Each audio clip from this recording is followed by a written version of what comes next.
Hey, Mystic.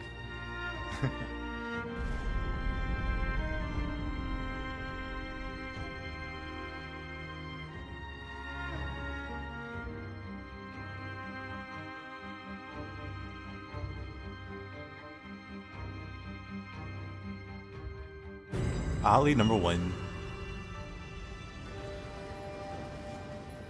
I missed Hala. Whoa. Feels like the camera sensitivity is higher. Whatever. How you doing, Hala? I should keep in. Maybe your day's just getting started. Woke up and immediately threw up your food. No, that's rough.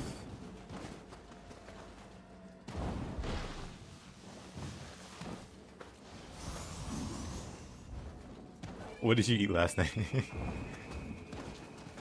やっと来たな。グラバーのおやっさんを助けてやったんだって。敵じゃねえが食わせもんだからな、あいつ。気をつけな。たく、こんなもん繰り出してくるた。幕府も本気だな。受けて立ちてえところだが、どうやってもあそこに入れねえ。あんたならいけるのか、試してみてくれ。Alright.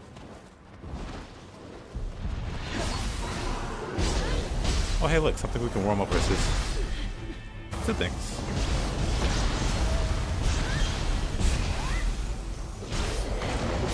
Or die against. Oh, Kong's fault.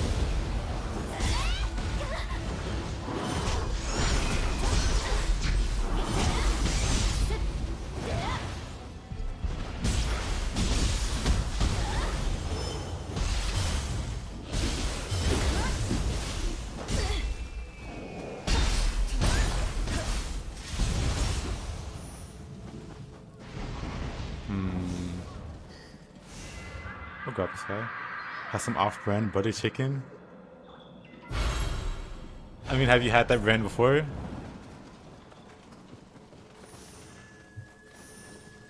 Because that sounds like it's definitely the culprit.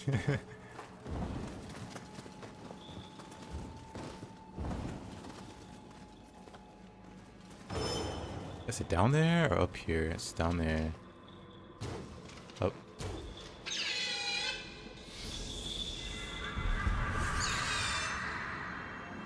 Didn't move the crosshair enough.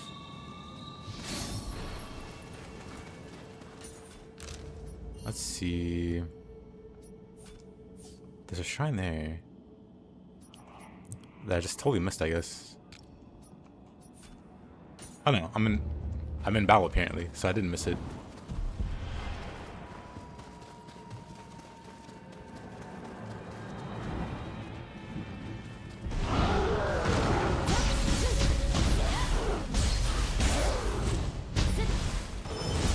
Oh, okay.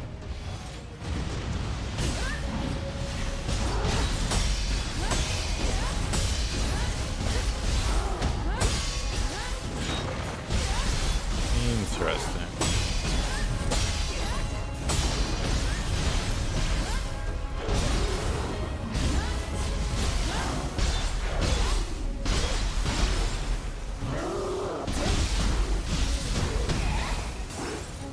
It didn't mean to.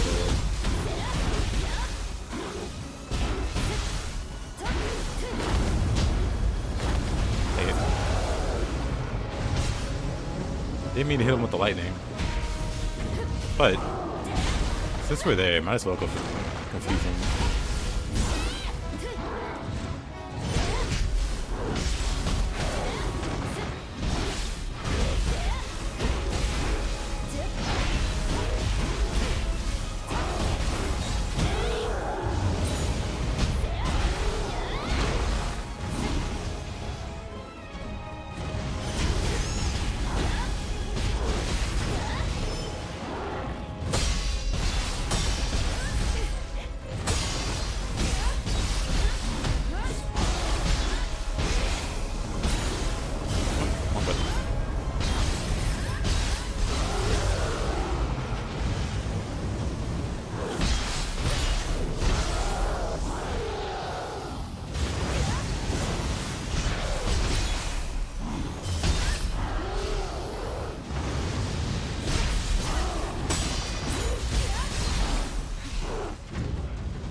Beyond Infinity Fire.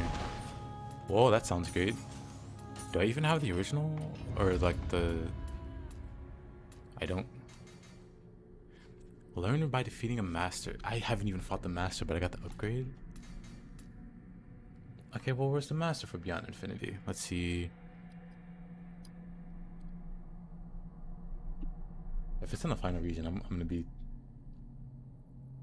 It is. He's in the Bakumatsu. They just, like, gated all the... Hey, Kinesis, how you doing?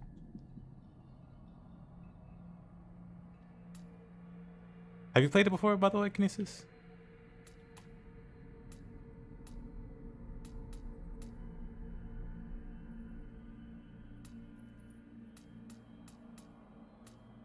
Like Tiger, Slash, Smoke and Fire, Spinning Kicks. They give you the ability to unlock a modified version of a skill you can't get yet. Kind of funny. Can I even... There's a master over there. Maybe that's him, actually. Actually, no, I can't even go this way, huh? I have to, like, dispel...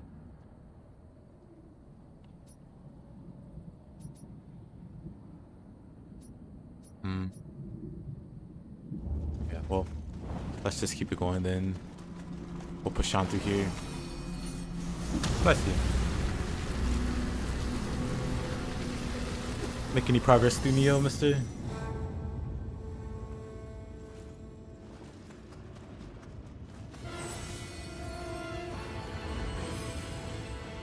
I was not in a good place. How about now? Maybe it's recovered.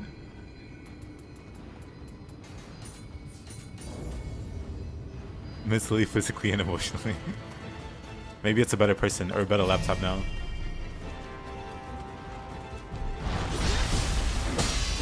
I was not expecting to see this guy here.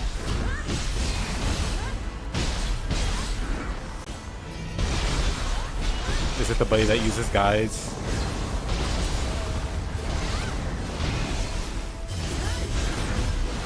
We need to have a heart-to-heart with that guy.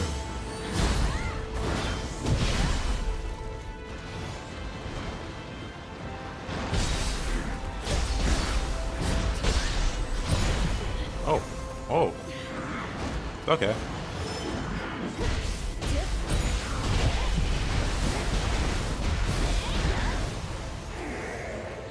Okay, so yeah. Let's see. Let me close that.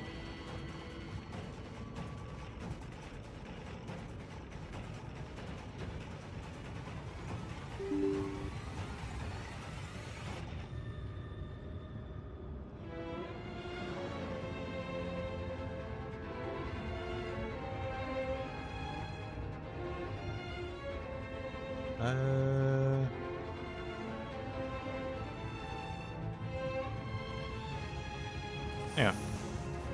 I only played the MC4. That's who must die. Dante's scary as always. You have to overcome your fear. It's like fighting Ryu in Ninja Gaiden 4. Once you overcome the fact that, oh, that's Ryu. It becomes one of the best fights, one of the funnest fights. I just get a better controller.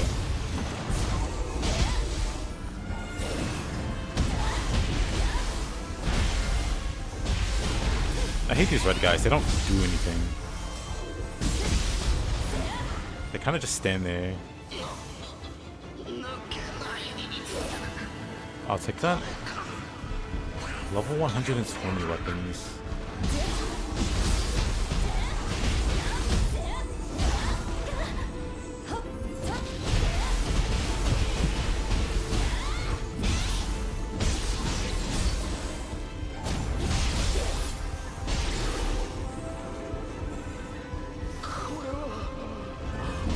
Changing styles actively as Dante should. I'm not seeing the problem here.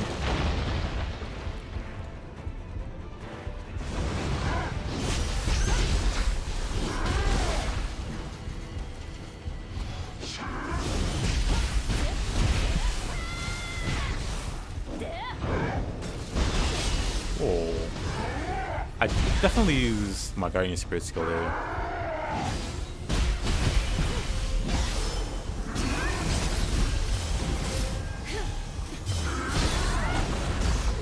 Whoa. Okay.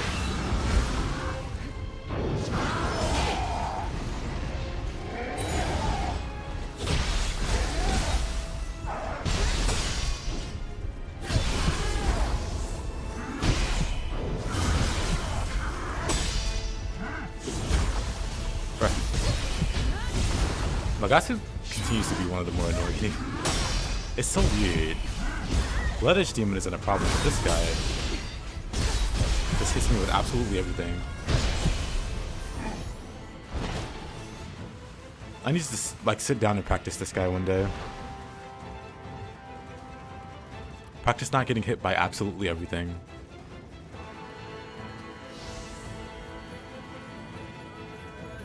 You should be taking notes, Kinesis. You should be trickstering. Well, I guess you want to play Nioh, so maybe you don't need to actively take notes.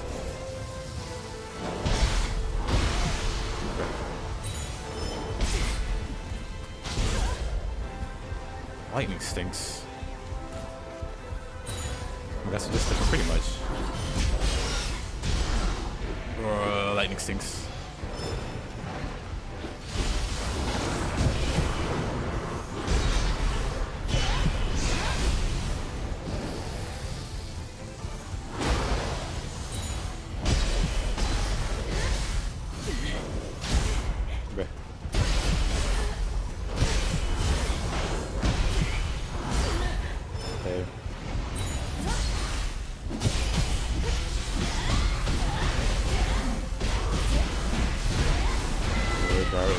Shots.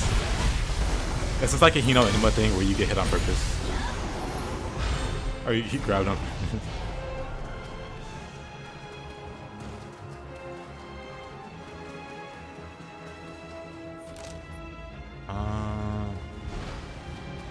That was a lot of damage.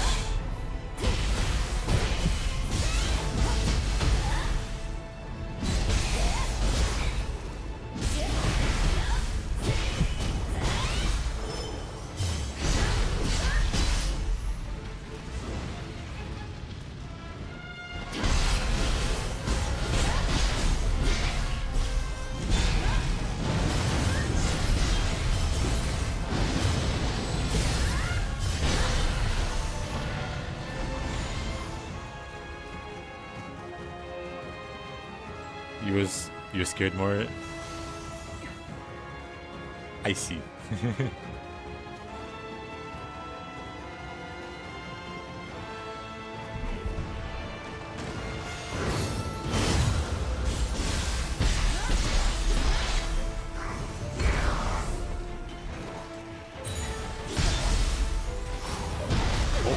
Whoa.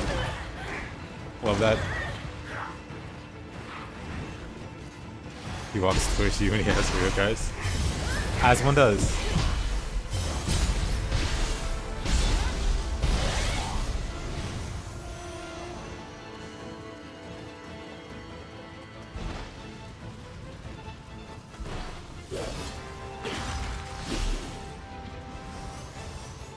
Like I said, you need to be taking notes.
That's what Dante does.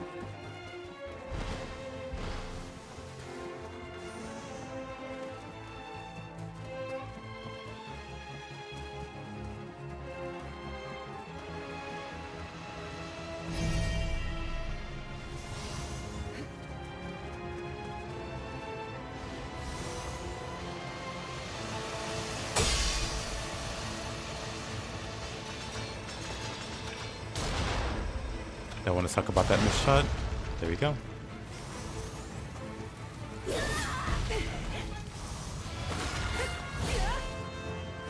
But yeah, one day, you know, Kinesis, you two will R farm.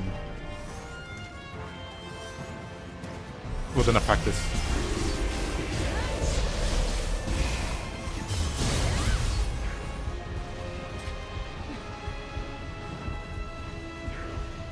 Hey, somebody, what are you doing?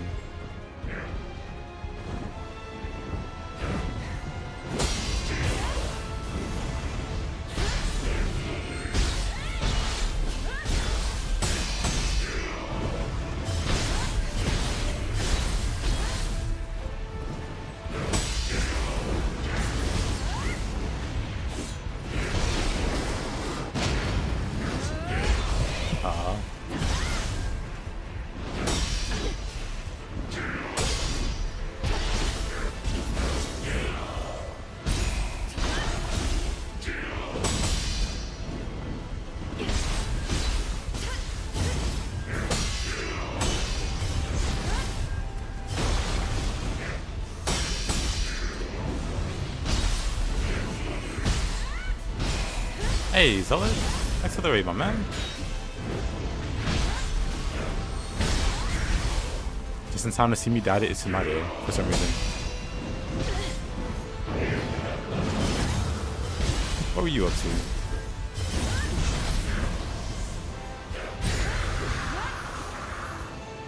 Oof.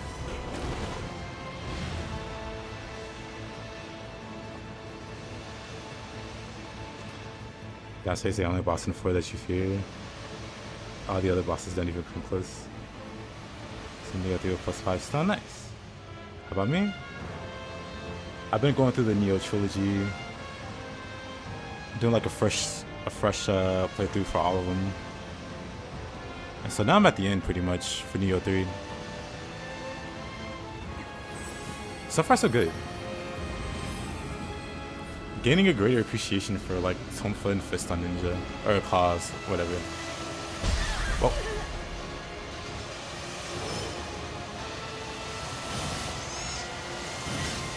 I guess you can't break them anymore with the dodge.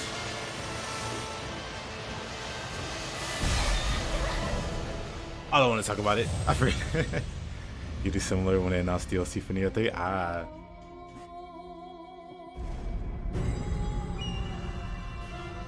I think I'll definitely start a new playthrough for Nioh 3 before the playthrough. Get like a file ready and imperfect for the DLC.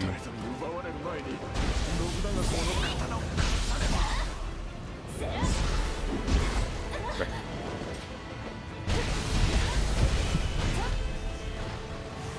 Want to talk about that? I don't want to talk about that.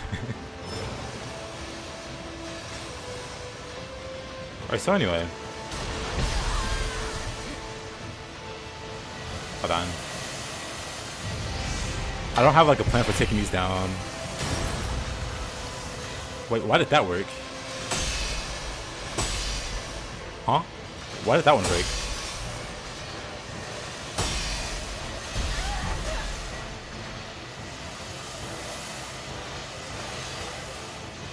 I don't get it. I'm also very dumb. Hold on.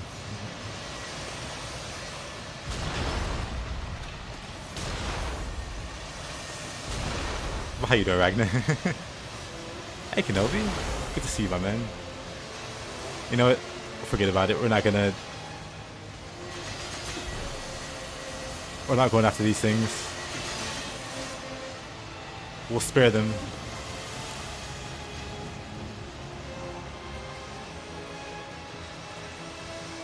What were you up to, Mr. Kenobi? Also Nioh 3? Maybe not.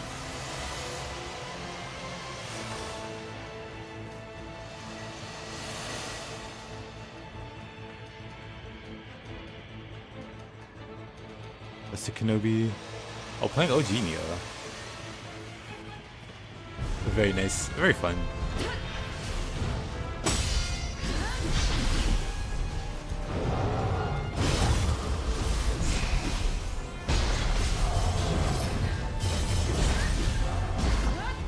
Right. Didn't do an attack there.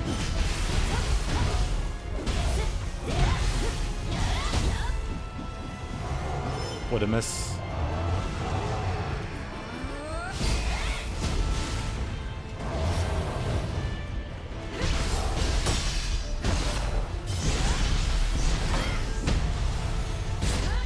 He died from that. I have General Kenobi in the chat. I do. All the superstars show up for the Twitch stream.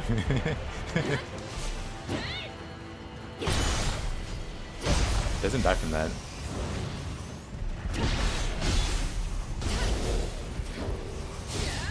Oh.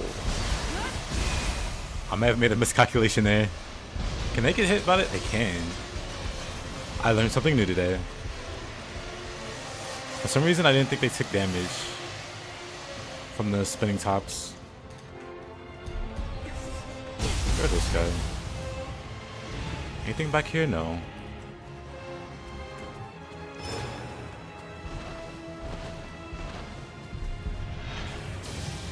What a dodge.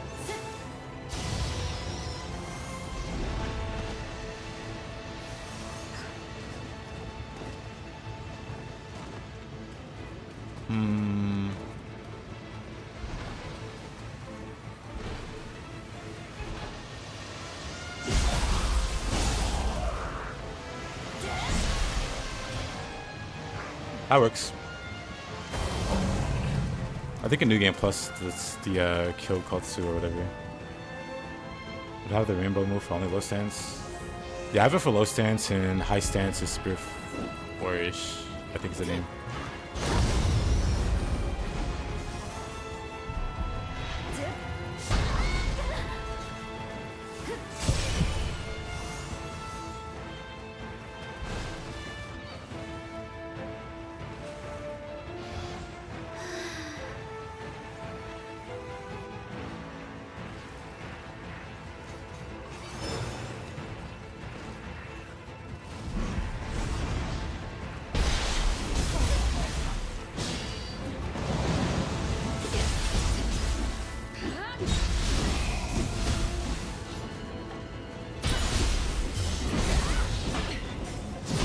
Oh.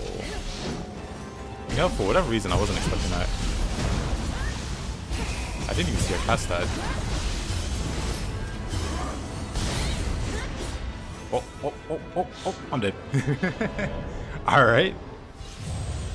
I might have overshot that. I don't have anything in mid-stance, I don't think.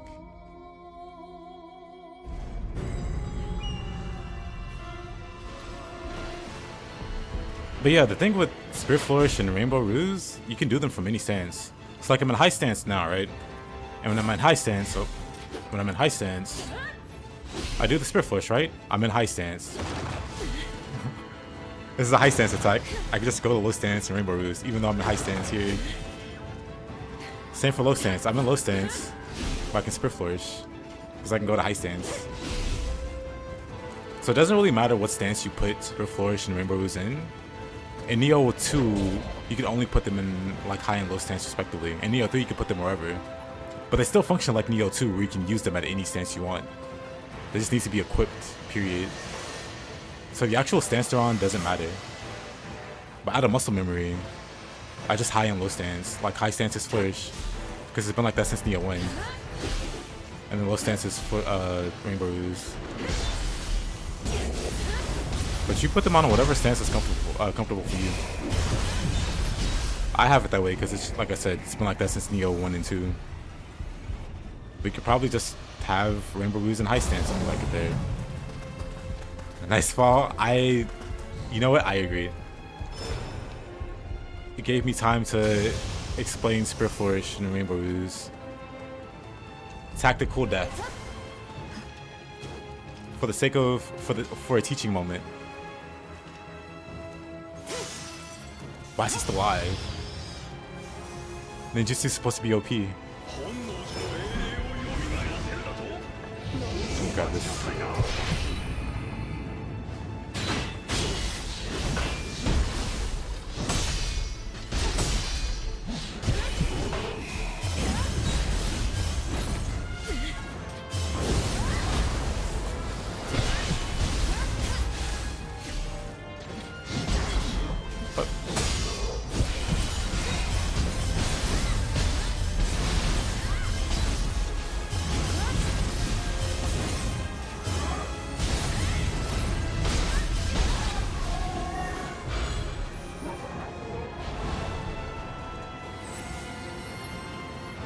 Sheesh.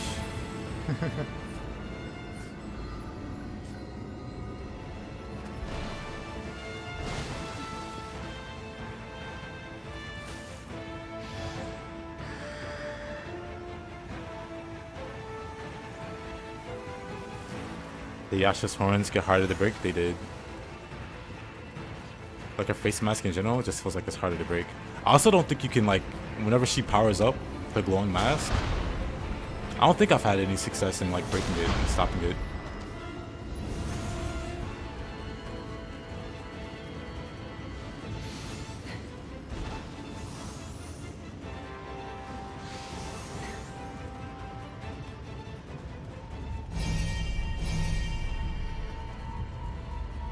That's because she had rainbow movement. Yeah, it automatically puts it in all stances once you learn it.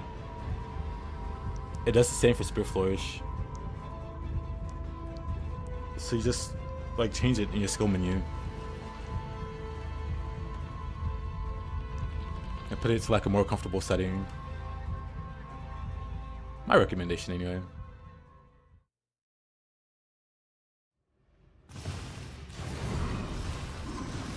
Like you don't have to.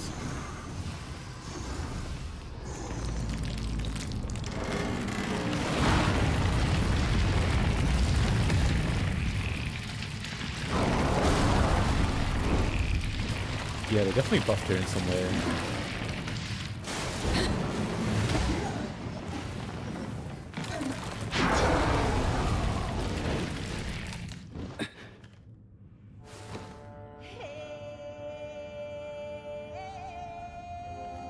I remember successful breaking Nioh 3 same.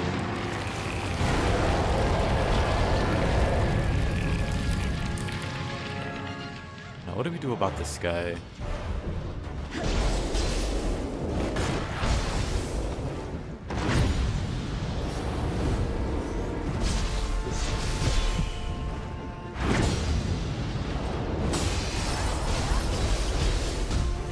Black Spaghetti boss time, yeah.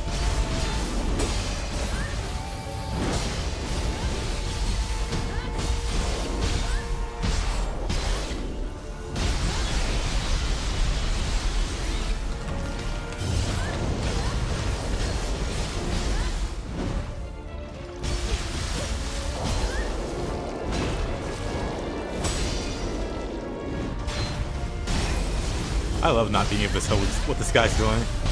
He is our E5 same. I don't like this guy. Maybe if the room was like less awful. Yeah, I struggle to make out what he's doing.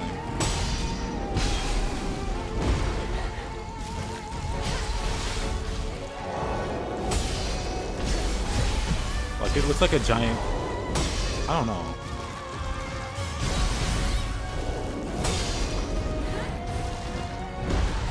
Like the way I follow bosses in these games.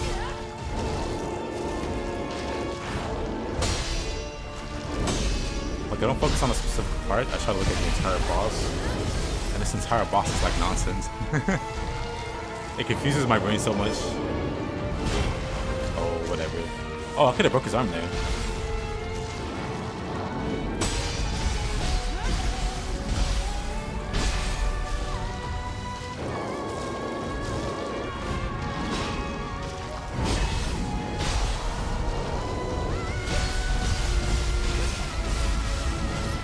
No, that's definitely an issue, especially when you want to target certain weak points.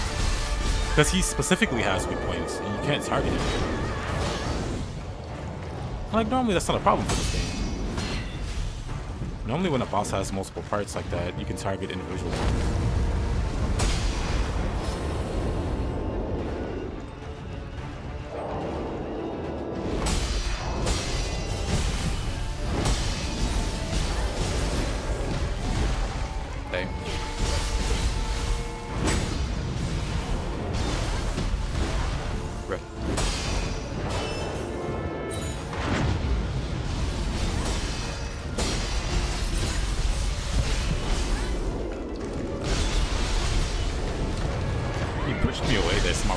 Stop hitting him. Honestly, strats. Wait. That's kind of annoying. Now what is he doing?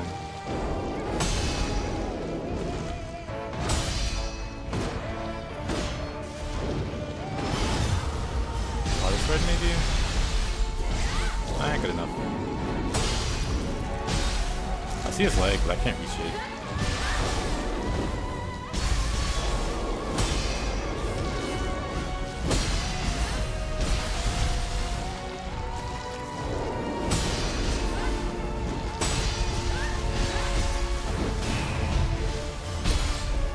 I could have hit his leg there.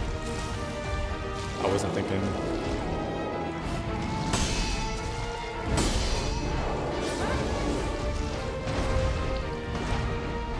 Amazing lost peak design.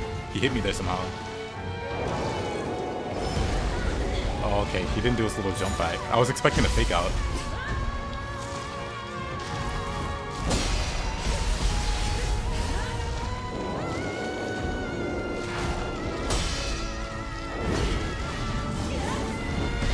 The fact that he misses so often also makes it really hard. So.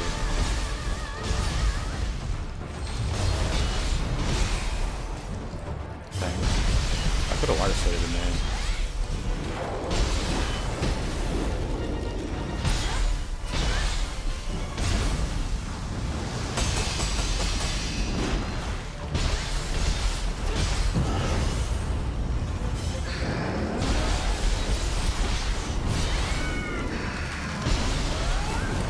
There. We'll just finish that off quickly.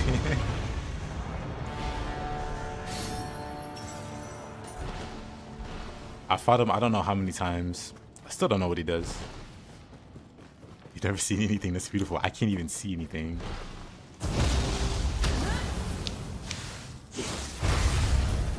That's the difference between you and me. You see something beautiful. I don't see anything at all. We are not the same.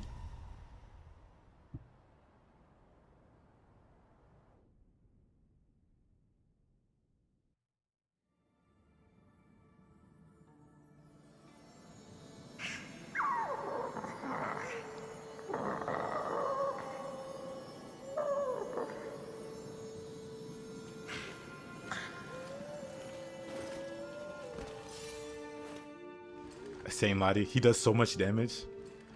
I hope you never try to fight him with Stone Dependence +5.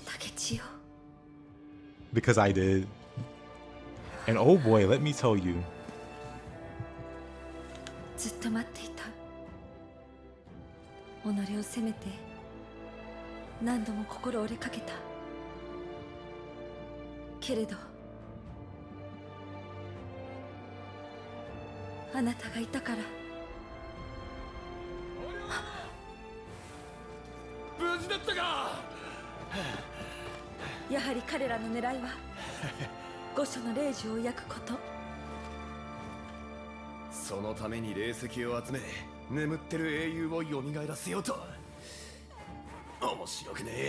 they removed the one in the final mission. Yeah.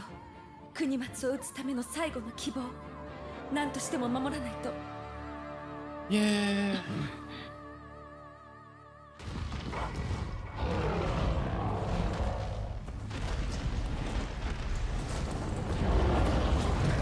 I tabbed out and started lagging.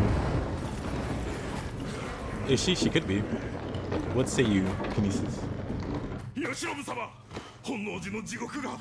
better.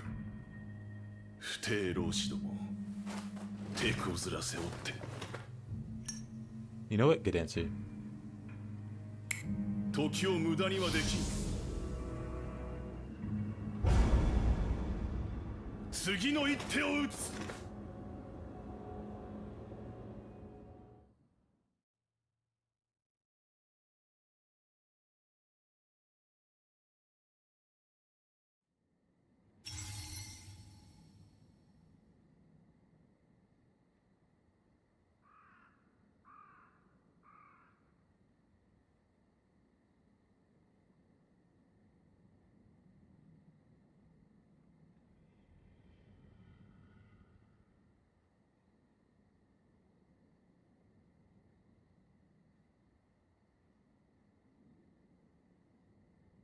Interesting.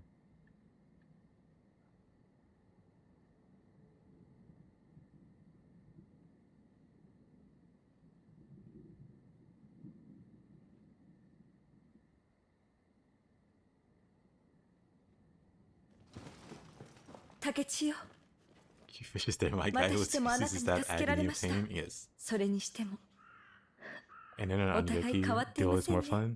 変わったのは They should do a fusion 私の dance. 名だけ And then it's 今 Anyoki はお with 涼と呼ばれています flaming Enenra 江 balls. 戸が炎上したあの日から And he'll throw them at 国 you, 松へ and の they 抗 turn 戦を続 into けてきま Enenra したが tornadoes. 敵は多勢地獄はこの国を飲み込み最後に残った御所の霊樹にも敵が迫っています。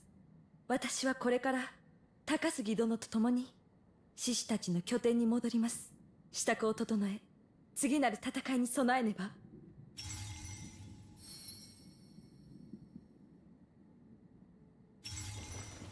お涼は俺の片割れが命を張った女。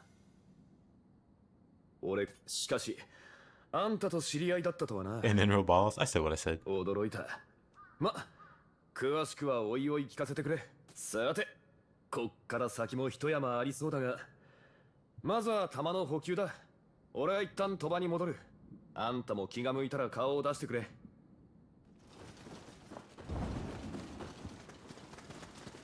Oh, wait. Wrong exit, doofus. Oh. I want to talk about it.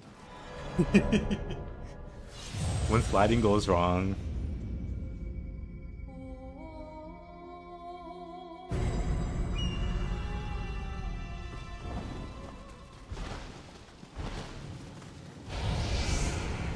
Wait a minute. I should be able to... There we go. Yeah.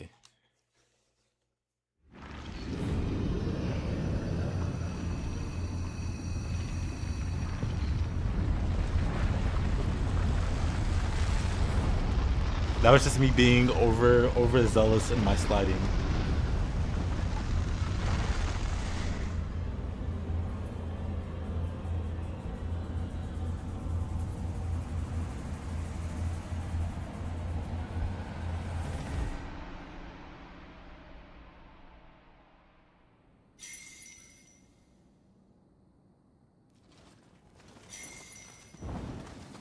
Takasuki Shinsaku.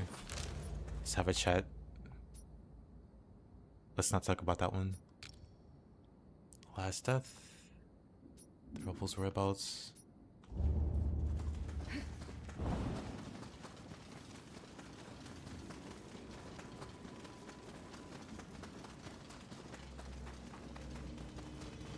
Yoshinobu, 必要に追っても。だが諦めるわけにはいかぬ。ここはこの老いぼれが時間を稼ごう。皆々は清水へ逃れよう。あとは頼んだぞ。どうか生き延びてくれ。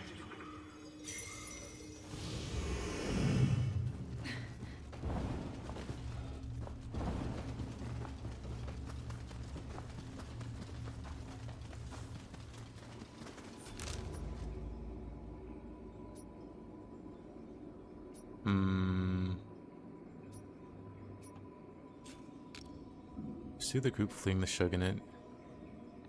How about I go fight the guy here?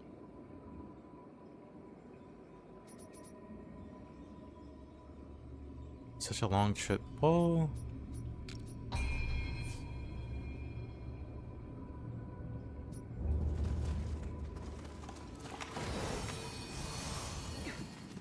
What's over here? Why don't I remember this place?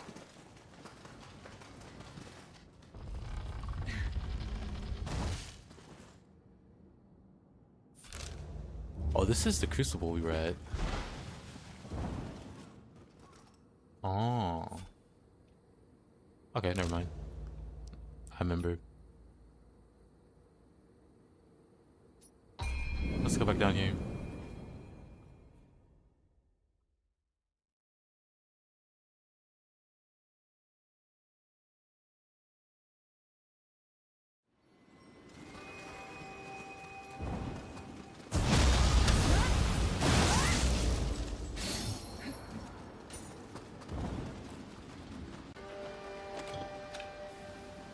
The strongest Gaki.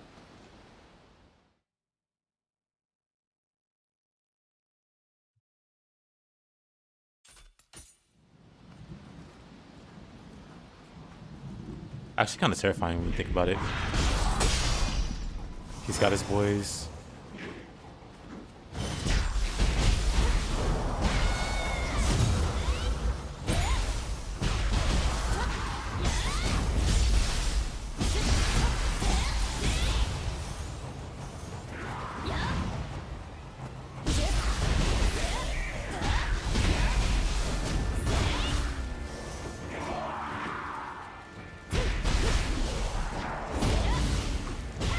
He's hosting the Gaki's theme song.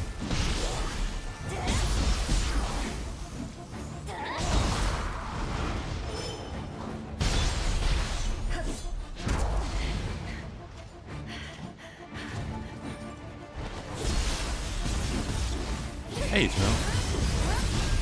Yeah, Gaki sneak attacks are kind of insane.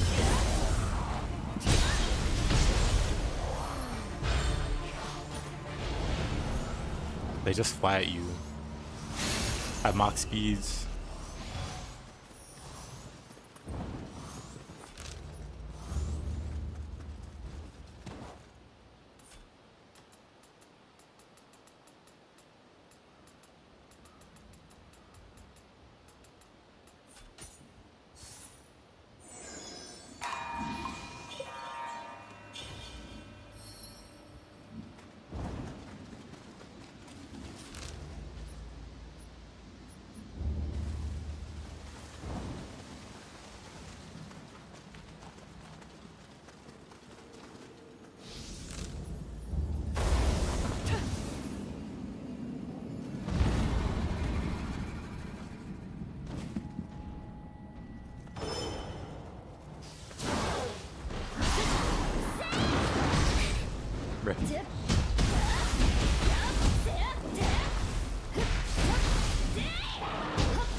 I figured out what the Majina offering box told is the other day.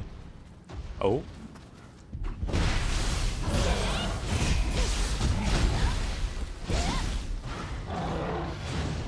What is the toe? Don't fall in the hole now. Fake has leaves on it.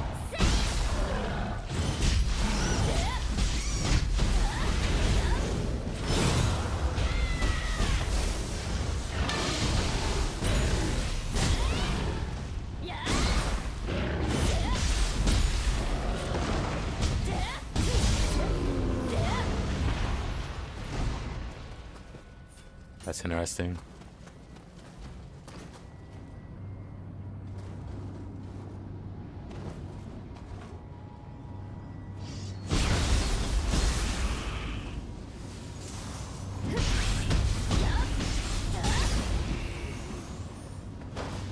I need to get a guardian spirit that has an aerial attack.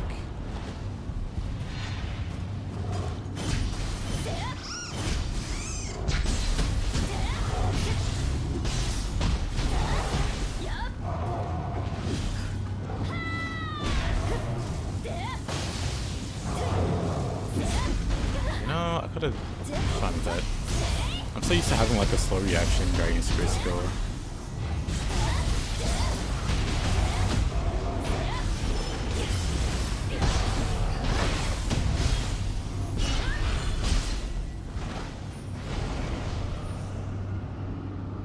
Whereas longsword gameplay is probably the best iteration.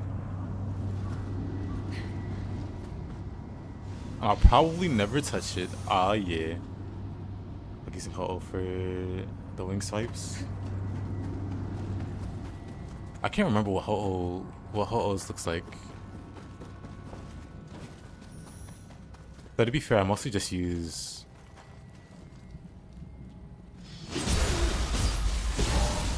Tanuki for Samurai, and for Ninja it's actually, what do I normally use?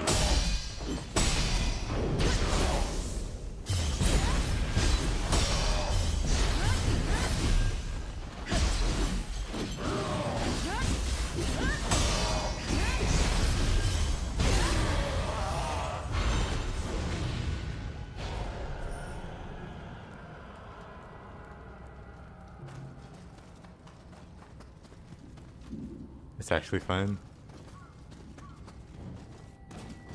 Nisa's just trying to turn me into a weeb.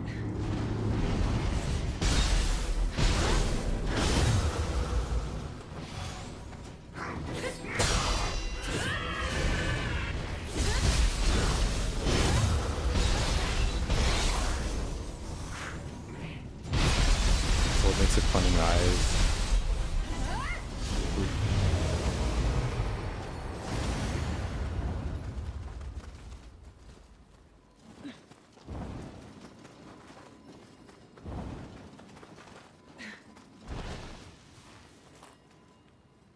Wasn't there a...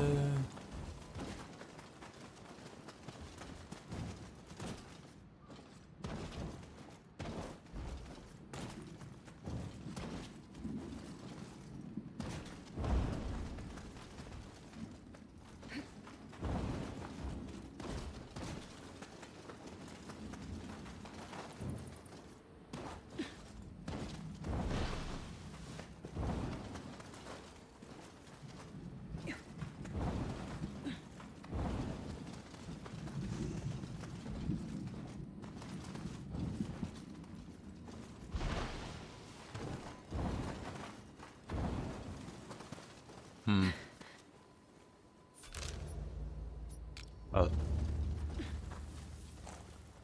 You know, I forget there's a map.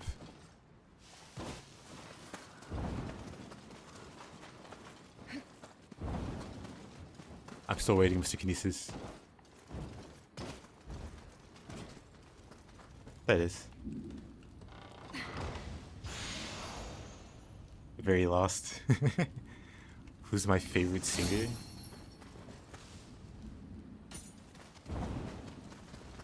My favorite singer? Chino from the Deftones.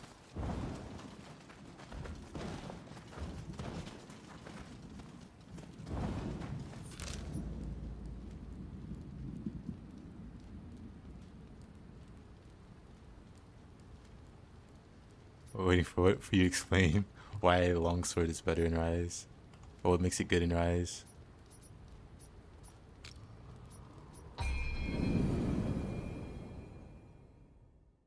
Who? Oh no. Kinesis has never heard of the Deftones.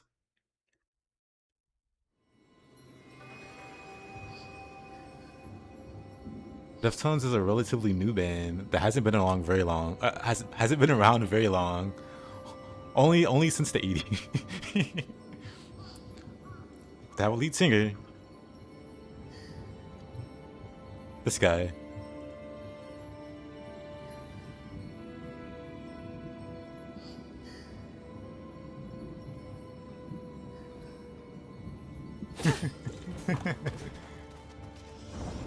Yo, あんたいいところに来た Considering な。 us as options and 馴染みの playstyles. 鍛冶屋に刀を Which 研 the ぐよ other うに games 頼ん don't. だが、連絡がね So え when ん you だ。 say playstyles, 無事でいるとは思えねえ。悪いが一緒に来てくれ。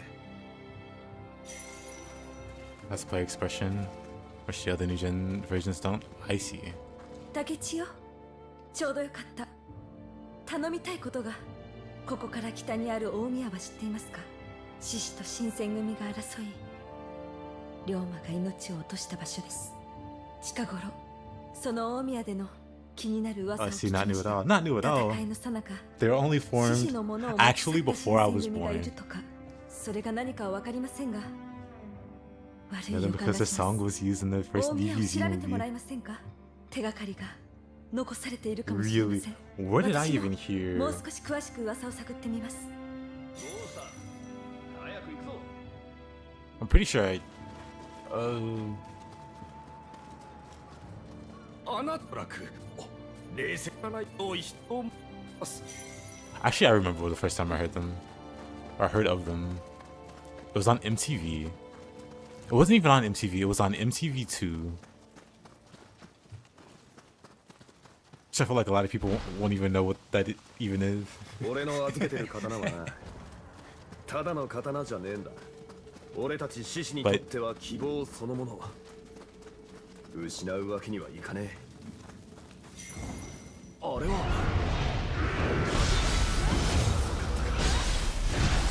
Yeah, I'm trying to think of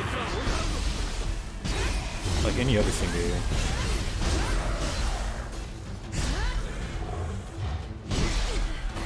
Like, what other singer do I actually like actively listen to?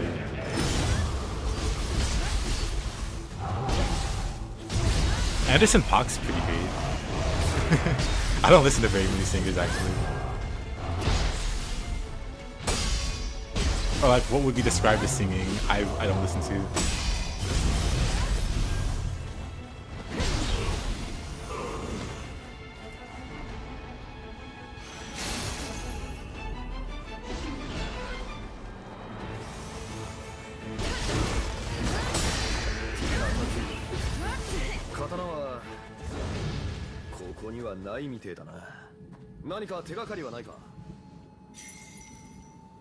This thing's high on longsword.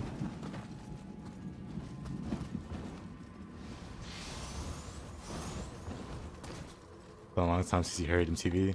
Next, you're gonna say, I was in diapers the last time I heard MTV. I think they had Teen Wolf on there. Teen Wolf? I never watched, but I think so. It's a familiar term.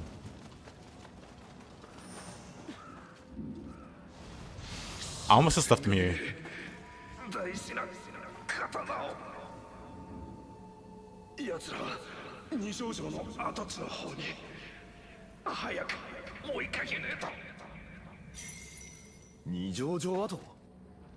Naga倉新八の隊だな。俺たちの刀だと嗅ぎつけたか。長倉はかなりの手だれだ。心してかからねえと。俺はこいつを葬っていく。現地でお茶を。But maybe I'll... Maybe not. I was gonna say, maybe I'll try longsword whenever I get back to Rise. But who knows? Maybe I will.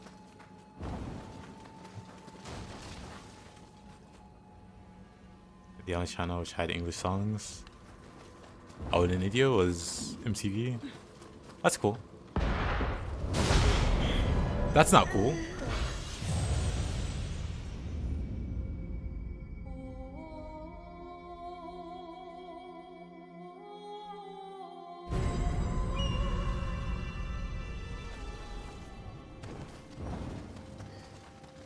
I can't believe Kinesis put a gun to my head and told me to use longsword. Insane. Just when you think you know a guy. Longsword is fun in Rise, very counter heavy. I do like counters.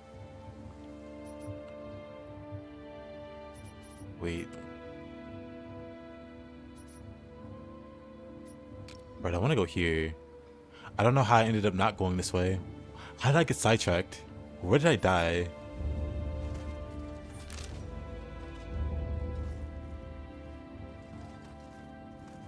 See, minimap says I died this way. How did I end up? I was going this way. Right, what's his name had a quest or whatever to go this way.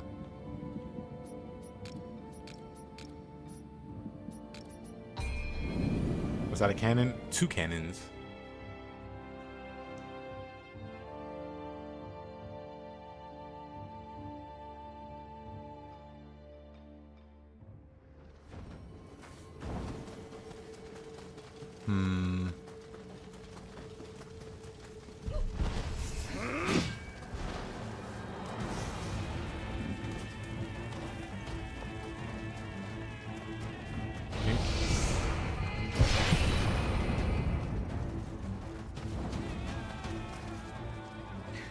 Let's be careful to not die to the cannons again. And then we head this way. Don't know which master this is. But there's like 4 or 5 masters I need to kill, and I think they're all in this last area.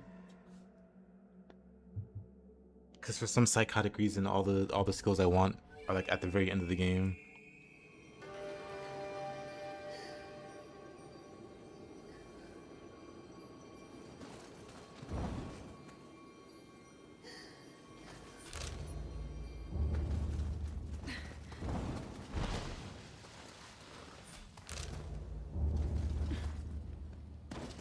Sounds pretty good.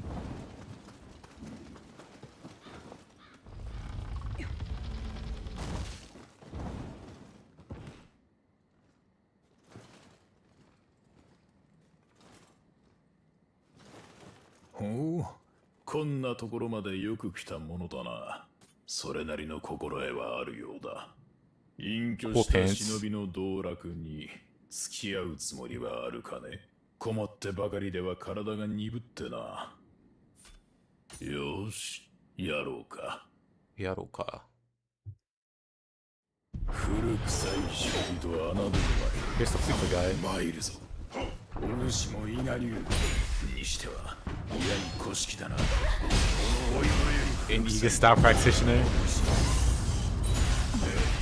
Called me old.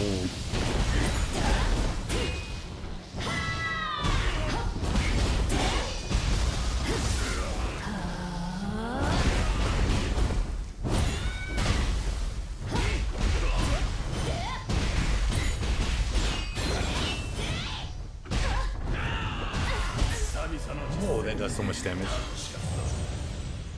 Yeah, Sasuke. Not Sasuke.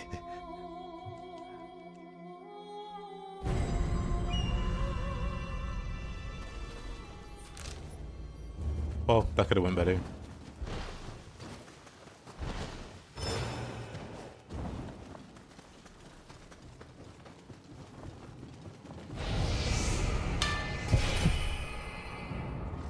His outfit was cooler running. I like the pants. The color scheme's pretty good. I don't really care for the rest of the design. It looks like not sheaths, but the ring part of the blades. No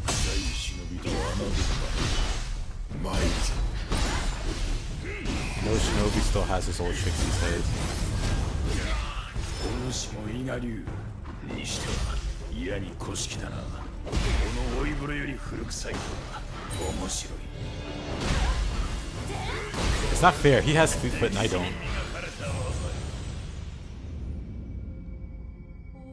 I'm just gonna beat him up as a samurai.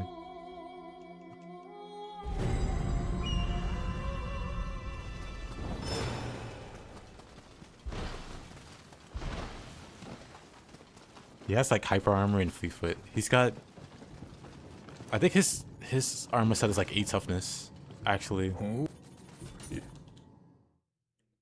So he can just like out trade with Tonfa. It's kind of messed up.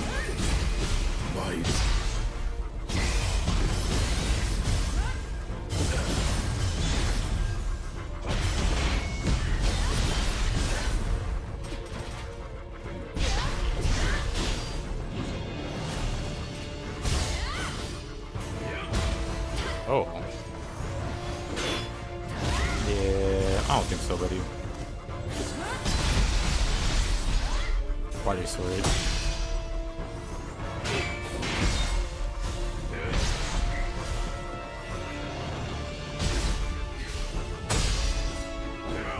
That's so cool.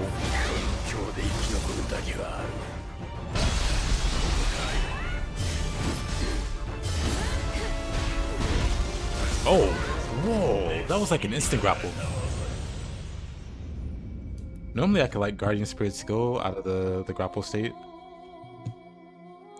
But he followed up so fast, I couldn't do anything.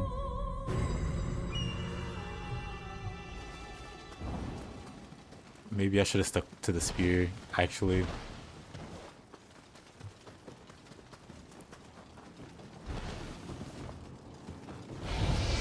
Let me take that.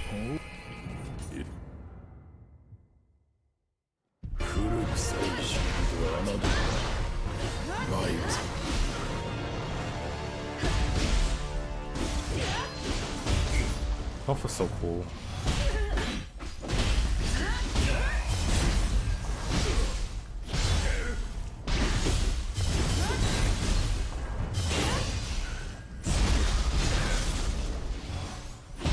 Nope.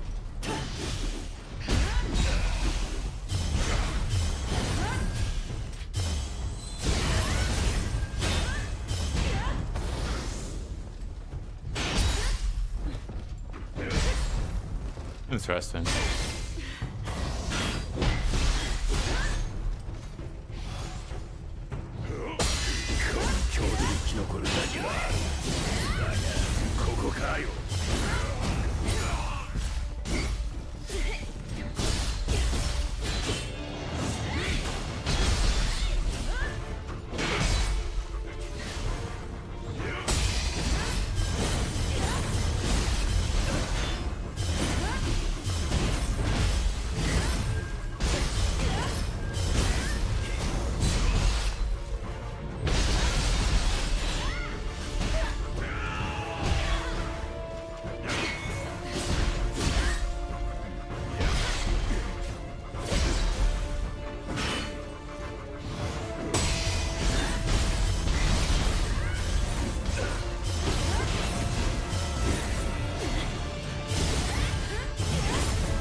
What a guy.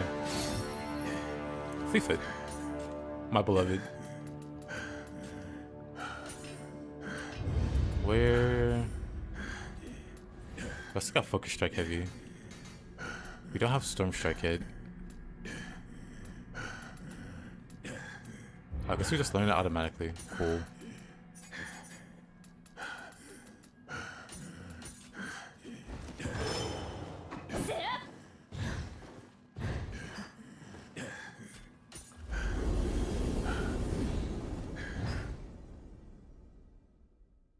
Well, thank you. 凄まじい技のさえ、わしが現役の時といい勝負か。楽しませてもらったぞ。Yeah, those like sword... I don't know what they're called, pommels or whatever? I'm pretty sure.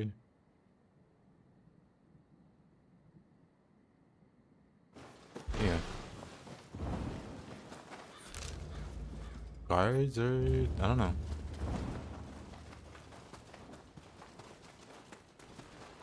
Interesting though.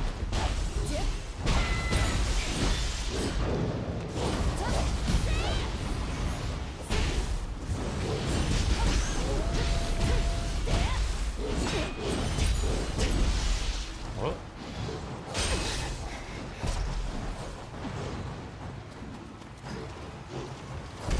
Dang.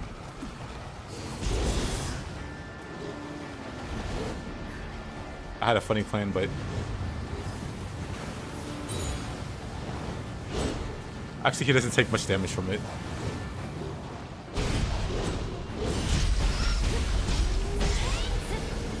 Good enough though. Hey Sub-Zero, how you doing?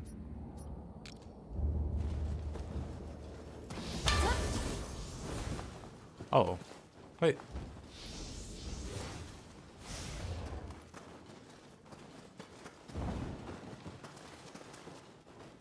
Doesn't open. Infusion intensifies. What?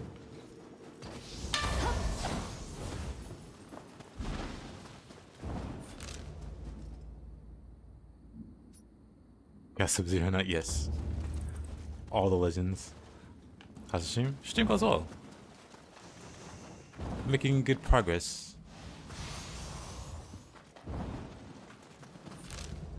Thinking of doing another Wu-Chang playthrough. Got a buddy that recently restarted one. Or started one.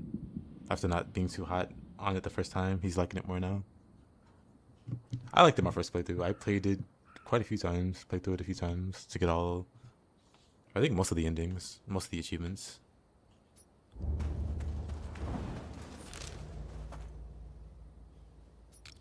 There's a chest here.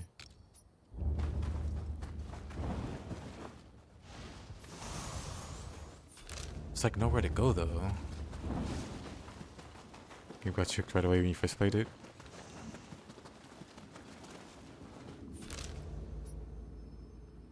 Yeah, overall I really enjoyed my first playthrough. Like initially I thought it was gonna be too slow. But it picked up better. It picked up. You got more options to do stuff. Magic and skill trees and all that. So it ended up being like really good, surprisingly.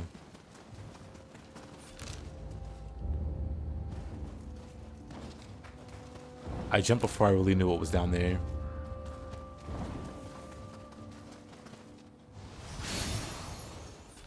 Ninja locks.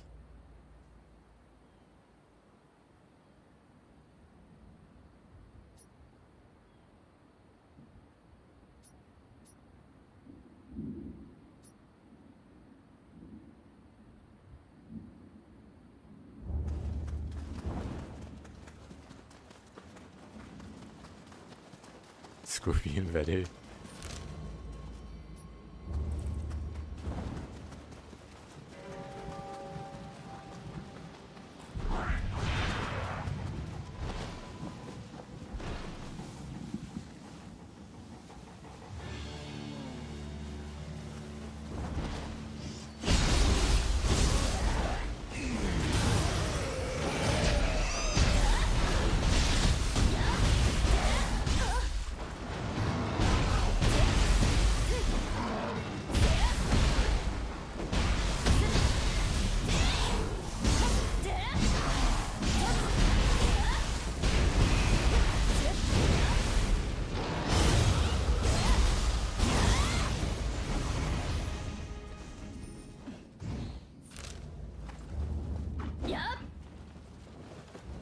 Bakumatsu warrior.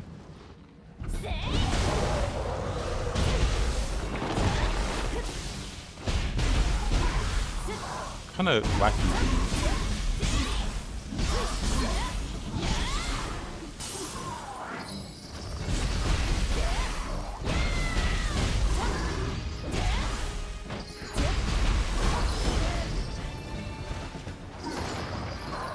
Let me just take out this guy.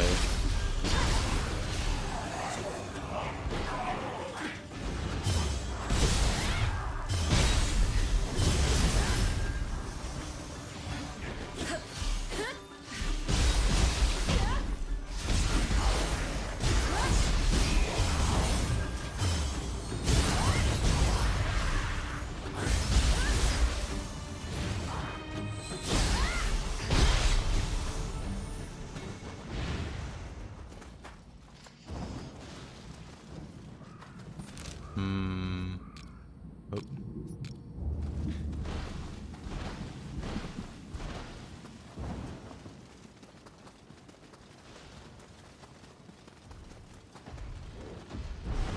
Should have more coffee to make you sleepy. Who was it that said that? Drinking coffee helps them go to sleep or something crazy.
Oh, that still hit me, huh?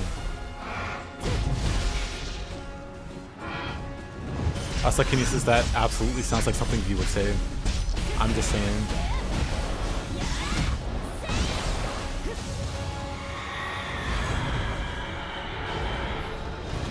Not making any kind of correlation in particular.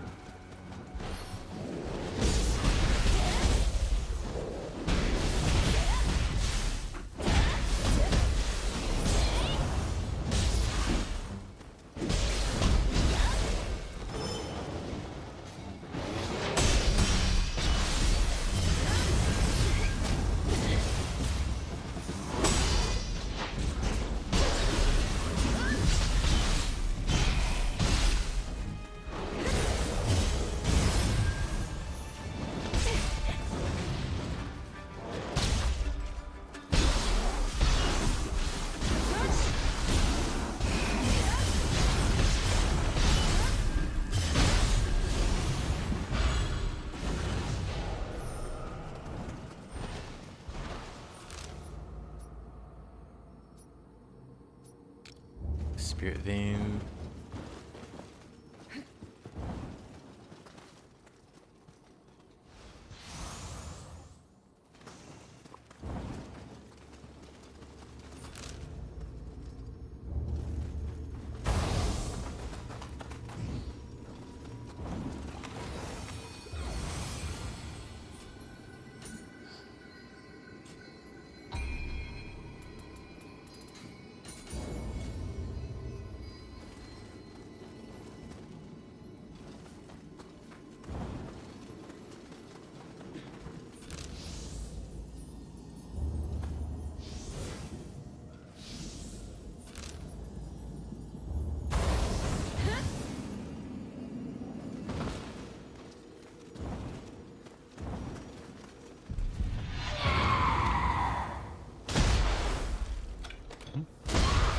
Interesting.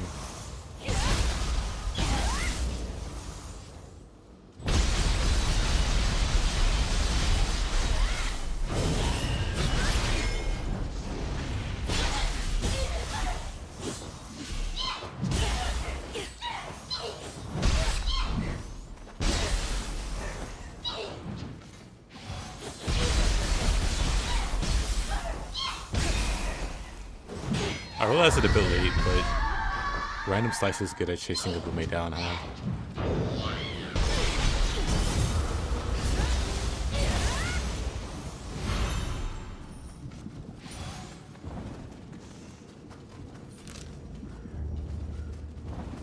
I feel like this is a breakthrough I should have made a few hundred hours ago.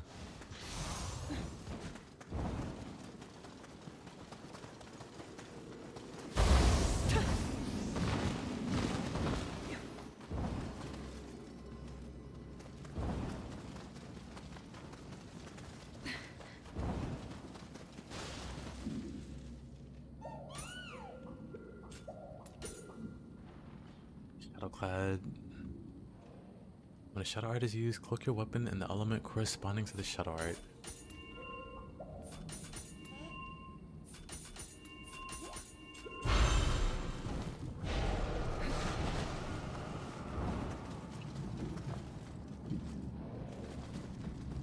He just shrieks and goes against, like, actually slashes at you. Sounds like the boss of a fighting game. May that kind of woman never find me.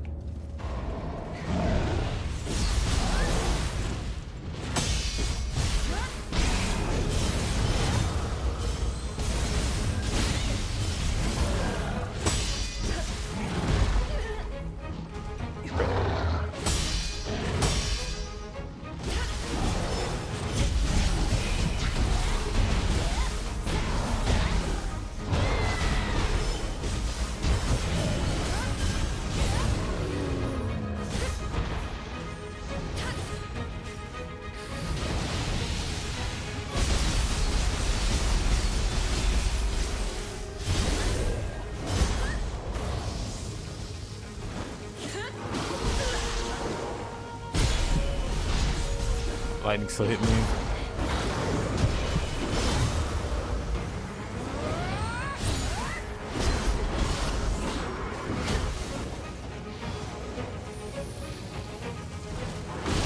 Oh, come on. That hit me again. Lame. Do I have an item to get rid of it? I do. Lightning stinks.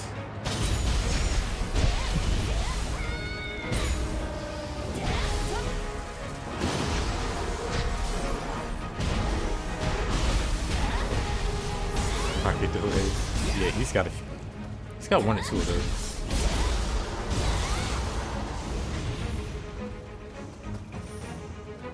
Maybe two or three.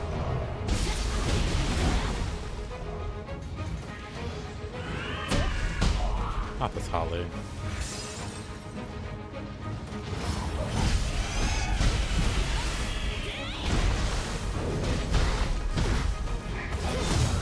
That's enough out of you.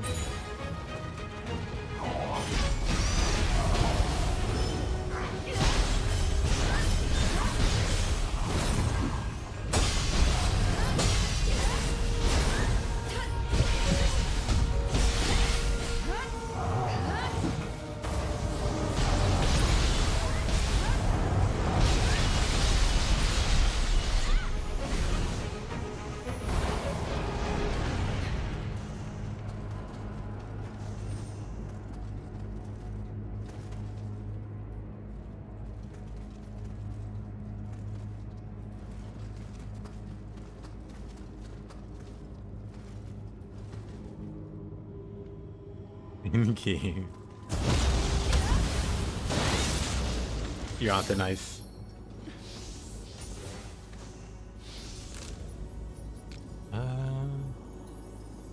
We almost bequeathment.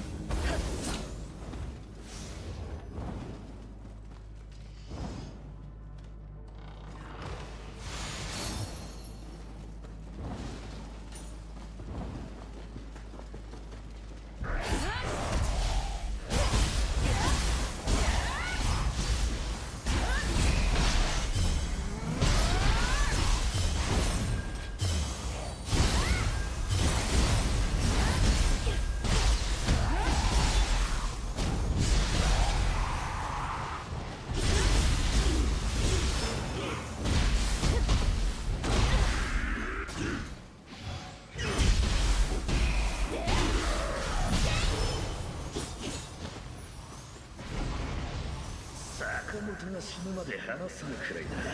大切な風習に違いない。Frost Blossom. Lost. Maybe it's still in here. くそ、あいつら坂本さんの封書を。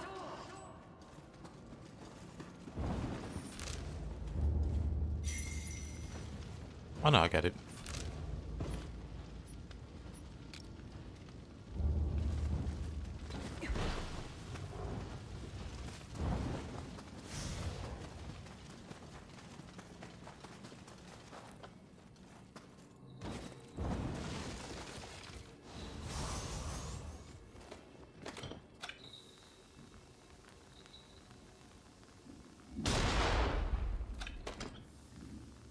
Interesting.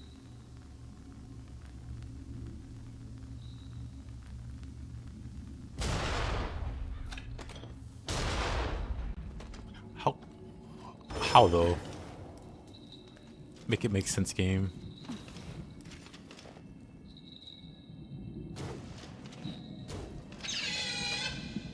Hey Mups, happy Friday to you. Hope you've been doing well.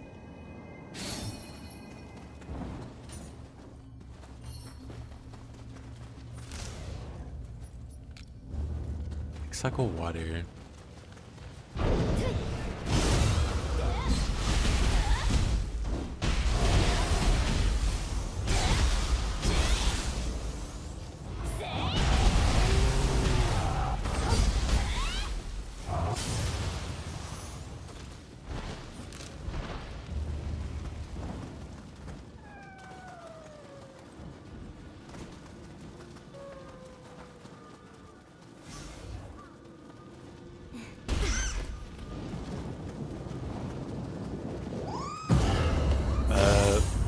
Intentional.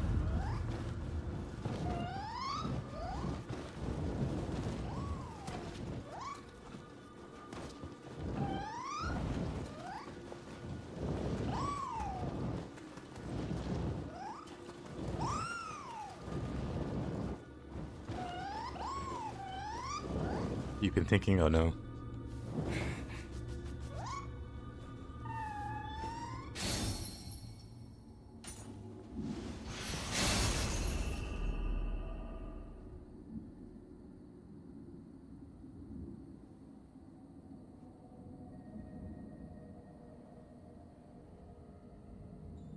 Isn't armor just you doubting yourself?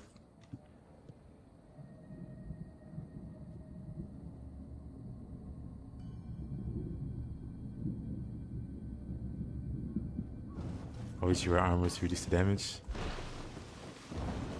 But isn't that just a doubt to your skills?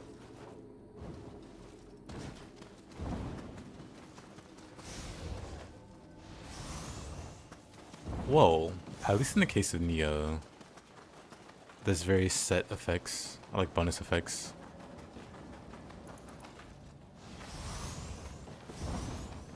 That can enhance your playstyle. However, armor is mostly just that, I guess, if you think about it. That's also why I don't really care to wear armor early game.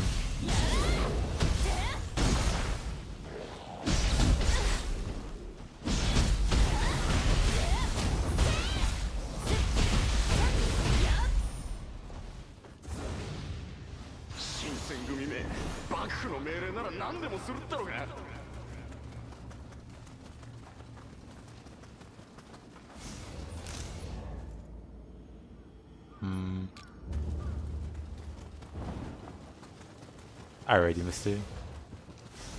Hope you sleep well.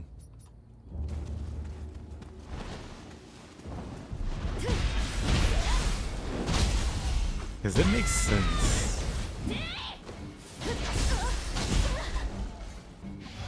But it does depend on the game.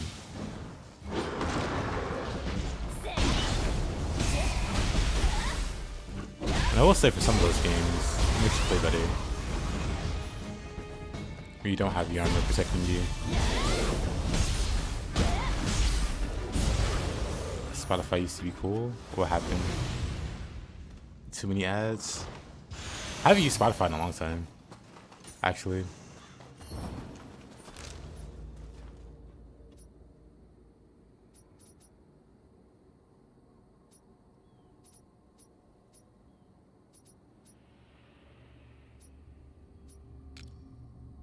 Whoa, whoa, whoa.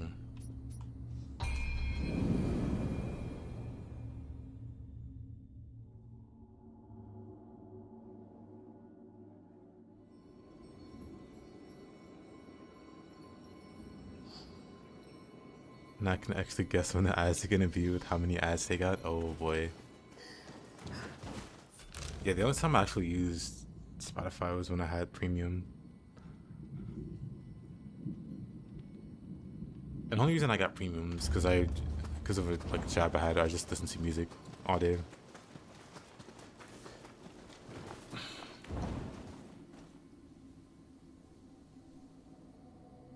Go check Spotify. You know what? That is pretty cool.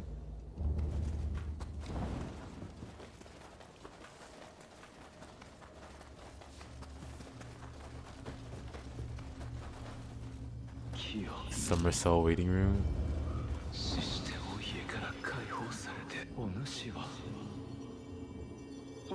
The president called. Summer is cancelled. We're skipping that and following, going straight to winter. Something about global warming.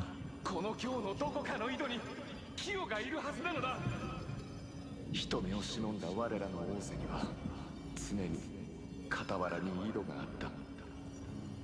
再退してよりはもはや会うことは許されなかったが、今もどこかの井戸のそばでキヨは私を待っているはずなのだ。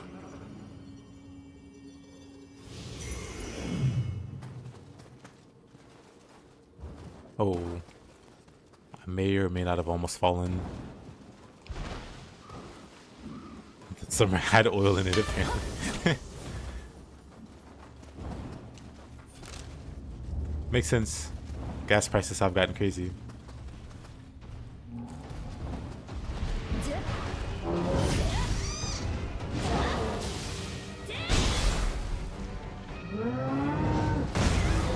Roll it.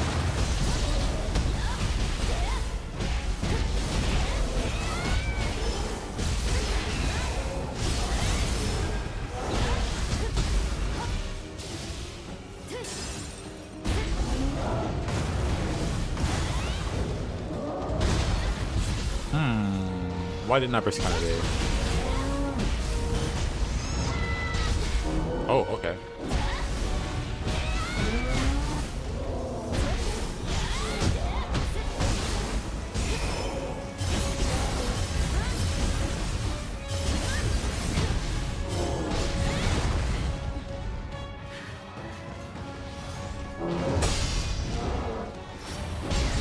Oh, come on.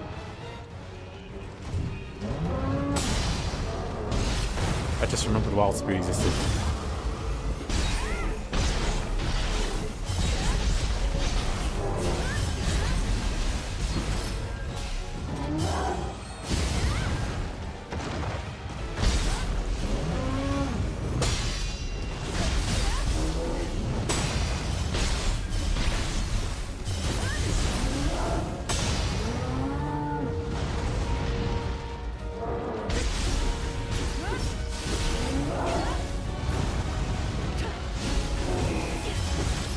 Avenue? Nah.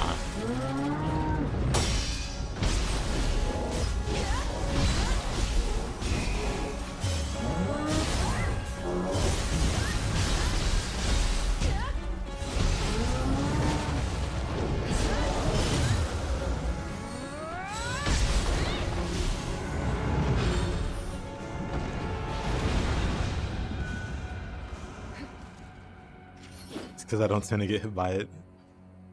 Storm of Strike Shadow. Why does Gozuki, of all things, have Storm of Strike Shadow? Whatever.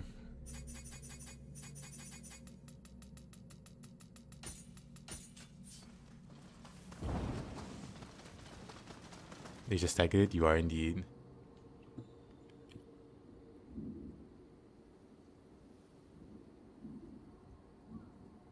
Maybe it's something he gets in higher new games. On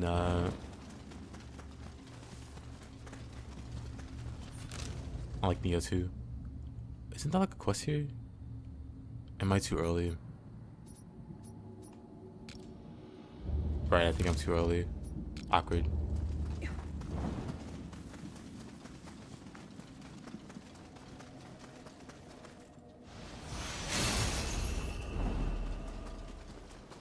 Alright, show off.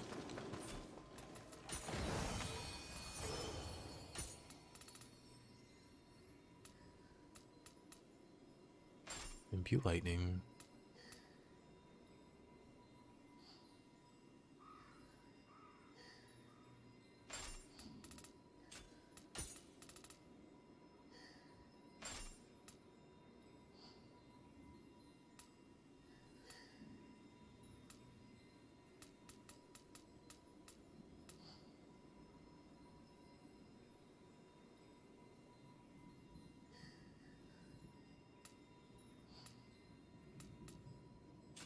Hmm. なんだあの大筒は。ヒルだ。行くぞ。Well, now I'm curious.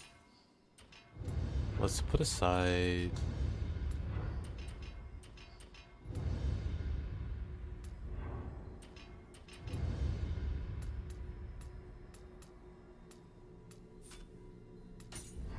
Cyclops now.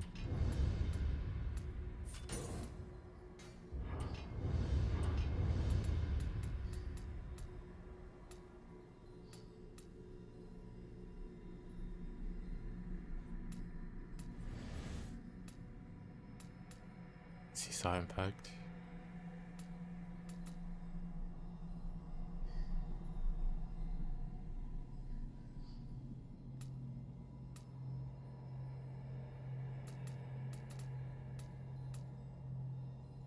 I'd rather just have Dragon Dance. Don't care about that.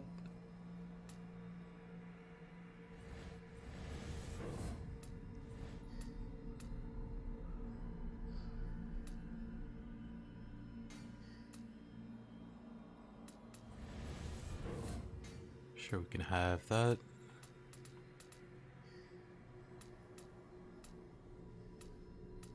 Why after quick attack? What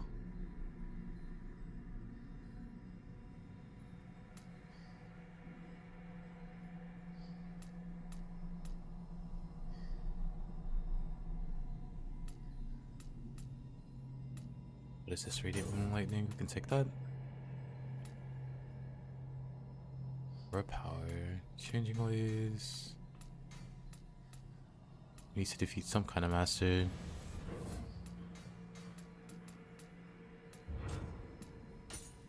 I don't know what all I'm missing.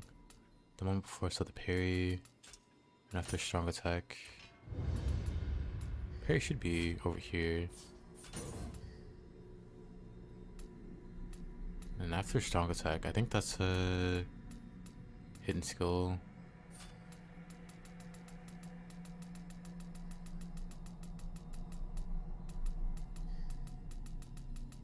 It's gotta be a...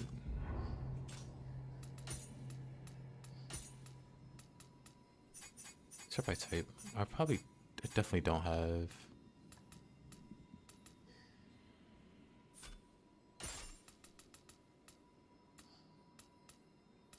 Whatever, we'll learn it.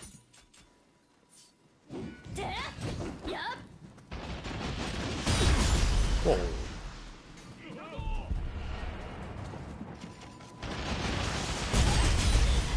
Meh.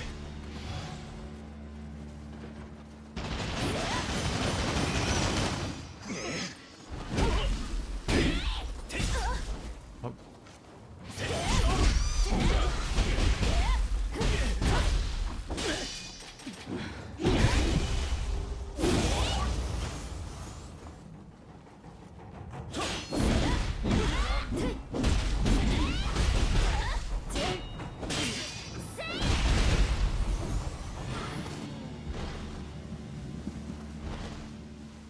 That was cool. Yeah, it's hard to do.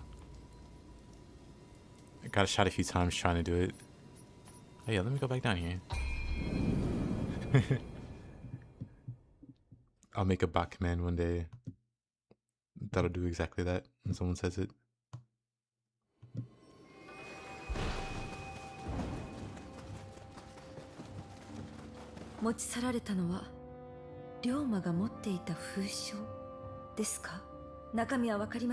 Hey, what up? 獅子の内情が漏れたかもしれませんね。私も噂について詳しく調べてきました。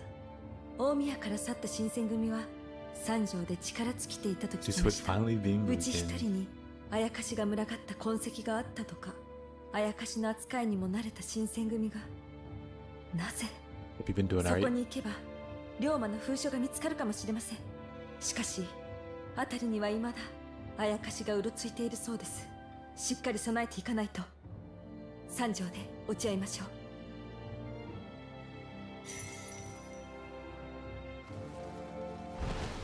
Miko and Sanjo.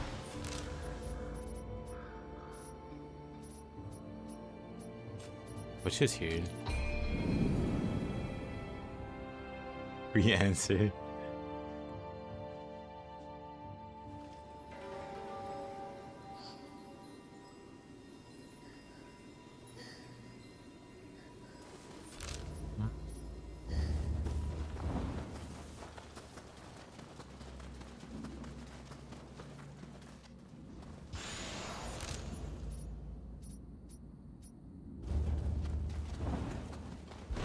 待っていましたよ、竹千代。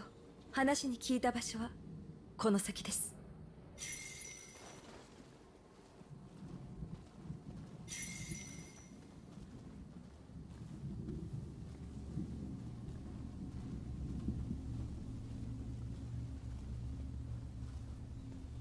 静かですね。不気味なほどに。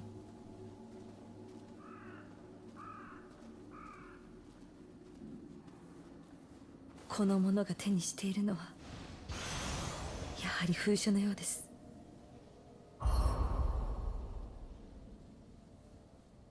この匂いは龍馬のつけていた香り。封書の中には一体いけません。封書の匂いに誘われたあやかしが龍馬は仲間を守るべくこの香水であやかしを引きつけていました。今はあやかしを退けましょう。I don't think so, buddy.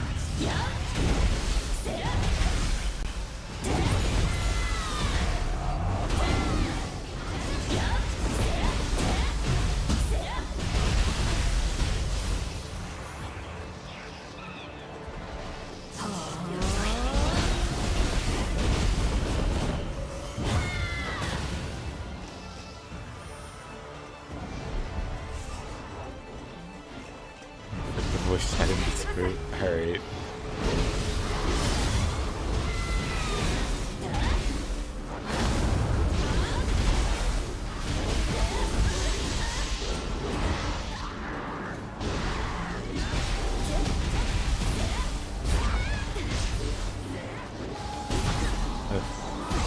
Why does that just knock me over one hit?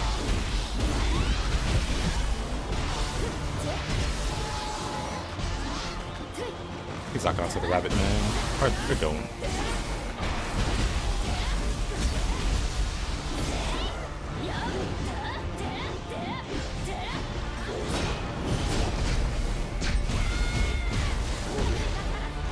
Right.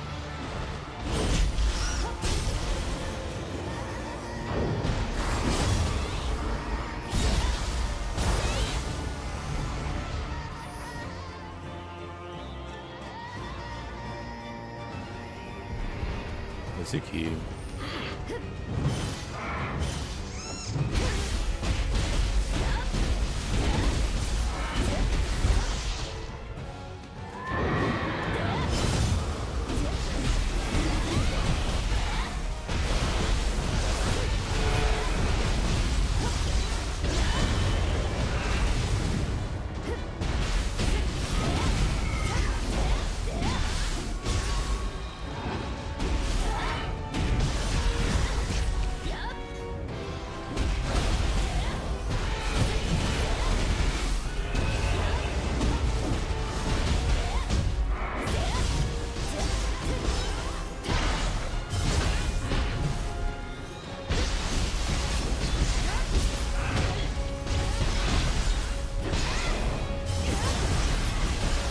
It works.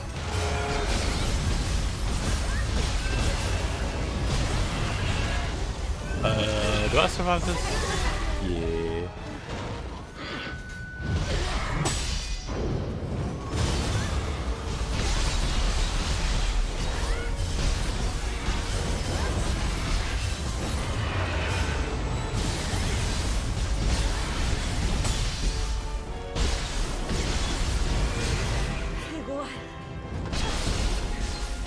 Plus strength.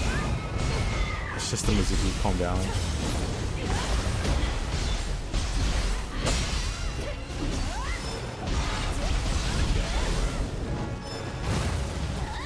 Put it away.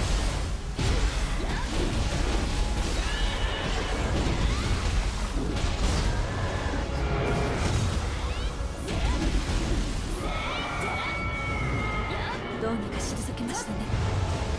あなたのおかげです。竹千代、空所の中を確認しましょう。いただけますか。龍馬の封書、何を記していたのでしょう。私は思い違いをしていたようです。これは私宛ての歌。募る思いが刻まれています。命を懸けて守ったのは覚悟を貫くための道しるべ。私への思いを胸に戦い続けていたとは。龍馬は私の真の使命にも気づいていたのかもしれません。手伝ってくれてありがとうございました。私ももう少ししたら戻ります。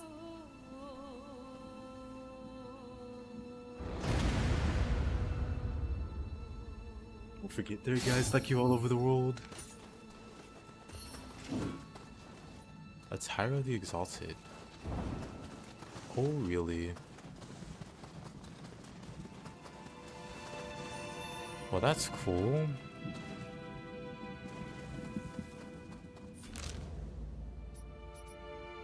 Now we get the sad music. Where do I want to go? While the sad music plays.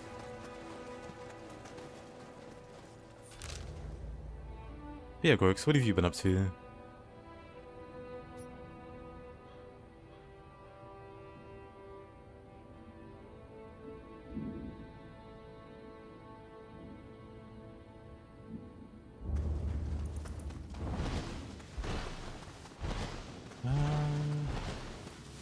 You know, that could have been fatal.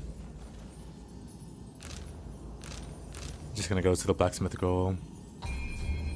Craft me a new set, I guess.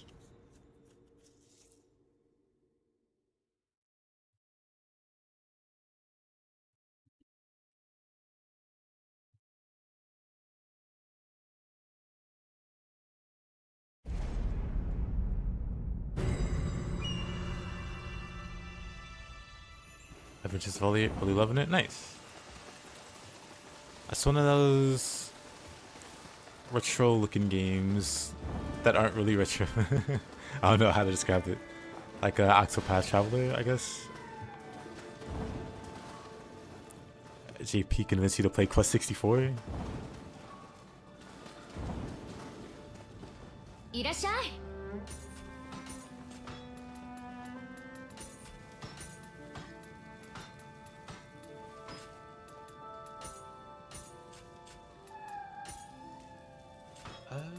Forge.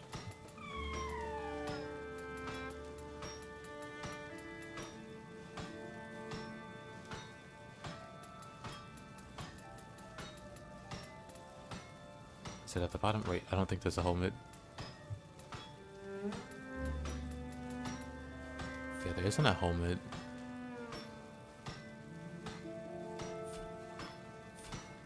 お待たせ。うまくできたよ。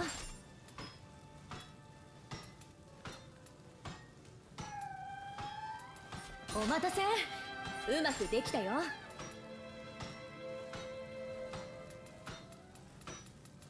お待たせ。うまくできたよ。とてもいい感じ。Look at that, not broke. Crazy. また来てね。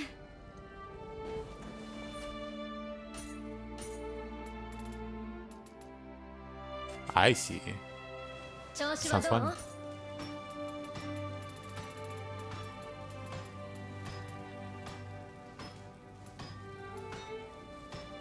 Need a Himiko's staff. But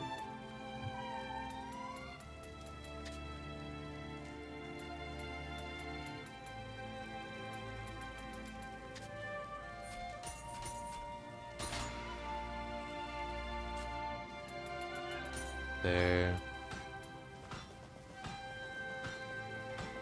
I think this turns out to be some Final Fantasy VI prequel, since Magicite is a core mechanic. とてもいい感じ。また来てね。 I have to look into it more.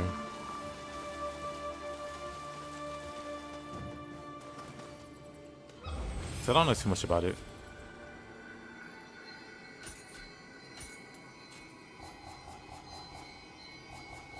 Yeah, it could just be a fun nod.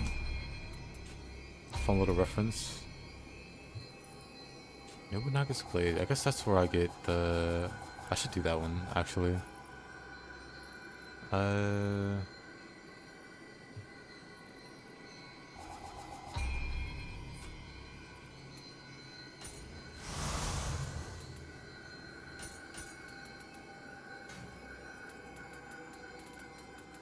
Move all these back to 10.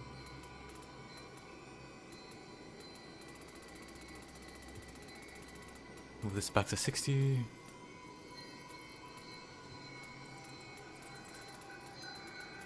Move this to 18.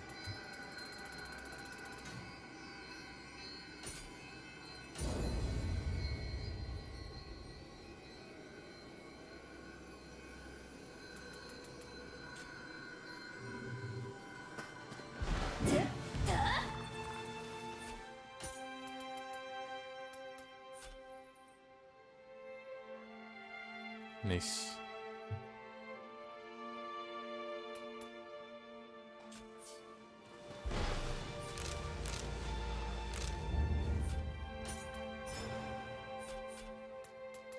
The armor's fine for now. We'll upgrade it before we head to the last crucible.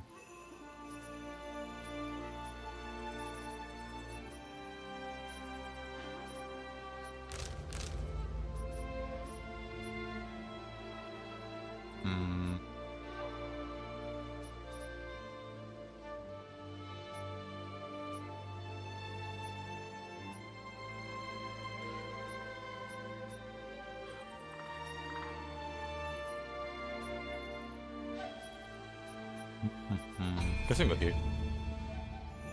I guess that's fine.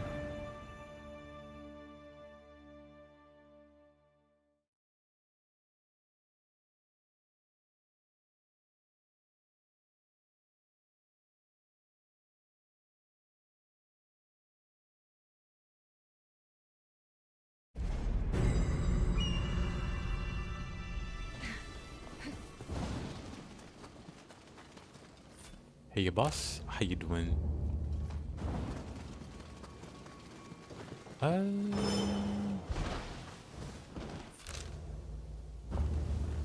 Let's try doing this the hard way.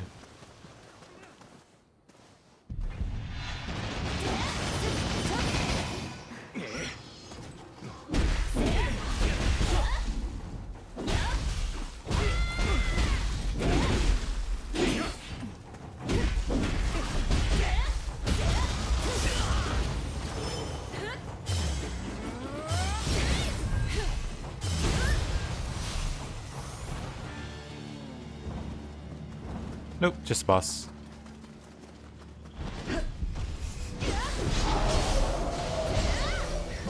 What was that dash? Which dash? I do love lightning. So how you doing, Spaghetti?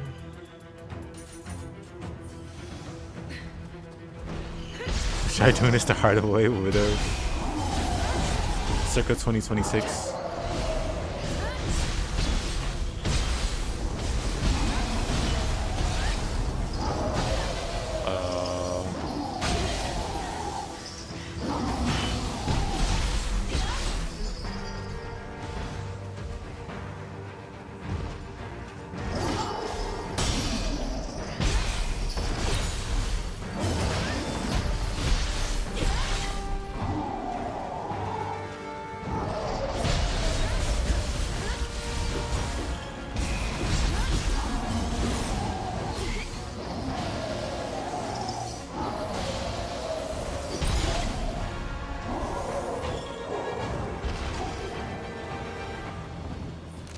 see.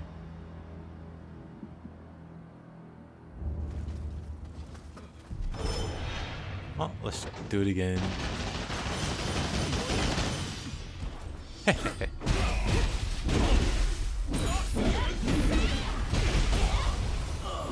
Remnant 2? Oh yeah, I still gotta play Remnant. I bought it on sale not so long ago.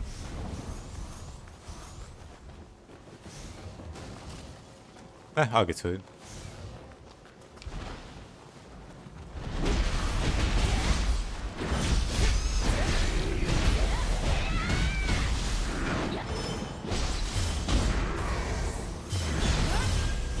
Surprised I canceled this attack honestly.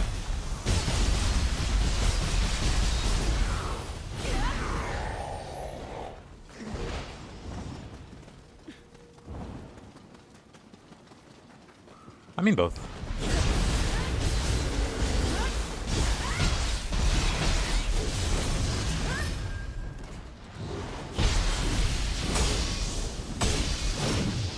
Hey, Pago.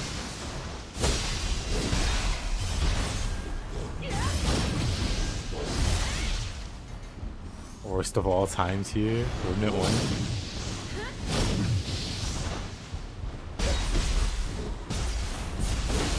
What type is it? I have. It's pretty cool actually.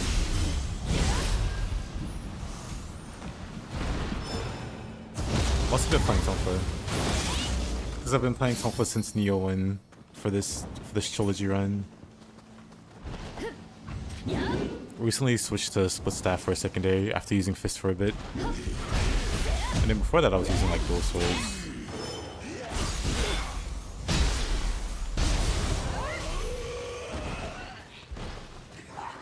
I may or may not switch more. They're already at the end. Or at least close enough. But maybe not. You can't relax now, it's like 300.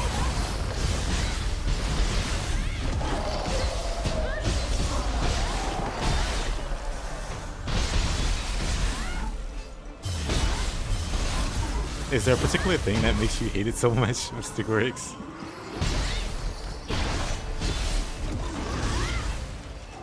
Because I haven't really heard anything bad about Remnant 1.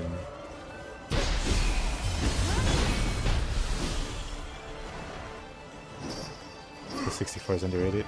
Yeah, I thought when JP referenced it, I thought he was just making a meme. But maybe it was a serious recommendation.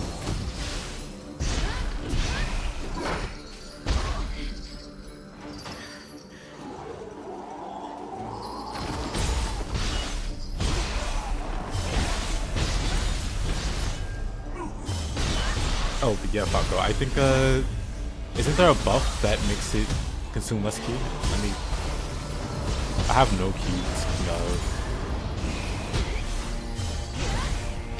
And this guy won't die. Okay. Isn't there a buff that can lower the duration? Summer Twilight. Increases your attack, ki damage. Nope. Waterfall, Autumn Dusk. Decreases the amount of ki consumed when dodging, but decreases your defense. But why would you ever? It's underwhelming. Like, there's a move that straight up increases your ki usage, but it's also stupid strong. Or it was in the previous two Niohs. And it's just decent here, this one, when it's done. You do more ki damage. Back in 1 and 2, this was 50% more ki damage. It's like closer to 30% in this game. But she used like double the ki. So, crap enemies, crap bosses, crap hitboxes, crap balancing. I see.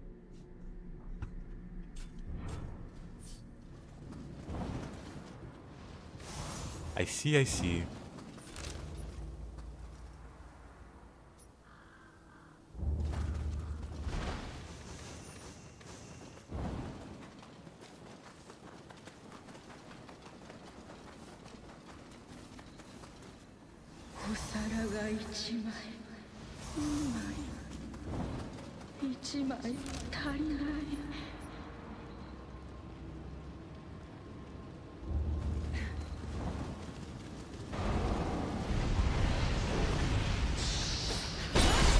I think about playing co-op because it makes everything 10 times worse.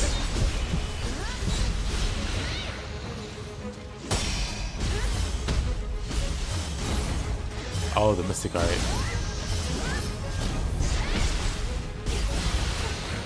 I see, I see.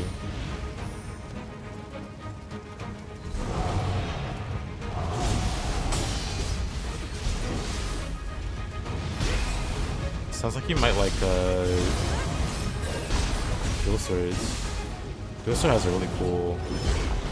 Dual Sword has two really cool like universal parries on Ninja.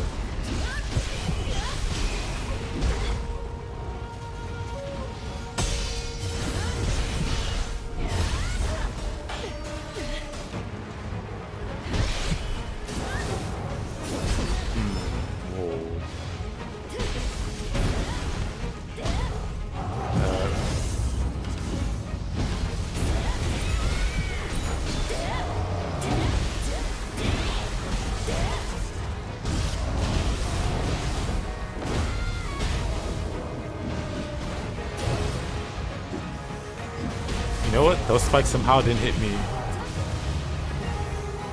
And it's the only reason I live. There's every fighting that death squad.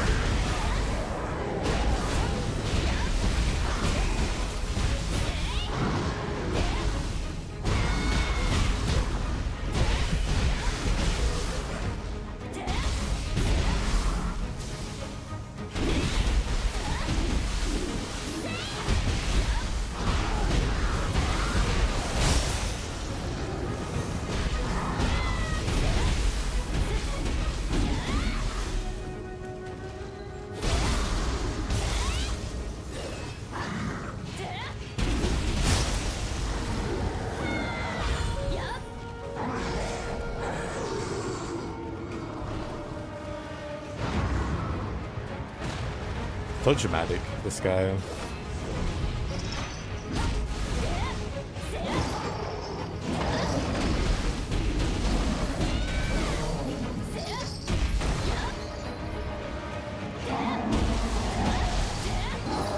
I now remember what I'm missing though.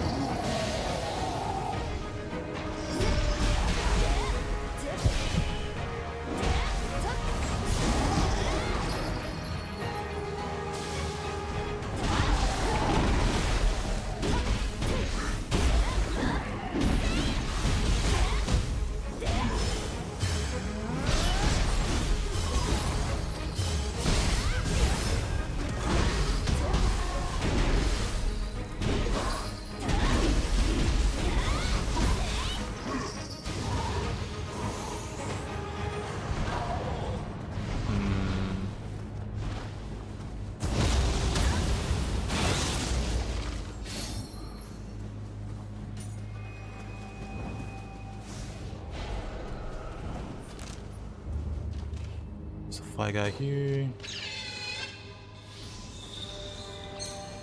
Scum like a scroll ferret guy. Anyway. Just samurai locks this time.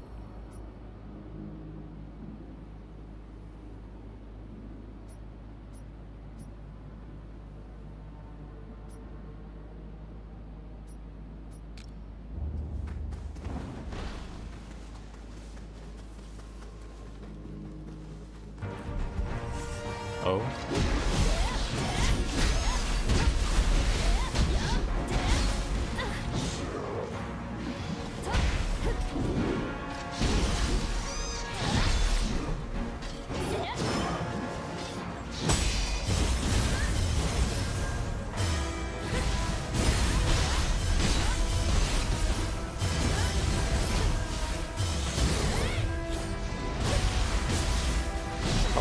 I was in low stance the whole time.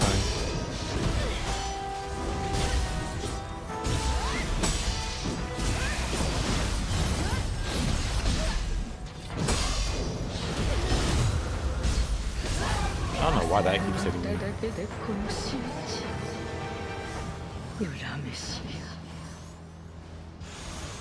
今のは器用ではない。何の因果で怨霊になり果てたか。今日の人心も荒れる一方よ。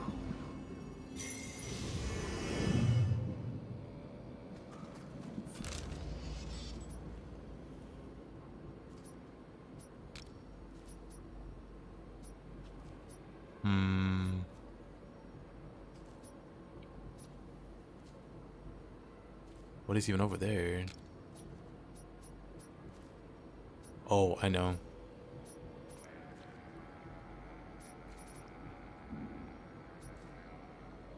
Bubbles whereabouts. Which one's this? Defeating the yokai. Thomas Clever. I mean, I don't really care about Thomas. There should be one more quest then. Maybe not.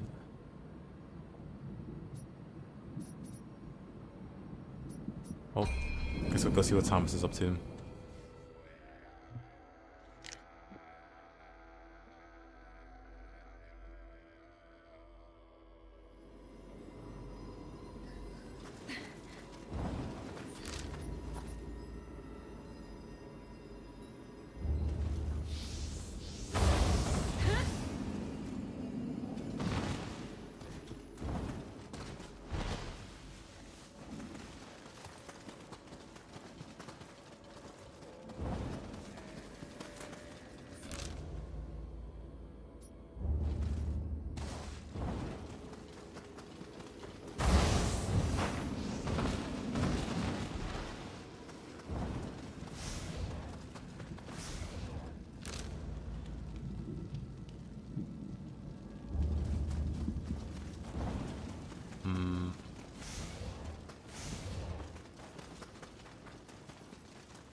I don't think I can go this way though.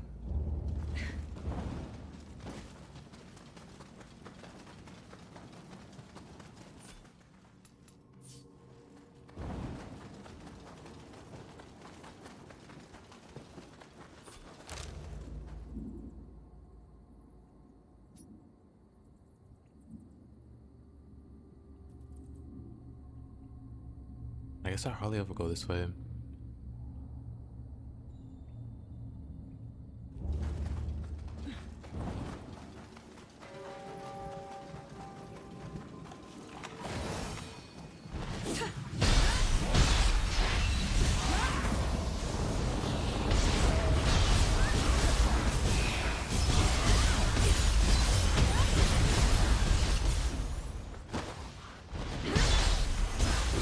I thought that was a dog, actually.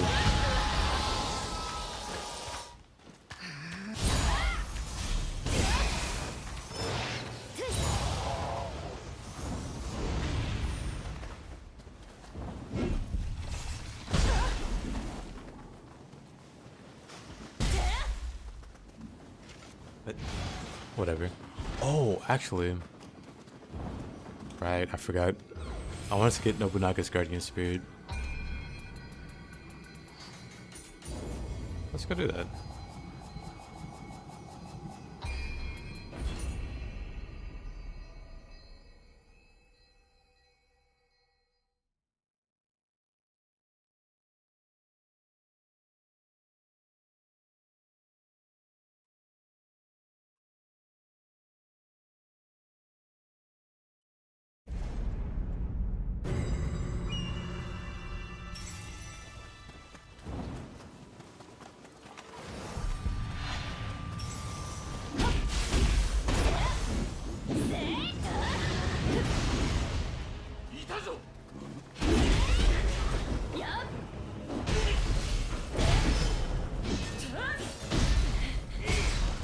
That's unfortunate.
Bad move.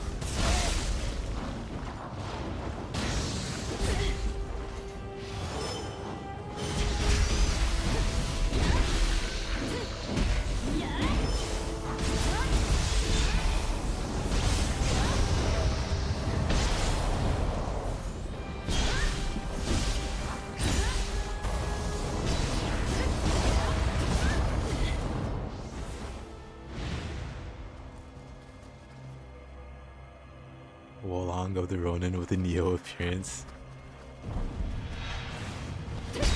Hey there.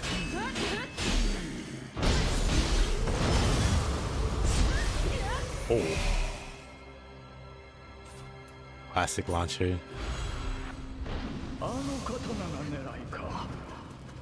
賊ごときに扱う必要なのではないという。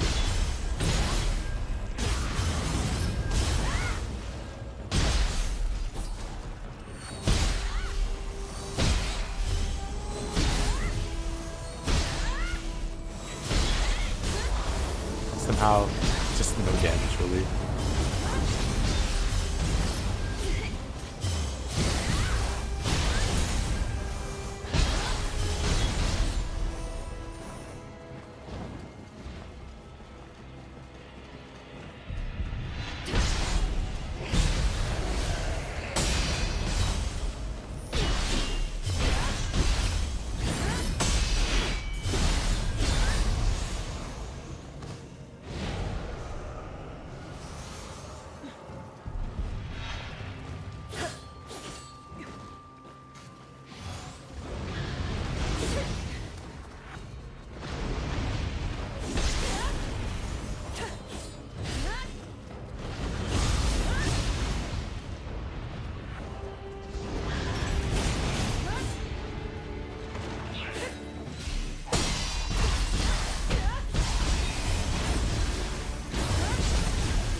Nice.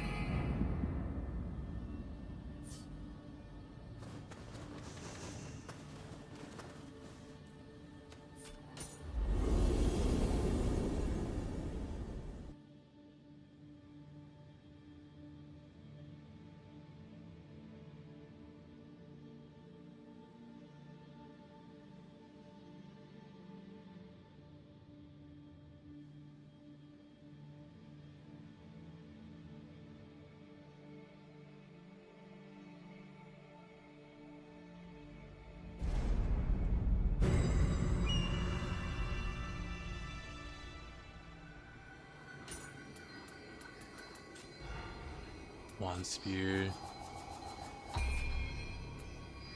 Tengen Kujaku. Become sucked in that element. Alright. Yeah, Tengen was great.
sure went a long way to get it.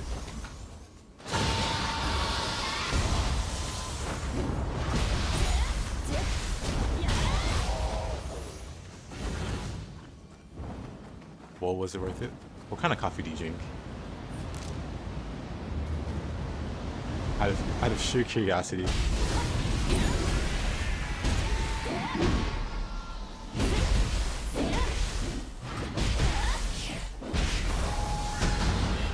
Rip.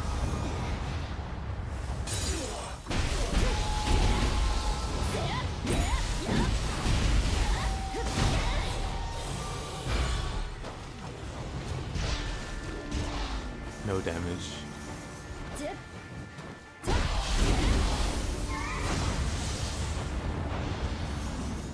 I slept off last a decent amount of time. Interesting. Also, 1 second.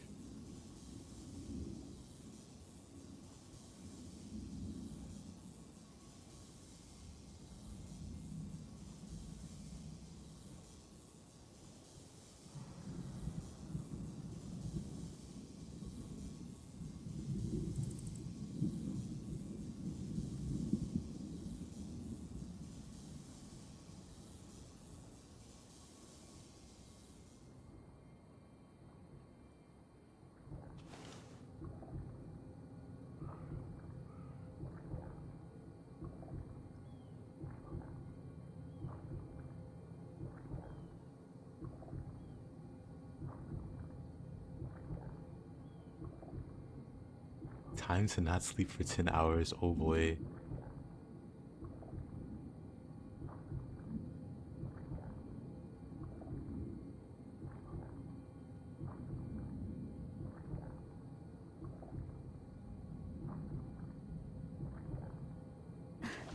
Alright.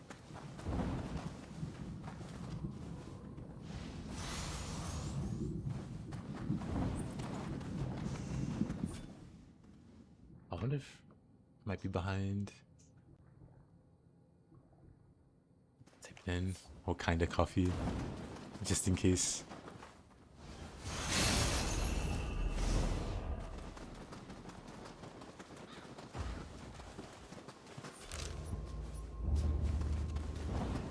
Let's make sure to touch this. Let me see what skills I have. Change that. Dragon Dance, Thirster Fun.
Oh. I feel like he just accidentally sat there.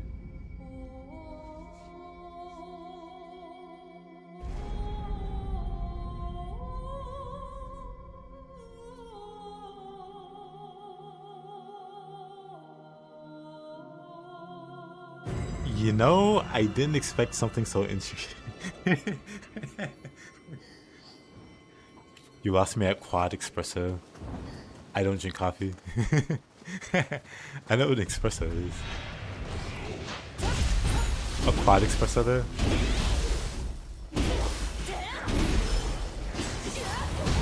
I'm fine. Ready?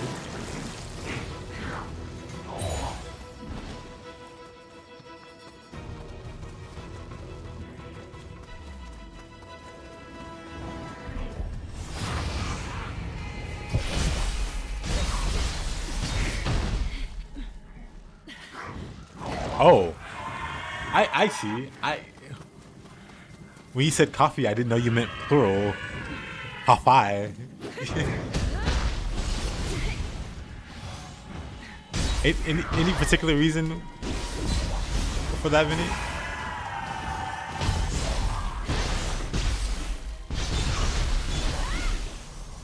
You're gonna lie and wait for your sleep paralysis demon?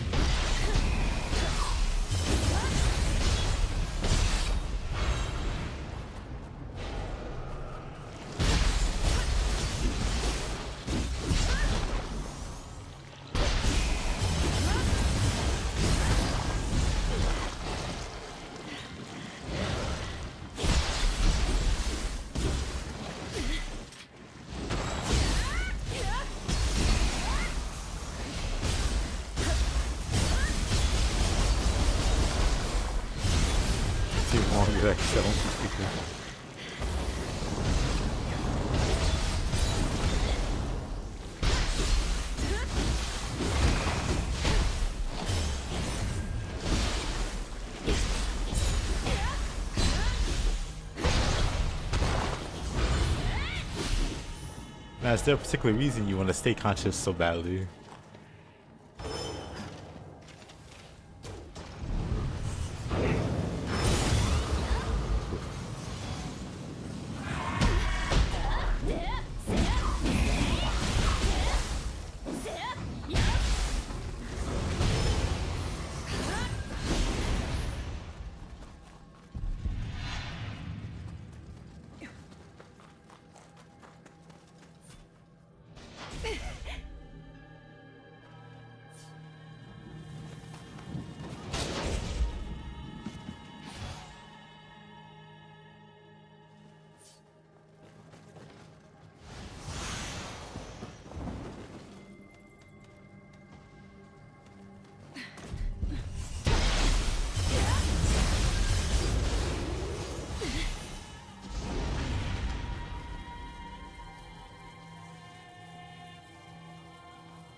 Actual Hello. quad espressos? Hey there. How you doing? I mean, you know me, not great. Nah, I just, like, it felt like drinking a lot of coffee, and since there's going to be a few things premiering today, I'm just going to be sitting in VC forever. Ah, premiering in terms of, wait, like games or? Strictly speaking, there's one thing on YouTube that I'm going to be watching somewhere around midnight. Then there is the new patch for Warframe, which came out yesterday and farmed 3 new quote-unquote characters. I see. And then I promised somebody from Australia that I will be helping them with a weekly stream, so... Ah. I see. Already did a practice run and it went really well actually. So I'm happy about that. How are the new patches in Nioh 3 actually? Because it's been a while since I booted up the game. Yeah, I mean, I haven't been thinking too much about what's new. I know they changed a whole bunch of sets. It's like buff them and make them more like viable. I am still really mad that I couldn't build that in the models that I just like completely gave up. Stupid blacksmith essences. On one hand, I can understand why you claim that Umbra Sight was worse, but on the other hand, after doing like how many hours of Nioh 3 right now? Let's see. I have. Where is Nioh 3? There we go. I have exactly 123 hours, and I literally. Oh, god damn it, I got muted. I only managed to build one set, and I never got enough materials to re-roll one item on second set. Like, I'm sorry, after 123 hours? That's not right. Like, that is just not. Even with Umbra Sight, it wouldn't be that bad. Jesus. Yeah, that's pretty rough. I mean, I'm the type that just will check to see if I have what I need, and if I don't, I just forget it exists until I remember again.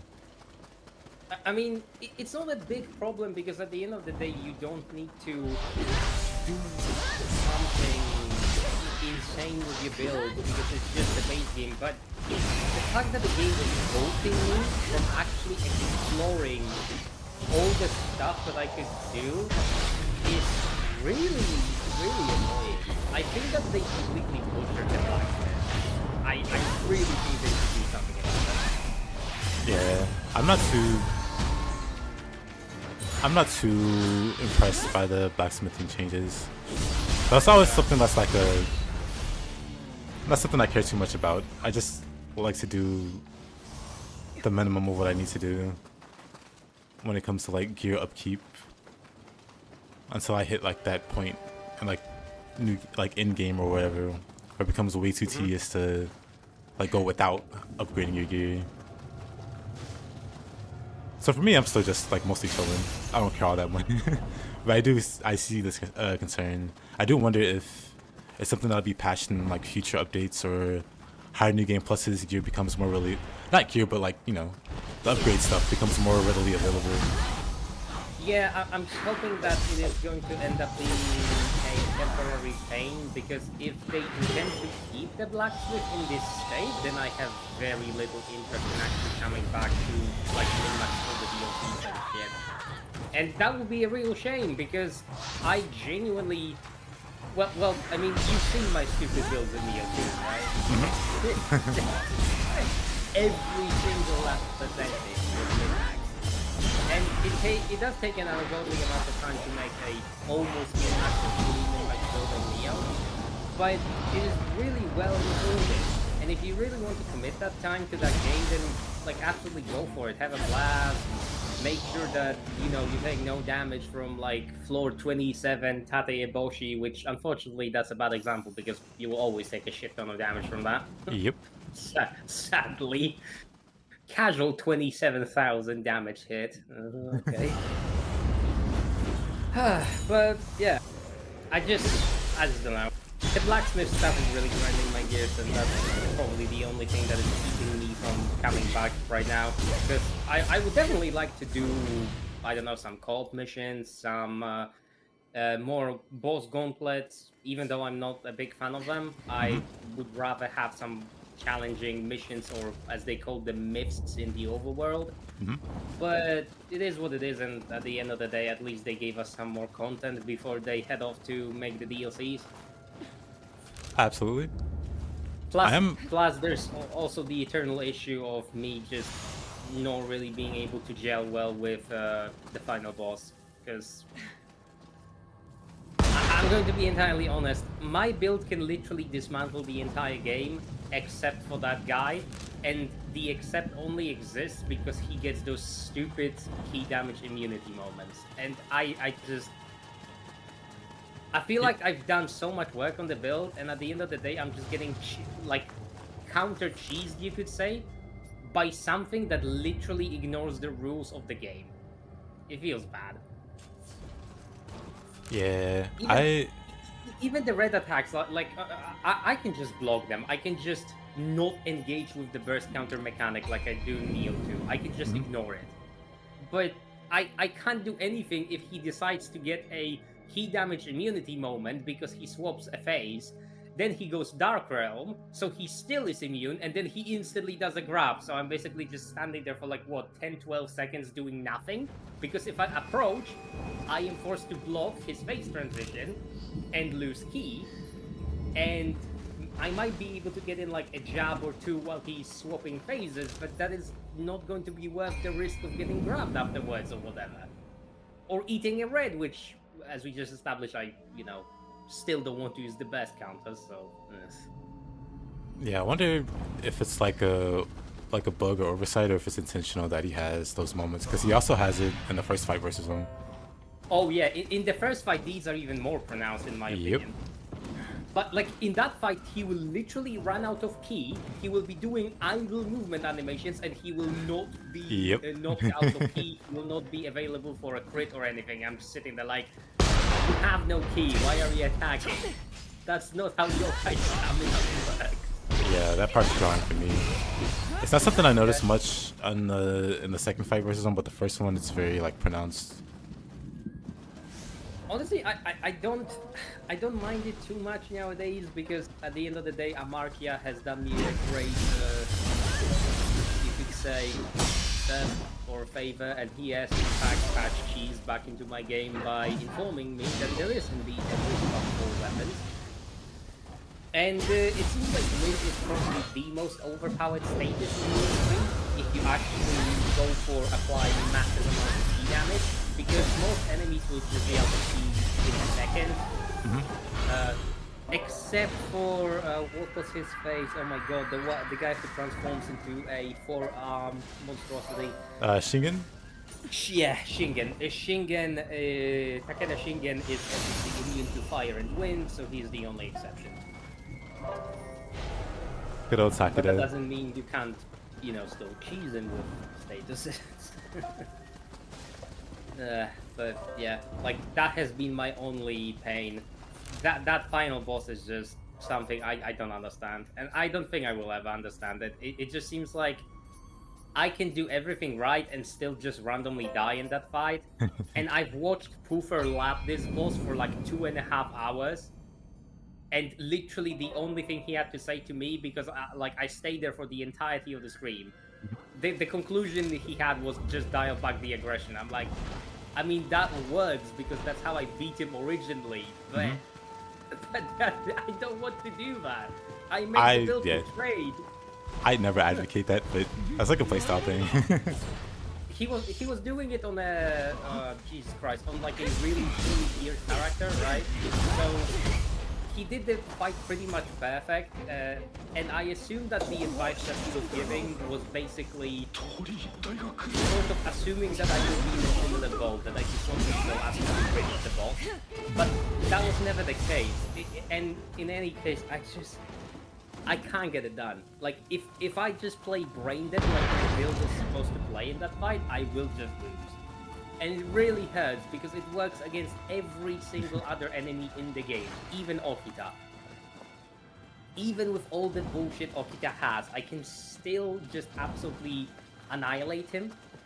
But the final boss is just no. Because the key immunity phase comes and then just, yeah, okay, so now you don't do anything for 10 seconds, 12 seconds, or however many seconds until he finishes all the animations, all the grabs, all the red attacks, and yeah, which is actively made worse by the fact that you have like a high damage build. I don't know if you've ever noticed it, but if you do a lot of damage to Hiruko in his second fight, he will just go through those like phase swaps repeatedly. Yeah, no, I don't tend to have high damage. So yeah, I haven't really decided. It just, like, you remove some of his health, he then does that phase transition, and then you start removing more, and it's like, oh shit, he's just gonna do it in a loop now, because you dealt so much damage. And it's like, oh, okay. So, instead of 10 seconds of not being able to do key damage, you get like 30. Jesus. I feel like there should be some kind of easy answer. What about Thunderbolt for Odachi? Doesn't that have like built-in damage reduction now? That's probably not ideal either. Thunderbolt is the one in which you raise the weapon like high and then you drop it down laterally, or... Yep. I can actually fire up the game and...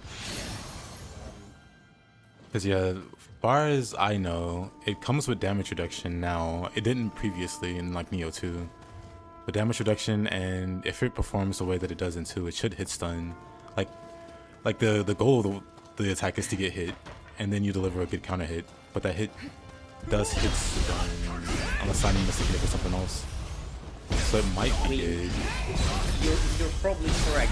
However, have you considered the fact that my limited onion brain only is capable of doing One no move. redux? Fair enough. Yeah, I mean, my gameplay isn't very interesting, especially for somebody I disagree. of your like skill level. No, it's very interesting. My gameplay is basically sitting on an Excel spreadsheet for 2 days. Riveting gameplay in quotation marks. But yeah, I mean, if it works, it works, and I do get a lot of enjoyment out of it. Plus, I do also love how you can just completely skip that personally and just, you know, do the game as is, or play Ninja Gaiden on Master Ninja, no UI, no nothing. I'm just sitting there like, wow, he must be immune to frustration. Nah, well, I guess I am. I don't, at least in terms of video games, like I have like a certain mindset when I approach it that, you know, whenever I do die, it's usually my own doing or something I can do different, and I just take that into account. So I can't get mad when it's something that I can actively improve with. Yeah, I think it's the correct mentality, because at the end of the day, if you screw up, you can always play better. But there are sometimes situations in Team Ninja games that I feel like you don't really get to do much about them. And a good example of that is Honda in depths in Nioh 2. Like, I'm not saying it's impossible to beat him 100% of the time, but I am pretty certain that everybody is going to have that one moment in which Honda does something stupid, like he hits them with his backside or whatever. Because I still vividly remember that one attack in which he killed us both, one of us behind him. Yeah. Like, how even? I assume it was like a latency issue between us or something, but still, that was minging. Yeah, he has some pretty crazy hitboxes, and that he can like hyper armor and go into those crazy hitboxes like And then he can almost heal for instantly. like 100,000 health. Yeah. It's just disgusting. That's It's not also- that bad in solo depths, obviously, but Yeah. co-op really kind of kills that thing. And I don't actually know if it's something that I'm doing wrong, for example, in co-op, or is it genuinely that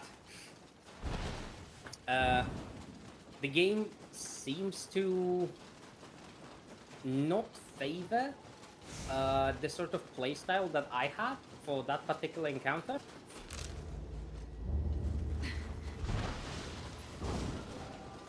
I don't know. I think just playing in co-op makes things it's different. Like for Monster Hunter, I'm sure you fought bosses solo and fought the same boss in co-op, and it's like a very different experience. At least for me, that's what it's like. I mean, I don't really know, because Monster Hunter is a game that is highly, I should say, customizable, but the reality is that every single person has their own opinion about Monster Hunter. When they actually go through it, they play the game and they become veteran of the series. I really think that the series basically was at its best in Monster Hunter Generations Ultimate, or Double X, however you want to call it, like American or European or Japanese version. Because the game at that point was kind of like Nioh in a way. It gave you access to a lot of stupid bullshit, but the enemies were also pretty stupidly bullshit in Endgame. And then the next installment, like Monster Hunter World, is by comparison fairly tame. But still, it is difficult where it needs to be. And then you've got Rise, and Rise basically is, oh my god, it's brain dead. Like, the base game of Monster Hunter Rise it is so mind-numbing. I don't know. there isn't a single wall in that game.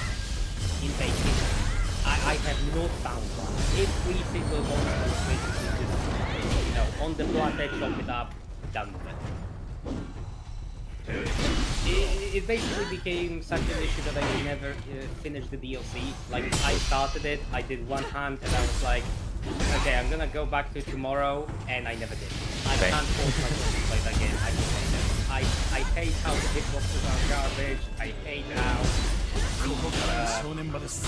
very clever person, whoever was responsible for it, because I did like a thorough disassembly on Monster Hunter Rise. I wanted to like check my bias and prove to myself that it was just me being an idiot. But unfortunately, after picking the game apart, because it's a 3D engine, right, so you can install a lot of mods, I have found out that it was not in fact a skill issue. There are legitimate real problems with vertical hitboxes in that game. And yeah, some of those hitboxes are actually pretty absurd. They are. I think that Amartya, who was it? Amartya and Farseer have seen me basically stream a clip that I recorded of a Tigrex fight in which the Tigrex manages to hit me because I am in the air, and because I am in the air, the aerial portion of hitbox, which completely ignores ground, becomes active and clips me. Which, I have to say, when you don't have the hitbox visualization mod on, right? You just get hit by nothing. You don't visibly get hit. There is nothing like connecting the monster there is nothing there for you to get hit by. And it looks really stupid. It does. And if it wasn't enough, there are certain monsters which have basically like vertical wall of a hitbox when they're attacking forward or sideways. And I don't understand why that is, because it seems that it has been done to counter the wire bugs. I assume you know what those are. Yep. And the problem with wire bugs is the fact that, one, the if wire or if aerial, however you want to call it, in game code, I believe it's like if wire or something. This also triggers for wire bugs. So when you start using a wire bug, you're liable to get hit by something that is aerial only. Why is that the case? Good question. And if I wasn't stupid enough, sorry, just finish what you were saying. Oh yeah, I was gonna say I know exactly what you mean, because I played Bow when I played Rise, and Bow has like move that puts you way in the air and you can shoot downwards, but and you think that would be a good move to dodge attacks with, but the number of attacks I've been hit with while I'm way in the air is kind of staggering. So I know exactly what you mean. And you know why that exists? Because when you use your like wire-based movement, your hitbox, despite the game interpreting it as moving, is going to stay glued to the point in which the animation started. Until the animation is like halfway through or finished. And even with the hitbox mod, you can't see it. It's some sort of spaghetti code. I swear to God, this is a thing. There's a video by a guy called Little Tracker, like multiple videos actually, which illustrate that issue. And I just don't get it. I legitimately don't, because it is plainly a problem with design of the game, and they just left it in. I assume it was only done to counter excessive wire bug spam. Which, I mean, fair. But really, was there no better way to implement that? At least a more or less jarring. I don't know. It's hard to think of like a good way to deal with, because like if I think about it, it's like really easy to exploit just constantly being in the air. You have like plenty of means to get into the air and stay in the air for a while. So I do see it would be a problem, but at the same time, I don't know like a good answer to that problem. But the current thing they have doesn't feel great. We clearly should be jumping over attacks or being over attacked and still get hit by them.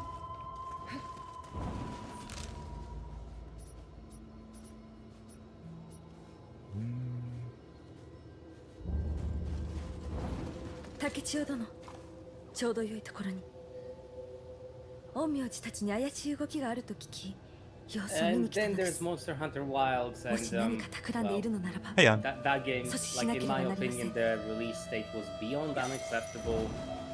So yeah, that's pretty much where the discussion ends for me. Because if somebody wants to defend that game, they need to give me a factual, objective, based on reality, verified, well-proven reason why the game is finding this thing. And nobody has managed. Because it is just not acceptable. Like, I am very sorry. You could have like a 4090. My friend Groncher actually had a 4090 bot for that game. And he literally had the exact same issues with like stuff loading in too slow because the texture streaming was absolutely garbage. It doesn't matter how good your PC is when the release date of the game hits. If the game doesn't want to run good on your rig, it will not. And for the record, he has a 4090. I've got 7700 XT, so my card is way worse than his, objectively. And I did not have as many issues with textures for like background, you know, world, cave, whatever. I had more issues with polygons on monsters. But in his case, he constantly got like, I don't know, gummy, rubbery backgrounds, and the monsters looked a little bit better. So he still had the infamous, what was the second monster? Like that basilisk-looking thing. Dang, I can't remember the name. I know what you're talking about. Same. So basically, he fought that thing in polygon mode on a 40-fucking-90. Like, I'm sorry. What is the counter argument for that? Oh, he should have just, I don't know, magically decompressed the text before the game launched.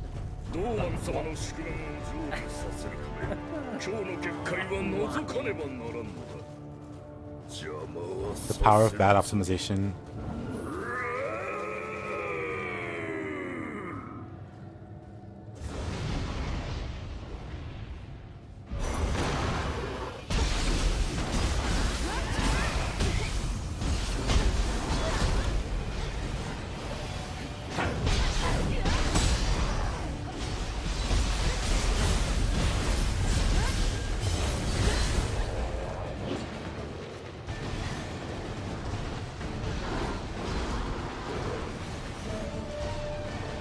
You got a 4060 launch. Yeah, that's the thing. People have different problems when it comes to like things like that. Look good only low FPS. That's also why I can take a while to fix stuff like that. Narrowing down every problem that every person's having. Yeah, I mean, you can't solve all the issues because inherently building your own PC is going to come with all really weird gimmicks and possible pitfalls depending on what sort of rig you want to build. But still, I just think that the release date was already enough to basically kill the enjoyment for me. And then when I considered everything else, like the focus system, which I think that the focus system is something that is an inherent detriment to the game itself. Because in some cases it completely kills positioning. It just kills it. Why would you position when you can now spin rotate your racer 180 degrees at any point? What's the point? What is the point of knowing the weapon anymore? I just don't get it. And then I don't know if you've done like endgame content for Wilds or did you skip past that? I got to the endgame. I got to... I mean, I think you saw it. What's his name? Bakumatsu or whatever his name is. Giant black dragon.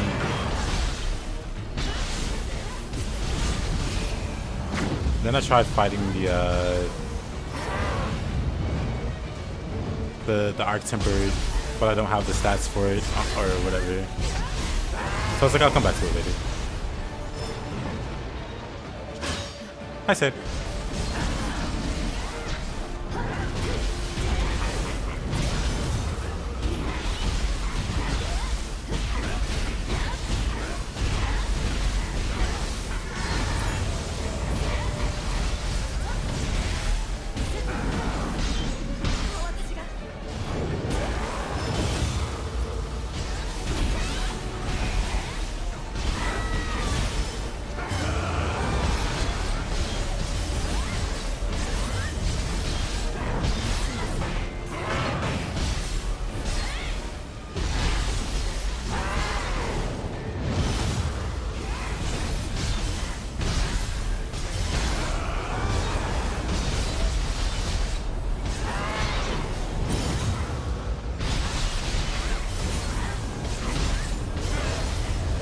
Then again, you know, maybe it's just me being hard mentally and just not wanting to enjoy the game. 足やドーマの Still, 手下が I 今も just, 暗躍していた I と don't は know. The No, I get RNG it. aspect of the arcane weapons, the focus mode, and I think the difficulty. This is what really drives me mad.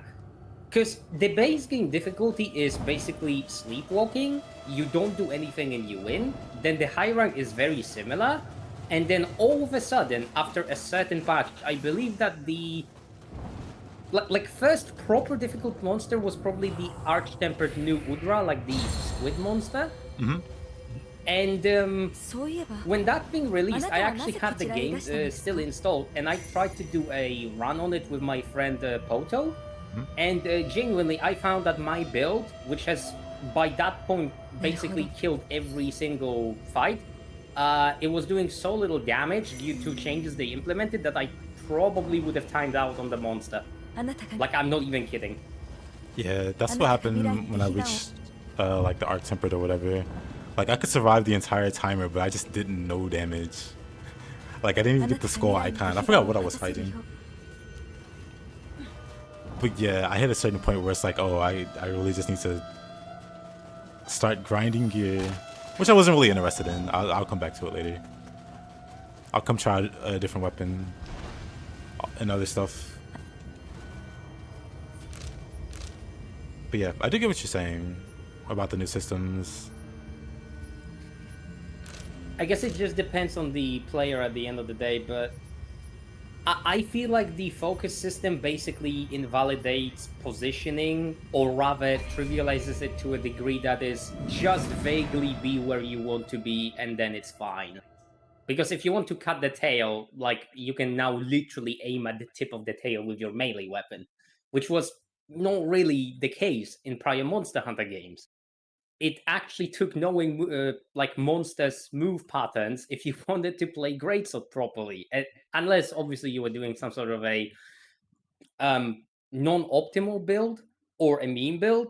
Because I've made a bunch of those for Greatsword as well, and they are actually pretty effective. You don't have to do the strongest attacks on Greatsword to get great mileage and great value out of the weapon. It's just that when you've got access to the TCS versus pretty much everything else, like, are you going to take, I don't know, 1500 to 2000 damage, or are you going to take, I don't know, 300, 600, something like that? Burn my gears. That wasn't a TV show, it was a Family Guy reference. Or it's like a big Family Guy meme. Monster Hunter distinctively very linearly scaled. I can tell you. Linearly scaled, as in difficulty, or I'm not sure. yeah, I just about that comment off there. difficulty. I don't think it's scaled that well in this case.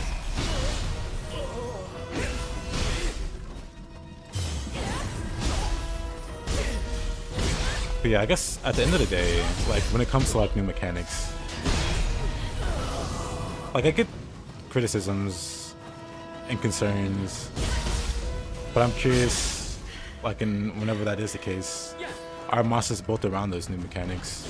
Like is the enemy built around the base game definitely was not. Like the base game of Wilds when it released, it was not built around it whatsoever. Yeah, and that can definitely suck. It was implemented 100% obviously because it was in the game, but legitimately monsters would spend entire hunts on the ground because of the wounds. And I know that somebody is already going to say, oh, but you could also do that in World because, you know, monsters had health pods and shit. Well, yeah, you could. But you know what? You've got health parts in Wilds as well. So you can also generate stagger and knockdowns via pods and wounds as well. So it's a double whammy of nonsense. And I just don't really understand it, and I think that it all basically came down to me doing a random hunt on a Juwu, or however that stupid squid monster in Wyvernia is called. And I basically had a meme build on, which was designed to break parts and gather materials, so like a lot of flare, a lot of part breaker. And I killed that thing in under 3 minutes with traversal time. I'm sitting there with a build that basically is so suboptimal in terms of damage that it does absolutely nothing. It's designed to open more wounds so that I get more parts, and I killed it in sub 3 minutes. I'm sitting there like, I can't do that in Monster Hunter World base game. I genuinely can't do that. If I start my hunt at the supposed start of the location I'm in, and I need to traverse to the monster, and I'm playing a shit tier build in terms of damage, I am not killing that monster in 3 minutes. That is not happening. So, yeah. It's basically... People can argue about difficulty all they want, but there are certain things that are just objectively true. With focus system, you get so much more value out of manually aiming where you want your attacks to land. You can target better hit zones. I don't know. I don't know why there is even an argument about that the game is like harder or easier when... I think that there is even a feature for like the NPC hunters to literally win the hunt for you. I just... Like, how far down the rabbit hole we need to go? So I'll say, and the reason why I asked earlier is the game like balanced around it. Because like one of my favorite series is Fire Emblem. And there was a pivotal game called Fire Emblem Awakening. And it introduced a thing called a pair-up system. And within that pair-up system, you can combine two units basically. Like you'd have like the main, like like the person in front and the person in the back. Person in the back buffs the one in the front, like massively buffs their stats. The reason this is a problem in Fire Emblem Awakening is the enemies could not do that. So you inherently had a huge advantage going into any fight if you used the pair-up system. Like if you knew what you were doing, it was pretty much impossible for you to lose like any kind of matchup just because of the advantage that system gave you. So that game was absolutely not balanced around, or it was not properly balanced around that system because it could trivialize the entire game. However, in Fates or like Fire Emblem Fates Conquest, they properly built around, so now the enemies could also pair up, and it was no longer such a one-sided ordeal. So that's just my example of, like, when it's first implemented, it's terrible. I get what you're saying, but have they made strides to make that better? Have they made it so that it's not such a like heavy-handed system that completely trivializes difficulty in that way? Because that's one of my biggest like complaints about I'm really Awakening. hoping that you're right and they can make it work better for like the DLC of that game, but unfortunately I think I'm just gonna take my money elsewhere and support a different product, because again, the base game state on release was completely unacceptable. Then the changes that they did to the combat system, I really, really despise them. Not to mention that there is one pet peeve that I have about the game, which is completely subjective, so don't take this as like a critique if anybody like wants to go off on me after hearing this. I despise what they did with Insect Glaive in Wilds. I hate it. I personally think that they completely butchered that weapon. And I am an IG main, so... Understandable. Yeah. Yeah, I've heard Kinesis IG say the was same about... basically a weapon that was like based on movement, agility, speed, doing same combos on repeat if you really wanted to like only play Monk damage. but more than anything, it gave you like freedom and mobility. It was the mobility scooter war game. And in Wilds, it's like you just play it on the ground and you spam the like extra consuming and extra giving attacks in a loop. Like, what are we doing? I'm sorry, what are we doing? Our weapon that was supposed to be all about mobility, about mounting, and all of that is literally reduced to spamming 2 attacks in a loop on the ground. Really? Ugh. Not to mention that they gave it an offset, so like a counter, which I think that counter is actually on one of those 2 attacks as well. So that's even worse. That's just Interesting.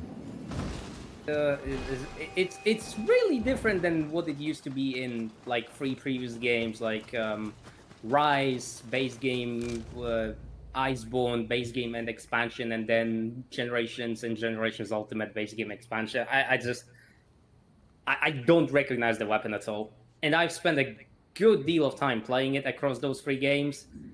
And I have to say that I hate it in Wilds. I can't stand it. I can't stand the idea of, oh, insect glaive, stand on the ground, do 1 combo. Oh, it's not even a combo. It's literally hold 1 button while attacking to do an attack and then do a follow-up. Optimal damage. Only meta insect glaive allowed. That was basically the best way to play glaive. And I mean, is it possible to play without doing that though, I guess?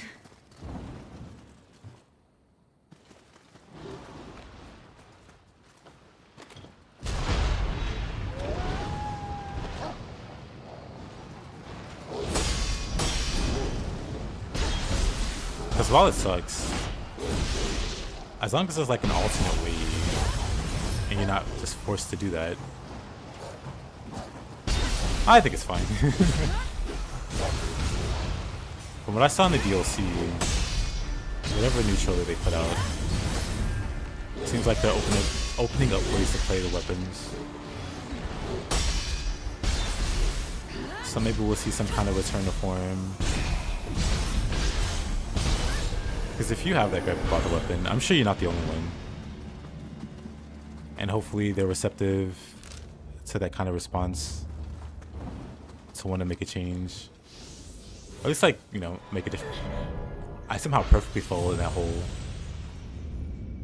But somehow make ways to cater to multiple playstyles with the DLC.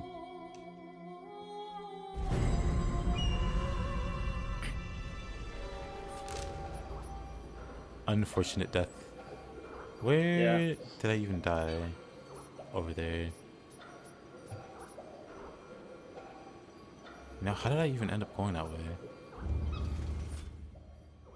Hey, Leech. How you doing?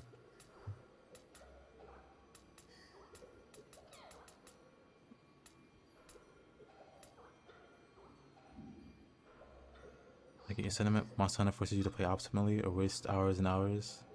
The hunt time goes from 10 to 15 minutes to 30 to 40 if you don't optimize. I mean, that's not exactly incorrect, but it's also not correct, because it just depends on the version of Monster Hunter you're playing, I guess. As in, which game is it? Because I can fully believe in Generations Ultimate, for example, having a bad build on a Deviant Hunt is factually going to make you time out. I believe that because I have experienced that, I have lived that, and I agree. But running out of time in Wilds or like Rise, I don't buy it. Like these games, especially the base games, are so brain dead that nah, you can play suboptimally and you will still win. As a matter of fact, in Wilds, when they released Arch-Tempered Raidao, me and my friend literally beat it without dodging and healing in like 15-20 minutes. It's that brain dead. I'm sorry. Been doing well, Mr. Leach. We literally unbound the fucking dodge button because we couldn't take it anymore. I actually think that the Arch-Tempered Raidao is such a great fight. because it has a good gimmick. Like, even if you block an attack, you can still get hit by a follow-up. But so many weapons have counters now. Like, so many. And so many of those counters immediately shut the creature down and put it on the ground. So you're not really gonna experience the gimmick if you play optimally. What's the point? It hurts. Yeah, it sounds like, I don't know. Whenever you do make sweeping changes or like, you know, big drastic changes like that, it's important to like rebalance the enemies around it. Because otherwise you do end up with situations like that where you can miss like cool stuff that you would normally experience had that mechanic or whatever not existed. I mean, for me it was basically the switch axe getting the two counters that it got that kind of finally broke me. Because when I saw that I'm not gonna enjoy Insect Glaive at all, then I basically swapped to my second preferred weapon, which was Switch Axe, because I really like ZSD brainless spam in Monster Hunter World, and I really like the triple spin and the sword counter in Adept style in Monster Hunter Generated Ultimate. So I was like, yeah, let's go with Switch Axe, and then I learned that it has two counters now, and both of them give you insane benefits. One of them literally instantly grounds the creature if it lands, and the second one gives you damage reduction and full hyper armor to like literally everything. Literally everything. And the second one with the hyper armor is also extremely fast. But I do what? Why? And if that wasn't enough, when the game released, have you actually played like Switch Axe at all in Wilds? I've only played Bow and Wilds. Okay. So, Switch Axe has a move called Full Release Slash. And when the game released, this attack was so ungodly broken. I'm not even kidding, it may have been like one of the two hardest hitting attacks in the game. It was stupid, and it was very easy to spam it. So basically, you could genuinely just charge up, do that attack, hopefully have the monster like go to the ground because you break a part or you like destroy a wound or something, and then you just do a little bit of sword mode or whatever else, and then you just do it again and again and again and again and again in the loop. And you obviously have the Rocksteady mantle, so you could ensure that for some time at least you wouldn't be staggered. So you could just spam that shit on, like, you know, directly in front of the creature. And the creature had no counterplay for you. It had nothing to offer you. Nothing. It would just sit there and eat the damage. What's the point? I don't know. And to be entirely fair, I've done some experimentation. I tried like playing completely stupid in Monster Hunter World, for example. I went to Guiding Lands, I ambound my dodge, and I decided to kill a Tempered Kushala without healing. It did not go well. Fun. It did not go well. It went absolutely tragic. I didn't lose, well, you can't really lose in Guiding Lands because you have infinite revives. But it demolished me. It nearly carted me multiple times, and it just didn't seem like I had any possible way to win against that creature if I played that stupid. And in Wilds, every single time I tried, until they added those really, really difficult monsters after Arch-Tempered Udra, I always felt like I can just play stupid and I will not be punished. I don't know.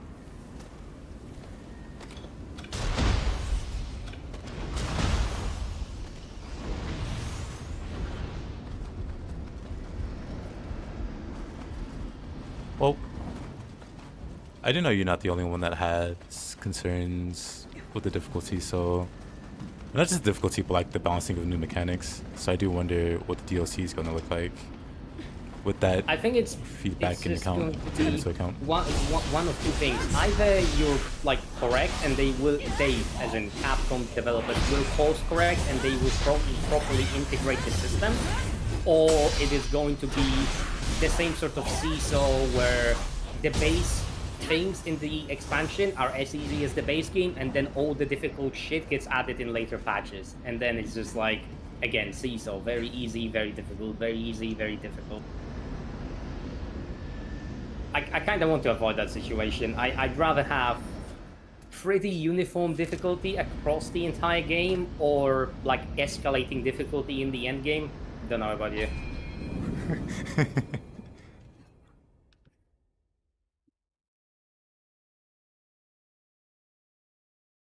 Oh, you're hanging in the air. Oh well. Yep. I'm fine. I made it. I've actually not managed to get myself stuck like that in this game yet. I haven't either. that was the first. So I was surprised I could teleport. Wonderful to see more about the DLC in the Tokyo Game Show later.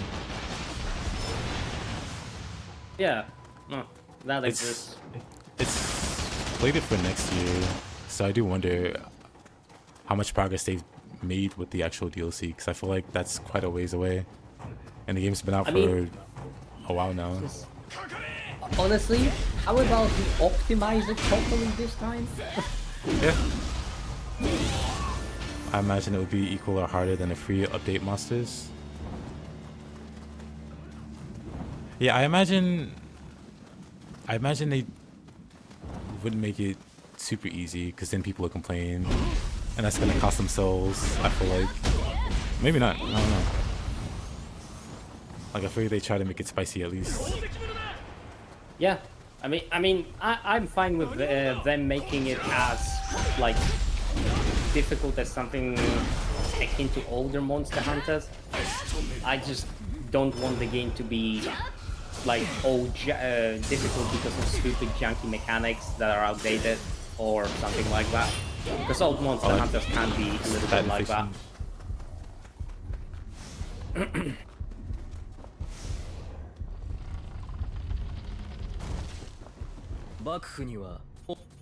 Oh damn, that's quite a bit of damage from the lightning.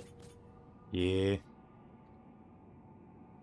Every single time I'm thinking about playing a proper status build in this game, I realize that I would have to play Ninja, and then I can do it. Nothing's wrong with Ninja. I just don't like feeling pigeonholed. Like, we've had that conversation in one of the streams already, and if the game is giving me such a massive benefit from Ninja, like multiple stackable talents from the hidden skills, or like whatever, you know, those ninja skills in limited capacity, for application, extra damage if enemy has multiple stages, and then I'm sitting there like, yeah, I mean, you can very much play for confusion and status in Samurai, but let's not kid ourselves, we know which one does it better. Well, yeah, Ninja was built for that kind of thing. Yeah, that's one of its core identity gimmicks. And that's completely fine. Like, I don't want to take it away from Ninja. I just want the Samurai to also have something that is not just the flex. Because, once again, the Samurai skill tree proper, in the same spot that all the weapon skill trees are, is barren as hell. There is nothing in there. Nothing. What is it, like 8 abilities? 10 abilities? Yeah, that part feels like an oversight. Or not necessarily an oversight, but I feel like they didn't have much to start with the skill tree or whatever. The E-post is back in there. It's that easy. It's that easy. Like, why? Because I don't know anybody that actually, like, slots those now. Because, you know, I the do. so point starved. I slot the one that you regain key on dodge. Because, you know, I'm addicted to not key pulsing. Yeah. My gameplay is stupid. It just matches my room temperature IQ, I suppose. Yeah, but honestly, just bring back for like a DLC or a pre-DLC patch. Just evacuate all of the key pulse mechanics from the samurai tree. From the hidden samurai skills, and put them back into the samurai skill tree proper. That is one change I desperately want to see in Nioh 3. Well, that and the blacksmith, obviously. Right now. You could have that fancy schmancy weapon with plus 20 on your like status application, or you can have the plus 3 roll from blacksmith. Enjoy. Never apply status. That's, it's such a goofy thing. I mean, if somebody can make that like +3 insert status type work, more power to them, I suppose, because they're better at min-maxing than I am, but I have tried and I have failed. Yeah, I don't even know if +3 does anything, honestly. The application is so insignificant that it just decays right out of the enemy. If you put a like only the buff on your weapon, then it's only the buff doing most of it, if not all the work. So I feel like we don't really have a properly defined order between what the weapon does at that point and what actually the rest of your build does. And that is kind of silly. And not in a good way as well, because at the end of the day, if you don't know what your gear does and you don't know if you can rely on it, then why do you even have it equipped?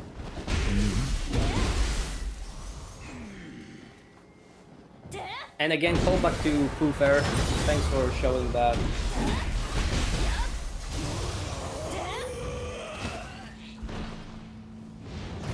With pretty poor equipment, but I don't know. I don't think that everybody has the patience for using non-optimized equipment, and even if you don't play fully optimized, it's just you don't want to have shit gear anyway. Like, it doesn't have to be optimal, but at least don't have it be completely garbage. Well, I guess it just depends on each and every player. Speaking about that, I've just finally finished patching Nioh 3, so let's see what we've got in those new patches. Adjustments and bug fixes for set bonuses. That is good. That's great, actually. They brought quite a few gear sets up to like a decent standard. From what I hear, I actually haven't looked through all of them, but I have seen a few. Increase the effects of the melee damage unscathed on my primary set, okay? that can only end well. Garbage gear.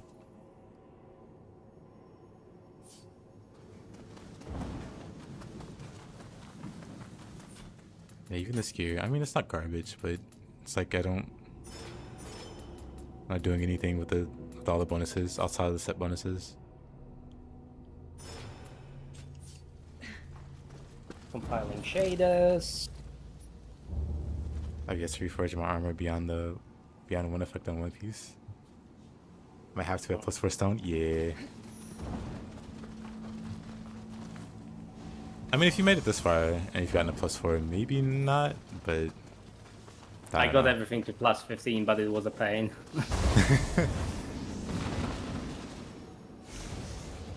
Plus, it's such an overkill. It is. It's. Oh, there is no reason to do that to yourself whatsoever. I mean, if you use Stone of Penance now, there is, but outside of that, just like casual standard play, nah. Yeah, I think I finished the game with like +6, 7, something like that. Like the second playthrough, that is. Yeah, I remember I didn't like I hoarded my. Well, I call myself hoarding, but I didn't like upgrade my armor until I knew what I was doing, or until I knew what I wanted to use. So I was like +2 and 3, whatever I picked up.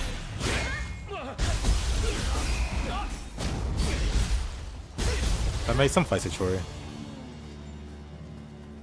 Yeah, Dang. what was his face? Takasugi. Yeah, Shinsaku's such a pain to fight, on Samurai at least.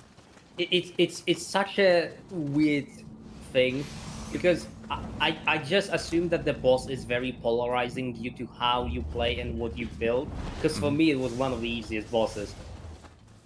It's just like, oh, you're gonna give me infinite hyper armor on a build that's designed to trade with everything. Okay. Yeah, it's definitely, as with like most things in these kind of games, it's always gonna be like a golden player. Like even beyond like... It's a jarring experience though, because I know for a fact that his gimmick, like, you could call it a poorly designed one. I definitely agree with that one. But at the same time, I can see that this is just a matter of, can you retaliate in kind? If the answer is yes, even if you take a lot of damage back, then you just kind of win. It's such a weird thing because it's a boss that is essentially a gear check in a Nioh game. And I don't actually think that we've had a boss like that before. Did we? No. Yeah. I'm just thinking about Nioh 1. But yeah, that's the thing. I mean, if you don't optimize. maybe the very first boss in Nioh 1, like if you grinded William enough in that first level to just brute force that fight. Honda Nioh 1? Oh, like the one with the crystal? The fight where you fight him with the crystal? No, Maybe. like on Ryoki, the first proper mission in Japan. Oh no, I was responding to someone else. Someone chimed in with Honda. Yeah, Honda sorry with about that. In Nioh 1, you fight him where he's like being buffed with crystals and he heals. He can out-heal the damage you do. Oh yes, I mean that's a valid example actually. So I guess it was in the series before, but it just wasn't nowhere near as pronounced. Yeah, because that was optional. You could just destroy the crystals and beat Honda instead of fighting him outright. You had options there basically. Yeah. Why is the cartel leader consorting with Onion Land Warehouse Legend? Onion Land Warehouse Legend. Your title's expanded. How does Nioh 3's movement feel compared to 1? It's different. I wouldn't compare them, but they both feel good for different reasons. I mean, I guess it's just like expanded because you can slide, jump, but it's slower in terms of how fast you can run compared to Nioh 1. Yeah, it's slower in that, and also like Nioh 1, probably why it can feel a little more janky is like you can like do actions faster, like yeah. Hi, Amatya. I mean, if you're not at work, you can just I'm in a Discord. If you wanna say stuff. Oh yeah, actually, funny story today. Obviously, corporate nonsense, bullshit and bollocks. We had a direct meeting with the director of the entire company or the entire location here in Onionland. And she was basically going on about statistics and how happy people are at work. Typical corpo nonsense, none of it is true. And then she basically says that she is well aware that people from production and warehouse are calling the office section the castle in quotation marks. And I'm sitting there like, nobody is calling it that. Where did you... What? Where did you pull that one from? That doesn't exist, first of all. And second, she then goes to say, but remember, we're not discriminating. However, we want people from production and the warehouse to use a different scanner for their entry cards. Interesting. We're not discriminating, but you all peasants from production and the warehouse can use a different scanner than the nobility from the castle. Thank you very much. That's kind of great.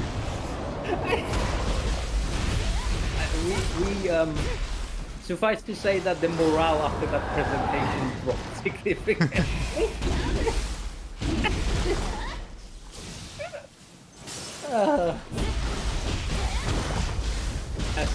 So obviously, because a lot of people were, I'd say, reasonably or rightfully peeved by that statement, we decided to only use that office card scanner from Nice. now on.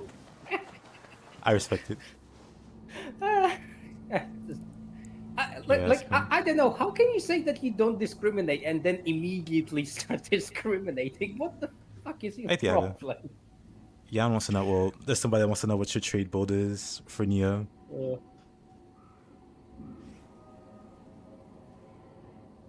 Mr. Widow. What the hell? Yeah, he's curious what build you're using.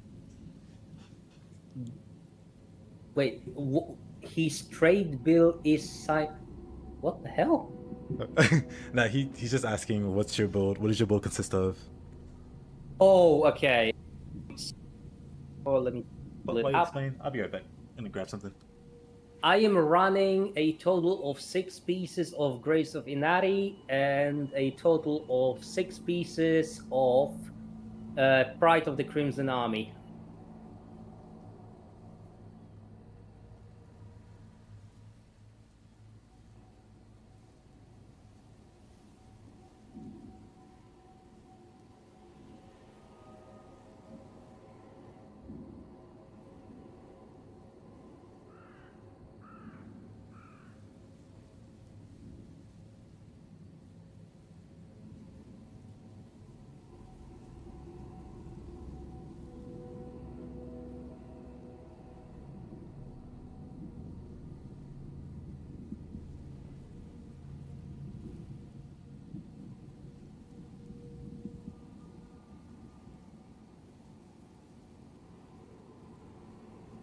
So Grace of Inari.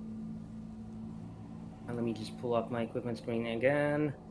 For 2-piece bonus, it's 246 life. For 3-piece bonus, it's 10 extra seconds of duration. For 4 pieces, it's minus 4% damage taken. For 5 pieces, it's 10% extra elemental weapon damage. For 6 pieces, it is faster key recovery on Onmyo magic use. And on 7 pieces, it's 18% elemental weapon damage. So when you buff your weapon and you've got the whole set, you just start doing 28% more damage as a modifier. It's pretty crazy.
Alrighty then.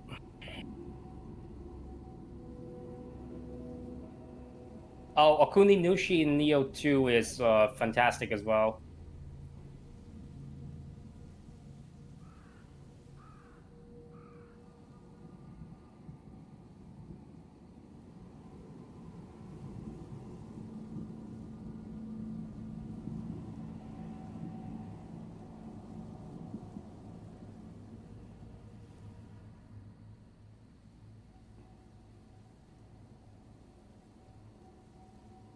I mean, wait, Okuni Nushi is actually pretty much the exact same thing as the current Inari in Nioh 3. So, What I miss? we were just talking about the builds and the fact that the Inari set is pretty much just the Okuni Nushi from Nioh 2. Yep. I mean, Inari also did the same thing in Nioh 2, like slightly weaker. Yep. This thing is actually stronger than even the Okuni Nushi. It's insane. Yep. That's pretty silly. 28% instead of 25. Yeah. Really interesting. I'm all for it though. Yep. I just want to get my second ranged weapon slot back in Nioh 3 as well. Oh. I wonder if they'll do that. Maybe they'll add like a fourth range weapon or something, so we can have like each slot have a different weapon or something. That'd be cool. I really want the second fucking range slot because I do like the meme of pulling out the hand cannon and just staggering something into oblivion. pretty because great. I am not dealing with you right now. Just go away, please.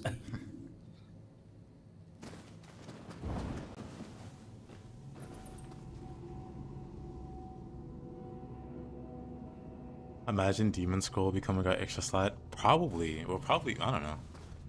Yeah, that would also be nice. I mean, in general, we have a pretty barren inventory, all things considered. No secondary range weapon, no, like, a gimmick thing, like the scroll. Yeah, but I mean, the scroll came It's with smaller DLC. than the Nioh 1, for some reason. Could you repeat that? It's smaller than the Nioh 1. Our equipment variety? Yeah. Like, in terms of what you can actually slot, because you just have one less range slot. That's true. But I mean, well, yeah. I was gonna say you also have like the other style, but Yeah, but you know why I am not. yeah, it's like a net loss. You could play ninja. How about now? Yeah. I mean, maybe one day when I've had my fun with samurai, I will try doing ninja, but You might like it. I don't want to do it. I don't want to do it because I know I'm only gonna do it because I will feel pigeonholed into playing it because of a build I want to make, and I'm not doing that. I am not making myself feel shit because I play something that makes the build better. I'm bleh, nah.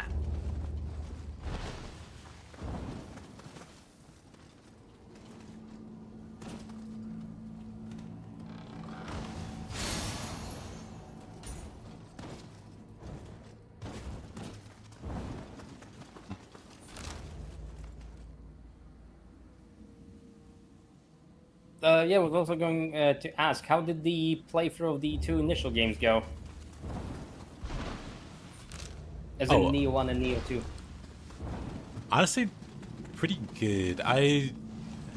Just whenever I play Nioh 1, it just reconfirms that I like the game like the most. I don't know what it is. Like, I guess it's multiple factors. But then 2 also wasn't bad at all. I can't get over the Nioh 2 addiction. So many funny things you can do in that game. So silly. Understandable. In the exact right way as well. For me, it just scratches the exact same itch as Diablo 2 and Warframe. You basically have really like rich equipment manager with multiple build options, and then you can have funny interactions, tag, all that shit. But damn it, I need to play Diablo 2 as well again. Oh, I've got some unfinished runs.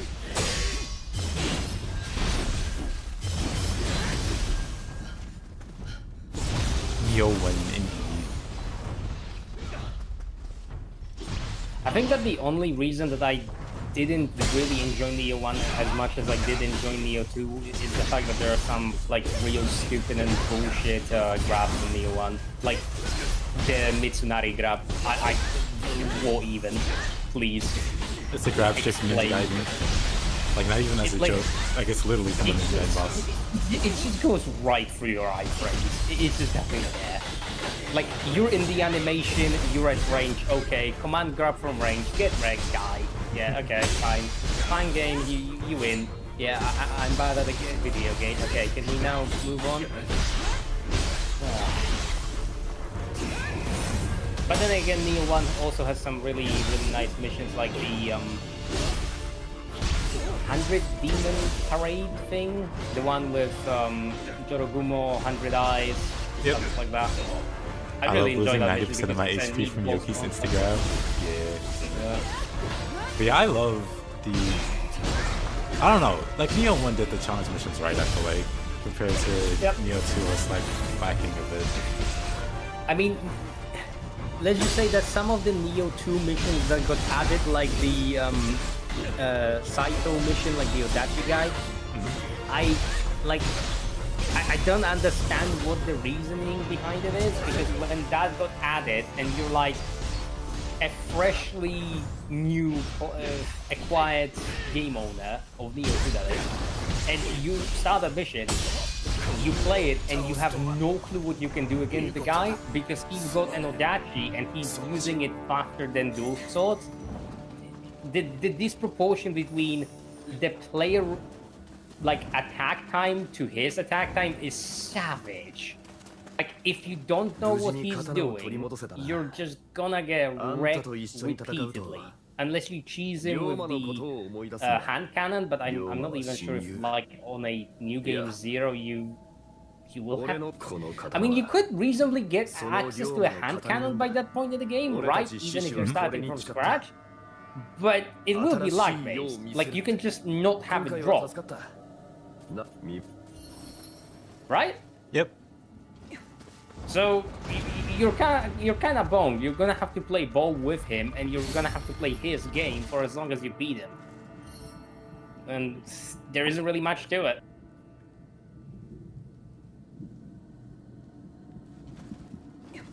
So I don't care if you don't have anything to talk about, Marcia. Such unlocking in Region 3 was kind of mean for new players. Absolutely mean. Because there are a lot of people that get to that point and feel like they're hitting a wall, even though it's an optional mission that they can just go around and do something else. Like a lot of people can like hit that remember, mindset. It can bleed, so it can die. Yeah, I mean it's definitely doable, but for a new player, it's gonna take quite a few deaths. I still think that the most embarrassing beatdown any of the Nioh games has given me was the first fight with Mizuki, because I spent an entire night on that. Right from the get-go, when I realized what the burst counters were doing, I was like, I am not touching that mechanic ever. It is so busted. And then it was like, oh, so basically I have to break down the boss to the bare fundamentals, and it is a fresh new character with Odachi, and I don't know the attack pattern. Okay, that's fine. It wasn't fun. It absolutely wasn't fun.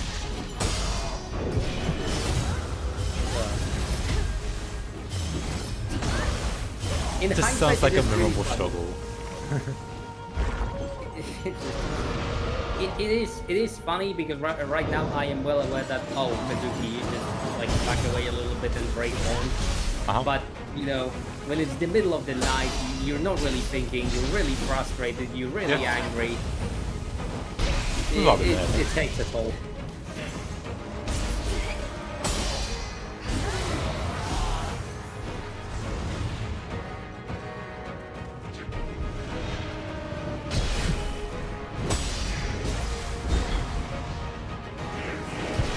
But as far as those really annoying bosses in Nioh 2 go, I only realistically complain about Yoshi and Nightmare, because these two just invalidate mechanics in a way that to play around or to play with, I guess.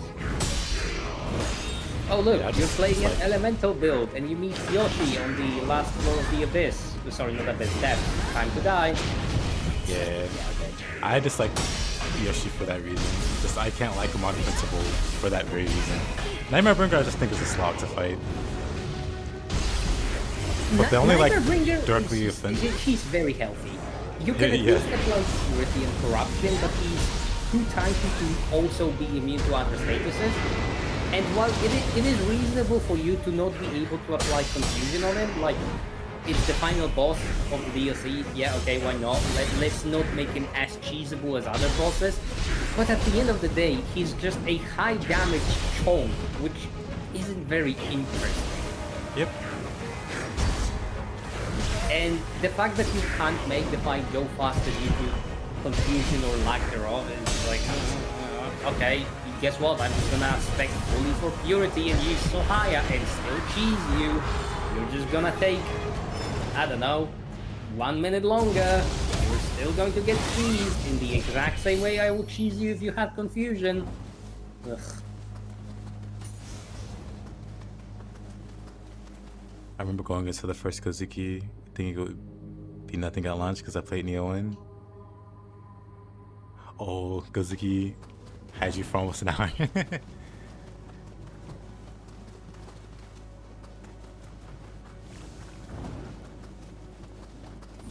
I think for me, the only bosses that, like I said, I think like Yoshi and Nightmarebringer are annoying. But to me, it's like the human bosses that bother me more than anything. Like Toshie or like Nobunaga instant grabbing you, coming out of a stomach, or like they just have grab stuff is anti-fun like mechanics. It's not a fun gimmick to play around because you need to be ready to just disengage essentially when the enemy decides that it is time for you to disengage, and you can just be stuck in an animation. Like, you can obviously cancel from it with like the Phantom or what's the other one called? Arrow? Yep. But like, if you're not gonna have those equipped, right? You just bug it. You're gonna eat that grab, whether you like it or not. And even if you've got Feral and Phantom, you still have your own human reaction time to contend with. Even if you're like in the zone, quote unquote, you will still have that 0.2 seconds of brain fart before you're able to react. And then you actually have to react. You actually have to press buttons. It all takes time. So, I don't know. The instant grabs are not the best mechanic. Especially when they're so high damage on later floors of the depths. It's just like, oh, look, you're now going to get almost instant kill. Unless you're obviously playing some sort of stupid cheese build.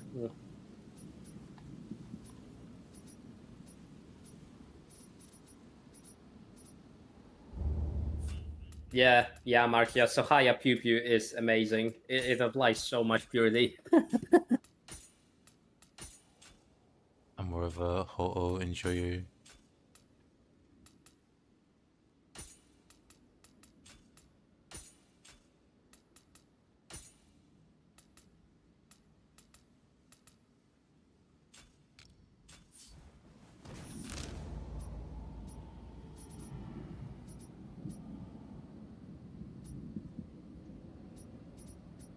Oh well.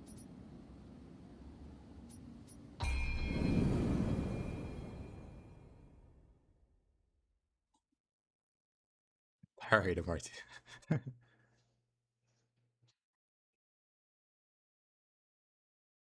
Callback questionnaire.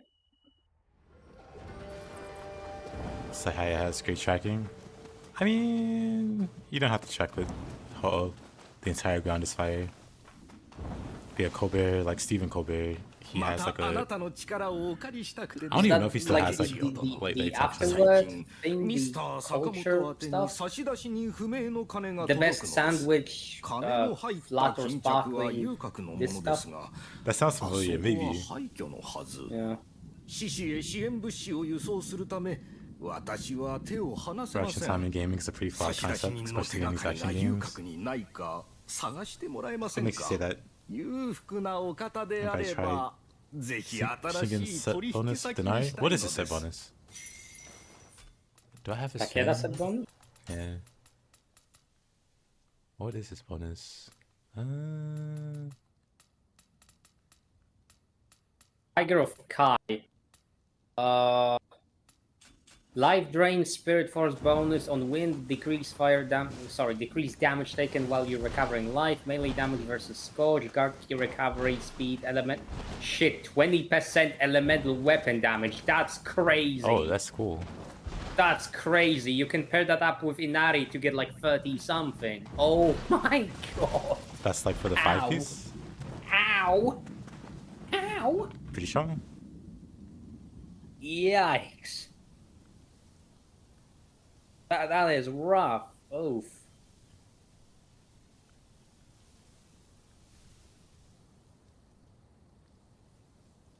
You not only need to react in time to act, you also need to react in time to not act. Or you subtly build up your psychic skills, your ESP, and gain the ability to see the future and predict them. The thing is that if you're playing something on repeat, like we do with Nioh, for example, obviously you way more than me, you don't really react to it per se, because if you just play it all the time, this basically just goes straight to your muscle and to your spinal cord memory. and you just react automatically. You don't think, you don't react, your spine and your muscles do it for you. So at some point, the reaction time doesn't really matter, because the only thing stopping you is how quickly your brain can order you to click the button. But if you're not at that point with how well you know the game, then oh my god, the attacks that require really good reaction times are a pain. Also, this is why I'm not so fond of the deflect mechanic. Because deflect has mechanics from hidden skills, like if you just continuously deflect, you gain like stamina consumption reduction. Yep. I'm just sitting there like, I mean, that's all fine and good, but have you tried deflecting multiple slashes from something like Magatsu Warrior? That's almost impossible, even if you're pretty good at the game. Like, I'm sorry, you can mash that button all you want, you will at some point fail. It's just that hard. But that's the point of it. It's supposed to be something that's like, you know, it's an easy bonus in theory, but then you have to have like a certain level of skill to back it up. Yeah, like in theory, you could play perfectly and never get hit, but that's never going to happen unless you're like an actual robot. I think that on mouse and keyboard as well, it's a little bit more difficult, because I definitely struggle with like matching the timing of my deflects with like right clicks. If I'm fighting something that does multiple hits in rapid succession, because I feel that at some point I just need to start mashing, and it tends to work, like actually just fucking mashing the button for no reason, other than I don't know what else to do, it works. But then there are those times in which like, oh, there is definitely a rhythm to this, and I just can't press it fast enough. Or the character just like doesn't go into like another deflect or another stand quick enough, and it just ends up being really frustrating. Yeah, I'd say there's always a rhythm to it. That's also why games like Elden Ring and their delays feel bad, because there's no rhythm. There's just like gotchas and other annoyances that kill that. My problem with Elden Ring is the fact that you don't delay in a fight. You Correct. don't. It feels so weird. This is basically just me talking about like actual, you know, martial arts historical fencing. If you keep just like delaying your attacks in order to bait enemy into attacking, sooner or later they will just ignore your, you know, bait, and they will just hit you in the head and kill you. You get stabbed, yeah. Yeah, like, don't get me wrong, if you're fighting somebody who is like completely clueless, you can probably bait out their attacks by acting slow and sluggish and letting them think that you're much slower than you actually are. But if you're fighting someone competent, even very minor differences can really drastically turn the tables in your or their favor. My favorite example of that was basically when I was fighting one of the instructors at my fencing club. He does both historical and Olympic fencing. I hate fighting him. I hate fighting him because he's stupidly fast. He's so fast that I know for a fact when he enters certain like range from me, I know I need to step back because I will not be able to react to his attacks. There is just no way for me to defend myself. So one time I got myself an arm shield, which is something featured in a text called Gladiatoria. And this is an actual historical type of shield, which is basically a bigger bracer, I guess you could call it. And we fought saber and shield against him using rapier and a dagger. And we went completely 50-50. He went from absolutely demolishing me to going 50-50. Because that stupid shield was such a massive power boost in terms of what I could do with my offhand against his weapon, that we finally were on somewhat even ground in terms of what we had access to. I would still lose those very close quarters engagements because he had a dagger and I, you know, didn't really have anything to counter that with. When it came to grappling, I was just buggered. But every single time when he would try to attack from a measure that was more than enough for me to react, he would just get wrecked. Because that shield was that much of a game changer. And that's why you just don't delay your attacks, because the smallest difference, like uneven ground, somebody acting erratically, somebody imploring like their own fate, everything can just be a lethal blow in the next second. Why delay? Just kill them and move on. Yeah. Also, I just imagine like the pay to win meme. You bought you a bracelet even Yeah. It is kind of funny because I tend to be the person who is like scouting out the market and checking out the gear so that other people don't really have to pay that cost. And recently, due to the fact that I wasn't using one of my safest and it was just collecting dust, I asked my fancy club, "Hey guys, would you like to essentially have it, and I will donate it to you for charity?" And they're like, "How much did it cost?" This much. Oh, that's expensive. Are you sure? I mean, look, it has like a layer of 2 to 3 month dust. It does nothing. I hate that particular saber. Do you guys want it or not? So obviously they took it. I think I'm gonna have it available as a tax write-off because I'm donating for charity for a foundation that is studying historical application of weaponry. So yeah, that's something I was able to do, and I think I finally enabled them to actually arm one person with all gear that belongs to the fencing club. So finally, we can have one guest fencer that doesn't need anything to fight with steel weapons. Nice. Yeah.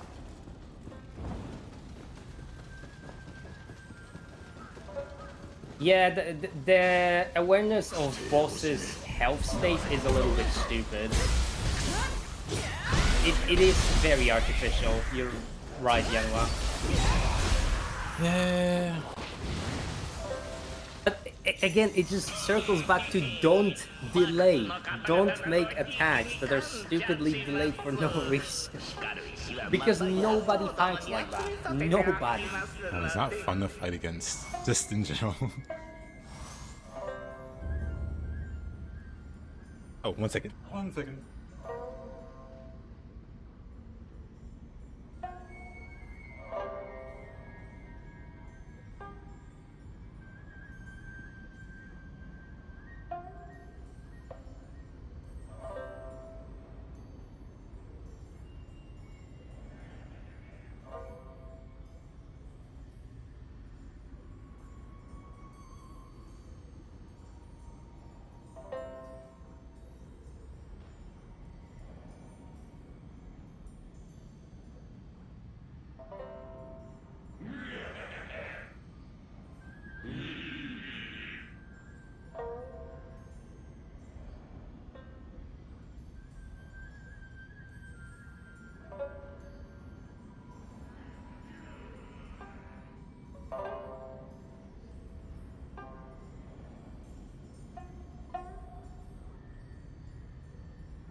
Yeah, I still absolutely agree with you, Yanua. It is just stupid to design things like that because, again, nobody fights like that.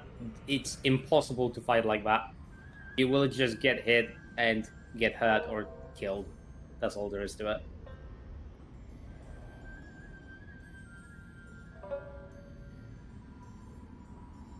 But it is what it is. Right, basically, From Software run out of means of actually threatening the player, so now they need to use stupid long, unrealistic delays. Yeah. It's just that the escalation of difficulty in Elden Ring is just screwed completely, because it's an open world game, so you can really very easily get overpowered. But at the same time, you just reach a boss that is absolutely soul crushing if you play non-spoiler, something like Malenia, for example. Mm-hmm. The first time I saw the waterfowl dance, I was just looking at this. I'm like, developers, do you know that players don't have to find a bloodhound step in the open world, right? You know that not everybody will find that, right? Right? Right? When I first saw it, I thought it was like a one-time only move or something that she had to survive. Yeah. But then she did it again and again. I'm like, oh, this is god awful. It's not even that hard to dodge it, because you just roll through the first attack, she misses, then you roll in it, and then you roll backwards while unlocking the camera. Very intuitive. There is a very easy way to dodge it using only medium roll, like the intended mechanic of dodge. But good luck figuring it out on your first playthrough, non-spoiler. Good luck. I know I didn't. And I played those games for like well over 1,000 hours at that point. Same. I have buddies. I got to sit through a buddy suffering for like multiple sessions. It was like a few days of them just dying to Millennia and complaining about it. And it was funny, but also like very glaringly bad. It's a design problem. That's all there is to it. I think I finally beat her on attempt 17 or 18 for me. Yep, JP. My reaction. And I was determined to kill her with the build that I basically had at that point, which was a jump attack, double... What were they called again? Twin blades. So it was not the best option, but it was an option. To me, I had like a sorcerer. So my immediate response to seeing that move a few times was like, you know what? I'll figure you out later. And I did what any self-respecting sorcerer would do. And yeah, I did eventually fight her with a melee weapon. But nowadays, if I had to play that game, because how long was it since I played that piece of shit, actually? Oh my god. Right, so I have not engaged with cringe for 2 years. Literally 2 years. 2 years clean. Yeah, two years no Elden cringe. And honestly, last time I did a run through, that was like prior to the DLC. So I did a fresh character, and I wanted to clear everything with an arcane build, and when I got to Malenia, I was like, oh right, I forgot this exists, and just put Black Flame Tornado on my weapon and drank the Iron Char Aromatic. Understandable. I was not fighting that boss. Understandable. Just extra damage because she's weak to fire, extra damage because it bans percent life, and if that wasn't enough, you just don't stagger, you don't care about anything, you just spin your halberd and you're happy.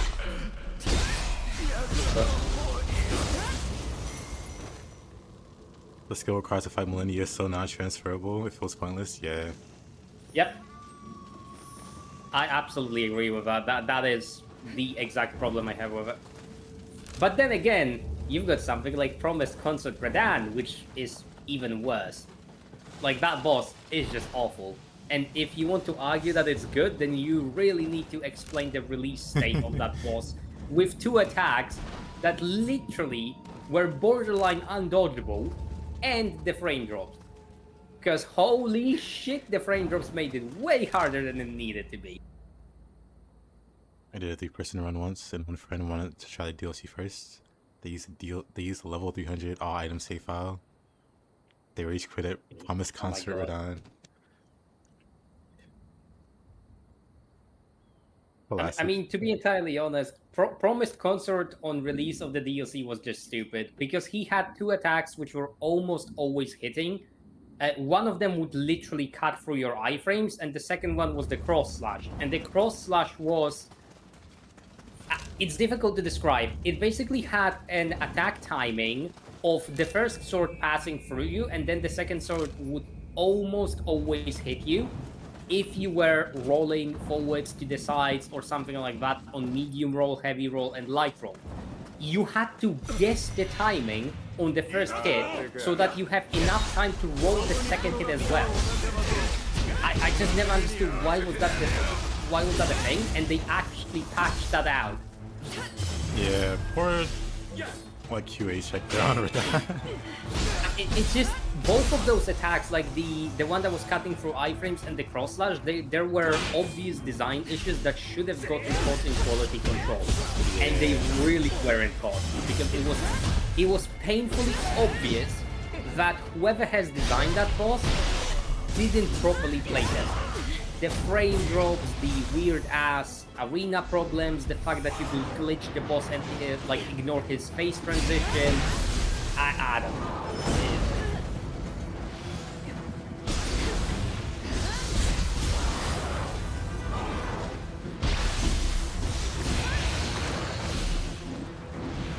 For better or for worse, the DLC ended up being even more Elden Ring, and if you're, you know, into that, that's fine, but for me it was just like, oh, so basically I get even more punishment from Software, which is completely stupid and undeserved, because even the base game was already really excessive in terms of bullshit you could pull off in PvP, and then the DLC made it 10 times worse.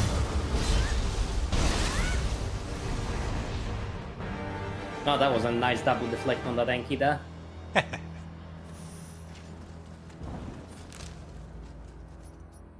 And the press, I think, missed somehow. Well, while the enemy is directly in front of you. What? How did that happen?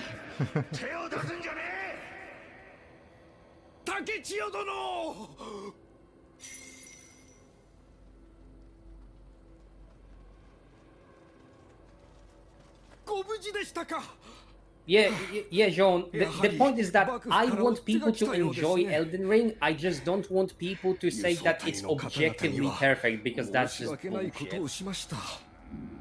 You can enjoy something that is not ideal or not perfect. It doesn't matter in the grand scheme of things. I want you to enjoy the game, but I don't want you to be a From Software drone and just say that everything that Miyazaki does is basically the god's own gospel or something. Singing blind praises is very cringe. Yeah.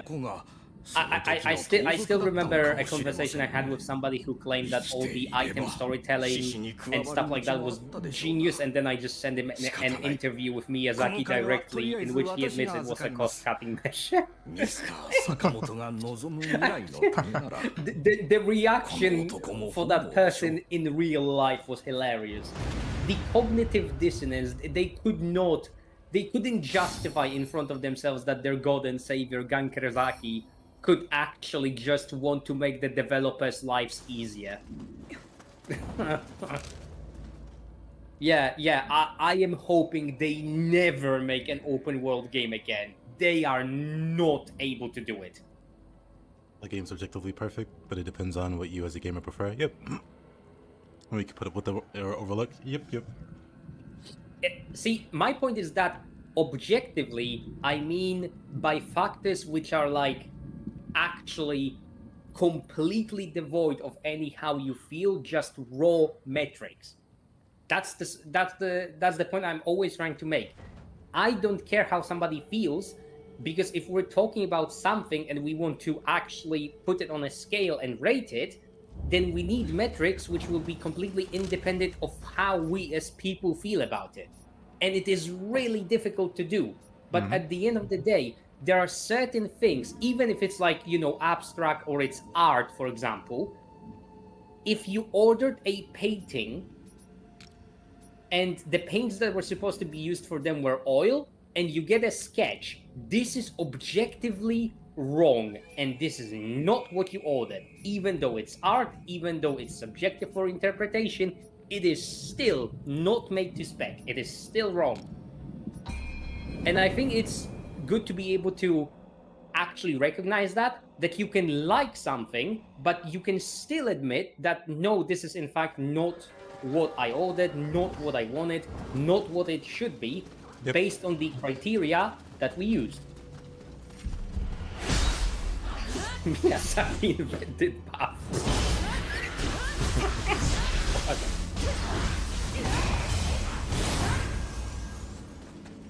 And again, I have a pretty stupidly high standard for open world games because I just compare everything to Witcher 3, and it's like there are very few games that survive that comparison.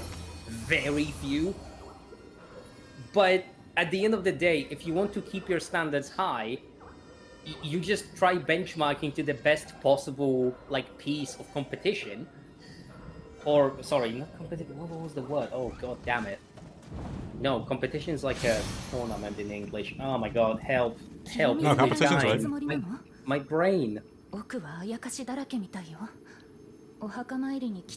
I need to verify the definition of benchmarking as a Masters of Logistics. That is an absolute embarrassment. I'm an idiot. Do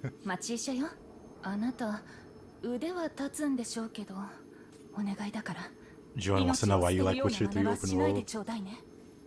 I need to play I Witcher 3 like at some it point. because it offers you stupid amount of things to work through at even time intervals that coerce you naturally to explore the map, but you can still fully ignore them, like completely not give a shit about them, and still have a great experience, albeit a little bit more difficult. Not to mention that there are many things in Witcher 3 which you don't really find unless you actually explore the map. Plus, there's also the capability of you creating really, really strong builds or gathering skill points very early to create some sort of a build by just visiting the places of power. It's a sandbox that actually doesn't get dull because you have things to do. You need to exhaust it. Not those kind of metrics, Widow. Or not Widow, but Marcy. Sorry. Not those kind of metrics. No, Amarkia, that would be commercial success. And that is like completely separate to how the game is, say, like coded or how the game functions. Because you can have games that sell well, but they're still like an absolute crapshoot in terms of performance. For example, Monster Hunter Wilds. The game objectively sold pretty well, but that doesn't mean anything because the game is still unoptimized as hell.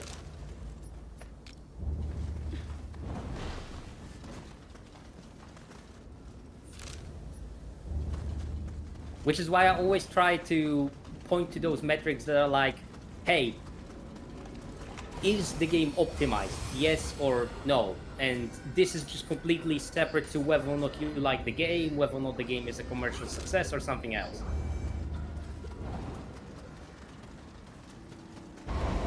The problem with that is that at some point it gets so trivial and robotic that you're forced to dumb down the discussion to the most like basic and essential elements, and a lot of people don't want to engage with that. Which is understandable, but at the end of the day, if you want to actually say that something is objectively good, you're quite often going to have to break it down to the barest fundamentals to find out. Oh, that was a nice challenge. Thank you. But yeah, for me, I just tend to enjoy what I enjoy, and not try to convince other people to like it. I could just say that I like things. Yeah, and I mean, that is my whole point. I just want somebody to say, I like Elden Ring, and you're not going to convince me that it's a bad game, but I can recognize that you have made points that prove that it is not perfect. You can like something, but you don't have to, be a salesman for that thing. Yep. It's like saying, oh, I like Apple products, so therefore Apple is a great company. Well, no, they objectively aren't. They're terrible in terms of how they treat the customer, they're terrible in terms of how they design their devices to fail, and so on and so forth. So, yes, you can like Apple product all day long, but if you're gonna argue that because you like Apple products, therefore Apple good, like, I'm sorry. No, they just objectively aren't. They're absolutely terrible. Same for Samsung, obviously. Closest thing I can relate it to is, for years, like through like high school and like middle school, I used to play this one game called Guns, spelled with a Z, Guns. And it is a game that genuinely does not, it is broken to its very core. The reason it's a good game isn't because it's a well-made game, it's because it's a badly made game that the entirety of the game is built on bugs and glitches and exploits to create like unique playstyles that weren't supposed to exist. Like that, like as at its like purest form, like that makes the game very interesting to me. But the fact that it's really interesting to play and like really high skill, like I still can't wrap my head around how such a broken game has such a high skill ceiling. And it's like so fun to like play. Dark Souls 1 PvP, right? Because PvP in Dark Souls 1 was objectively completely broken due to, you know, all those like rolling out of backstabs, the wood grain ring and stuff like that. But it was very technical and it was very high level in terms of skill when you actually had good players playing. Well, Dark unless Souls... those good players decided to backstab Twitch all day long, because some of them did. Boring bastards. Yeah, it's a bit like Dark Souls in that regard, but at the same time, there weren't like absolutes that you could do to like get around the combat. Like you couldn't like backstab. There was no like backstab fishing equivalent. You can like what was it? Giant howls or like what was it? Howls with the hollow soldier waistcloth or whatever. You couldn't like have that kind of equivalent in Guns. It was all like pure skill. Basically, there weren't like specific pieces of equipment that provided break points that by themselves broke the game. Right. And yeah, as I described, it's a game that just does not function. Like, it's bad. It's like buggy and broken. If you try to play it the way it's meant to be played, it's one of the worst games of all time. It was originally meant to be like you remember The Matrix and Yep. running on walls and shooting and stuff like that. They tried to capture that in like a free-to-play game, and you can imagine how well that went. It didn't. But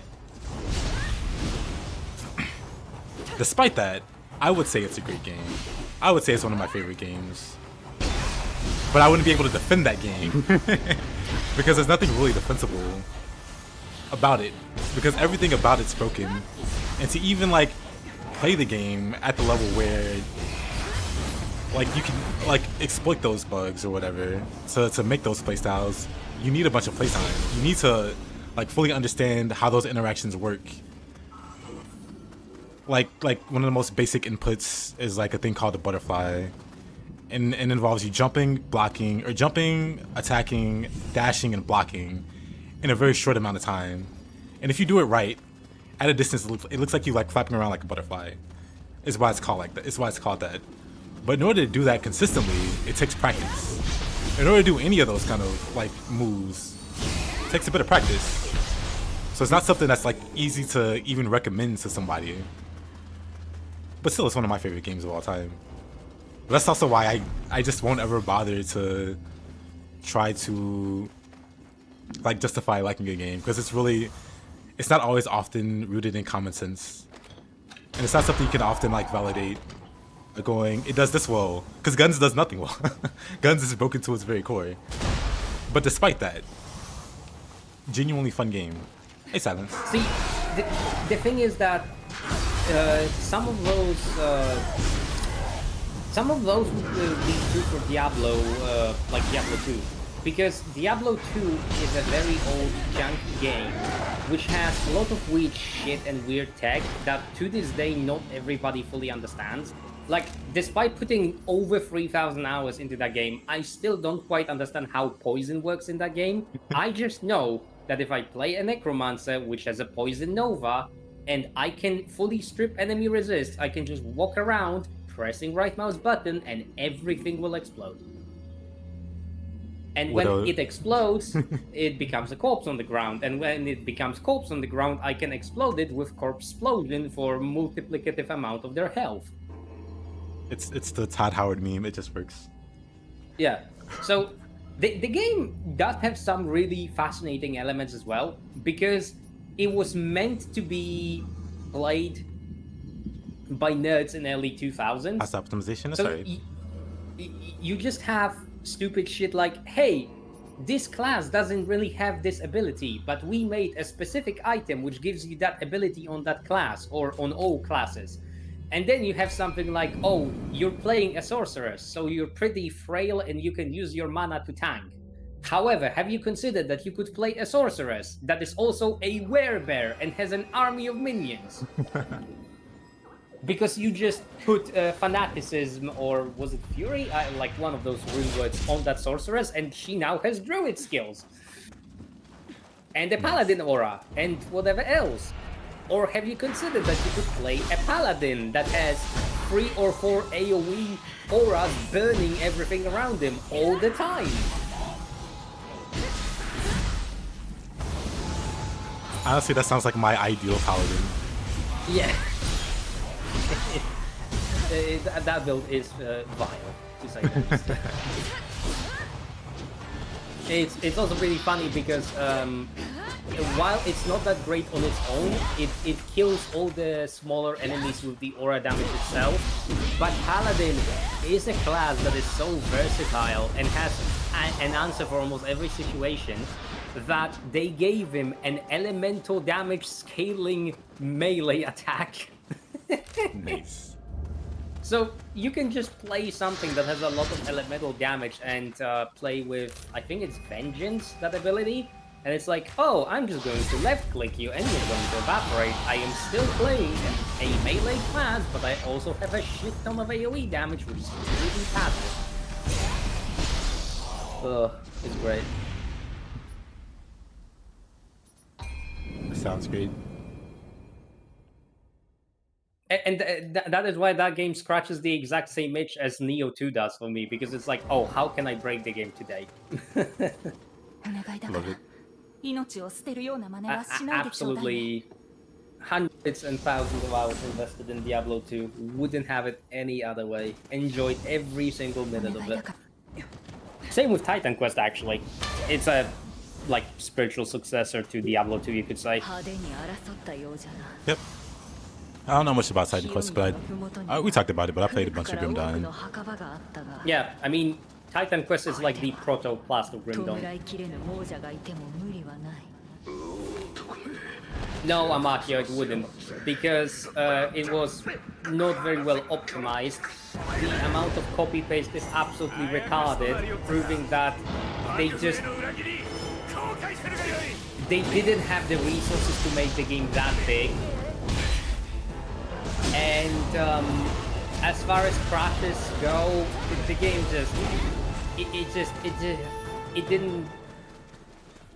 it didn't run very stable on PC, and the character controls were awful. Early patches of Elden Ring were riddled with input drops, with aim punch, and other such problems. By those metrics, the game was absolutely terrible. Like, I'm sorry.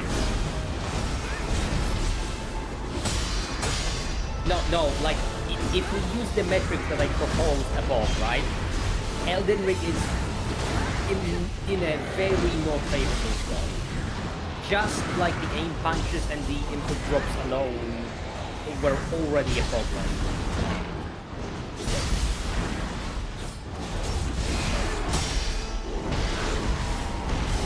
Yeah, I remember Elden Ring on launch. I had one very peculiar issue with the giant bear crashing my game whenever it was on my screen. It was very interesting. I never had that issue with the rune burst, so that that as you can see, Mark, yeah, that is apparently a new kind of crash that I never heard of. Jesus. Yeah, I was bummed because I taken like a day or two off work to play it, and I was just crashing nonstop. That was fun. I did eventually end up fixing it, but no, Mark, yeah. The input drops are still very much there, depending on what sort of actions you're doing. For example, the one that you can point to safely is the sudden directional input on your like stick or on WSAD while you let go of the dodge button too quickly will almost always make you not dodge. Why the hell that is, nobody knows, but it has been an issue in those games. with, I believe, exception of Dark Souls 2 and Dark Souls 1 Remaster. So this has been in there for so long and they still haven't fixed it. Why? Like, when you go through all those iterations, like Dark Souls 1, 2, Scholar of the First Sin, Dark Souls 3, then whatever other games, Bloodborne, Sekiro, and you have some issues that remain constant, just fucking fix it. Like, really, just fix it. Why is it not fixed? I think sometimes maybe it's just like too deep rooted to adjust. Like they would have to undo something that would be just to cause even more problems or something. I don't know. At I this just point, the imagine. market, they're definitely not working on Elden Ring anymore. Like, I'm sure they're done with Elden Ring. nothing has been done with that game for a long time, from what I know. They made Night Rain out of it. If I want to fight the Nameless King, I'm just gonna play Dark Souls 3, and that's the end of that. Fair.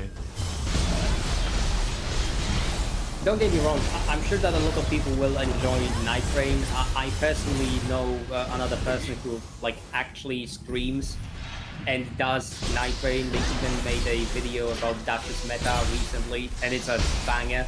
But I just don't understand it. They desperately wanted to make something out of it that it isn't. And I understand that this sort of arena-based matchmaking with a team type of game is and was very popular at the time. But, oh my god, why am I getting Wilhelm screaming right now? Oh, throw the phone away, into the bin. Screw you, stupid phone, into the bin. There's the bin, bye, you little shit.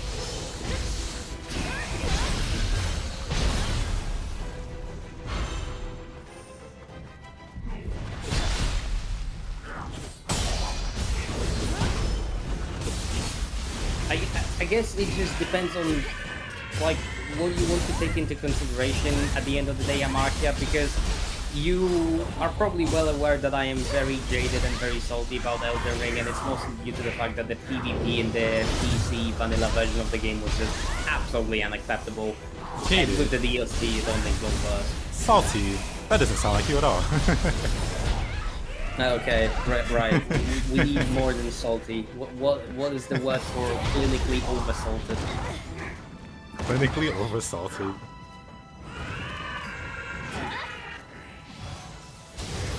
Word for massively oversalted.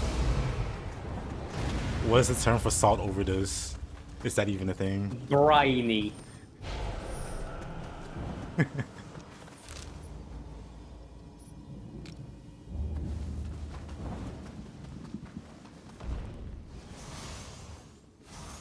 Apparently. Well. So I'm instead of being salty, I'm briny about Elden Ring. I think it's a great word. Yeah.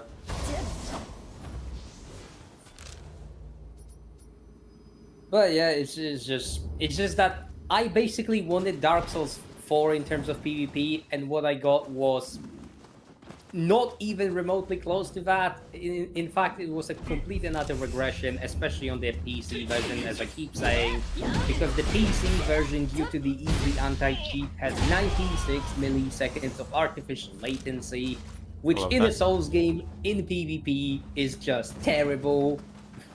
If you know, you know. After some years of glaze, I tried out Elden Ring. I was baffled at how impressive the gameplay was. Yeah, the gameplay is very minimal, but if you've never played action games, it can seem like really impressive. From my understanding of it, like I grew up playing like Devil May Cry and other really stupid technical games, like Guns that I just mentioned. So to me, Souls has never been this crazy complex. It was always like very simplistic combat, which I think is fine. I think there's a certain charm to like something done simply but like executed well. There is nothing done with having your trusty claymore in every single one of those games. This is one of the best things about them. that you have a claymore which functions very similarly in all of those games, and you know that it's your claymore, and you know that you can use it like so, and it will work. This is one of the best things about this game, really. I think one of my biggest gripes was, like, I like the... I was gonna call them clans, covens. I'm thinking totally different. Covenants. Yeah, covenants. Do they even exist in Elden Ring? No, they're just like they got Thanos snapped. They're gone. Yeah, because I really So like bad. because I PvP'd the most in Dark Souls 2, and I love the coven, the blood coven, whatever, for PvP. I spent so many hours in the arena, getting that red aura from being the best in the ladder. I love that, and it was gone in Dark Souls 3. I was hoping they would like try to bring that back for like Elden Ring. Maybe do something like more grand with the covens, and nope, they're all gone. I would have preferred them like keep them in the more minimal state as opposed to just removing them outright, because it feels like something's like missing now. Yeah, I mean, Amartya, these were only like metrics that I proposed on the spot, right? You can probably come up with something way better.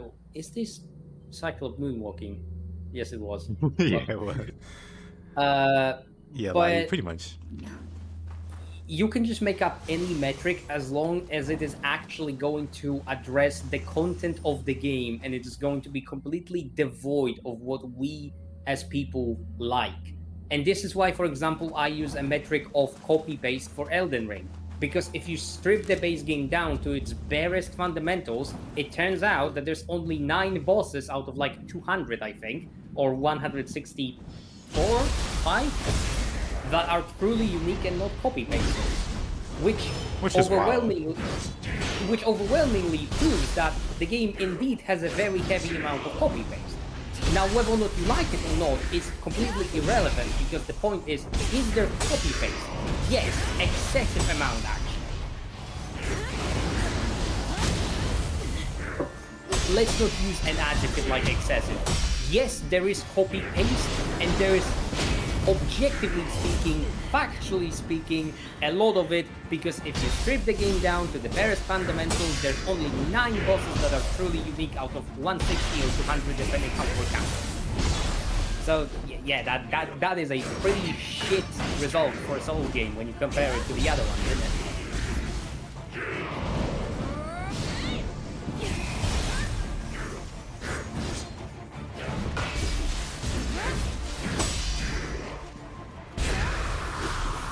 Actually, I'm just gonna fire up the list of base game bosses of Elden Cringe so that I check myself before I wreck myself. Need to count them.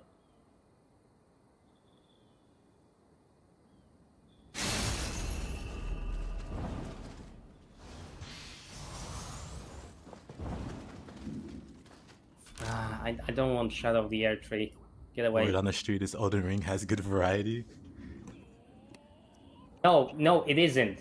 The point is, Amartya, again, that you have a set of metrics on which you can agree. If somebody wants to always disagree with you, then they're a drone. That's the point. You don't want to involve your personal agenda when you're trying to establish something so basic and fundamental as how many times an asset is copy-pasted. Because if somebody is going to argue with you about a number of times something is copy-pasted, and this can be verified by inspecting, like, you know, the game world and the game code, and they still disagree with you, then I'm very sorry, they're just an idiot. You're objectively right, because if something is copy-pasted 5 times, it is copy-pasted 5 times, and if somebody says that this is subjective or they disagree, despite the fact that it is copy-pasted 5 times, like, what do you even say to that person? It's funny to me because a lot of Dark Souls 2 hate stems from they use Molster Demon a second time. I mean, I think it's understandable based on the fact that in the earlier games, the copy paste of such a an important boss wasn't a thing. When you think about Dark Souls 1, they copy like the Asylum Demon, and then Can we really they say Smolcer Demon's important though? Capra, and the Taurus Demon. I'm just trying to think. Capra, Taurus, and then the Fat Demon from the Asylum. Yeah, Silent Demon. Yeah, so that's like 3. Is there anything else? In Dark Souls 1... I don't remember. It's been a while. I need to do a rerun of Dark Souls 1. I mean, they copy... Oh, the butterfly. They copied the Moonlight Butterfly and pasted it as an asset into the... It's not a boss, really. It's just an asset. In no, you can definitely fight them in seats. Oh my god, how is it called? The stupid descent to Sieve the Scale. I don't remember how the Archives? They call it the Duke's Archives. Yeah. The Archives, yeah. Titanite Demons, if you consider them a boss. Well, I do think one has a health bar. Or does it? No, there's like there's like one under Andre that kind of feels like a boss. Like they don't have a boss health bar, and that's by that virtue they're disqualified as a boss, I guess. No, Amarki, it's not a conundrum. If somebody is going to basically argue with you about something that is in front of you, in front of your eyes, and it is as simple as there is 5 apples on the table, and somebody says that there's 6, while there is 5, they're an idiot, and you shouldn't argue with them.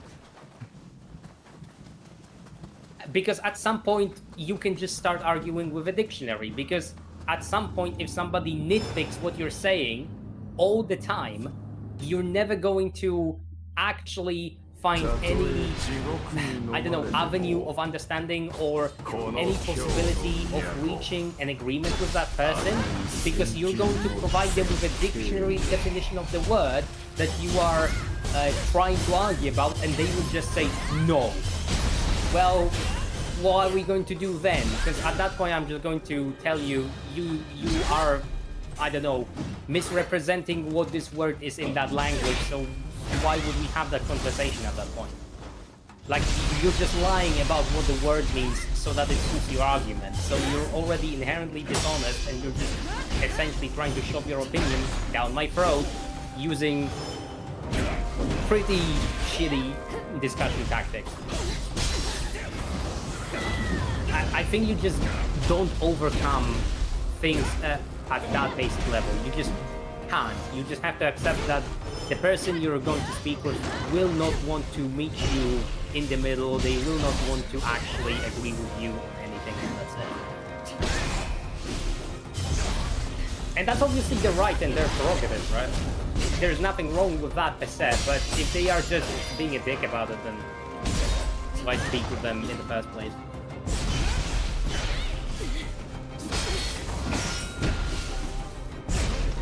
They don't, and that's what I said. That's not a metric that we can all agree upon.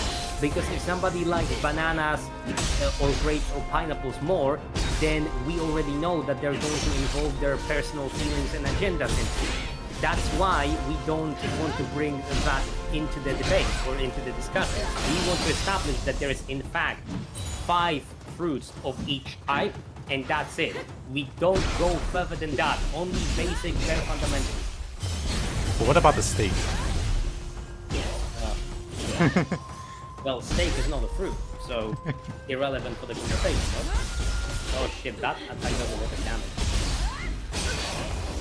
Yes, no, okay, not really much. The point is that we're not discussing the amount somebody values a particular fruit. We're discussing the raw amount, like numerical value of how many fruits are on the table. So again, we're trying to just completely disable the emotional, the personal bias side and everything like that. But again, it's just, as you yourself said, it is pretty difficult to do that because people actually need to agree to this. And if you're going to end up arguing with a dictionary, well, you're not gonna find understanding. Yeah, I think, like, it's flawed from the jump when you want somebody to agree with you at a baseline when they just want to disagree or their entire purpose is to disagree. Yep. As an example of that, I think I even like wrote about this in the server some time ago. Somebody tried to gaslight me into thinking that the word soulless actually has positive connotations. I'm just sitting there like, since when? What?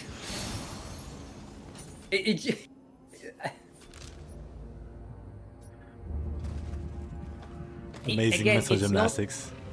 It's not about the value of fruit, Amartya. I'm not even talking about the value of the fruit. I am saying that if you have five... Jesus, what was it? Five apples, 5 oranges, 5 bananas, 5 grapes, and 5 pineapples, it means that there's a total of 5 times 5 fruits on the table. We're not going to talk about the types of fruit. We're not going to talk about how they taste and who likes what. There is a total of 25 objects on that stupid table. That's all.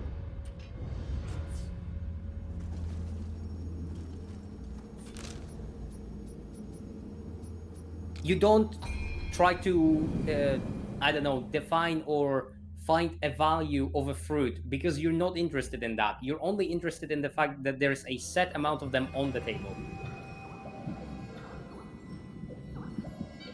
And that's why having those qualifiers is important, but it's also a pain in the ass, because coming up with something that people can actually agree on, that yes, this is in fact objective, there is in fact no way in which we can assail this logic, is a pain. Because nitpicking is just, ugh. I hear me. Nitpicking can basically just turn anything into an argument, because you're just trying to poke a hole in something that literally doesn't really refer to whatever you're trying to poke the hole with. But at the end of the day, if somebody doesn't want to agree with you because they just don't want to agree with you, then you will never come to an agreement. That's it.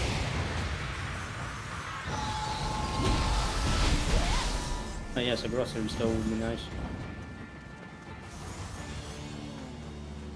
The grapes can't keep pulse. You don't know that.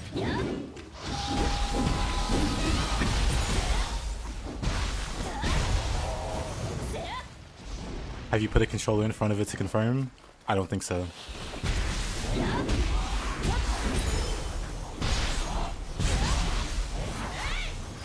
So apparently the base game of Elden Ring has 165 total bosses. And I'm hoping that this spreadsheet is still alive. Please be alive.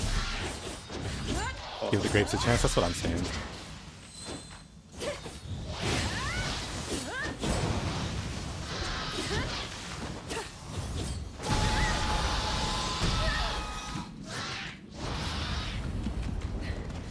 Yeah.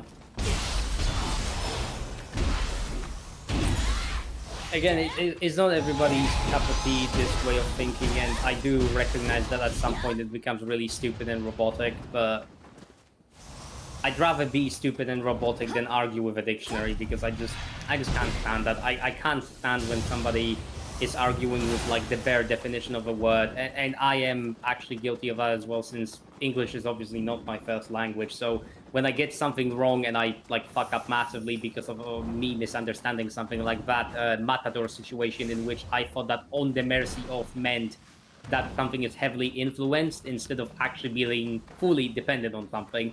Oh, that pissed me right off. That was so fucking stupid.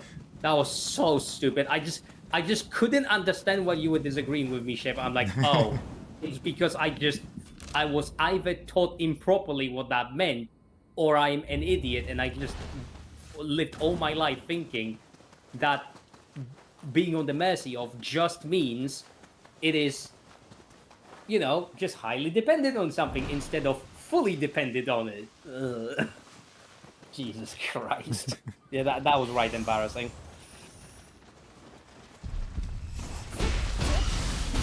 How much are shapes? How much you got? Or how much are shapes? How much are pieces? How much you got?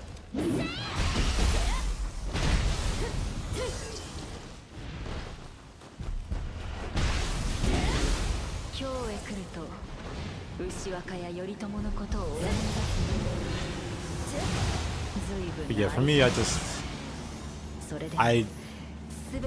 I've learned just to not argue with like strangers. Like I have like a circle of buddies I don't mind going back and forth with, because I like going back and forth in general. That's fun. Like it's healthy to disagree, and you know you can learn things when you disagree. But then when you like disagree with strangers, you just develop a form of brain rot. I don't know. It's just not. This is not good.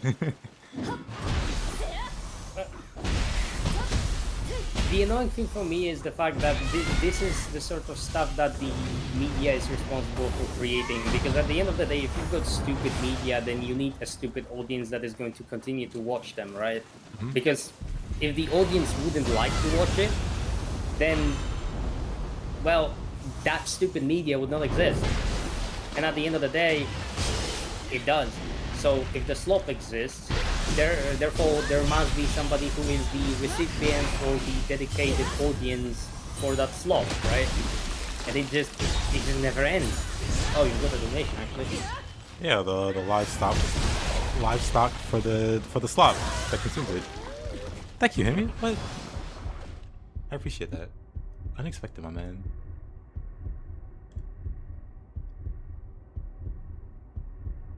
Good to see you, mister.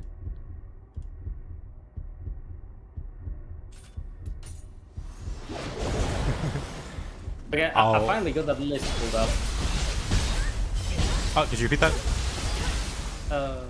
I've got the list of bosses finally pulled up.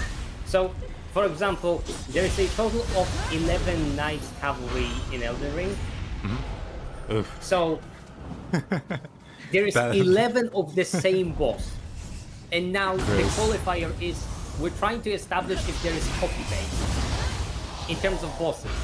I have a list and it shows that there's 11 of the exact same boss. Clearly, this boss has been copy-pasted as an asset. Man, I forgot all about those guys. This is the sort of thing that I am talking about. You basically just dumb it down as much as you can, and then you have a baseline. Because if somebody disagrees with that, you just point at the list and say, okay, you can go ahead and argue with that instead of arguing with me. Oh yeah, Kinesis is very likely asleep, actually.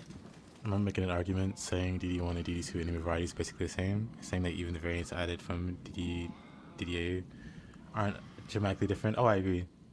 And then it says you're being reductive. Oh, yeah. There's I don't know. There's like a lot of blind hate, and if you disagree with the hate, you're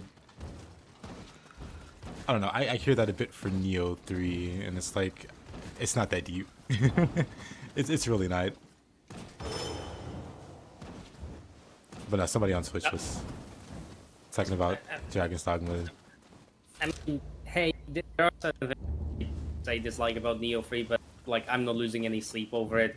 Yeah. I got the game for a price that was fair and balanced, and I can safely say that I am gonna get my value out of it, my value being 1 hour of playtime per 1 Cebullion at least. So, I'm happy.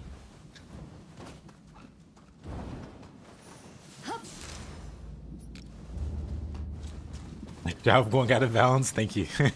I was stuck there for a bit. I wasn't sure I'd get out. When in doubt, just jump off a cliff. Yeah, that was gonna be my next choice.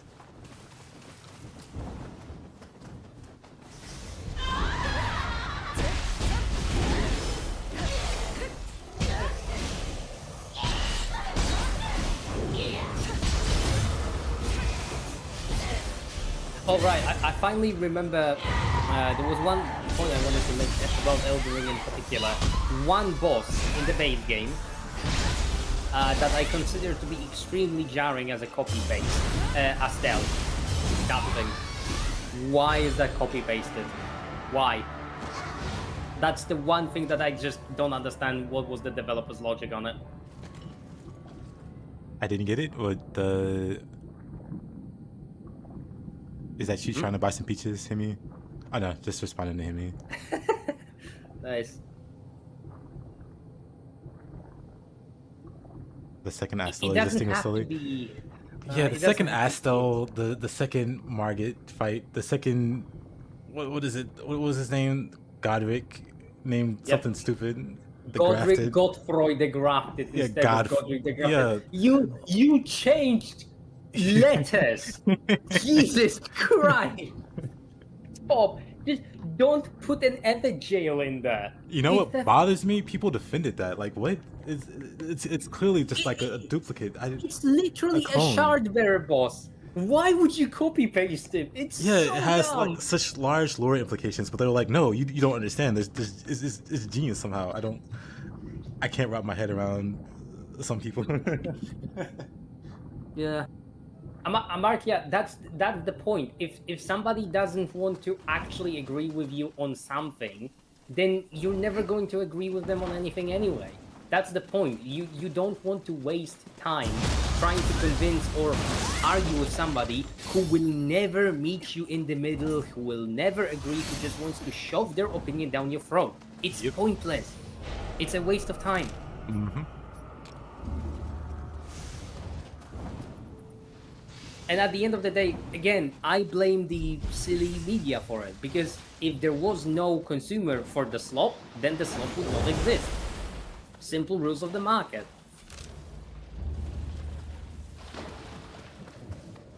This guy sounds like that Nioh speedrunning. Do you mean? Actually, I don't know. I don't know many speedrunners. I just know Axel. But no, it's not Axel.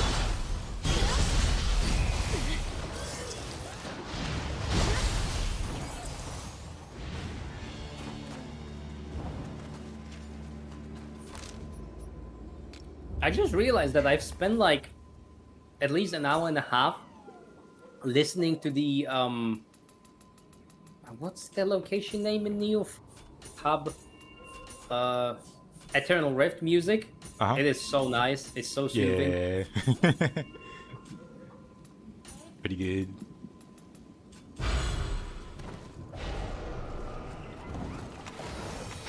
Axel, so yeah, Axel's good people.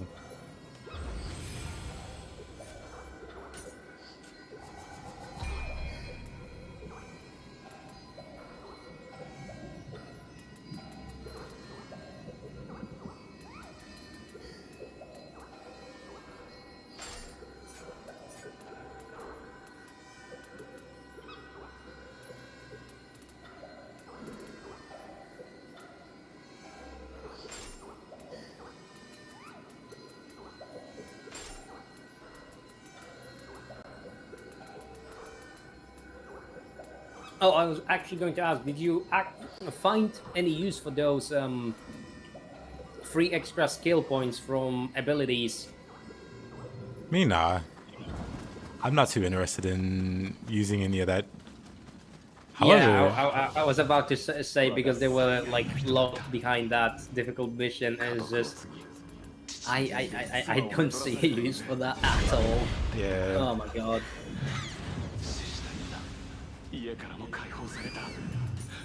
The Russian? Yeah, I think those skills open the door for some interesting skills in the future, but I don't know. Right now, there those don't just interest me. like isn't capacity enough for them. Yeah, it's not interesting enough for me, I guess. I don't know. Yeah. What's Tajikatsu Baba Yamagata's team while doing cleaning tasks at work today?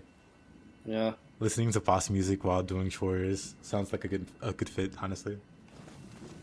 I have to say that the best cleaning music is AC/DC. If you disagree, there's something wrong. AC/DC all the way. Just like at least the time passes quick.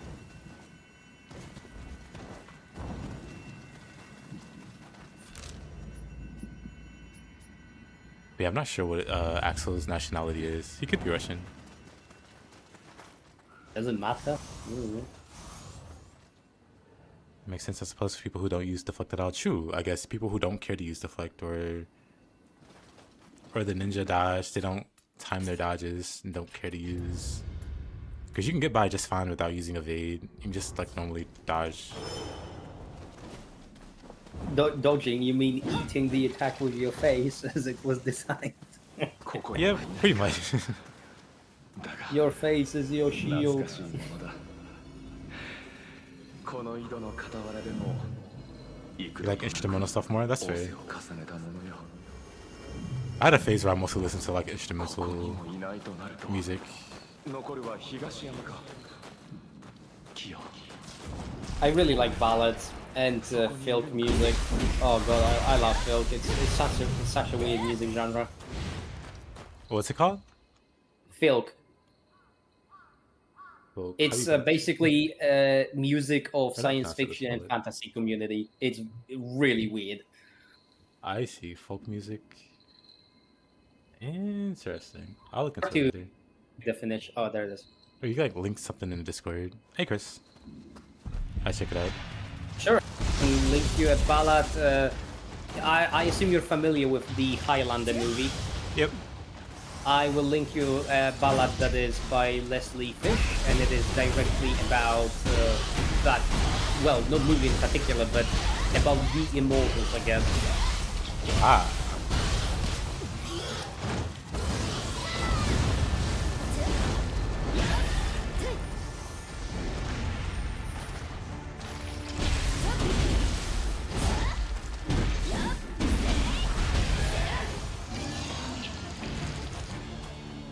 That's fair, Chris. I like Sengoku more too. Assuming you mean the Warring States.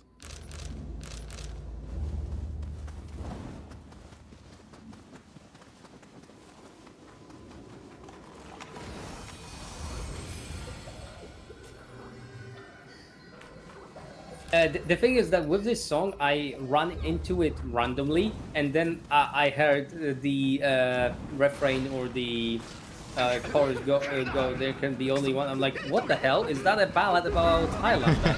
Yes, it That's is. cool. Yes, it is. And then it mentions the Kurgan. I'm like, why haven't I found that before? It's so good. Where has this been all my life? Shouldn't be share music chat. Like an entire actually album, that Angel of the Sword CD. No. Where is it?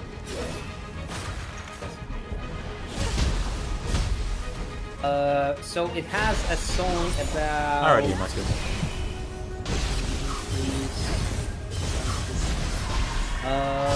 End of Raven by Edgar Allan Poe, for example.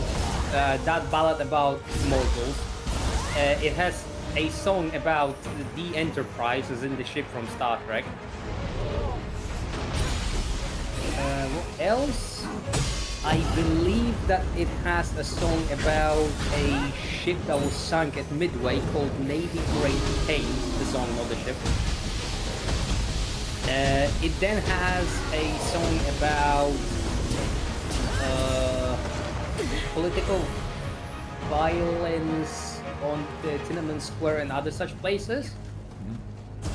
Really weird, that particular album, but the songs are all bangers in my opinion.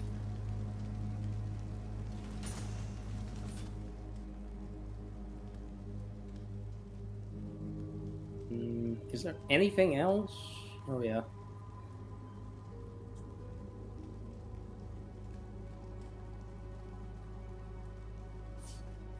Yeah, 99 Amat, yeah.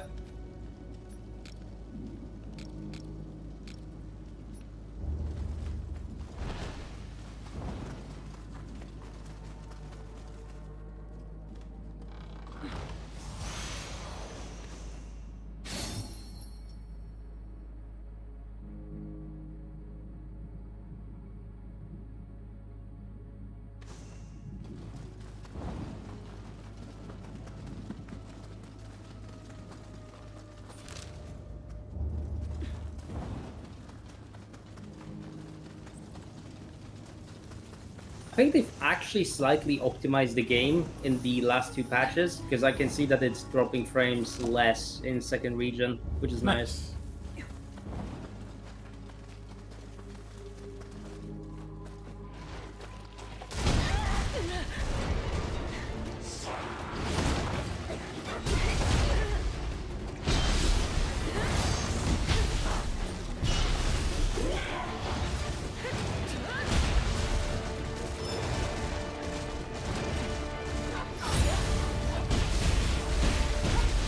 Oh yeah, the random door goober jump scare.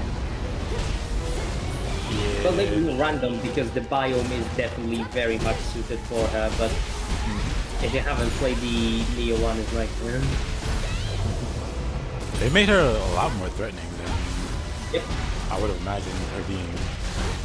In Nioh 1, she was kind of a joke. She was kind of a sad goober. Once you activate the living weapon, it was like, oh, look, your armor's gonna get destroyed in 2 hits, die.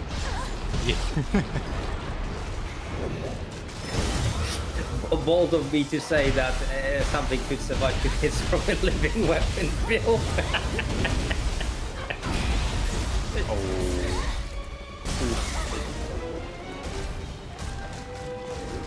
Ouch.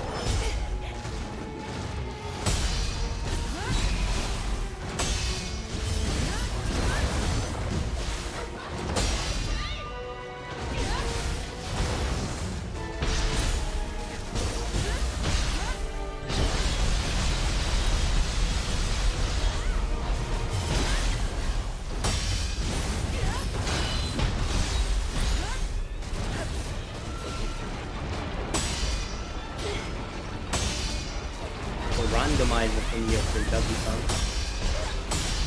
Yeah, no randomizer yet. I imagine no one's gonna make any like really technical mod until the DLCs are out, just to cut down on having to patch the mod. Yeah, they don't really want to raise their effort. Yeah. At least that would be the assumption.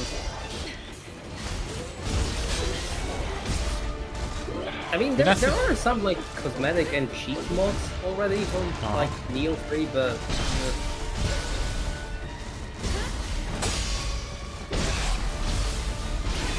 hopefully, like I've said it before, but I think it'd be really cool. Like even if it's just like the late game area, they add like mutators and modifiers to like the depths of the underworld, or even like a randomizer would be cool. But I feel like that's less likely.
Also, Himi, what have you been up to? What kind of games have you been playing?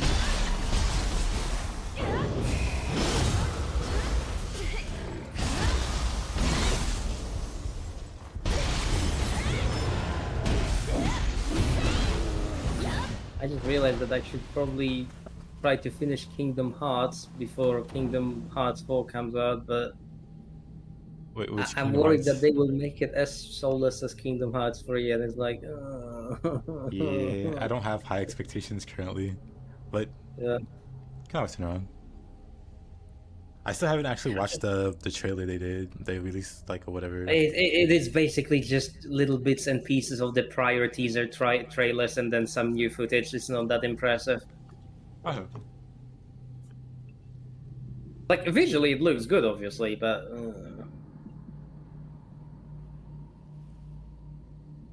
No, not level 1. It's just a normal playthrough. So I'm like level 115.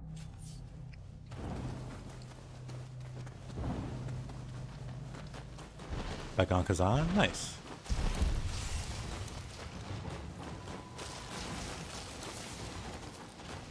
Doing anything special in particular for that game?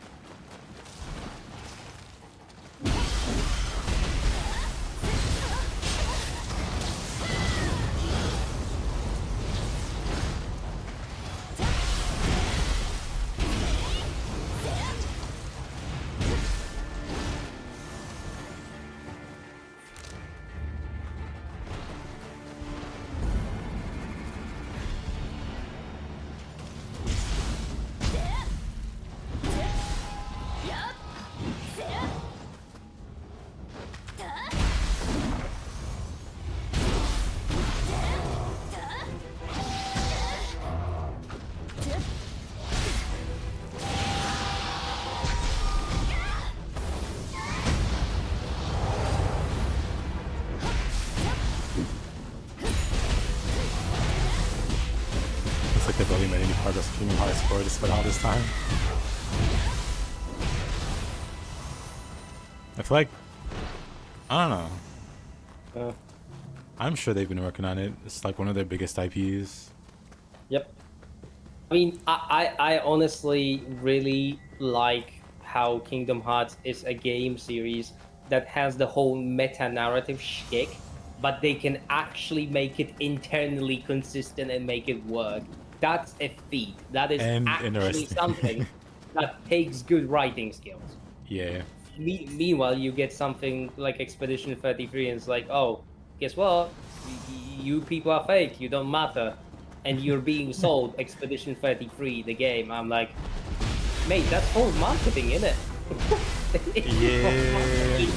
It's just it's false marketing. I'm sorry. I don't care about those stupid writers and painters. I bought the game for the Expedition 33. Fuck all of those other guys. But that is the only like. It would have been. That does it. Okay. I know. I was gonna say it would have been interesting if. I don't know. Like you just never found out you were not real. Yeah. And then you just get Thanos snapped. You just no context why. The point is that if there isn't any context for it, like if you remove the meta-narrative layer, right, and you still get these people like, what was the word, romaging or whatever, you basically have the third act, which is like, what the hell just happened? Why did all of these people die? We need to figure it out. Like you've got intrigue, you've got something. You're not served this on a plate. It's just the tone shift, the plot like, axis shift. It's so jarring. It feels like maybe they didn't know what to. I don't know. Like it's maybe they written themselves into a corner and they didn't know how to write themselves out of it. Like maybe it's just that. Yeah, it was. I think it was Gorix that mentioned it the other day. But like how sometimes like aliens are used to explain away certain things, like Elden Ring. How it would be a much more interesting story if Elden Beast wasn't just this alien. But I don't really have an issue with Elden Beast being that alien. I have the issue that is Elden Beast is genuinely a terrible boss. True. Just, oh look, if you're playing a holy build, you do no damage. Get wrecked. Okay, nice. It makes sense, but it's a massive middle finger to those people who invested heavily into holy damage. I'm just saying. And then the best thing about the fight is they didn't give us torrent in the base game of Elden Ring, just to add it back into that fight in the DLC. And they have the iron chops to tell us that it wasn't intended for that fight originally. Yeah. Right. Yeah, right. Get out of there, you losers. Come on. Like some of those mechanics just felt like they were meant to be used. You know, Torrent was meant to be used to like jump over. Yeah, like jumping over multiple rings, for example. That is actually very easy on Torrent versus doing it just by jumping. Like, oh my god, come on. Not to mention that the Elden Beast's AI could just randomly commit seppuku and die and make the boss not move ever. Just a minor inconvenience and a minor issue, yeah? I just wonder how that meeting went. I'm afraid they'll think the boss is too easy. What do we do? Remove the horse. Yeah. What even is that?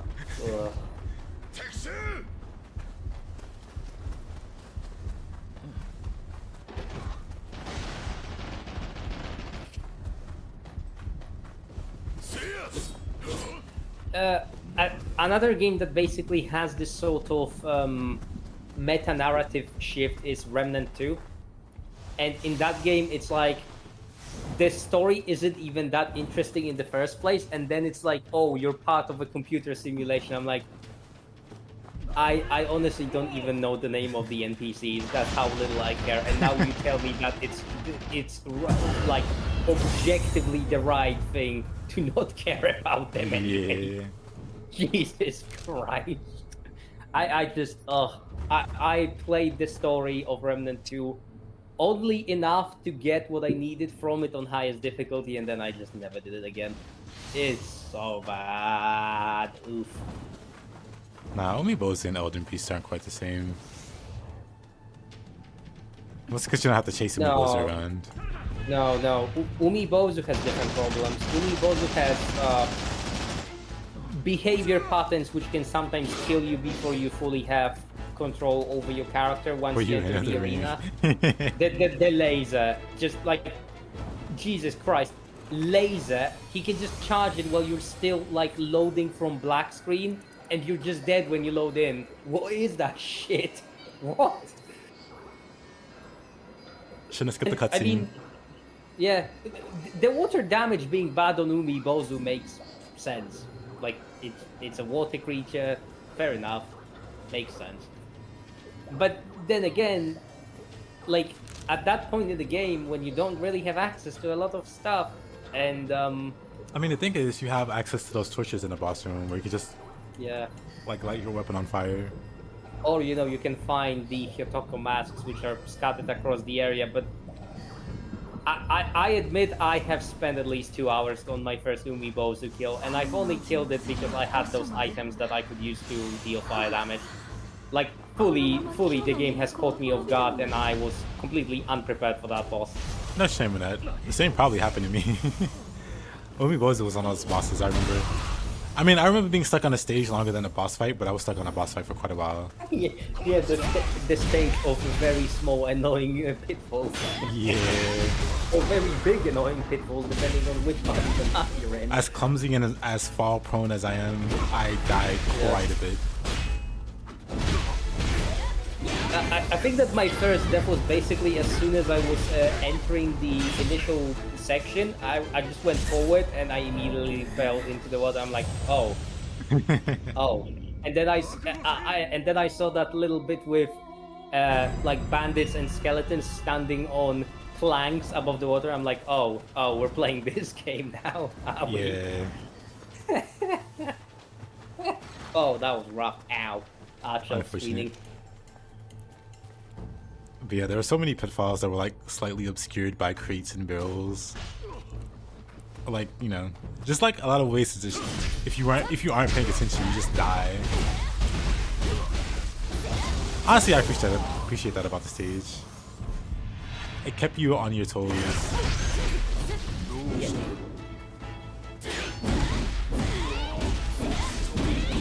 Oh,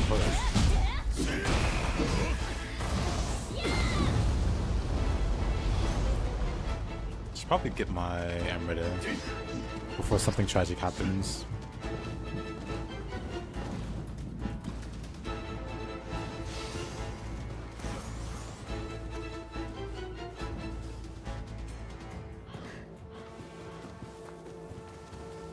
No. I think that my favorite stage in D1 is still probably what was it, the Sandamaru map? With the arrows? It was so fucking annoying. So good. I despised that map when I started playing, and then I was like, oh, but that's probably where you get that whole Hatenashi armor. Like, that's how it is. Yeah, in general, I actually like a lot of the DLC mods from the first game. Yeah, the DLC was really well done. I'm not too fond of DLC in the second game, though, in terms of maps.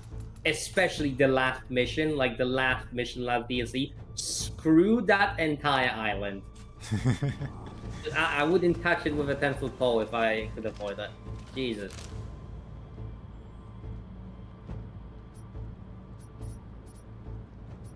Not only does it have a Nightmare Bringer at the end, but it also has some really, really annoying mobs in there, like Fuki, Kinky.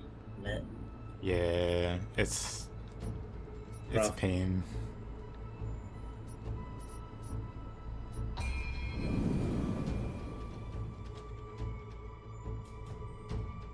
But yeah, not a level 1 character him. Souls games are humiliation rituals. Try Night Rain with the homeboy. Start Market moving like he was in actual action game. さて、そして派手。 Yeah, さて、 those things happen. 龍馬に草か。そして五章派手に人か締めっぽくなっちまった。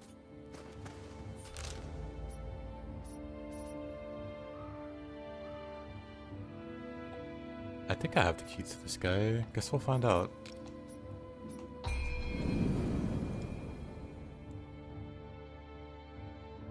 Yeah, I don't know what it is about Souls being scared to give the character more actions, more survivability.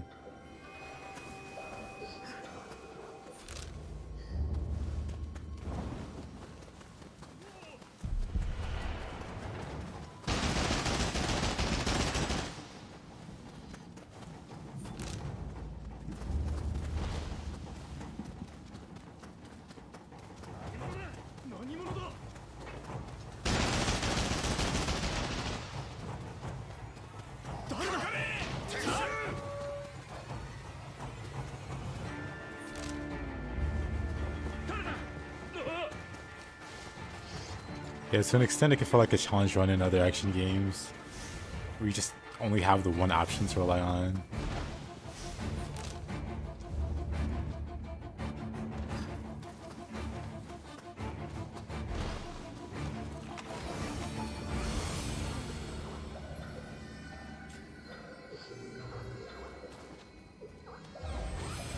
I can level up some. Nice.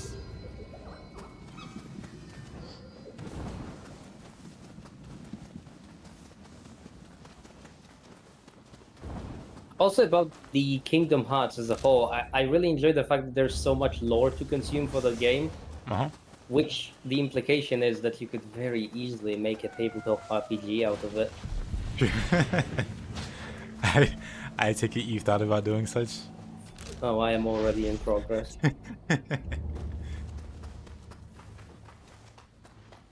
Yeah, I've just been occupied with making a proper character sheet for my players in my D&D hack first, because we have finally reached a point at which it turns out that my custom version is so, well, built, so to speak. It has so many new features that a normal character sheet is just suboptimal for it. I see. Nice. Which is funny. But hey, on the bright side, I learned to use Scribus, which is a publishing software. Well, learned is a big word, baby. I dabbled enough to know how to put things together in it now.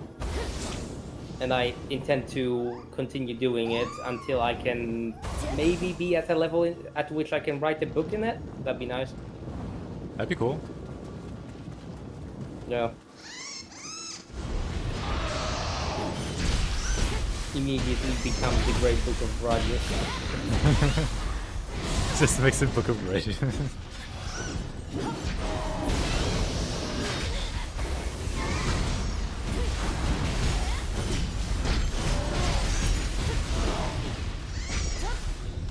All the lore in Kingdom Hearts also makes me kinda mad that the third game is so flat.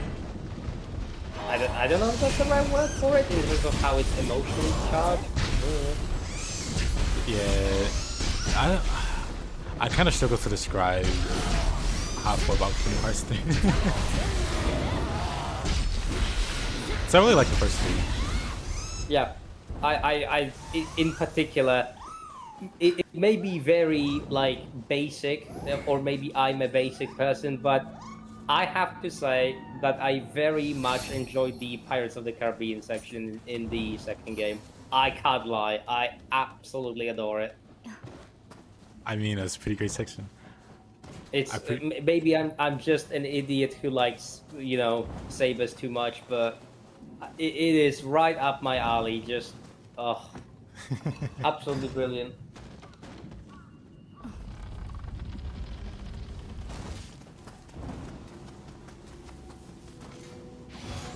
It is also neat that you get to return to some of those worlds after the quote-unquote plot of the movies or the cartoons or whatever the hell else has ended.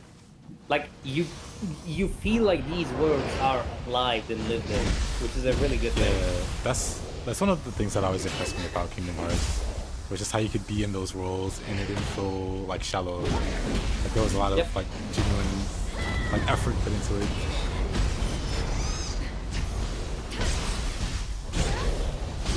And then you have Kingdom Hearts 3, in which you visit every world like once, and that's it. And then it's the Keyblade Graveyard. Whap whap.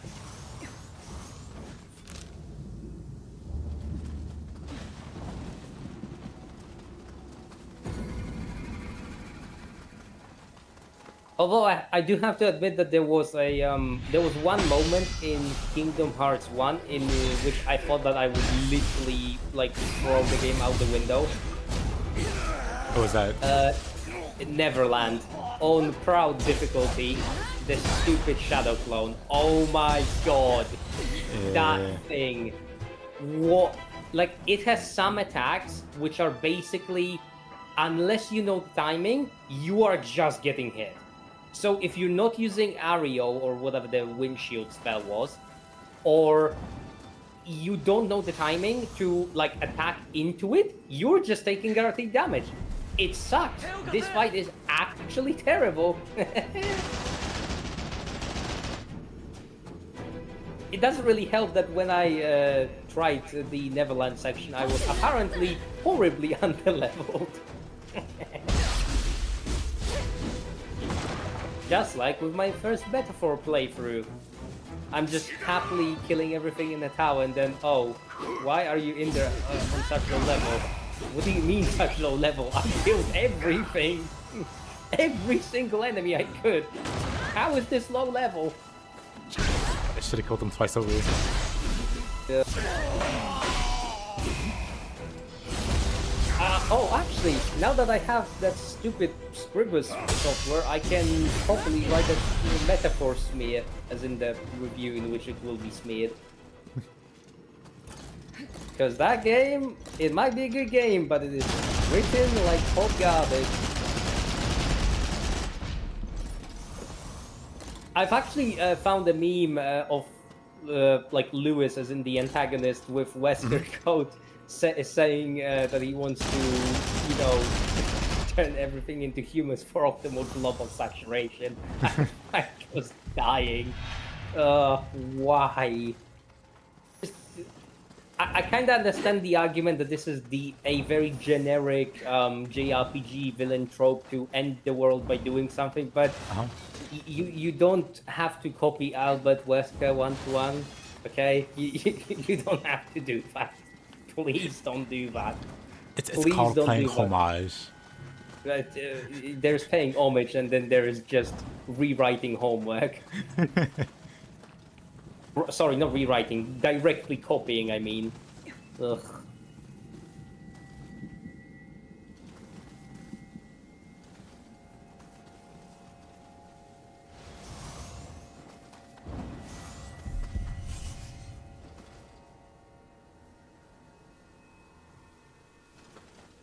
Yeah, Keyspec, I think that the deeper a combat system is, the better it is, but there are also some limits to it, I guess.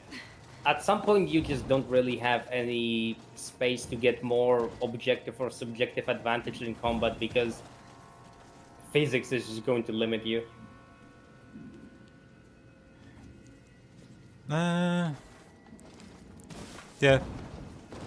Whether or not it's like the game engine or actual real like world physics, at some point you just, I don't know, you can't cram any more friendly entities into that space to make sure that the enemy is as outnumbered as it is humanly possible. You just can't outnumber them anymore because you don't have enough space in there. You're not fun, that guy.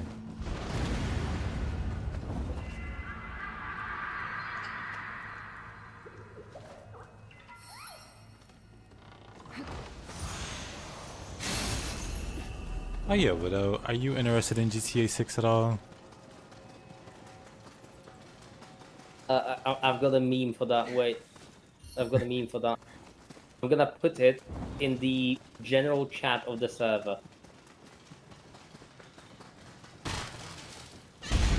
It's in there right now.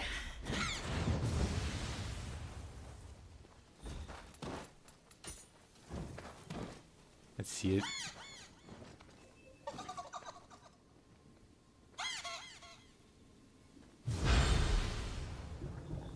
Enormous indifference.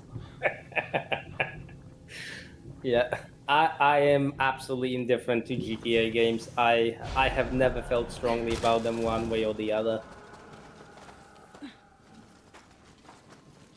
I enjoyed the earlier ones as a kid, but yeah, I don't care at all about the next one. All I know is the train meme.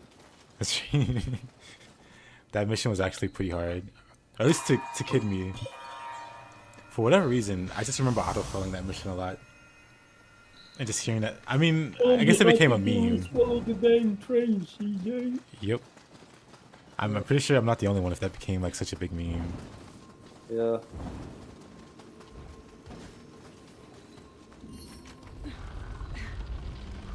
Actually, out of all the games that are like going to appear vaguely in the future, I think that I'm still interested in seeing what they will do with like Monster Hunter Wilds. I'm obviously not buying the expansion because, as I already mentioned, I want my money to go elsewhere. I want to support a product that is going to be a bit more fun. So, one product such as this one potentially is going to be Dawn of War 4. If you've heard about that one. Said Dawn of War 4? Yeah. I am really hoping that they don't chuck that one in the bin, because if they do, I'm going to be so angry. It's essentially it's going to be Total War but Warhammer 40k. Man, has the Total War devs redeemed themselves yet? No. the jury is of mixed opinion about that one. I see. I can't lie, I do like making stupid Doomstack armies in Total War Warhammer. I do like making stupid meme stacks in Shogun too, but I'd lie if I said that I like any other Total War games. That's fair. And Shogun... Shit, I need to introduce Groncha to the server at some point. Shogun 2 is such a... I can't even describe it properly. It's such a mess in multiplayer. At one point, my and my friend's game have desynced to a point at which we were both directly competing for the same city as an ally, but we basically made a race to see who is going to get it first. And the game desynced to such a degree that I owned the city in my game and he owned it in his. I was so basically... I was absolutely flabbergasted. And the thing is, we couldn't fix it. Like, no matter how many times we loaded the save, somehow, even when he gave me his autosave, I was still the owner of my city, and he was still the owner of his. Same bloody city. I don't even know how is that possible. Literally overwriting the autosave didn't fix it. Like, something within the save file itself was so beyond repair that we screwed up on that. Honestly, sounds great. Yeah, it definitely was a fun campaign while it lasted.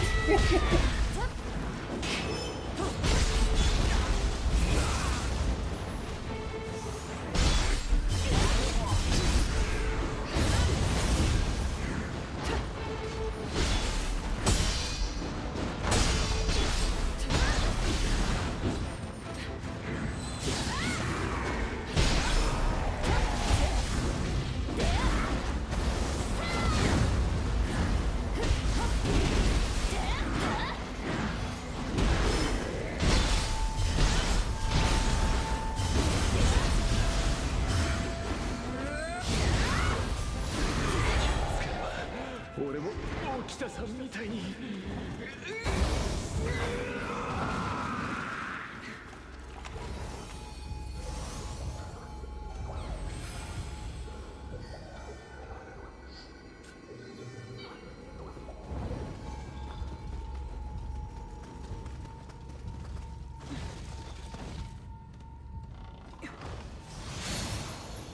Bewildering Mist.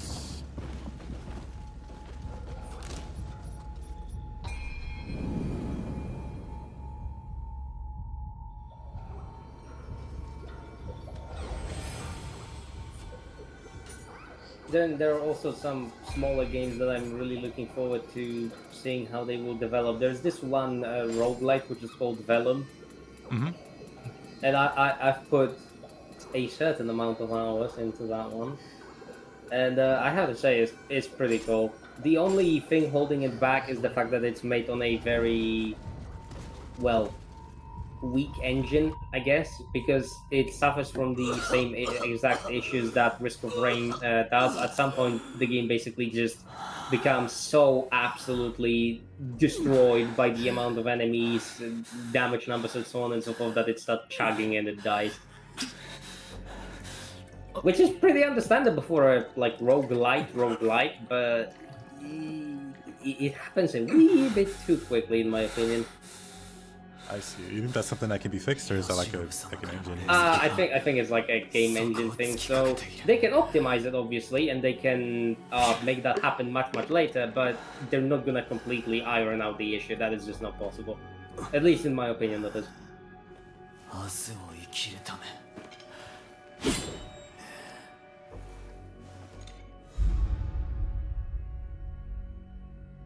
あなたも死んでもらいます行きます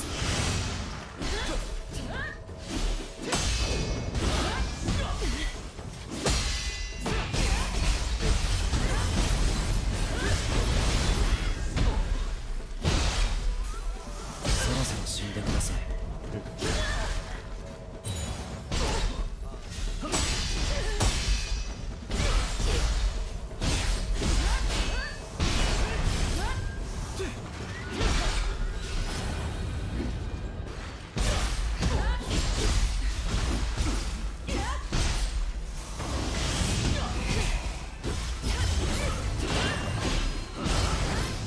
Of course.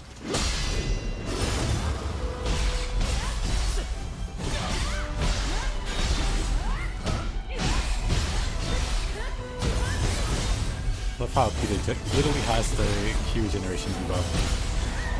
And he regenerates it at lightning speeds regardless.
Yeah, yeah.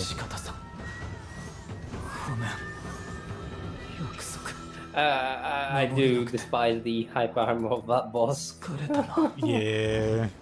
I greatly dislike the key recovery he has. Because there were several moments where I'm just welling on him and his keys are covering regardless. Wind debuff. Remove him from the game. Yeah, I should probably use wind or something. It's like, I'm not even gonna lie, this boss is only enjoyable for me because Amartya patched the cheese back into my game in the form of wind debuff. Wind debuff is actually pretty just good. trivializes Okita to a stupid degree.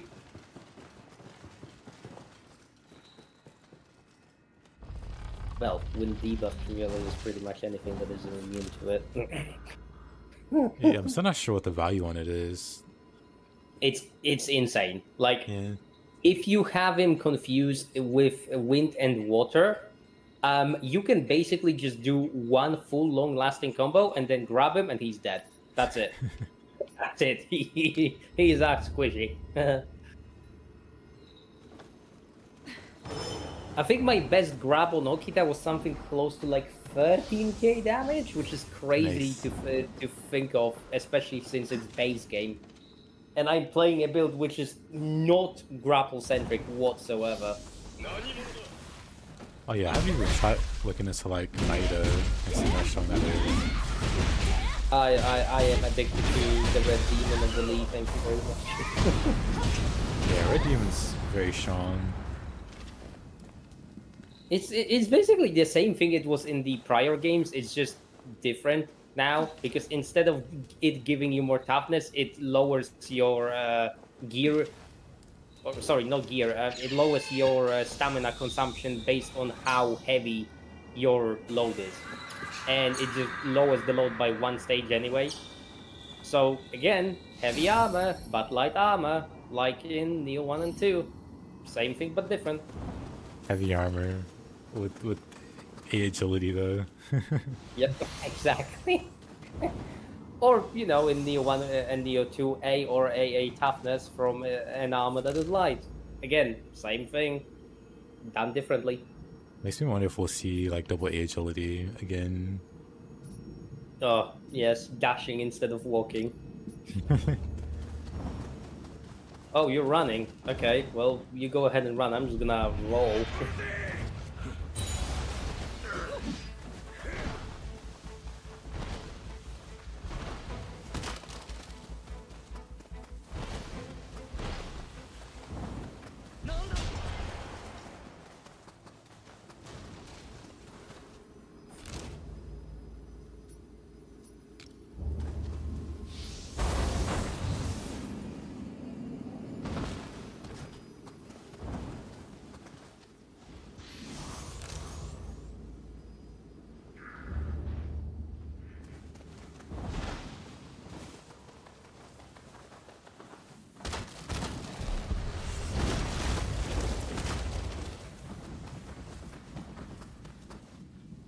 Yeah, this way is completely blocked off.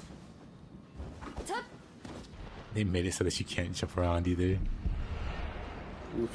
Like out of everything.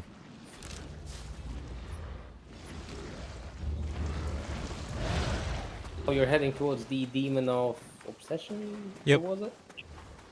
Oh, come on. That'd be such a nice skip.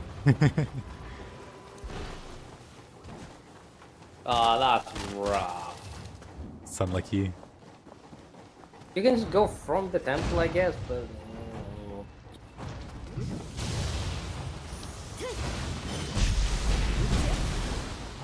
They finally give us a jump button and we can't even use it properly. There's always a catch.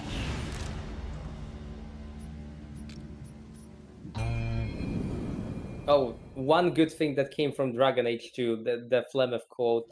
There is always a catch, life's a catch, better catch it while you can. Good old Flemeth. I was very surprised she was still alive in 2. I mean, you can. I probably shouldn't have been. Spare her and stuff. So, Spare? Nah. look, she Too much was of a- funny, okay? Too much of a Morgan simp. Well, you can also be a simp, but you can also do the funny. Oh my god. Was that a Gatling over there? Yeah, it was. Yep. So how do I even get to this Shrine. But at least we Oh. agree on one thing. If you don't roam with Morrigan, you're playing Dragon Age Origins wrong, yeah? Correct.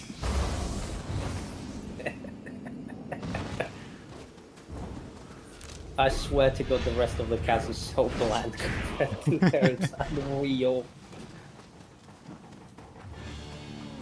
Show has some funny bits. Maybe with the exception of Win, actually.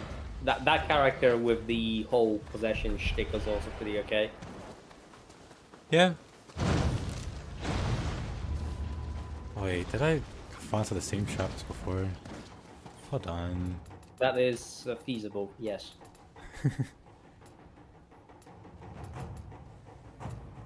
I guess I don't have any shovel amulets. Oh, no, I do.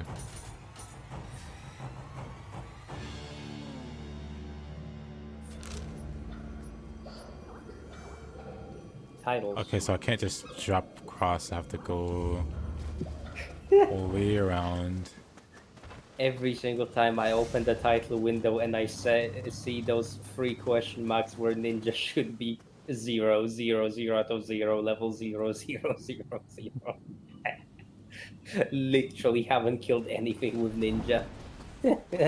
Wow. That is just that is sad. Ninja Yoki spamming cannon shots while out DPS Shingen.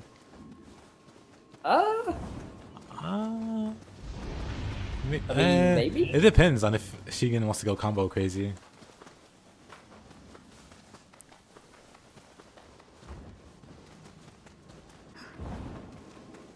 Can I just mention briefly, Nioh 3 having free stat redistribution? Yes, more of that. Amazing. Please, please, more of quality of life.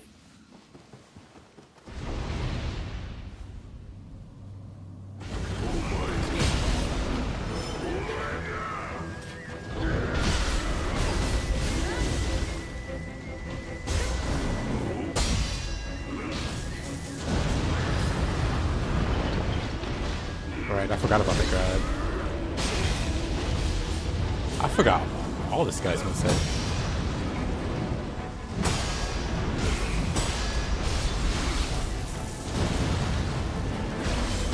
I'm gonna lie, the first time I saw them, I just put confusion on them and that was it. But He's got a pretty wild moveset. the annoying thing is that he can genuinely just put you in a blender once you are in the wind vortexes. Yeah. He's got some pretty tricky ways to take you out. I still think that the first of those demons was it like Demon of Pride? Yeah, Demon of Pride.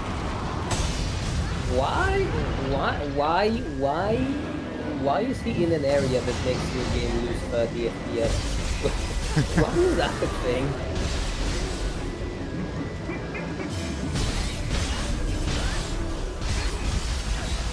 I mean, I can't even really complain about that demon in particular because the first time I killed it after a fairly long string of attempts due to the frame rate just not wanting to stay stable in that section of the game, I finally got a weapon which was massively over leveled, so I just cheesed the shit out of the next entire section of the game. Right, when he's available, you're supposed to come back at a later level. But if you beat him as soon as possible... Come back later, what do you mean? It bleeds, it can die. Correct.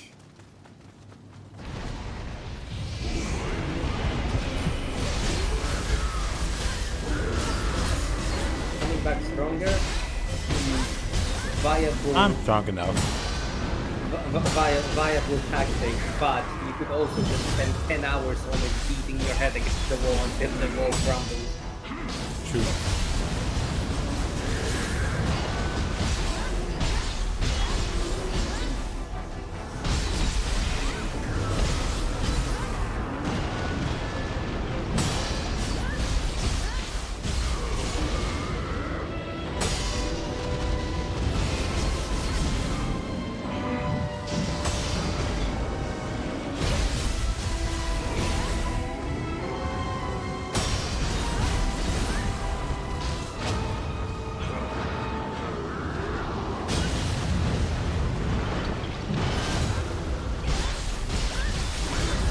may not have Yoki.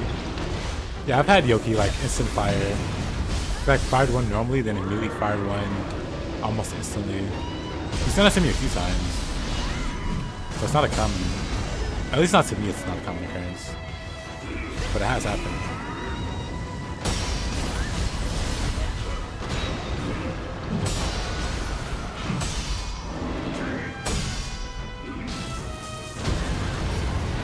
Uh-oh. I'm fine. They deal 60%. Hey, survivable.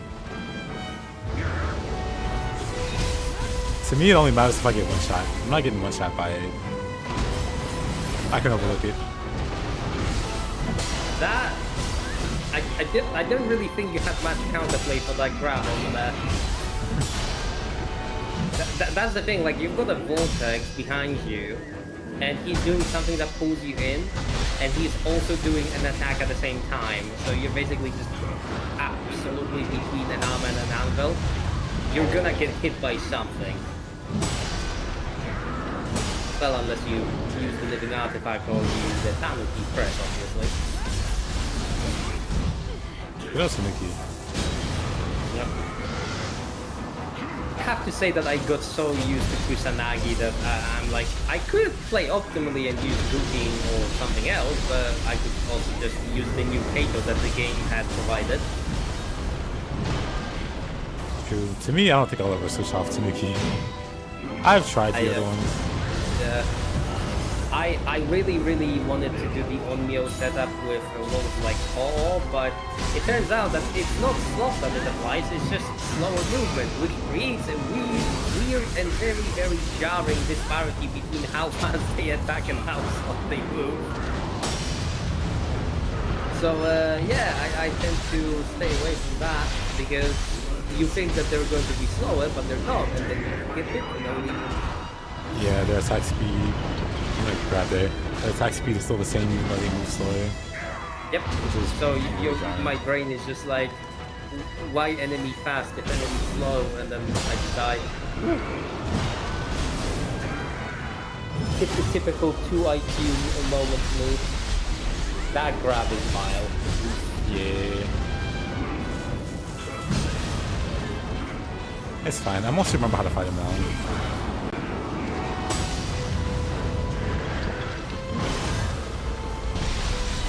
I don't get him this time.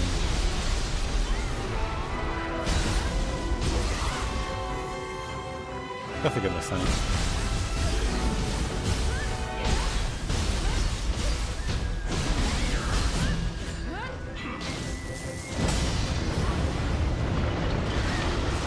Roll too late that time.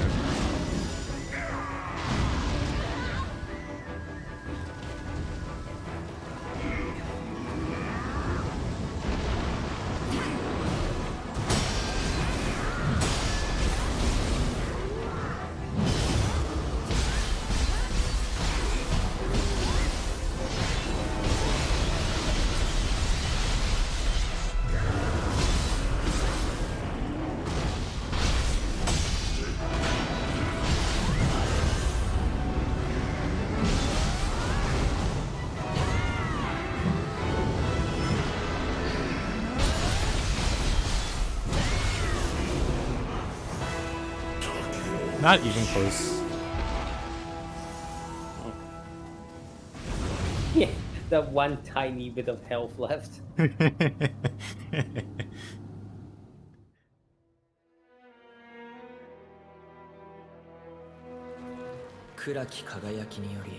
Oh yeah, in the new maps, the bosses have some new moves. So I remember fighting this guy, and he just was throwing out moves I didn't recognize.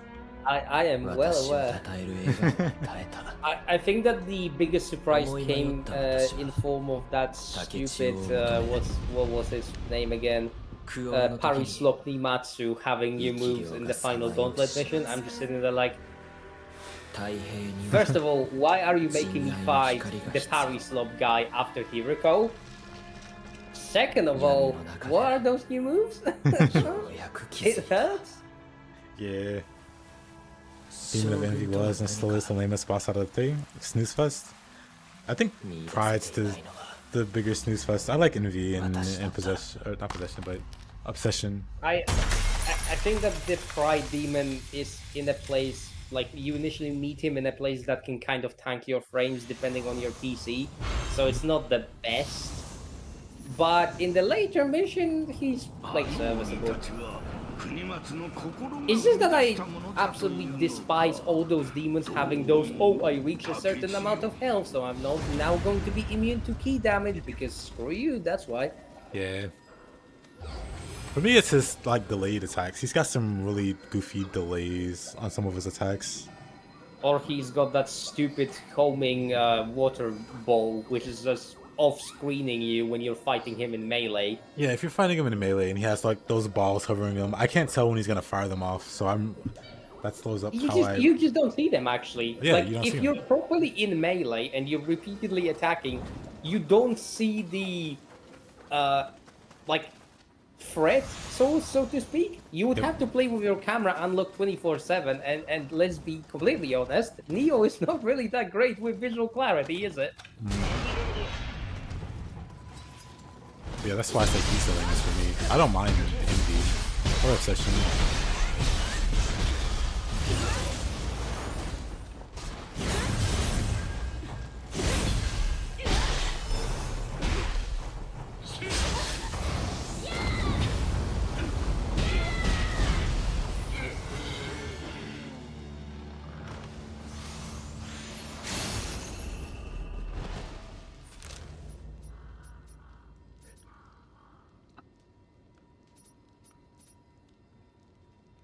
Incredible snooze.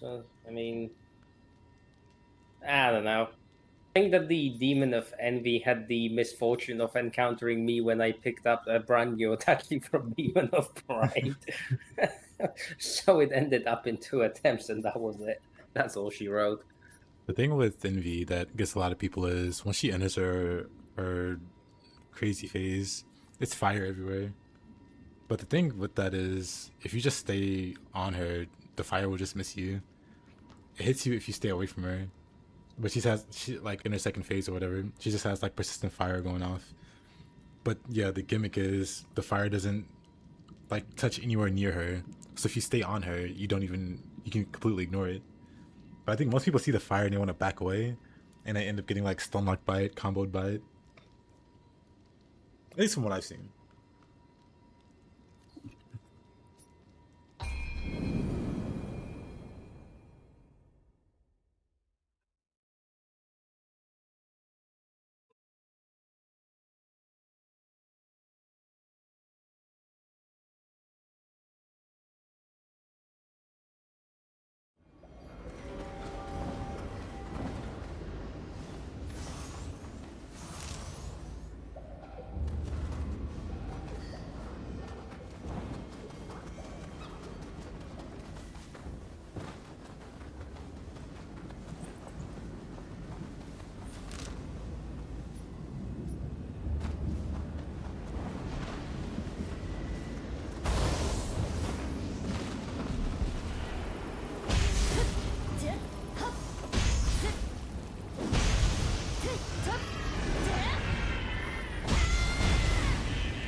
That's her entire design?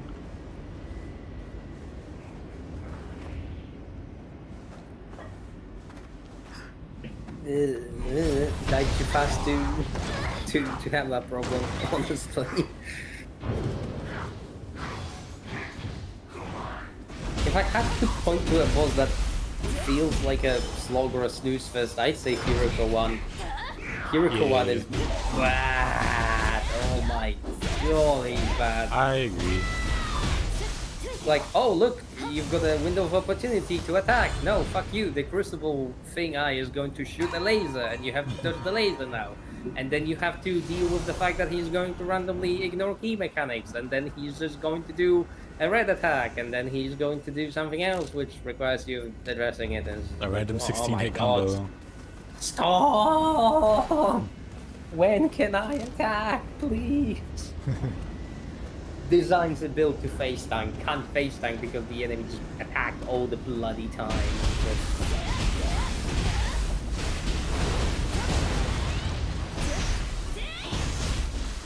Ironically, Nightmare Bringer is as loose as far as the prior game goes. Because, oh look, I'm chunky, you can't apply confusion, so the fight is going to be long. The end.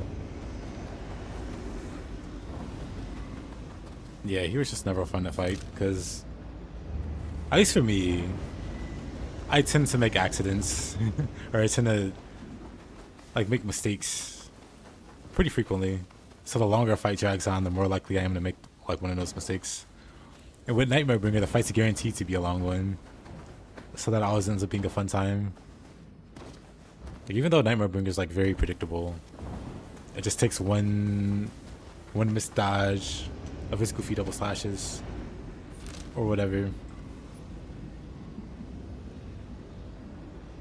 How do I?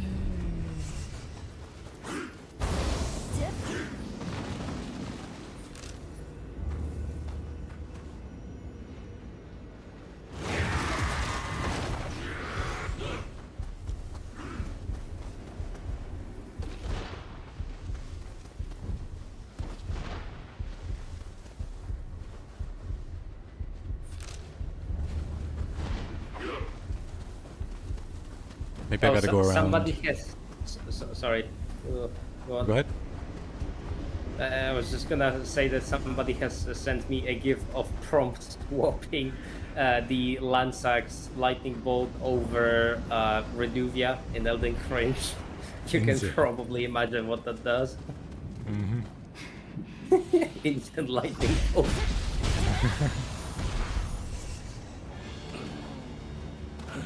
That is good. This class.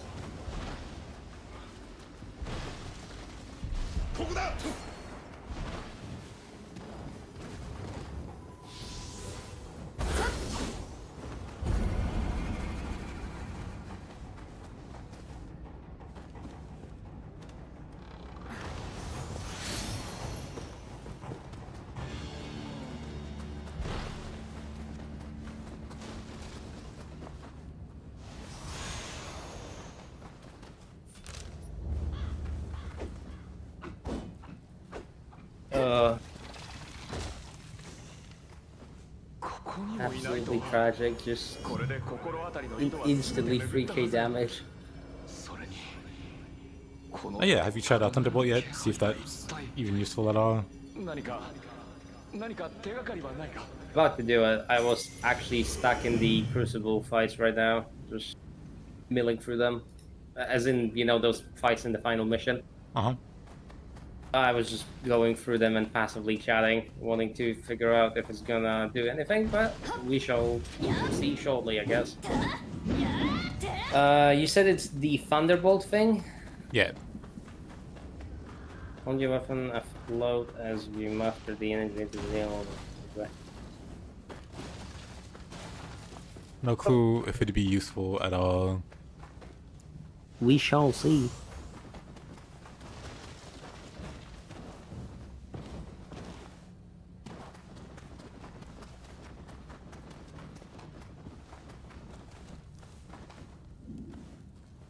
You deal more damage with it if you're hit while charging, but it's slow as hell.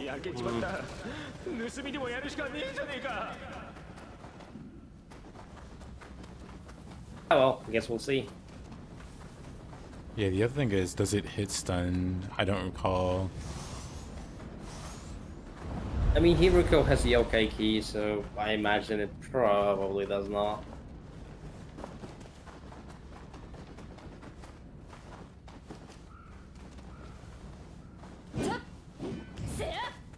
Oh. Here the whole time.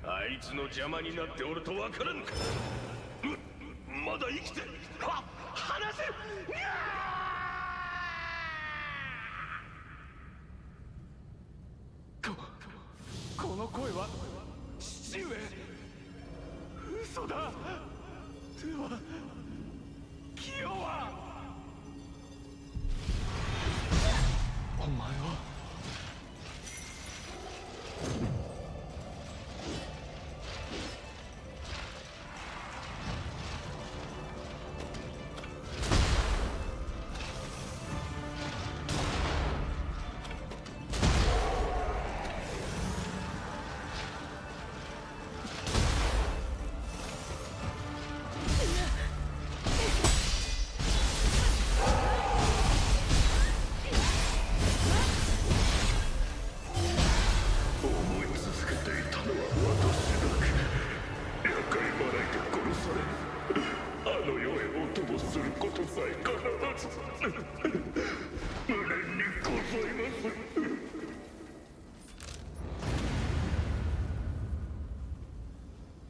お主。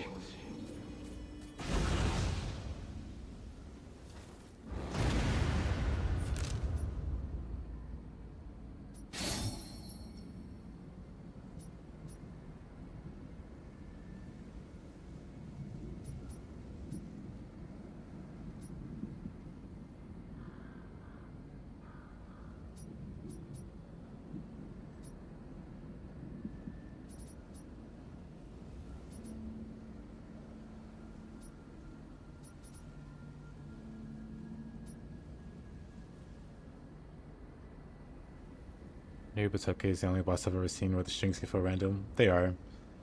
He basically has like all of these attacks, but they can all like randomly chain into the next. It doesn't have It's like a the set pattern. statue thing, isn't it? It's the what? It's the statue yokai. Yeah, the statue guy with the goofy eyes. It has the goofy second, or you know, the yokai dark realm phase. Not gonna lie, first fight it didn't even land a hit. Yeah. I rinsed. It's just again the build is too dumb to fail. But the moment it fails, I just don't have any retort because the strategy doesn't function. Yeah. Hiruko I've is just seen one of those I've bosses seen that suck. Cooper like struggling with this bastard on second playthrough. It's like Shogun's Journey, right? Yep, Shogun's Journey. Yeah, he's literally one of the most obnoxious. It's just the attacks feel super stupid because there isn't rhyme or rhythm to them, as you mentioned. They just randomly chain into each other. Yep. So you're not really rewarded for actually playing the game properly. You're only rewarded for just sloughing him and then beating him because he's not the fastest. So, apply your cheese directly and win and forget that he existed, I guess, is the optimal result. But you could say that about just any boss in Nioh, I guess. If any boss is worthy of cheese, it's that guy. Oh, how about Takasugi? You can mostly just like parry spam Takasugi. Yeah, fair enough. If that's your cup of tea. Kugimatsu as well. Parry slot Nimatsu. You could interact with the boss properly, but well, the boss is a little bitch, so he gets the parry slot.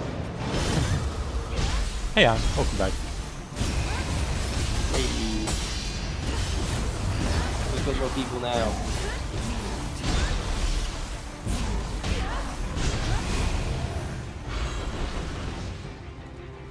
Key spec, it's basically whatever cheese I can cram into it, and then 6-piece Inari, 6-piece Pride of the Crimson Army. The point is that the boss literally just melted before it had the chance to do anything.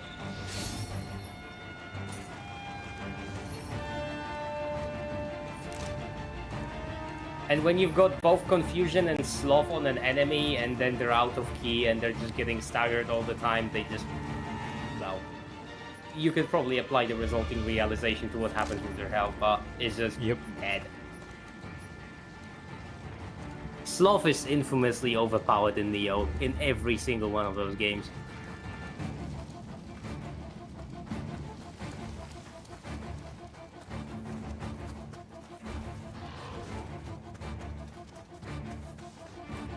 Not sure why this music is still going on, but okay. Those are some very tenacious spiders, I guess.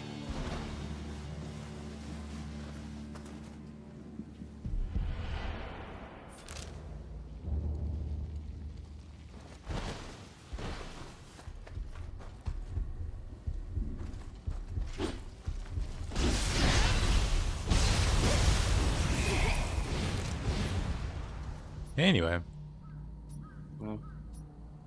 On the other hand, there were some bosses which I greatly struggled with because I was just unable to actually properly interact with them, and that was Okita and Kunimatsu, for example.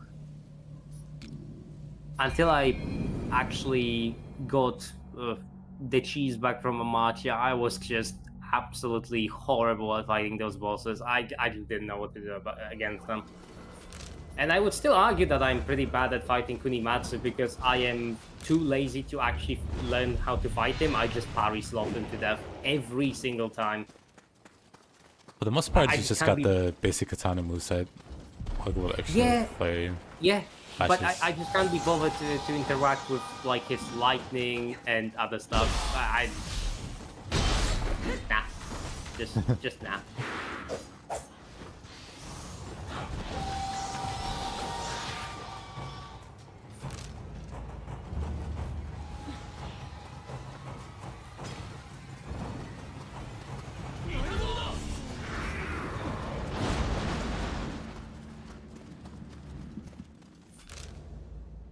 Don't know how to get over. Yeah.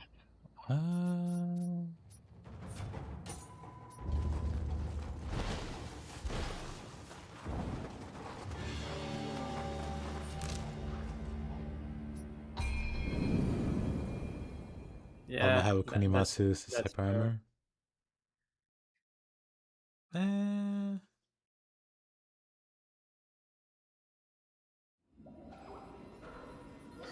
His hyper armor starts when he's thinking about a move. I mean, I don't know if it starts that early. I know for a fact that he is basically... He's given, like, yokai resistance to stagger when he's attacking, and it's just... It's not communicated well at all. So it ends up being really, really frustrating.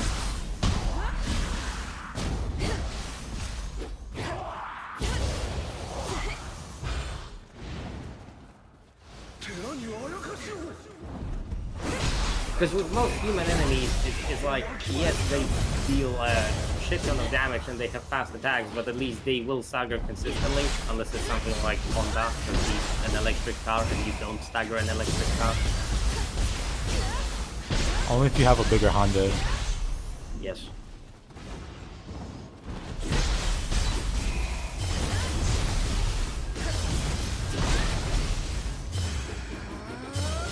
Yeah, those situations happen. If his AIs decide to go aggressive on you all of a sudden, you can just get punished because he decided to, I don't know, interact with him.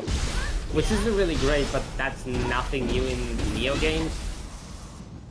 That kind of happens for every single boss if you've got unfortunate timing, to be entirely honest. It's not an issue unique to Kunimatsu. It's just that Kunimatsu is a human boss, again, on which that happens a lot. Kunimatsu, human, in quotation marks. Yep. Still, you can just parry and then, I don't know, groundquake, then groundquake again, and if you've got a good loop of groundquake going, he can stay down for like 30 seconds.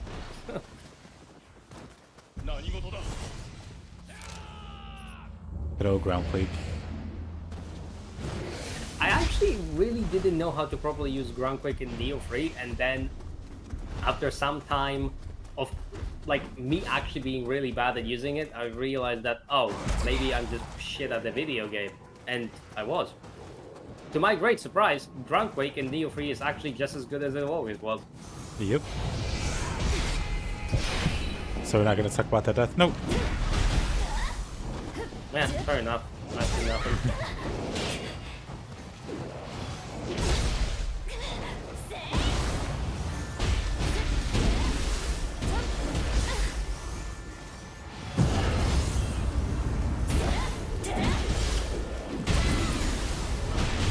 that was close.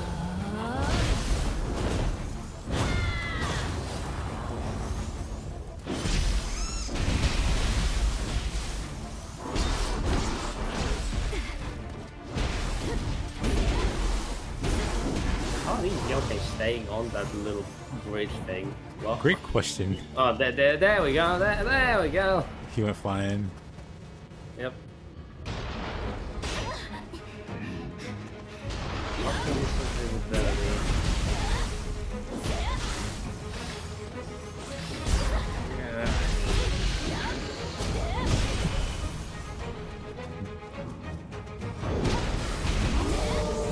I like to say that this is more of a Nioh problem, just always having absolutely god-awful clarity, but at the same time, I kinda can't disagree with this. When Bakumatsu is doing all those stupid particle effects, it may very well be difficult for somebody to like actually know what is going on there.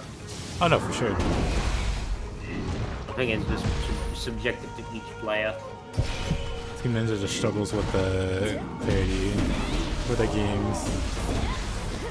It's not as bad as something like Borderlands 2, but it's still pretty bad.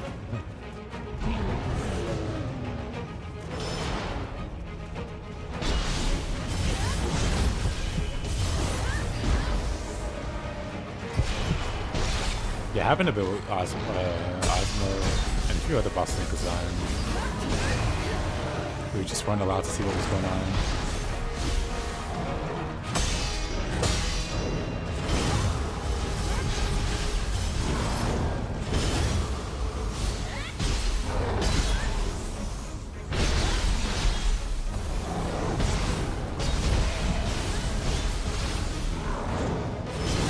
Yeah, I know who you mean.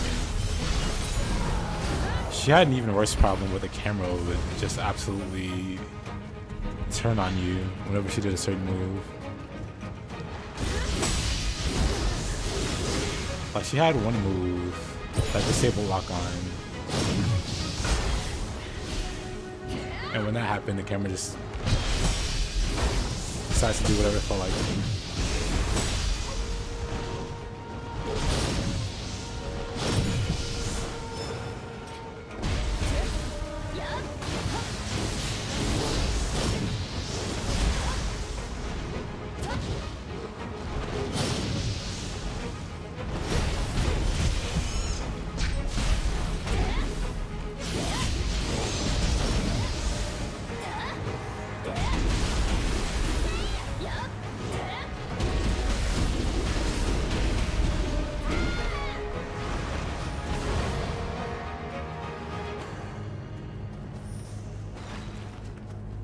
Yep, the choir part.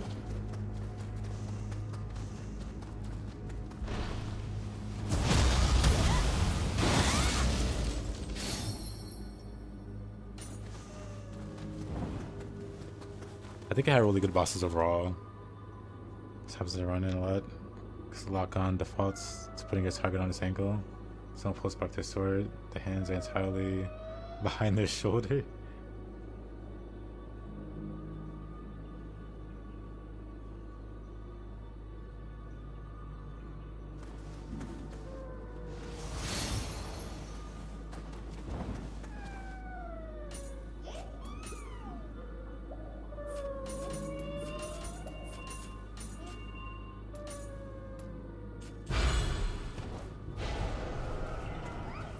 I need to get the Rise of the Ronin at some point when it's on a massive sale, because Yeah. I still kind of feel like it's an abandonware type of game. No, I wouldn't say it's a abandonware. They just never. I think it was like a Sony game. A fun game. God damn it.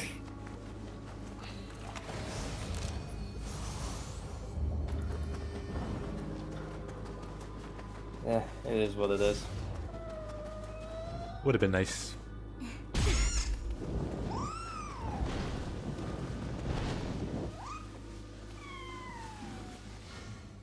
Alright, that's the campus that supposed to hide.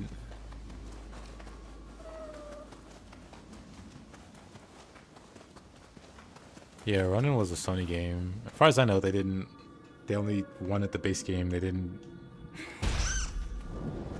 want any DLC.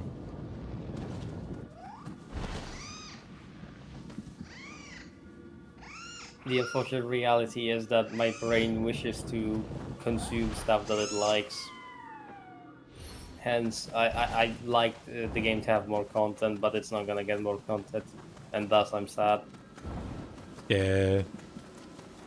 No, I'm with you on that.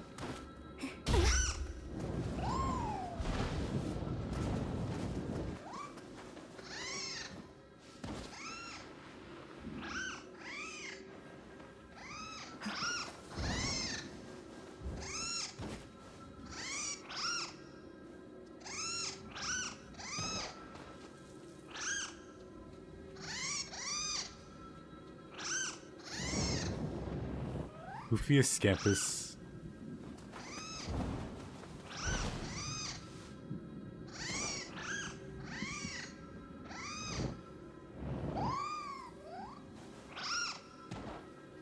Sony's allergic to DLC in its games, unless it's Tsushima or God of War.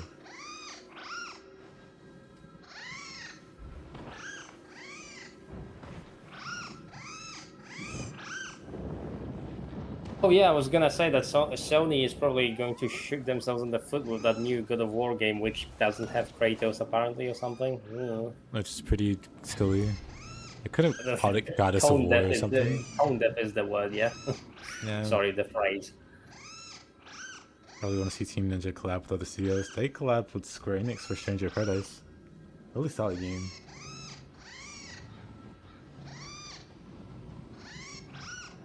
Another one I want to play, but I just can't because I know it's just going to be me laughing about Kill Chaos. They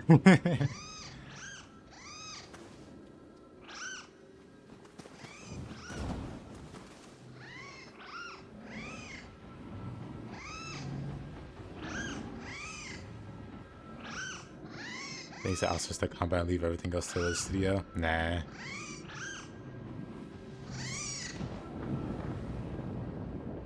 Helldivers 2 is a good example of how outsourcing shit to other people is genuinely a terrible idea. Like, it probably sounds good in the moment, but... Yeah, practice. if other studios from software absolutely do not let them cook as far as combat is concerned, you are exactly right, Keyspec. Oh my god, Soul's combat is so fucking bad right now.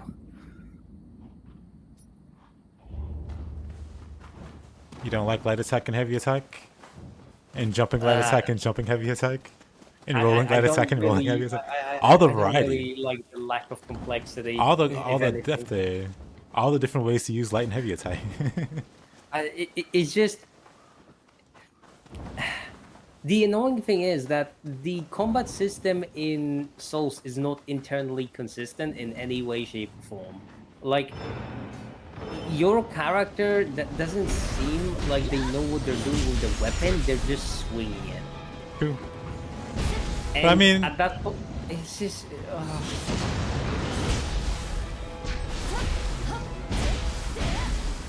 Oh, am I dead? How many of them are there in this game? There's like one in the side mission, one walking the open world in Act 1, and then there's 2, maybe more. Yeah. Well, there's also one in the Crucible. Oh yeah, right. So there's like 4 or 5 total.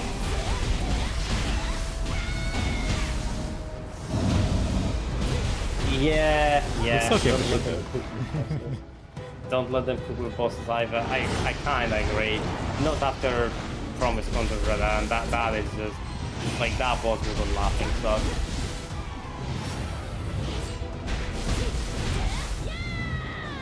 I still don't really understand why they made him so easy to trivialize by parrying. And why can you even parry him? He's like using 2 ultra great swords. Why can you parry that? What? It's a Gwyn reference. You could parry Gwyn. I know that. It just doesn't make any goddamn sense. It's like, oh look, guys, you could like bully Gwyn by spamming Control or L2, and now you can do the same thing in Elden Ring. Very, very cool developers. And the frustrating thing is that actually spamming parries against him is incredibly profitable. Oh, I know. because it just disables the light show follow-up attacks in phase 2. Like, legitimately, it is probably the optimal strategy to kill him. Yeah, last time I played Elden Ring, I used daggers. And daggers, not like Reduvia or anything. Just like some very basic daggers, yeah. And so of course I wasn't doing any meaningful damage. But you know what does do damage with daggers? Praise. Yeah.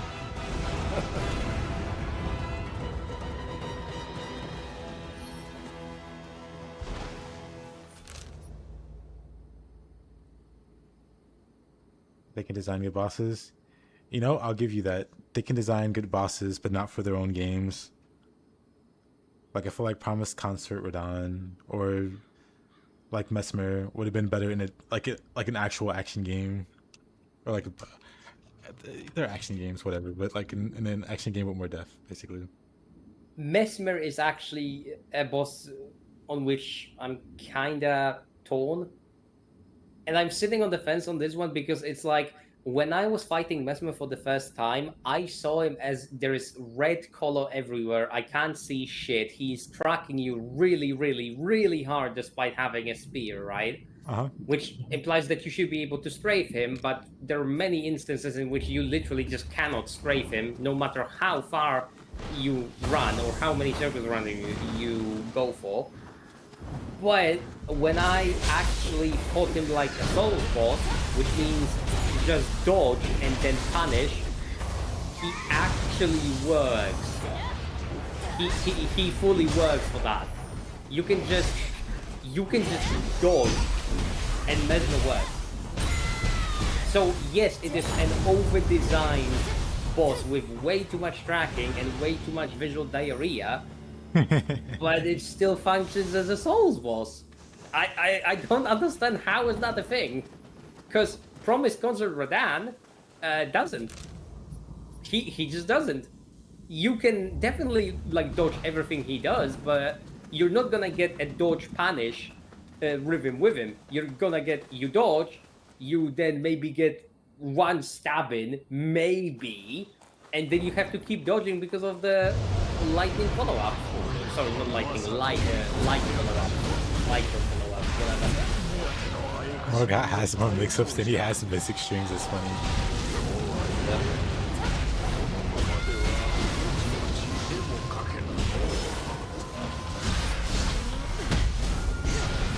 Morgoth also happens to be at the point in the game at which the player is sufficiently strong to just kind of rinse him without too much thought.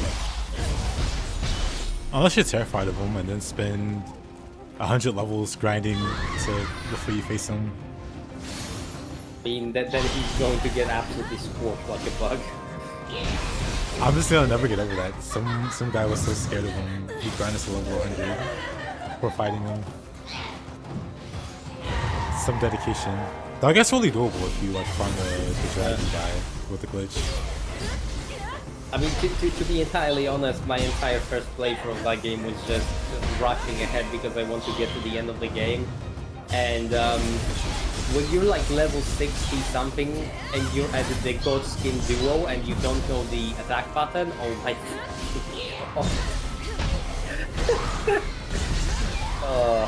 being underleveled fighting the Godskin. I think it was that one tower where you have to like really. That's like a Godskin guy at the end. Yeah. That sucked. I mean, I think I was like within range of level 60 to like 70 something when I was in Faruk Azula with hopelessly under-level weapon, under-level like character, and when I run into the Godskin duo, I got staggered for the rest of the day. It's not that the fight was difficult, it's just that I had absolutely no facilities to properly fight them. I had no stamina, I had no health, I had no damage, I had nothing. It was bad. I want to say 60 is not the average level for Morgat, but I could be wrong. I could be out of touch. Let's ask Uncle Google.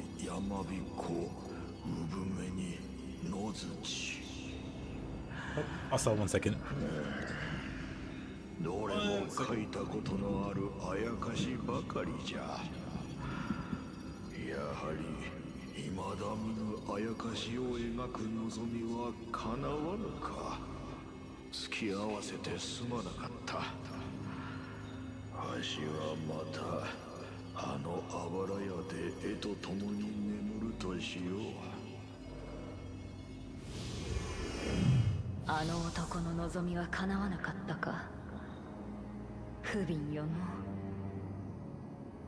静か。いや、お涼ならば珍しいあやかしを知っておるかもしれん。今の今日についてはあやつの方が詳しいはずじゃ。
Right, I'm back. Yeah, Did you find the average level? yeah, people Apparently, apparently fight him around level 70. level 70. That just sounds very wrong. Yeah. I guess. I don't know. I think I finished like the whole ass entire game before I was level 100. Or I guess maybe I'm getting names wrong. Maybe like Margit. Margit is the one I'm thinking of. Were you low level? Margit is the first one. Like the Yeah. what was the quote? Oh my god, I don't remember. I've been off cringe for 2 years. I don't remember anymore. It actually feels good. I'm free. But yeah, that's what I'm thinking of. So I guess the other one makes sense. Yeah, for Morgoth the Omen King level 70 is like, it's a little bit high because again at that point some people are in Farum Azula, but it is what it is. Especially if you're not rushing through the game, because oh my god, Elden Ring is just vomiting souls at you everywhere. Yeah, it's a very long game.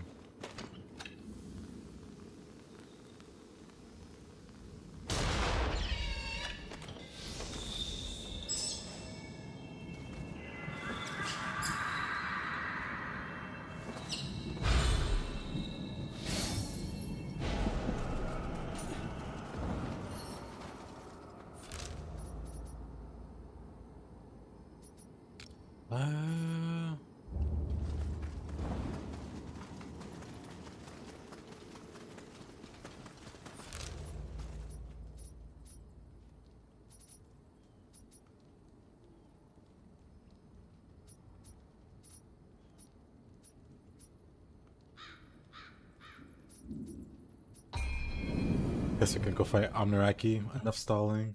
Well, gotta do the sequence first, but The pigeon. yeah, it sounds like an elephant.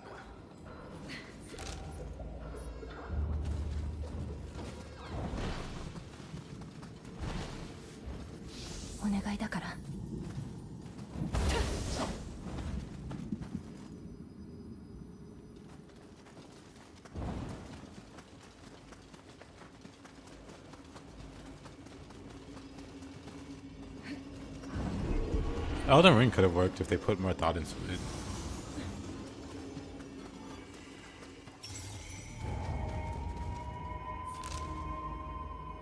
They just had to make the world smaller. That was all they had to do. There is no point in having the game be this big when most of the content is just flat out copy pasted. It makes no sense.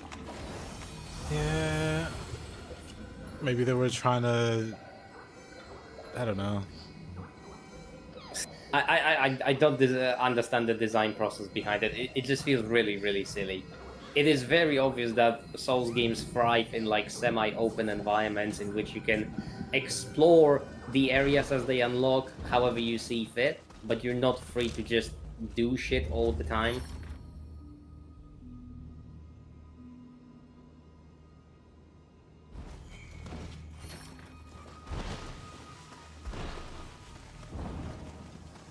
And as tired of a phrase this is, I'm gonna say that Dark Souls 1 had an interconnected world and they didn't mess with that.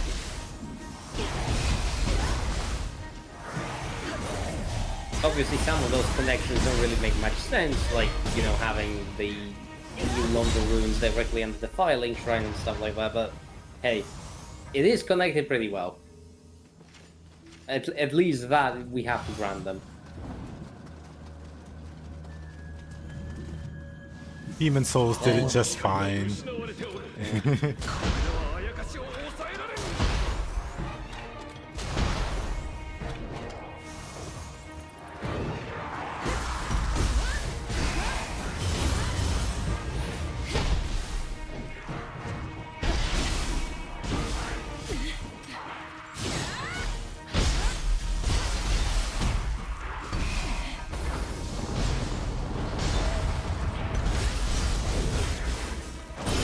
I mean, I say it half as a joke. But then also just like, really...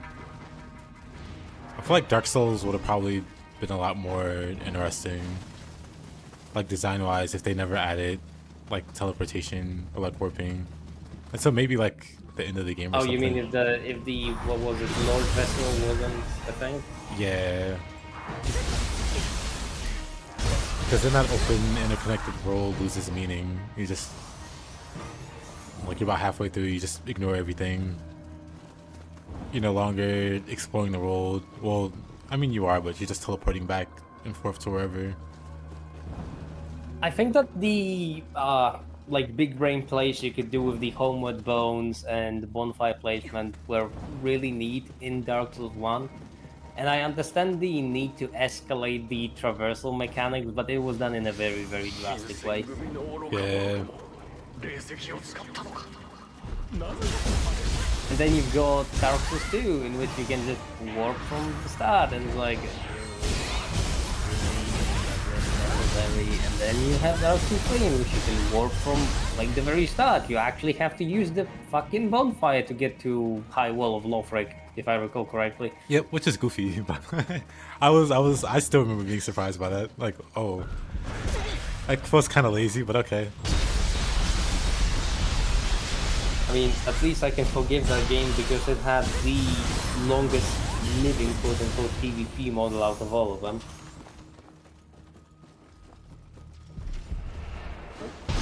So I got my fun out of it, so to speak, but...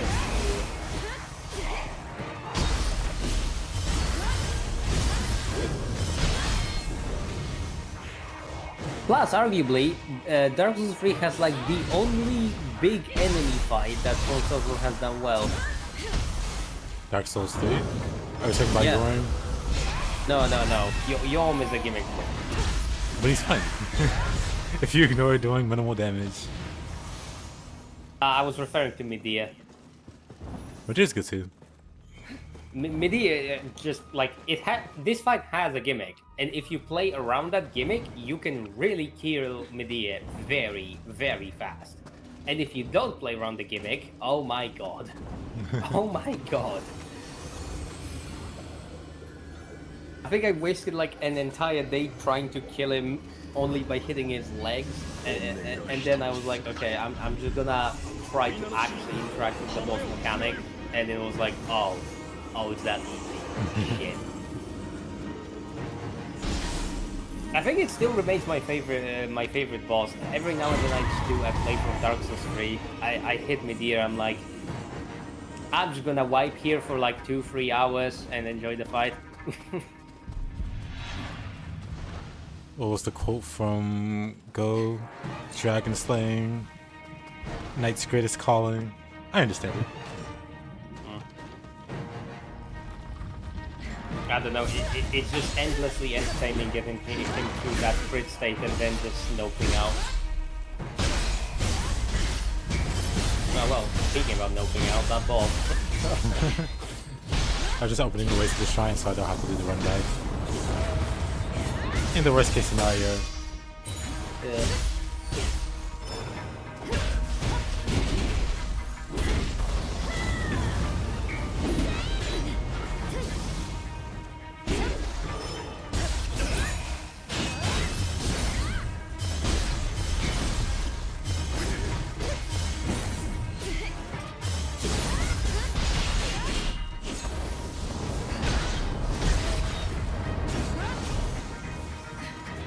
Being interconnected helps a lot though, because you can backtrack to certain areas and unlock things that were previously behind some progression walls.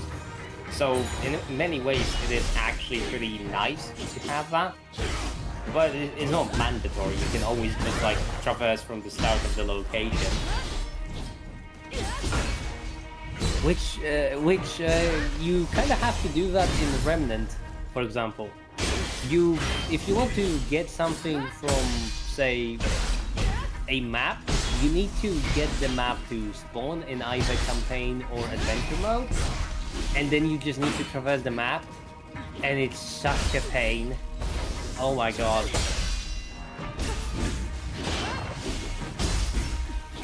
But Remnant is, in general, a little bit odd in terms of what you can actually get from item farming, item obtaining. Not to mention the RNG, which is absolutely terrible, and you can just never obtain some items because the game hates you. And I wish that was a hyperbole, but it really isn't. There are some items which I just don't believe anybody has ever like obtained organically, other than, you know, the first person who has figured it out. It's really bullshit. For example, one of the most sought after, I think it's like a healing item or an equivalent of a health potion, is called Tranquil Heart, and it gives you, instead of like actual healing, passive health regeneration, which is pretty strong in Remnant. And if you activate that item, you get double health regeneration. So it's basically, you know, a safety net in form of, if you take damage, you can always just, you know, slowly regenerate it back or fast regenerate it back, whatever. And in order to obtain this item, you need to RNG into 2 out of 3 campaign maps. And each one of those maps can have 3 variations. And obviously, if you don't RNG into the right ones, you just don't get the item. And these campaigns these campaign maps need to spawn in the right order. And then you need to know which item you need to bring. And it's just like, you just go down the list and it's like, my brother in Christ, the chances for all of that happening is just like 1 to 500, and you need like 2 hours to even attempt that shit. What? It's not great. Yeah, the only kind of game that I even think of that also does that is Final Fantasy XII. I don't know if you're even aware of some of the madness involved there.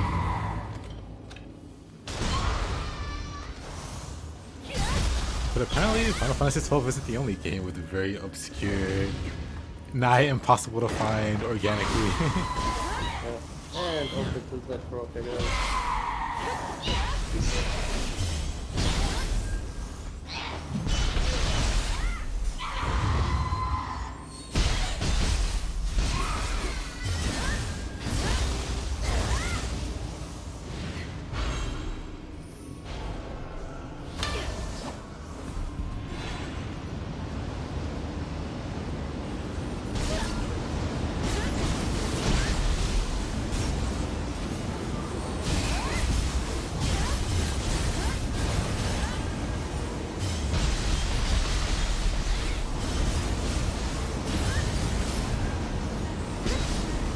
Okay, you can stop trying to troll, buddy.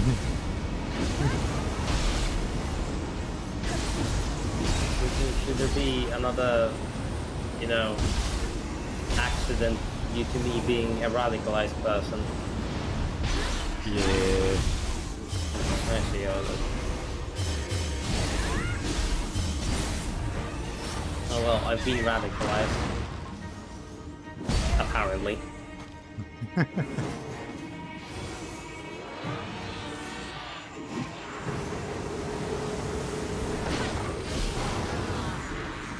I really wonder why does that keep happening.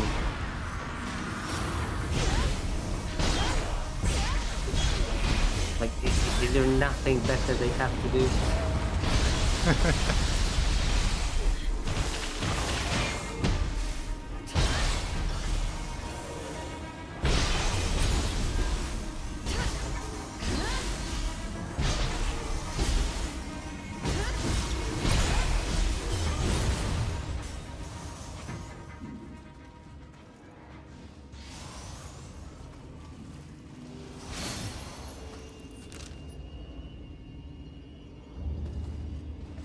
I remember trying to do this map at level 1, and it was just so awful. The Gakis, you probably know, the Thorn Gakis or whatever, Yep. have all the hyper armor in the world. It's pretty bad, I imagine. I did get wrecked quite a few times when I was first traversing this place. Both by gravity and by the enemies.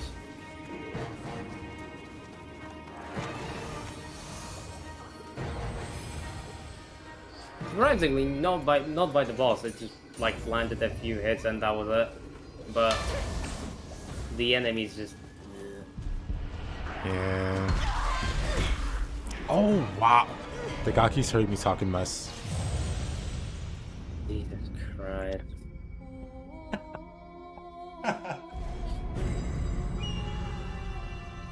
I really don't understand how on earth has YouTube not got a handle on this.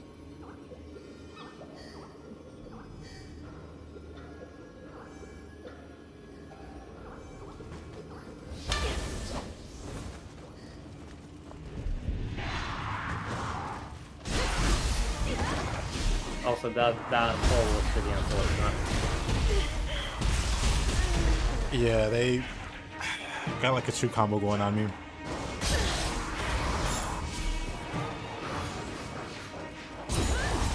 It's really vile to put Thorn Gakis multiples on a small platform like this. Yep.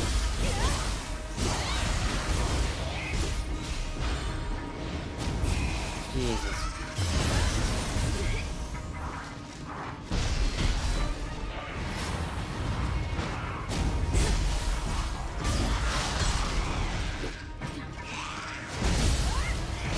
The most concerning thing is, he was talking normally. Like maybe an hour. Yeah. Just. Then he just goes off the deep end all of a sudden. Like it's just very concerning.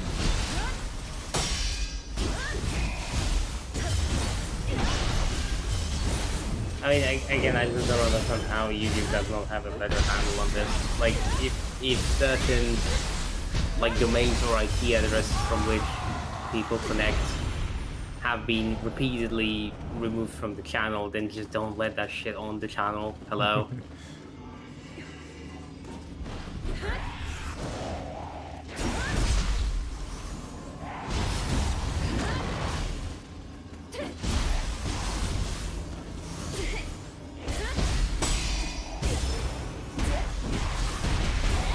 It's also creepy as shit because it has been happening for a long time and it like borders on, I don't know, obsession, stalking, whatever. Yeah.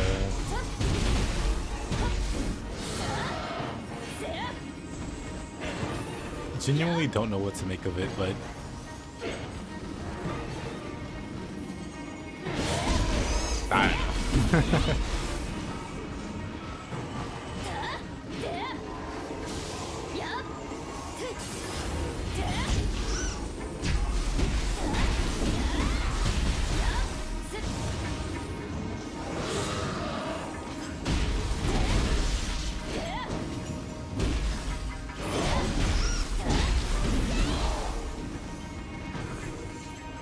I guess it's one of those problems that can't really be fixed due to social media being what it is.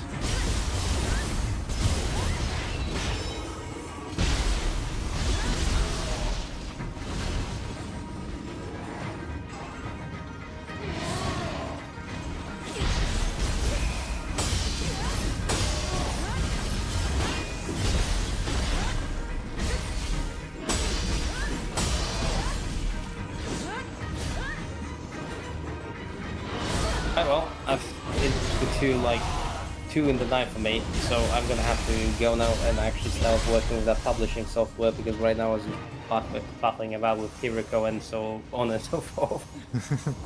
Alright, man.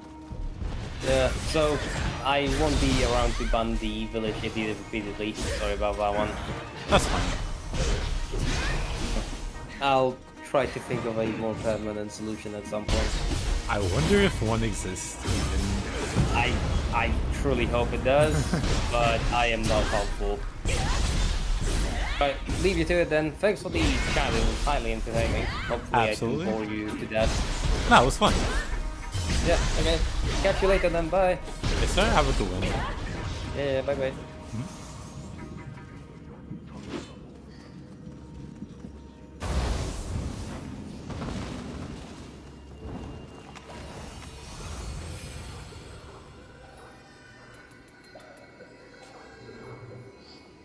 I still don't want to get rid of any gear. I don't know why though. Because I'm not using any of it.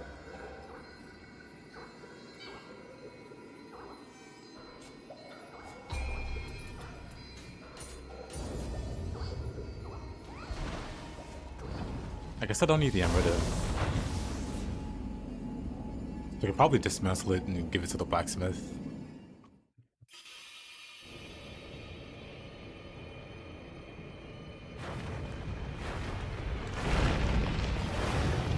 I guess I can use the lobby.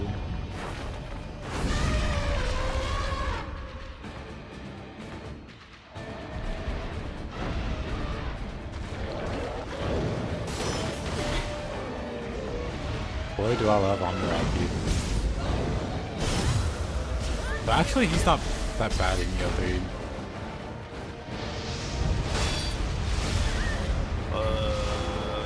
Let's see.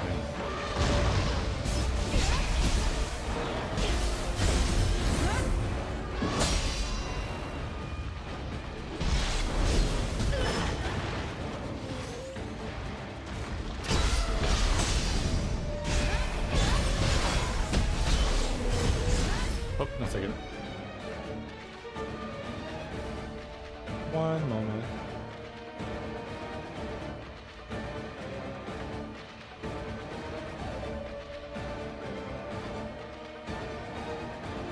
I wonder. Eh.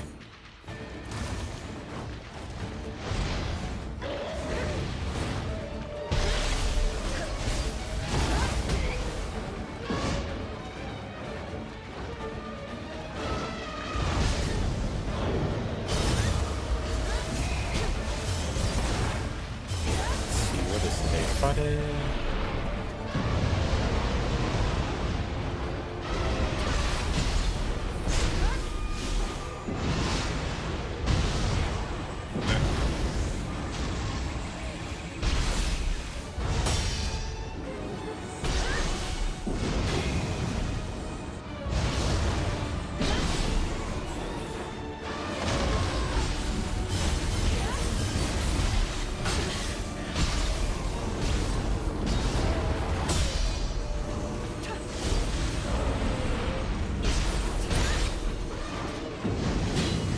Maybe dual source would be better.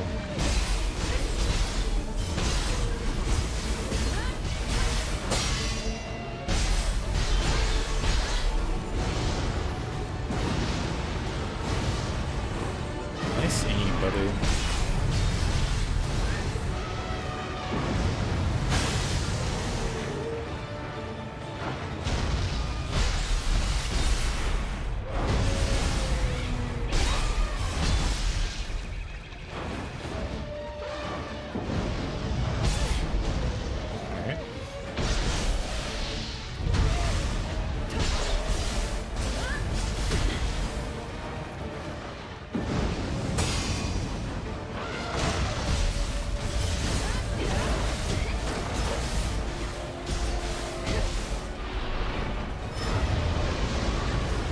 Let's try ninja.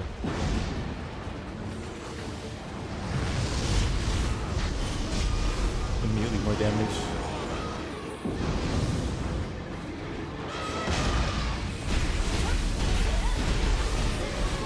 I guess melee damage is around the same. What am I locked on to?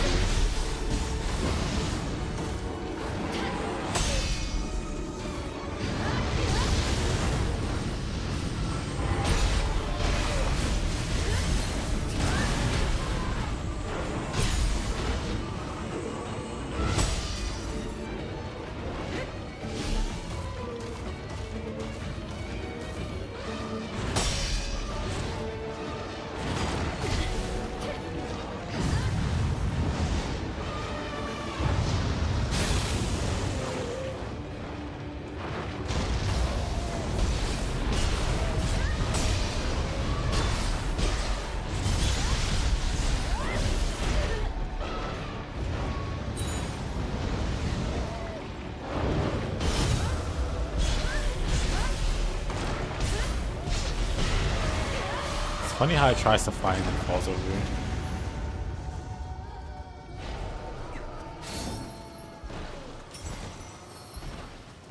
But that was a pretty ugly fight, as expected, I guess.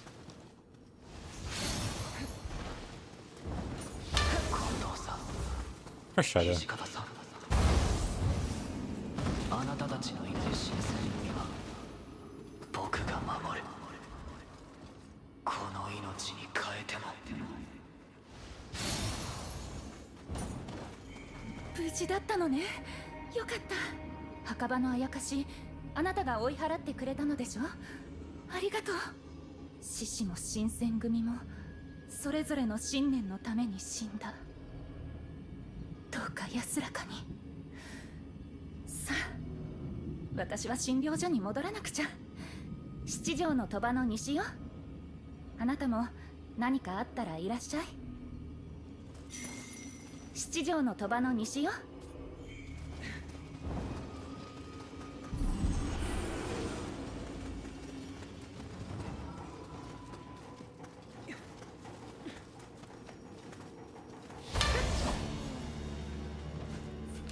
So I think that's everything here. I guess it's like a chest here. I can't imagine it's something crazy. But I guess we can check.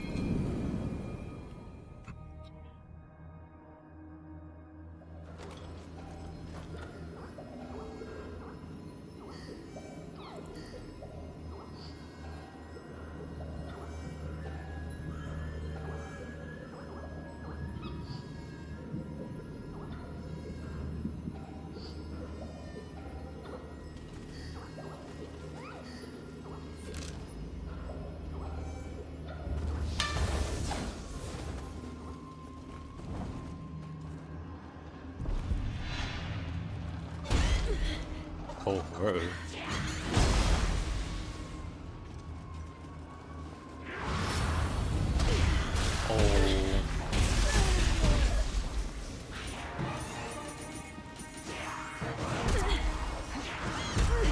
Oh, I tried to bow because I knew they were gonna aggro soon. But of course.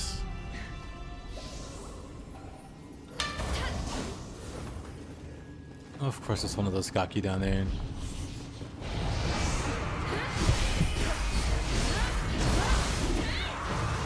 What a pain.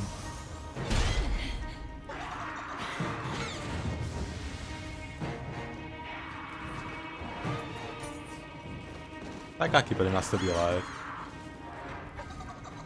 Oh, it's still one up here. Ninja locks. Nothing even that important. However, I have enough points to just learn everything.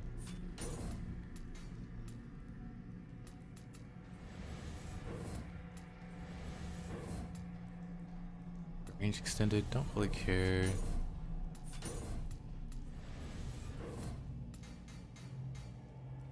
Serpent sweep water, ebb and flow.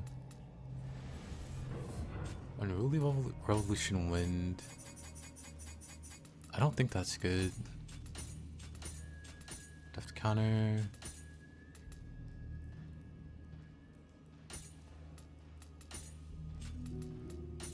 Swirling Tides.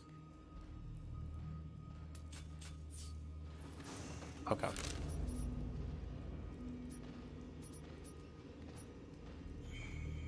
Seeking Rare Yokai.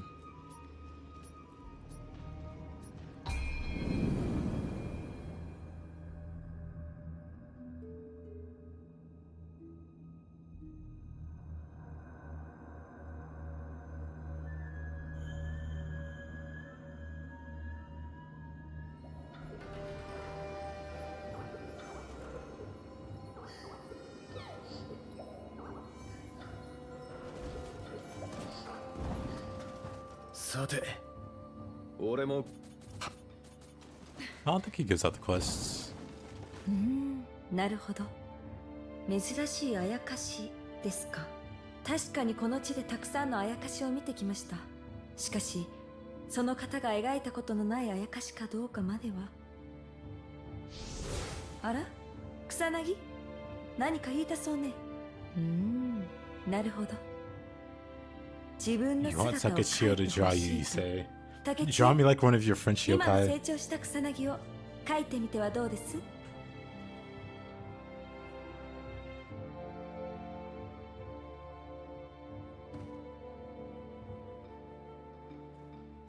Why am I dying on 素晴ら purpose? しい絵になりました I ね。 was trying to emote その the 方にも Magina ぜひ見ていただき before ま that しょう。 good.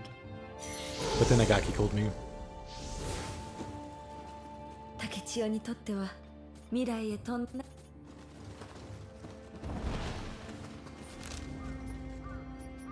How you doing, Maxim? Oh.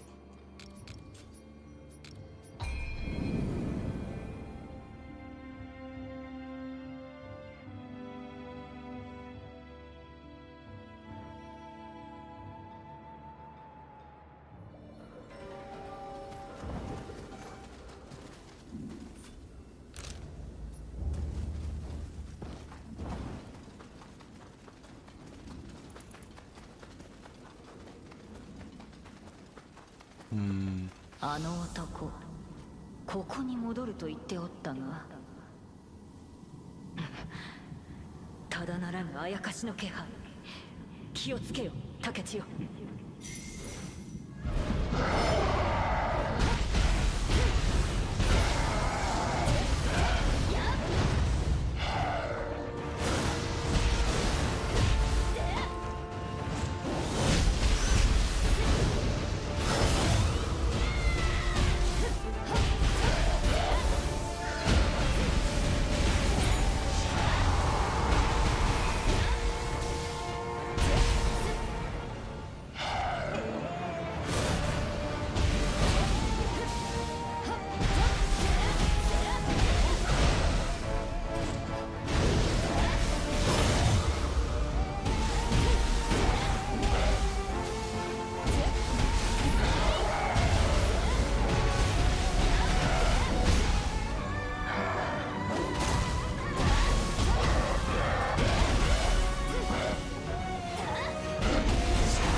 Guess we'll do Dragon Dance.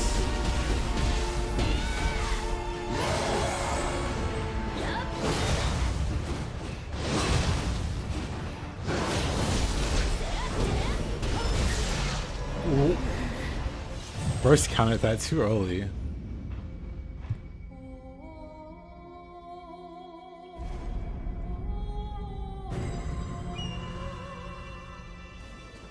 Dual katanas. I really like dual katana for ninja. I've been trying to play other things.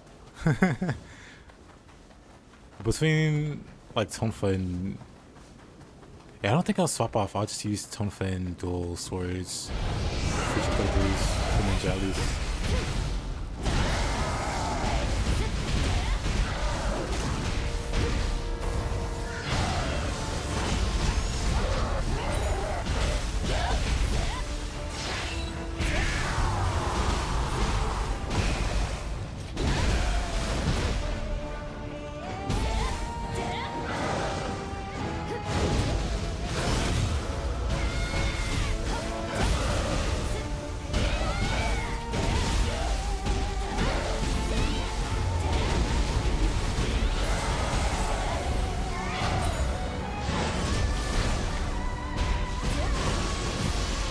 I wasn't even in front of you there.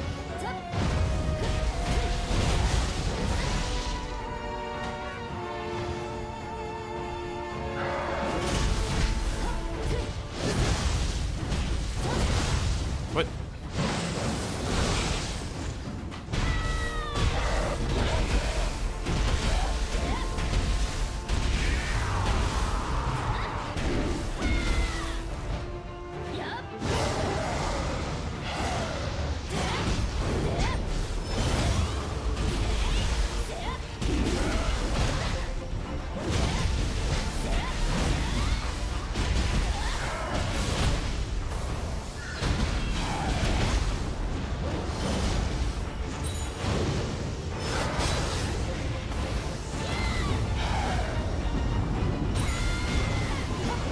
Whatever. That was very ugly.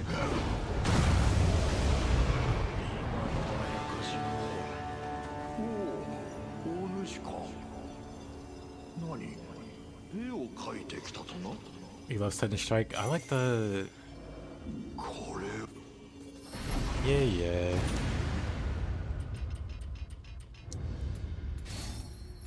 I really love this move. Because it works on everything. And it looks cool. And it puts you behind the yokai. Or the human, doesn't matter. You just go through the enemy. It's so good.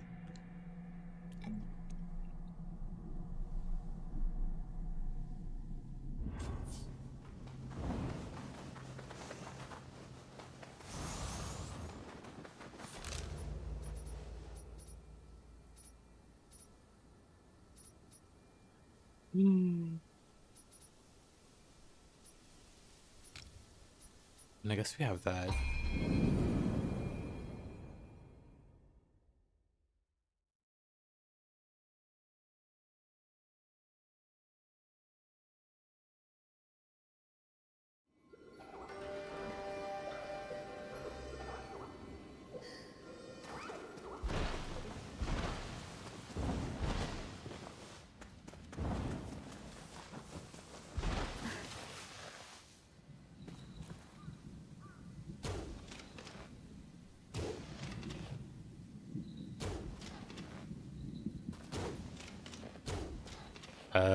Let's not talk about any of those.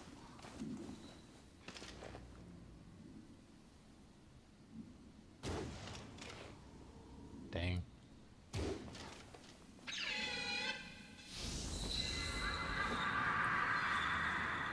Those were all intentional misses. Don't let anyone tell you otherwise. Serpent Sweetwater, just the move I was looking for.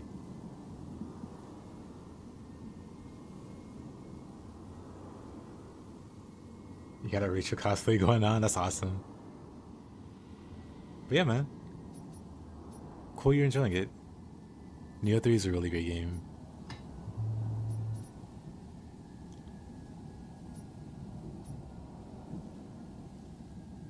Very, very cool to hear.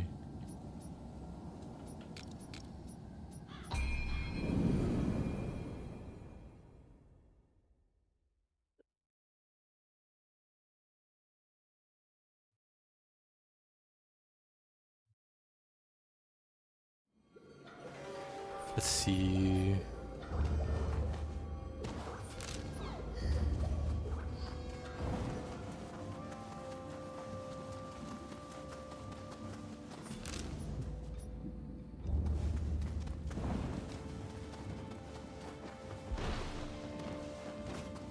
すみません、稲先生。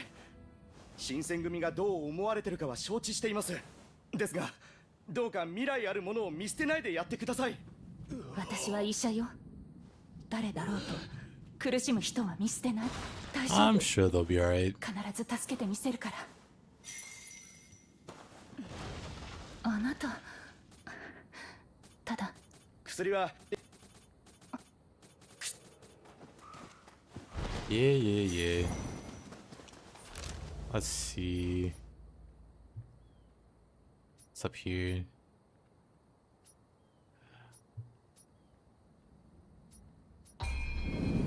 Yes, this is the closest place. 8 action camera, it disorients you.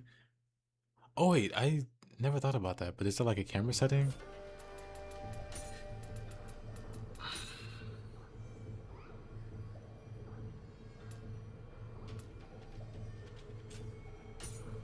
Because if I had the camera like be obnoxious, maybe it's camera assist. I've had the camera like have a mind of its own.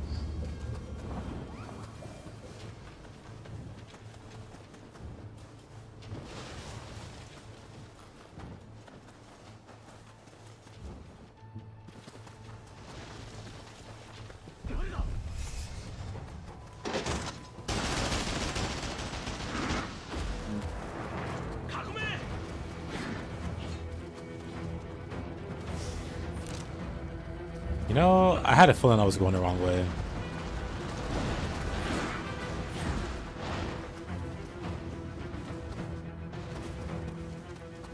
Why's this place gotta be like that? Wait a minute. Bruh. Am I supposed to be going in here? Crazy. Locked. Insane. That never happens.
Nice.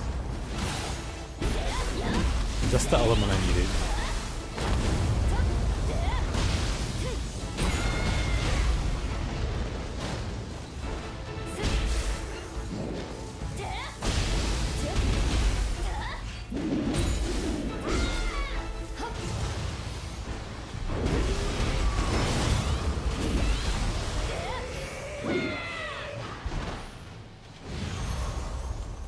Issueless medicine.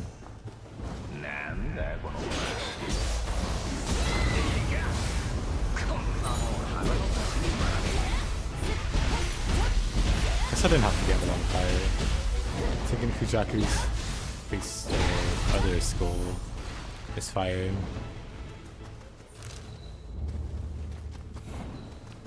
Blech.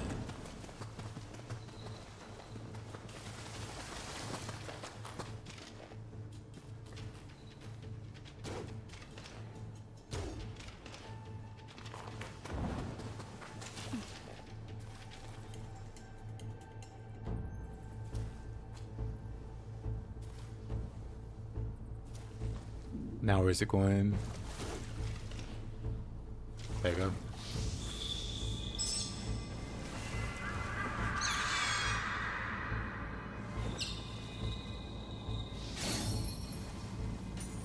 Samurai locks. Which ain't bad. I can go ahead and I have 53 samurai points. I can just grab whatever on spear now.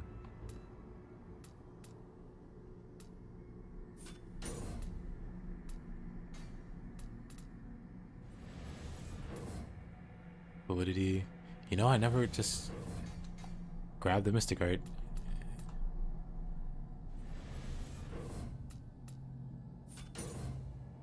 Spell's cool. Windmill's cool. Rada Will's cool. Lightning Vortex is cool. Twisting Spear. Everything's cool. Why Spear is such a great weapon. And dual swords we never bother with momentum.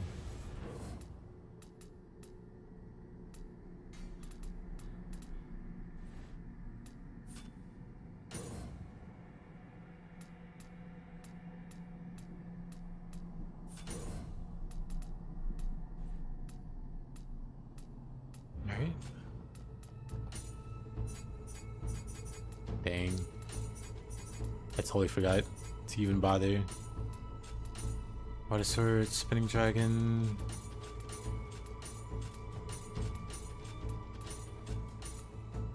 Out of wind.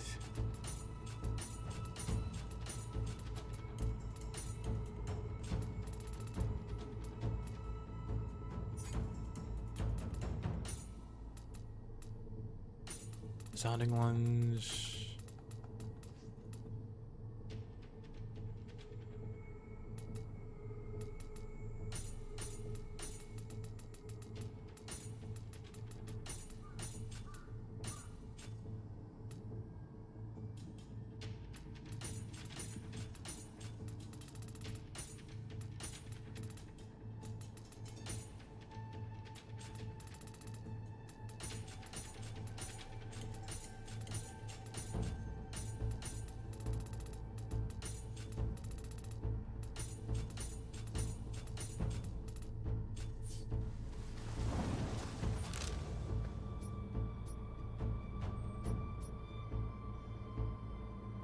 Alright, any other things I need to take out?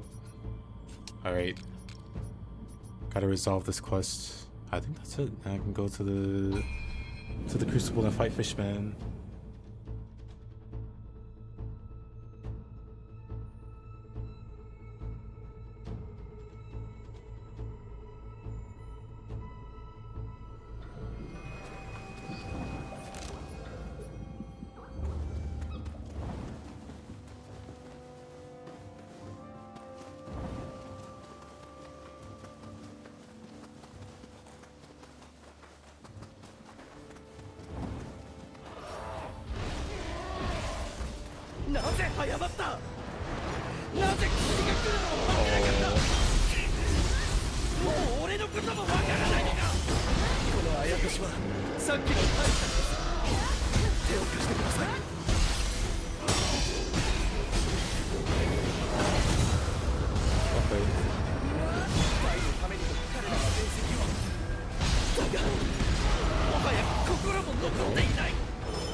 終わったのね。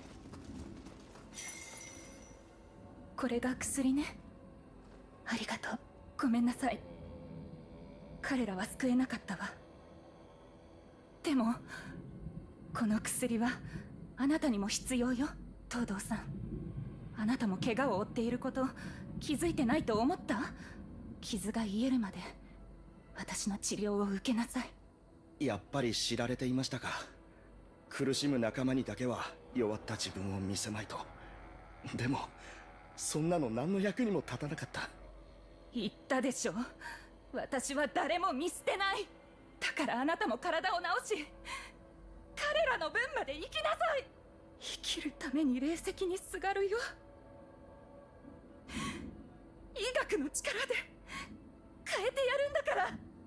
やっぱりいいね先生にはかなわないな。わかりました。あいつらの分も生きて戦い続けます。みんな見ててくれよ。俺いいね先生みたいに強くなるから。あ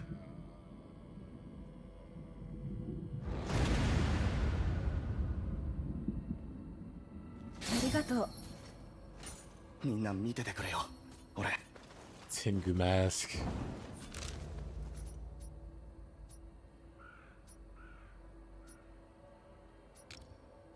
Oh, let's see what's in the chest.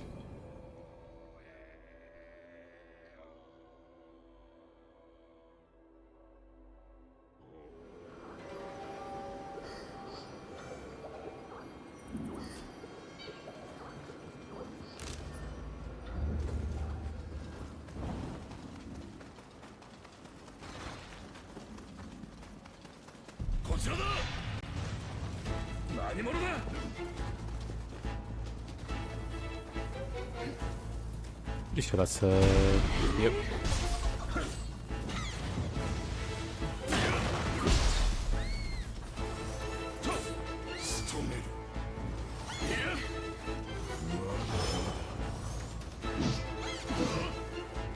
I'm getting my loot.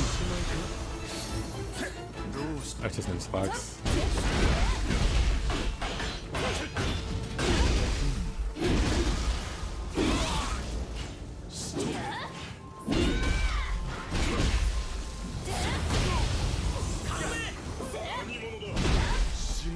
Somehow it's more danger.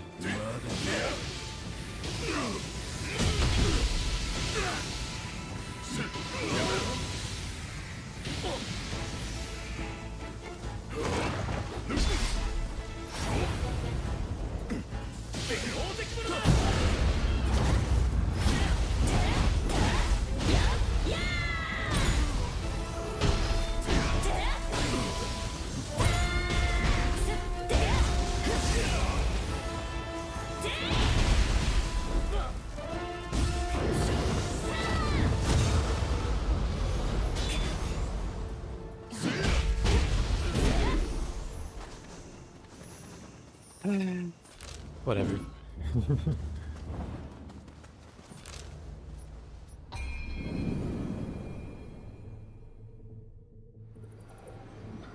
Yeah, I was saving that as a last resort.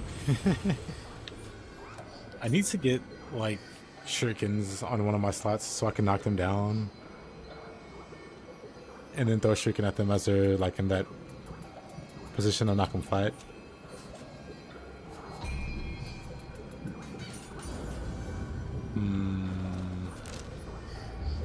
Look at my gear. That's fine. It's like 100 levels behind. Not 100, but wow. Like 40 or 50 levels behind. Maybe.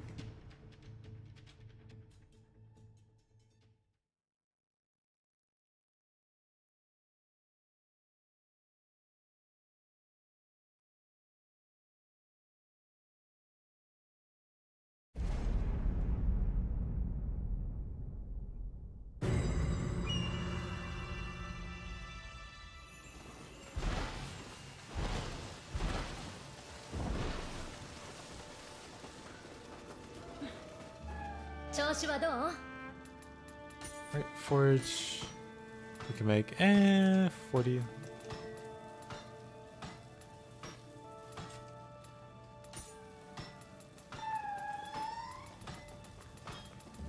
Let's see it. Actually, Tanashi's towards the bottom. That's ninja. It's not a massive difference.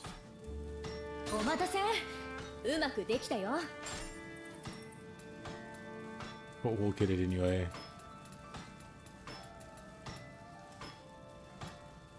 All those helmets.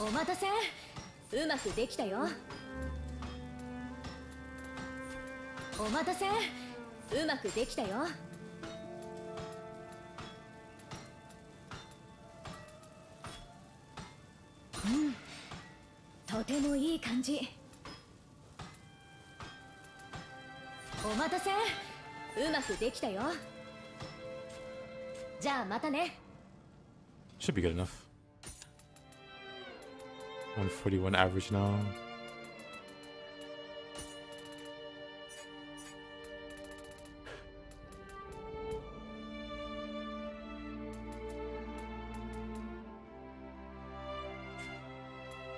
Somehow not all that stronger than...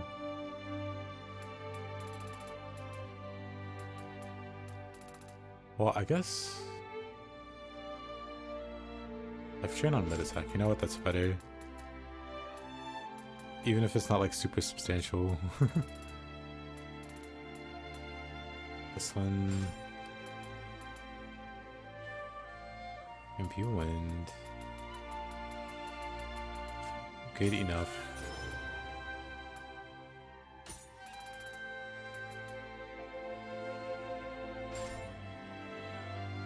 His damage stall evade.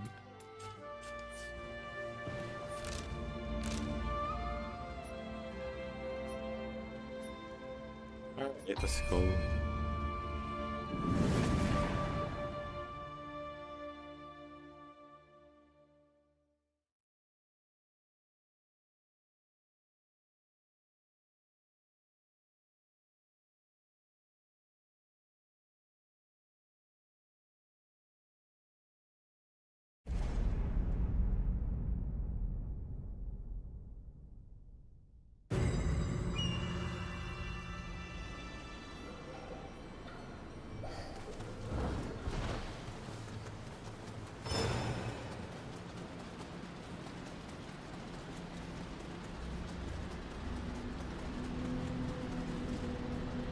思えば遥か昔にも地獄を晴らすべく共に戦いましたね。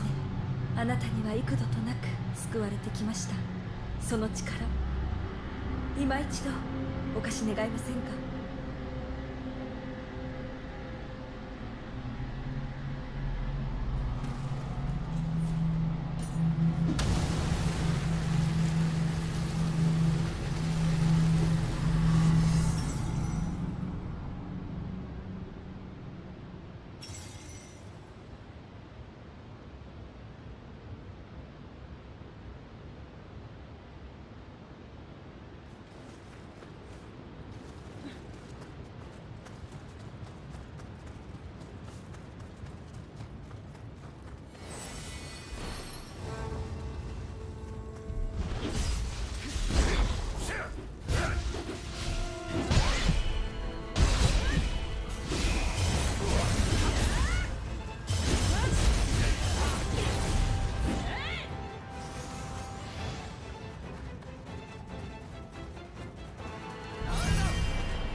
I could just run over someone and beat him up.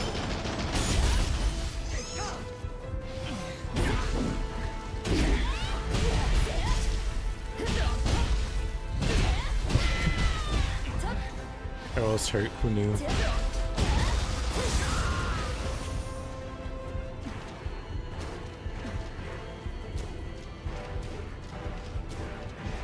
We're not gonna talk about those misses.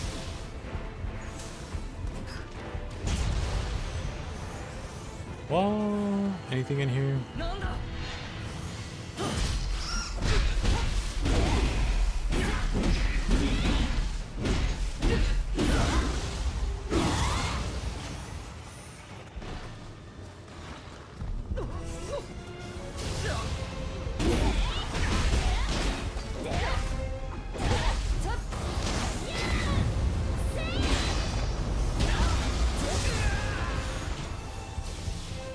Aw.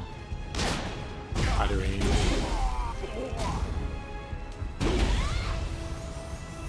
Not sure why that wasn't a grapple, but alright.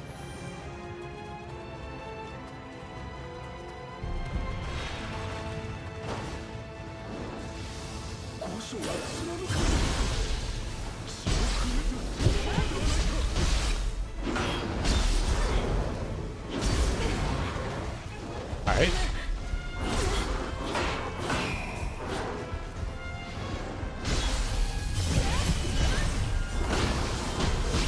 Lightning both sides.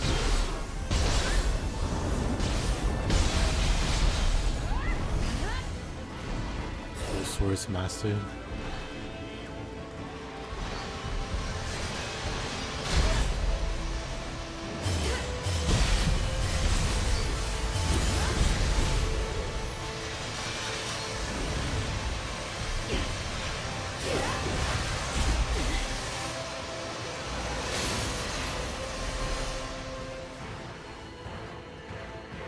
Anything in here?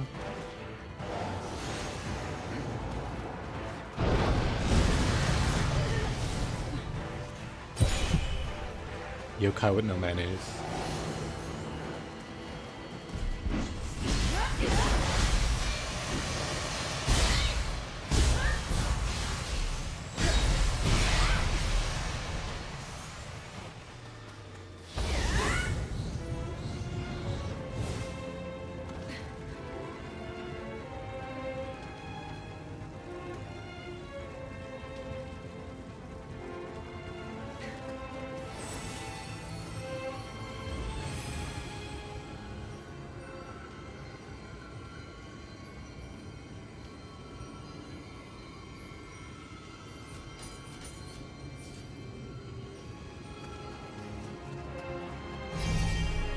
からことづてじゃ。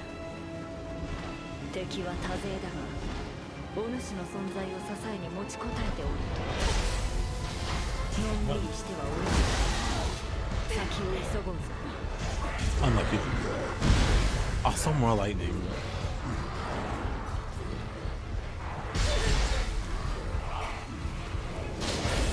Just gonna avoid those guys. Maybe not.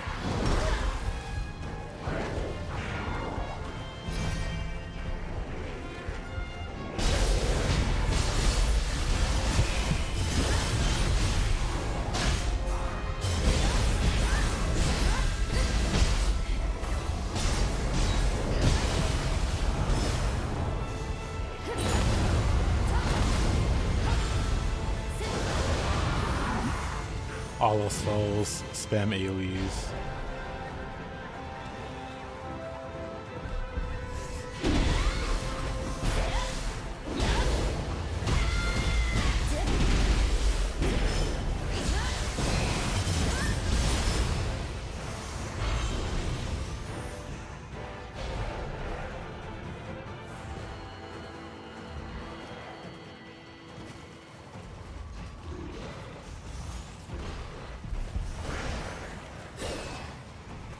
Nice.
Somehow I didn't block that in time.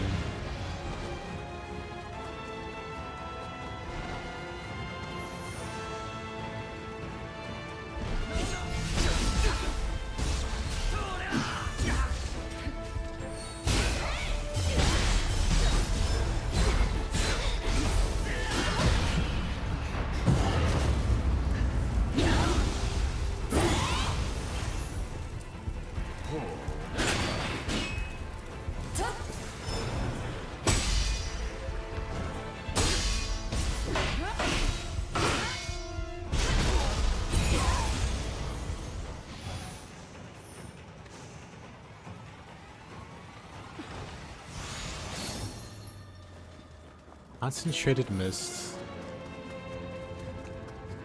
The skill I've been looking for.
Ordering Yokai.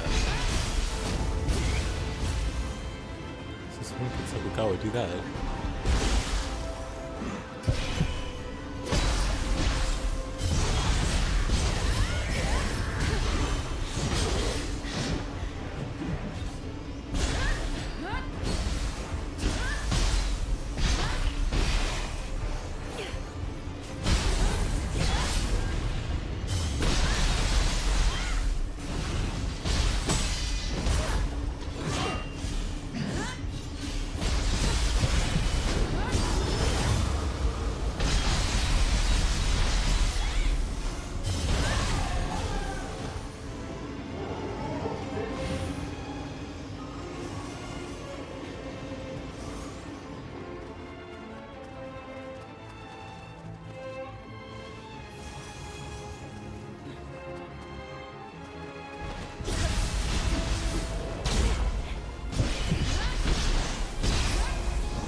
Out of ammo.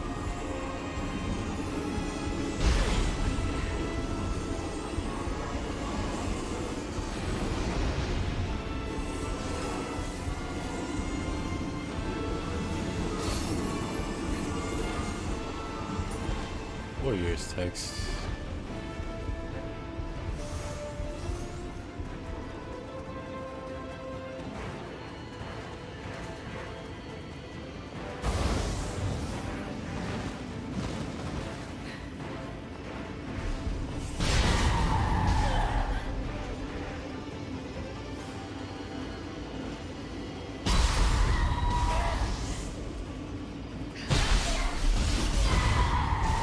Okay, man. We get it.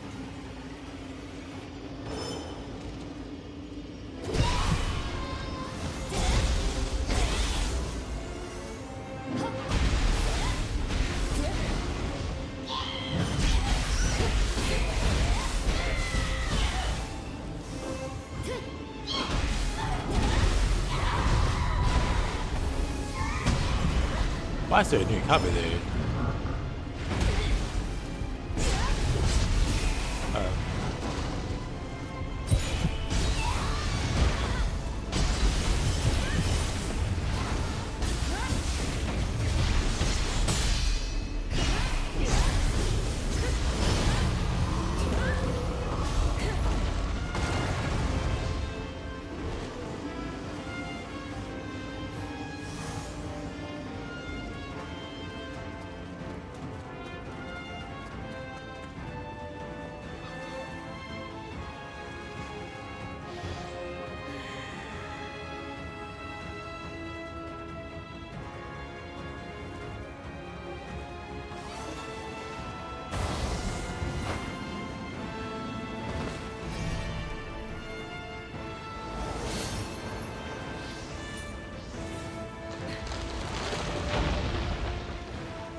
Patience of the Gods.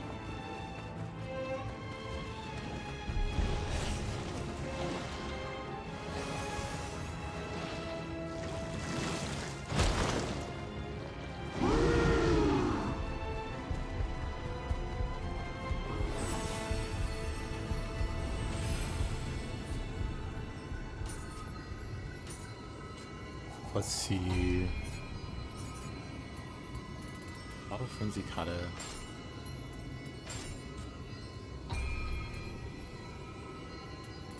Ninjutsu Link. No other 2-pointers. Dang, I only have 16 points invested.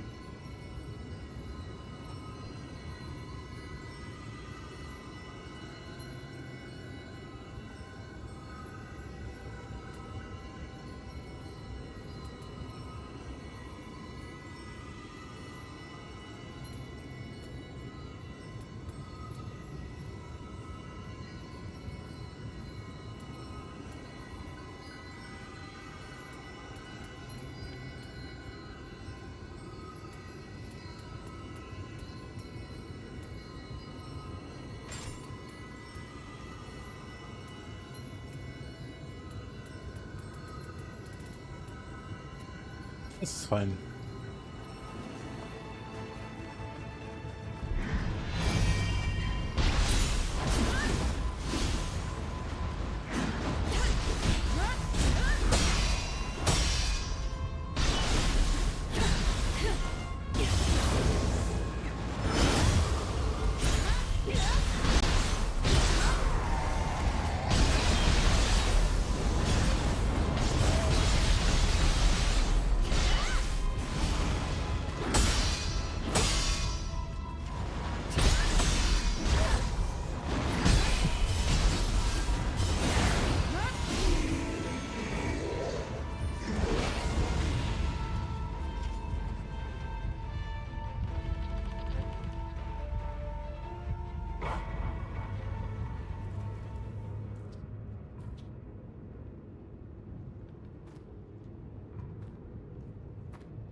これほどの加護を得ておるとは負け犬と聞いたが。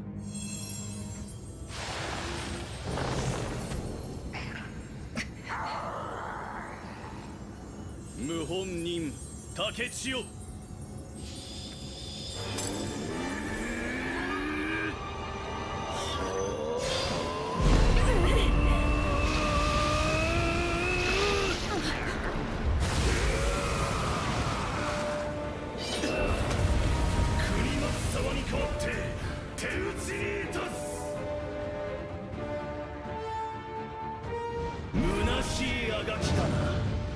Good old spoiler.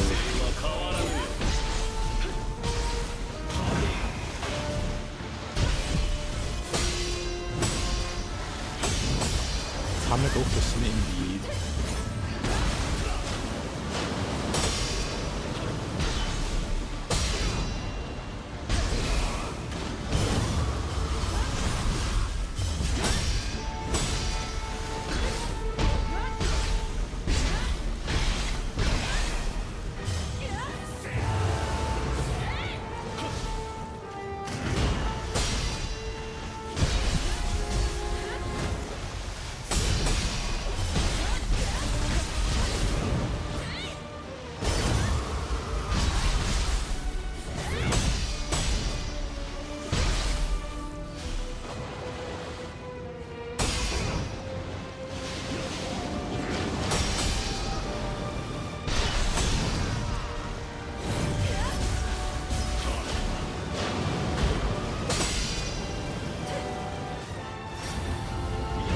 Oh, I dodged too early. Do I survive? I do. Crazy. You know what's messed up? If the hill was a little bit slower there.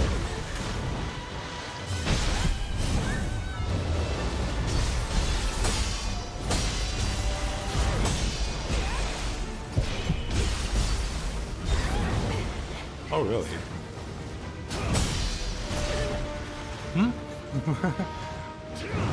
Excuse me, sir?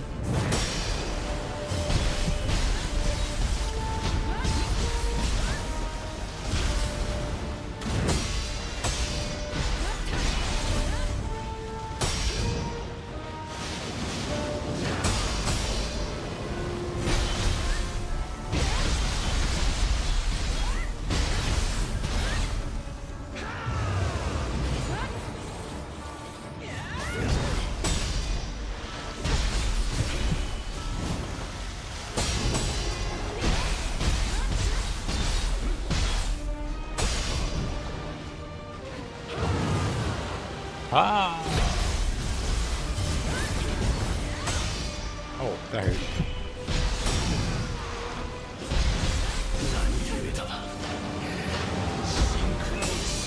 No, I thought that first one fire. You know, I can't hear the audio cue when he's yapping away like that. Kinda messed up.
That should be using spear.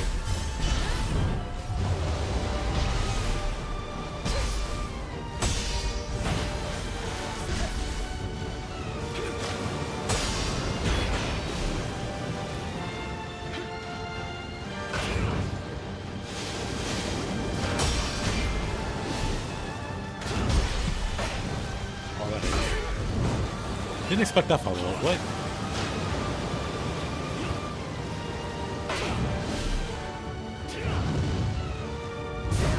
Okay, it'd be cool if you stopped flying around. I'm just saying.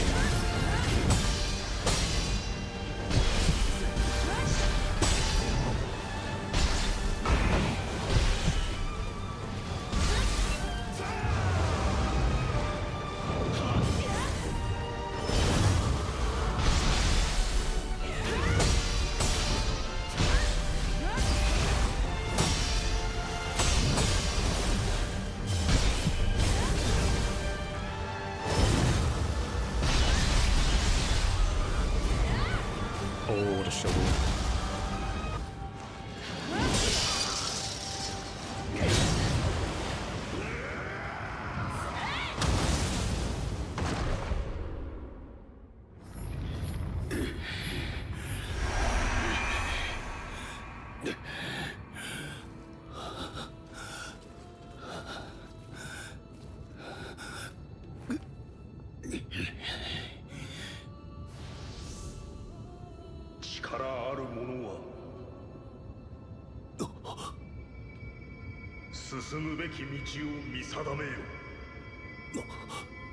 このお姿は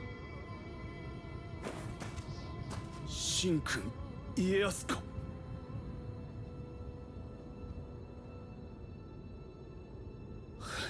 私は敵を見誤っていたようだな。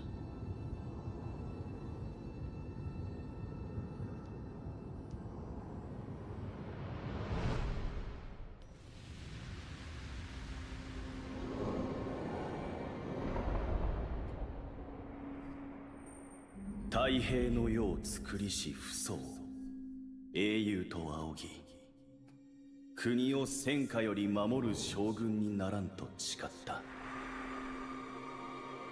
だがいつしか暗き輝きの虜にようやく目が覚めた。天下にあだなすは暴君国松。これより私はその思いに沿い、道外れた将軍を討って止まりし時を動かす。なすべきは徳川ではなく太平の世。それが我が使命。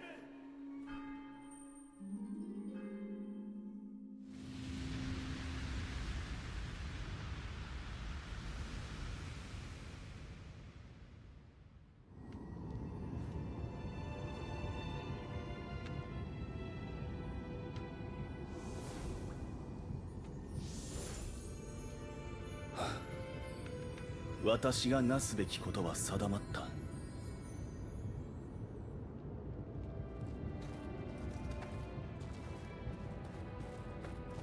貴公が将軍とならば何をなす。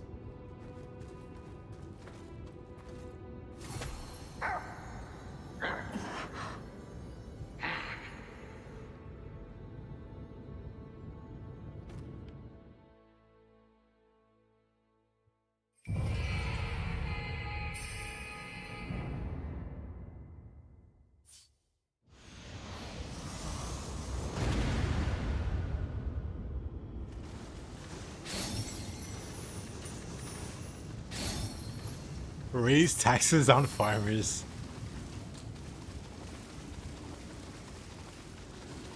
I see you're a man that likes to live dangerously. A shogun that likes to live dangerously.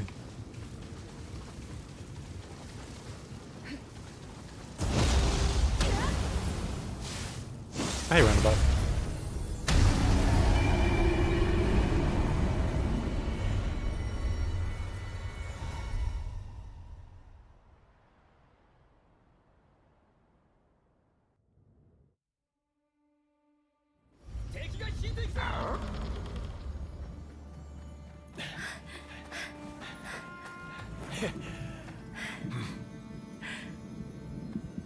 さあ、レイジのもとへ急ぎましょう。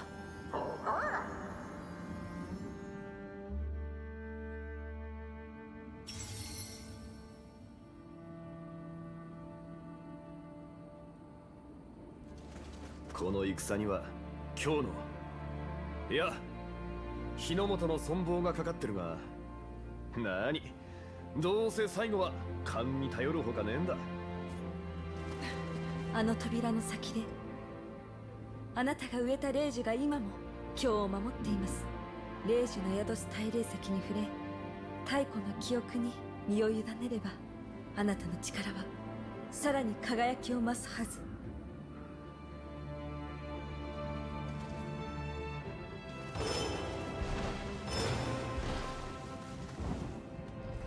Final stage? Yep, we're at the end game.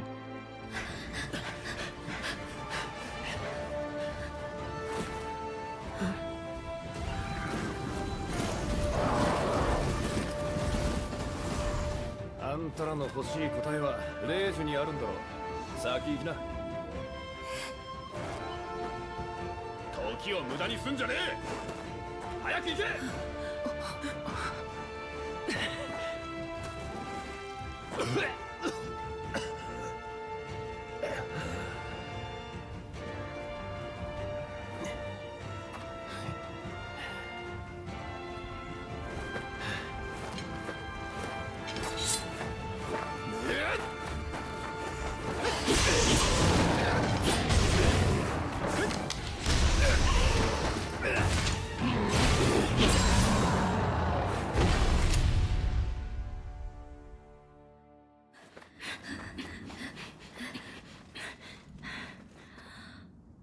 大霊石の輝きが足りない。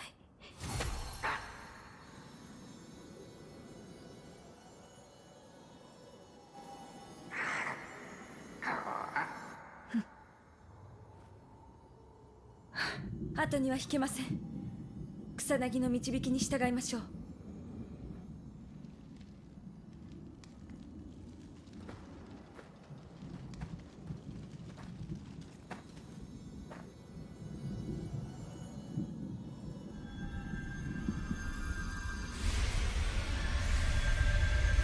貴様にとって将軍とは何なのだ。 Forgot about guns.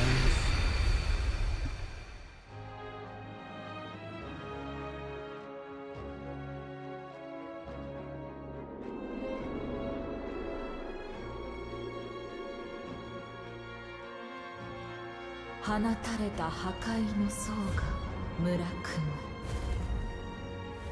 再生の化身草薙は世の均衡を守るべく村雲を追って時を超え大義と仁愛、それぞれの信念がぶつかり合う長い時の中で村雲の暗き輝きを払いうる者にようやくたどり着いた。自ら勝ち取った力で道を問う声への答えを示す時が来た。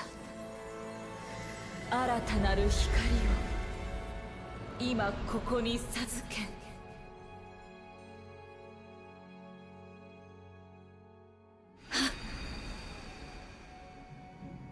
また会えたわね、草薙。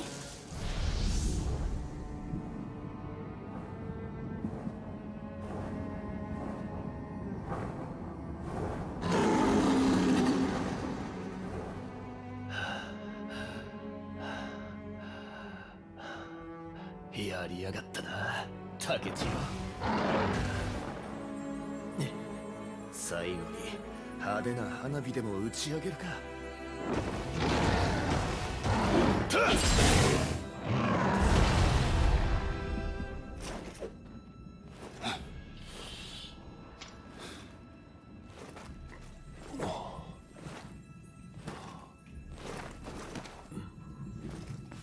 面白き世か。長生きせねばな。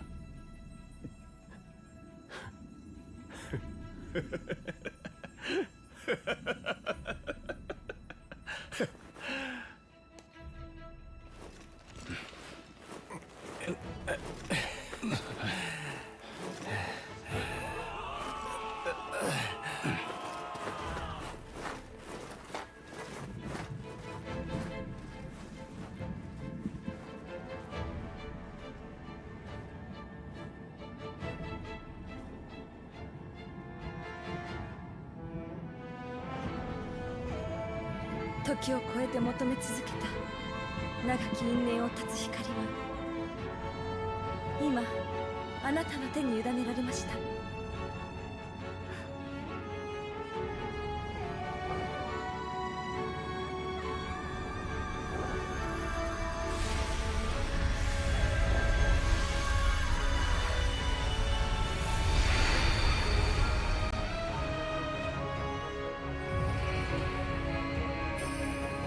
Kusanagi acquired.「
希望の光はあなた自身だった。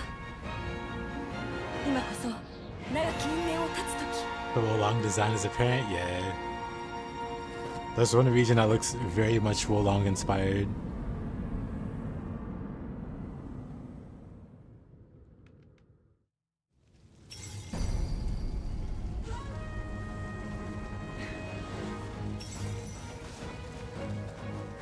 Hiruko を止めるための手はずは整いました。ですが敵もあらゆる手段を持ち油断せずに進みましょう。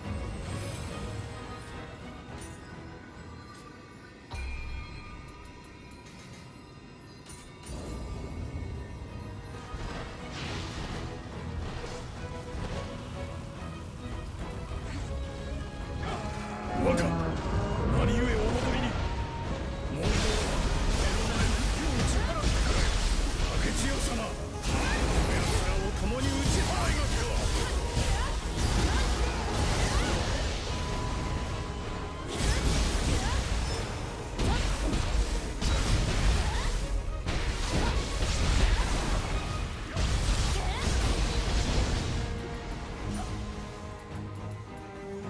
Never learned this input, huh?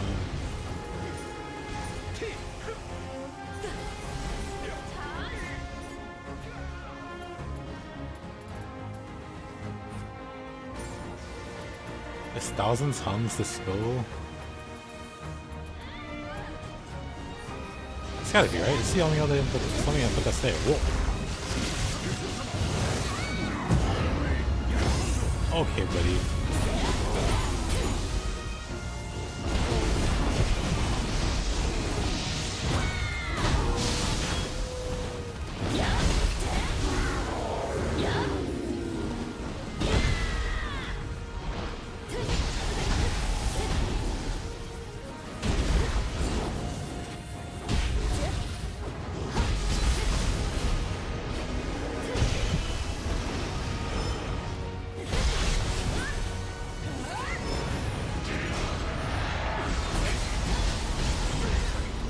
Whoa. Whoa. Whatever.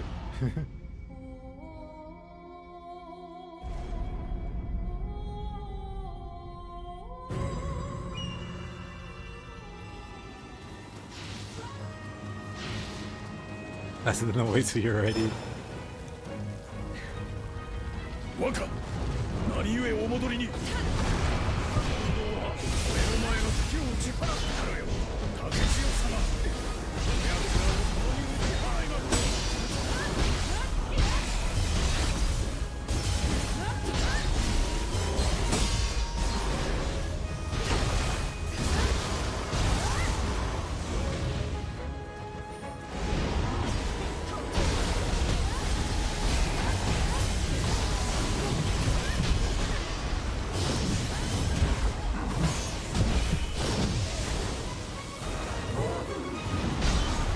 Oh yeah, so we'll take that lightning.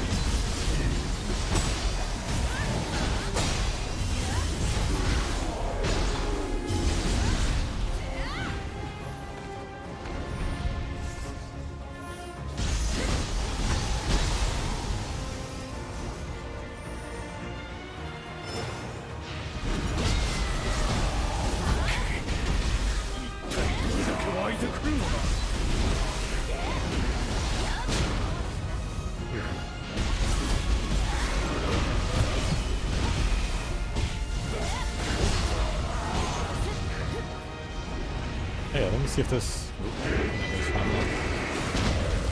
Somebody. I feel this side.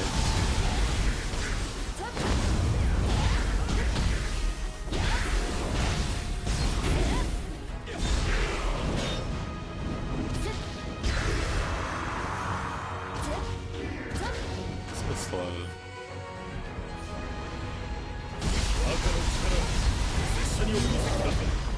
Yeah, I don't think it works.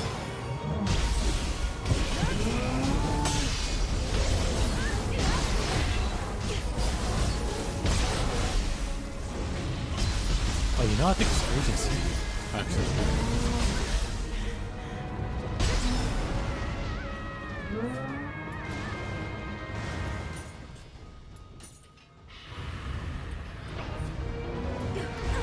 Takeshio-sama.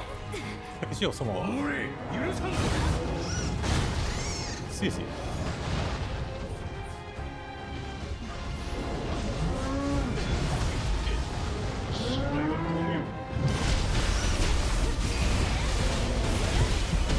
Hey, son.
Good old dragon dance.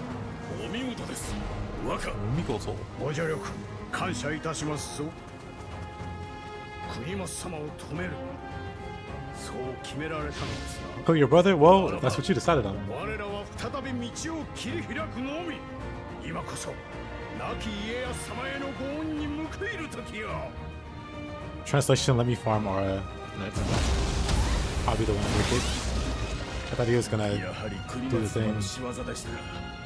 若がそれを止めんとするならば、我らはここであやかしを食い止め、城下の者を守りましょう。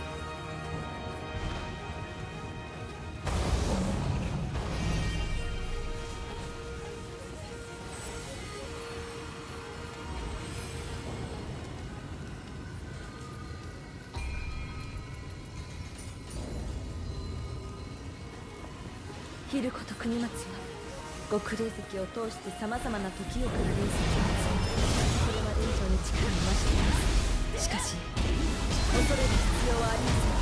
霊樹の輝きに宿った無数の魂に心を交わした人間たちの思いが時を超えてあなたの信念を捧げます。その信念とともに愛 Yeah, Mr. Dojo Master that い teaches かなる urgency. 敵にも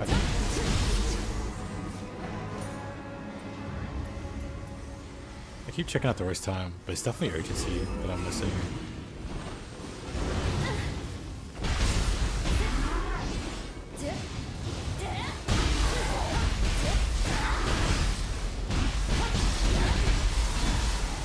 That straight raises magic blade.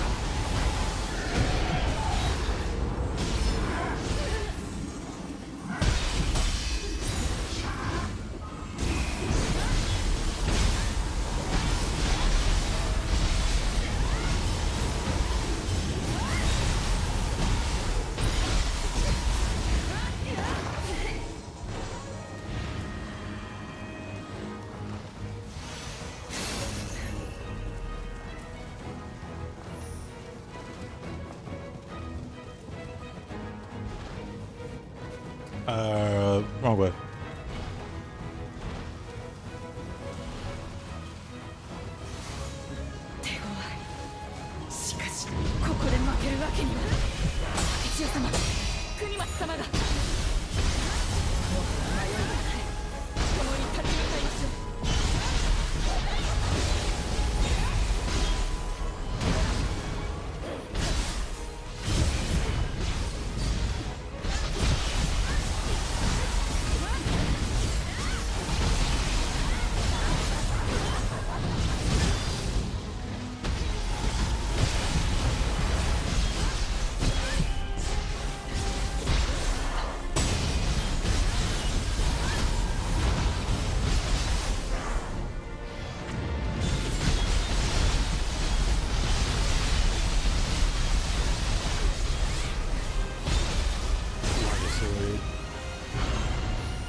Oh, that hurts.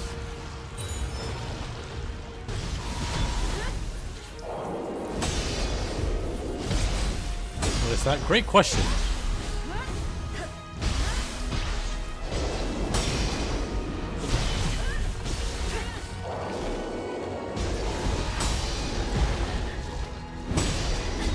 It's something that needs to be removed from the game.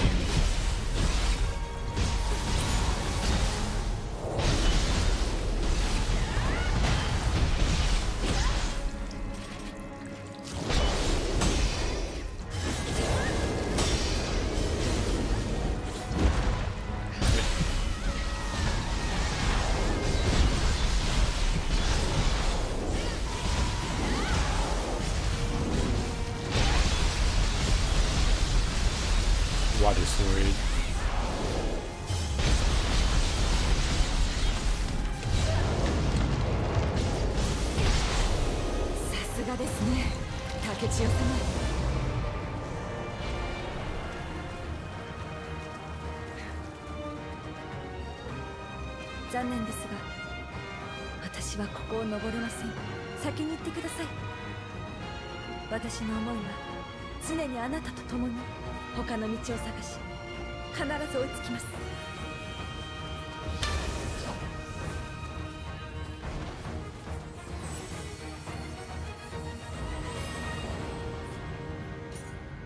My item box is full.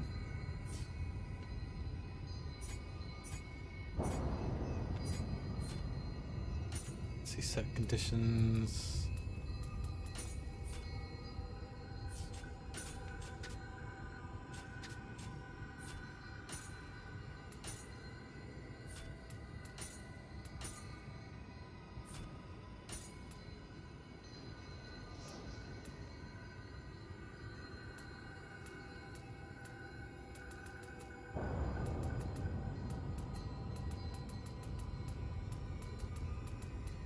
I don't get what this is.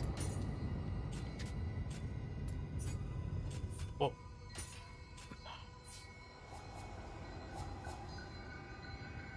Gotta see the boss before sleep. Well, I did want to grab urgency. Let me double check really quick.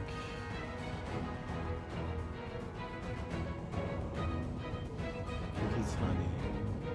Is he the guy at the start of the game? Okay. Oh, it's this guy the whole time.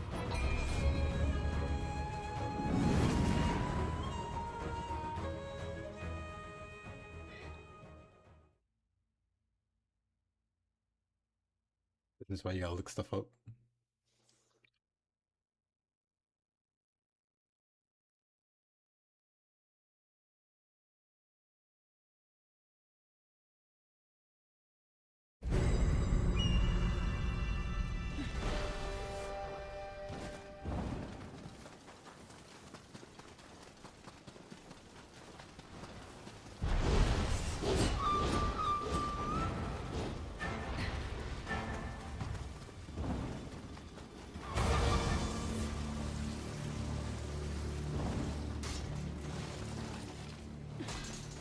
だ Yeah, yeah, yeah, yeah, yeah.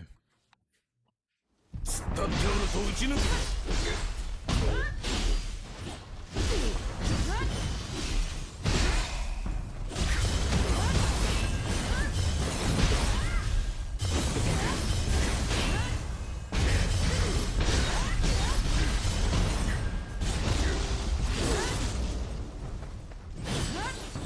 良い動きだそれでこそ狙いがいがある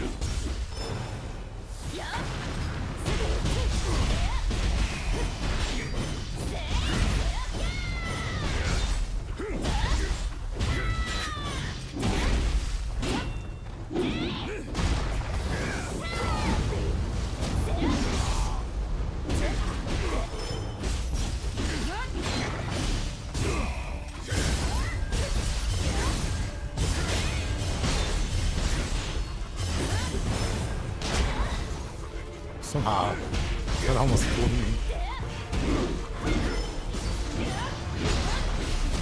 私の銃弾をかいくぐるか見込み以上だ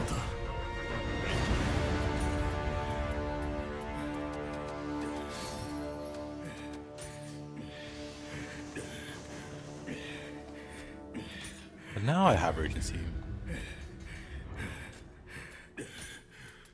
Just the move I was looking for.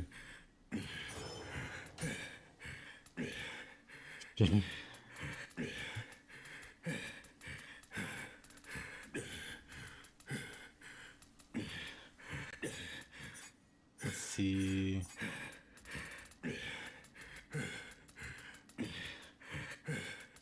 Let's share some awkward breathing noises.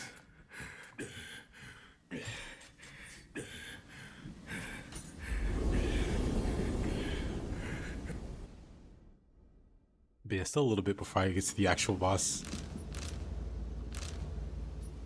We got like a stretch of land to go.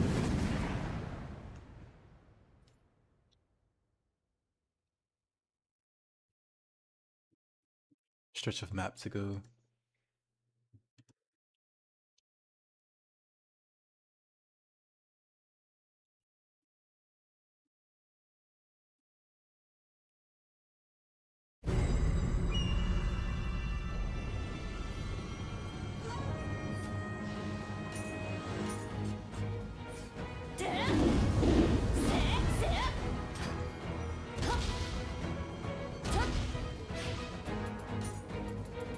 Guess I learned 1,000 tongues. Wonderful.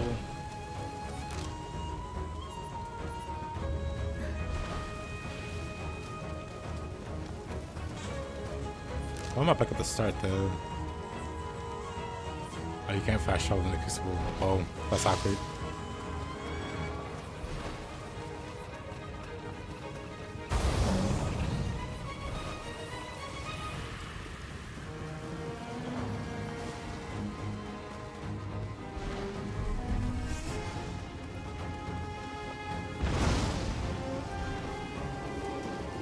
He wishes he could hit me.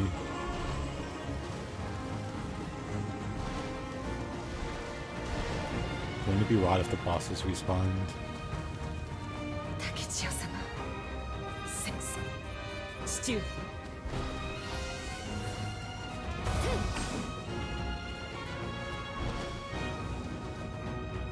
There.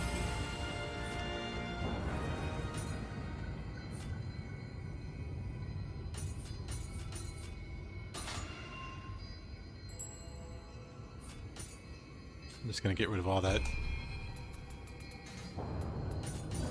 Level up a few times. Not think too much about it.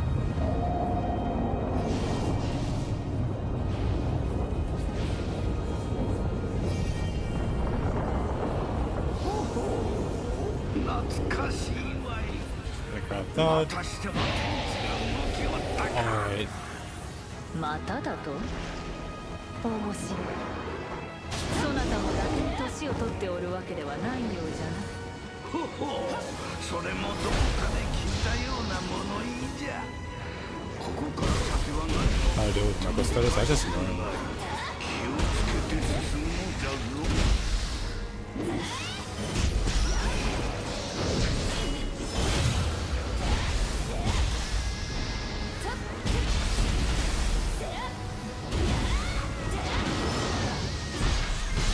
I don't think I've ever been killed by a Mako Study. Okay, buddy, that's a whole bunch of stabs. Oh, I'm keep pulsing before I can fully heal.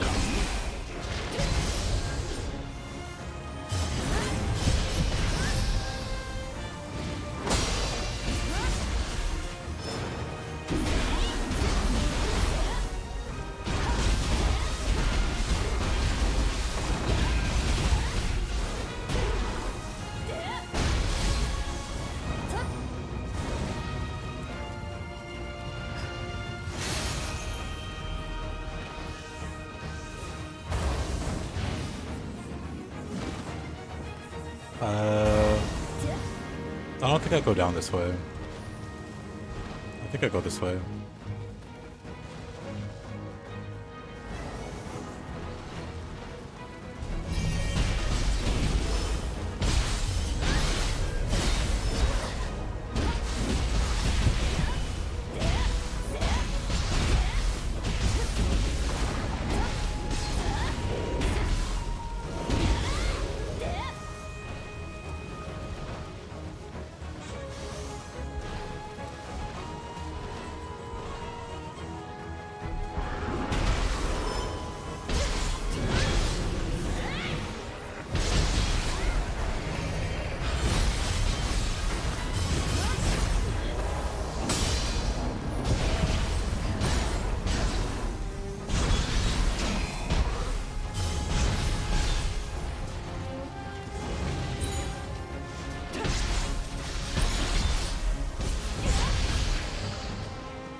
Guess we're not going this way either.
Great.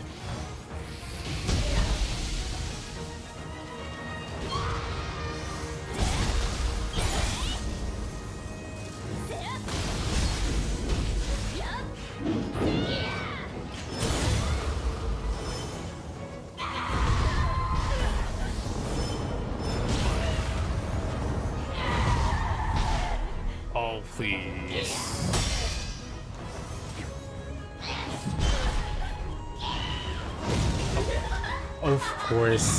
Of course the grab. I just want a random slice at it.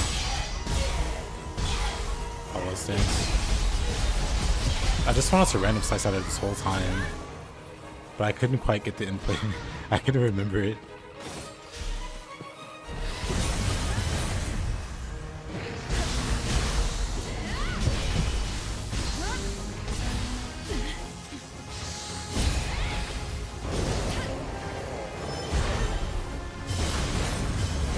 red attack from Skeleton.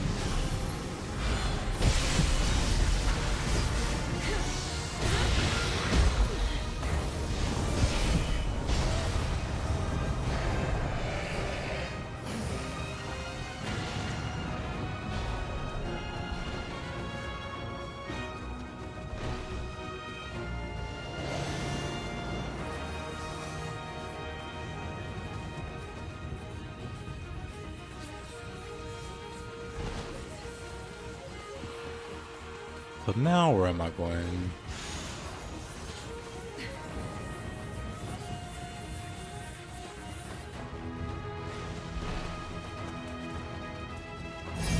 Didn't have to go in there, huh?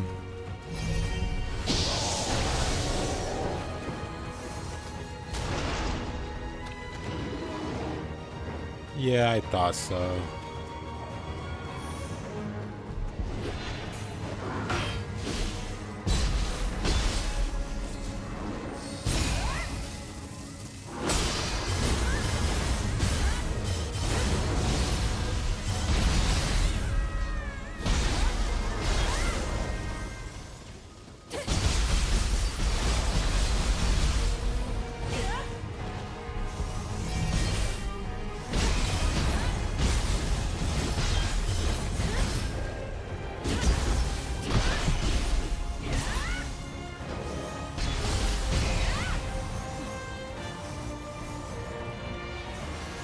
Random slice in the wall spear, so fun.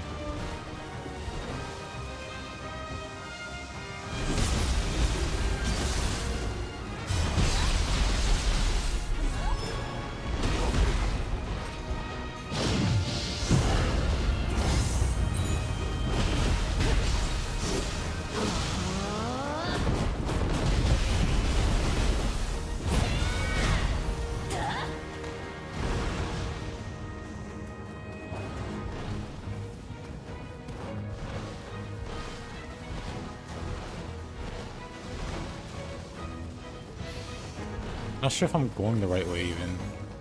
Looks like I'm not.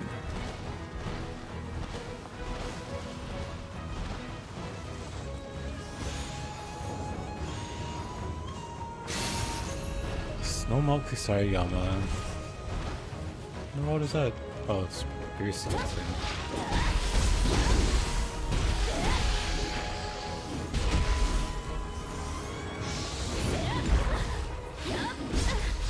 What? No.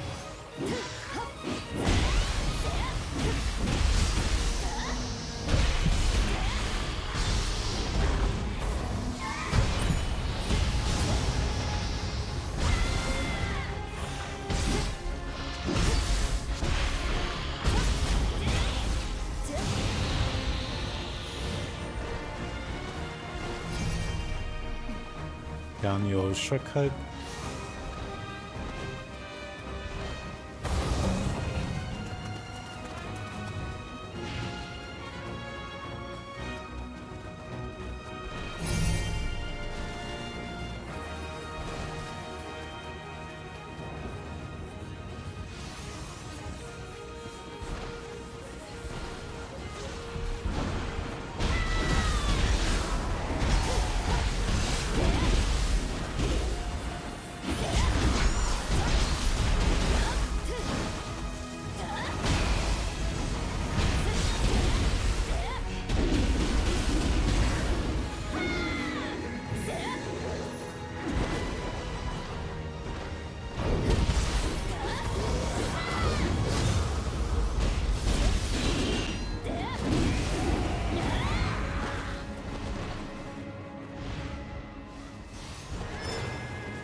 First time?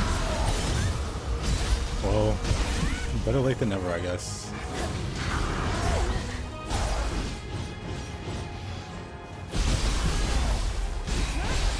Why did that hurt so much?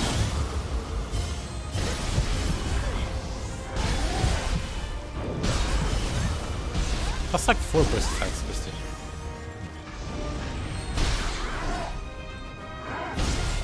Well, Gatsu really likes this burst attacks. 私が投げ払ってくれよ。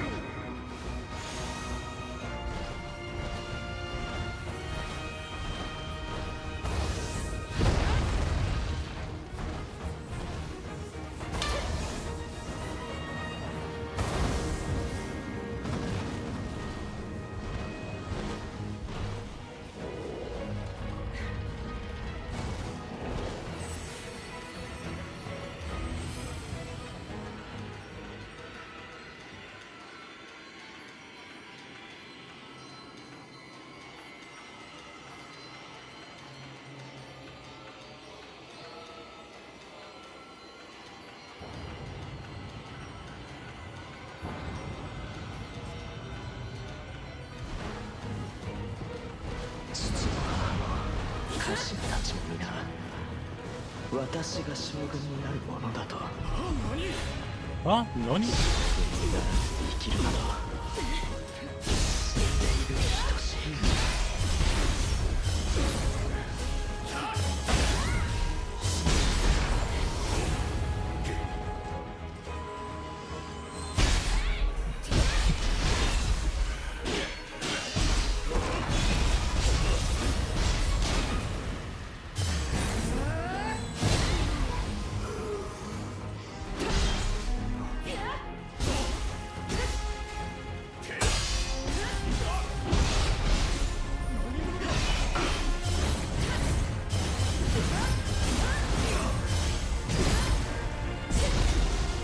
How that cannon missed me, I will never know.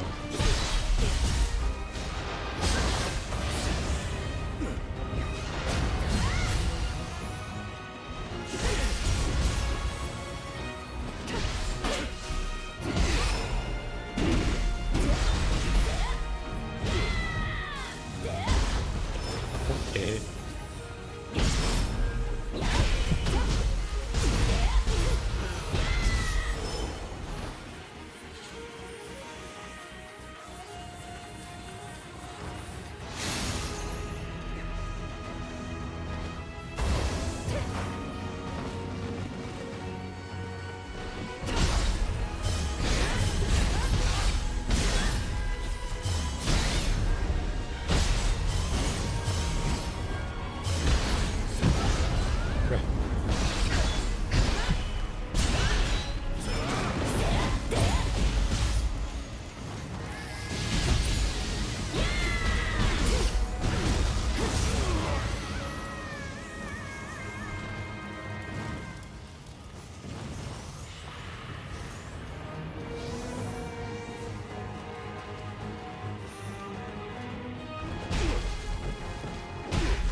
Nuni?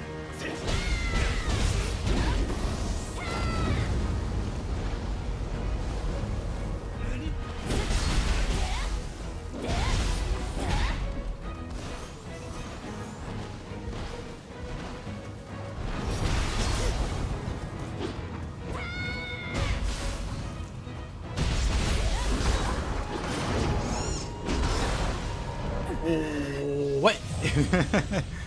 What?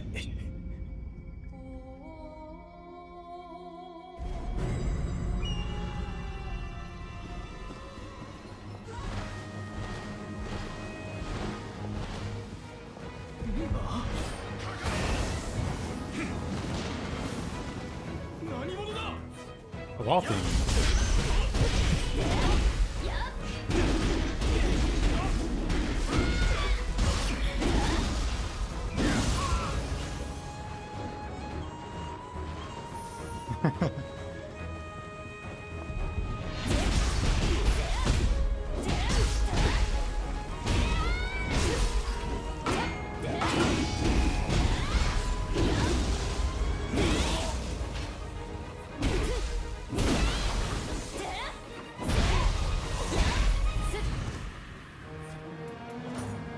I have Mountain Breaker there. What did I have here? Oh yeah, I like Crimson Lotus there. Mountain Breaker's cool. It's kind of slow though. And I like Demon Dance. Can't Demon Dance midair.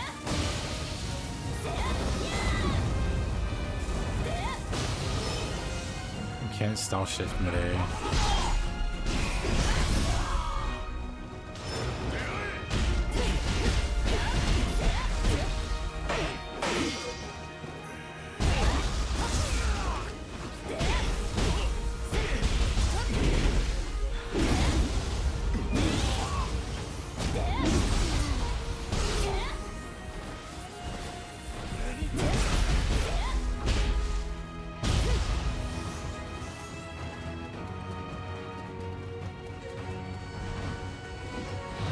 Alright, buddy.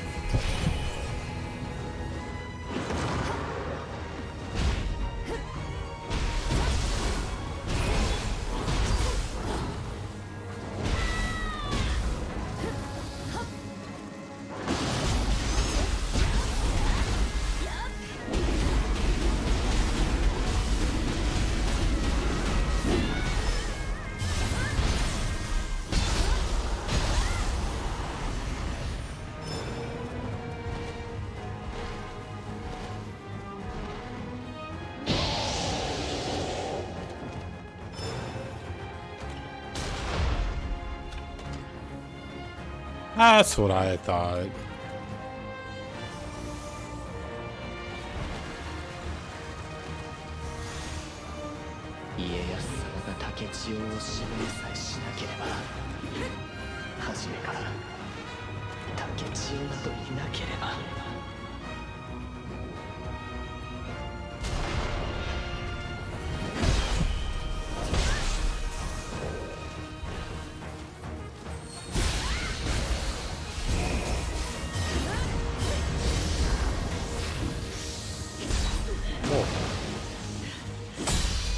I'll play it.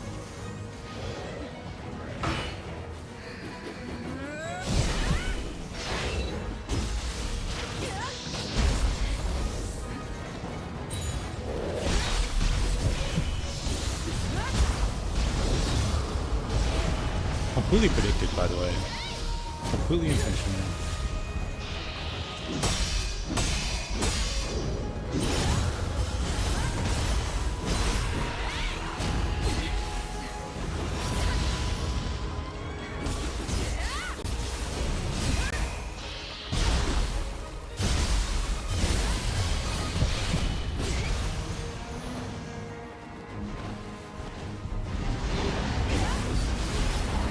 Oh, possibly, please.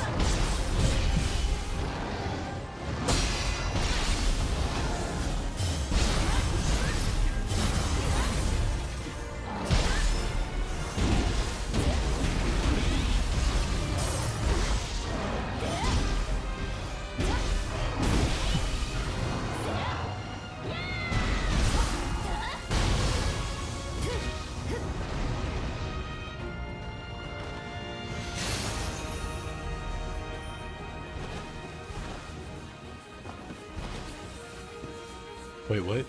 I guess I went in a circle. Hiruko に取り込まれた国松は一切の執着にとらわれた。しかし Is that kill me? 国松を暗き輝きから解き放てるやもしれぬ。 What a miss.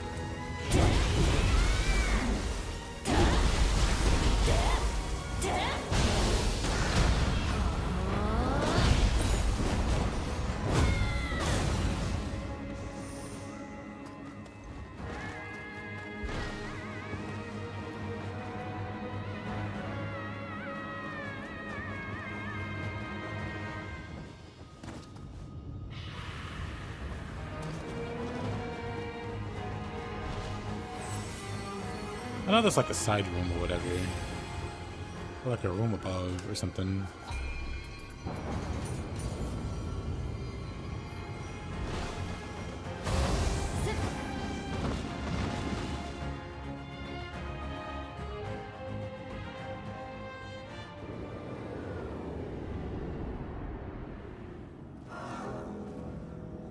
てぬと知りながらむざむざ死にに来たか。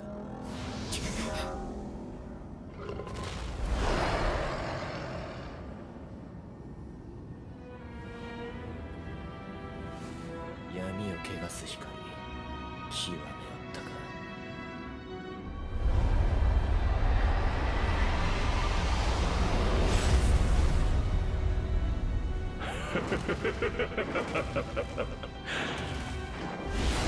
ならば闇で塗りつぶしてくれよ。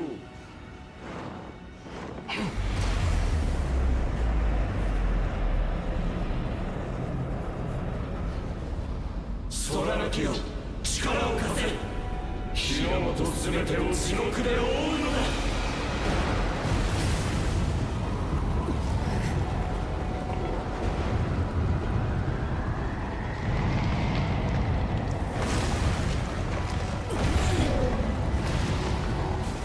世に服さぬ者ども、地獄で永劫にもがき苦しめ。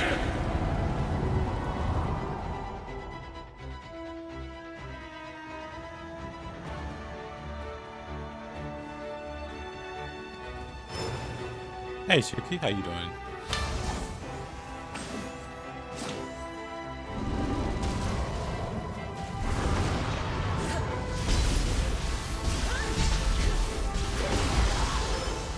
Oh, lightning.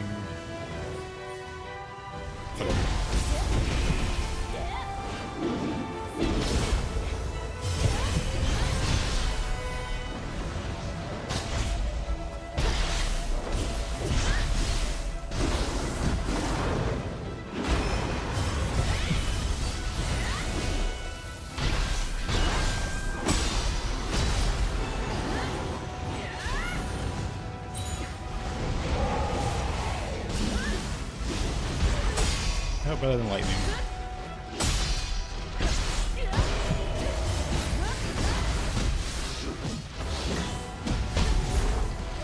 Oof. Doing not alright against Otsurashi. He's kind of a pain. People don't talk about him enough. I think they're embarrassed to mention that a boss that goofy looking is getting in trouble. He's ironically one of the hardest bosses for me though. At least as far as like +5 Penance Stone is concerned. Looks like Nuri, but Soke and then him.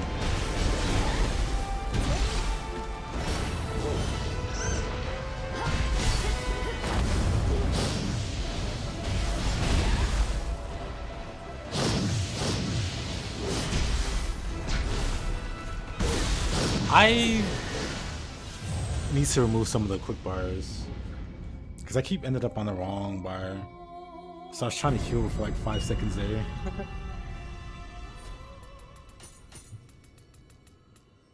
And each time noticing I wasn't healing. Menu settings maybe? Dang, the least you can have is whatever, that's fine.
First of all, I've had this stuff.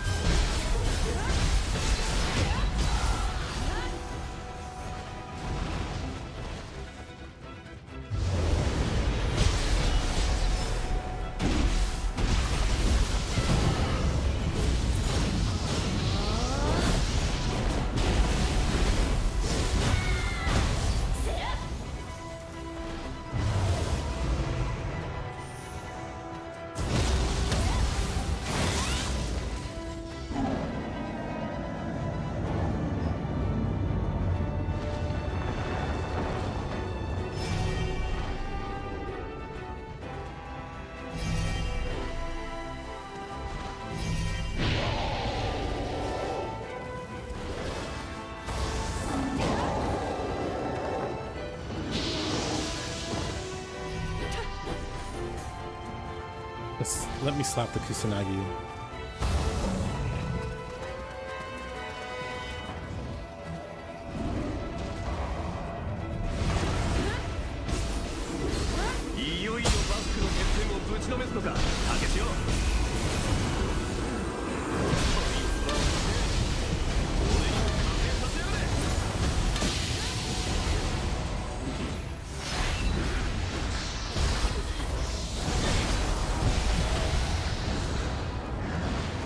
I just have 0 ki, huh? Let me take out this person first. Or... Oh, okay. Or this guy will just keep attacking me non-stop. That's cool too. And then he decides to ignore me when there's no skeletons left. Make it make sense. For some reason, you keep getting hit and evade when using dual ninja swords. I don't think you have a hitbox while you're like in evade.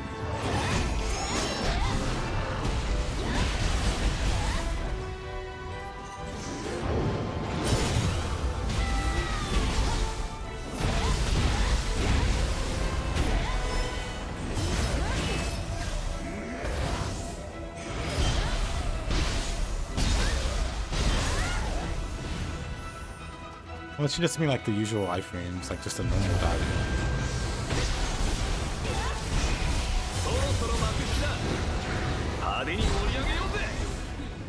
Get away from those explosives.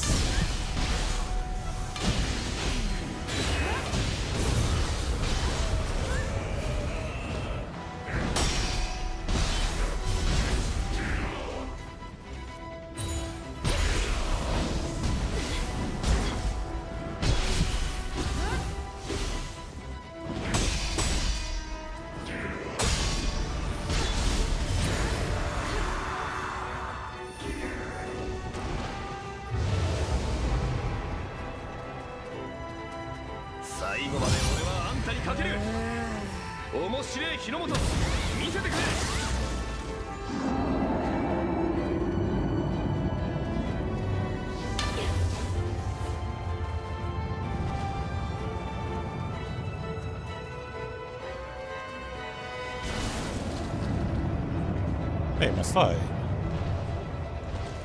Whatever.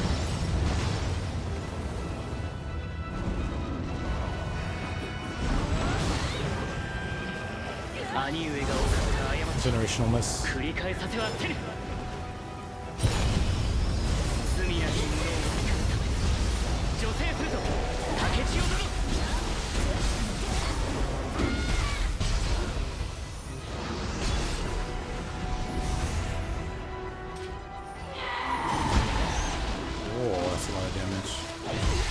Mermaid.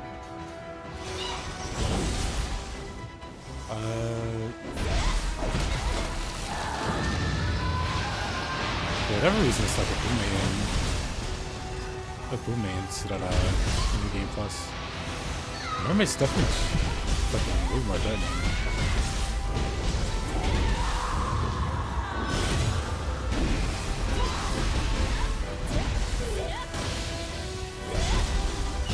That's interesting.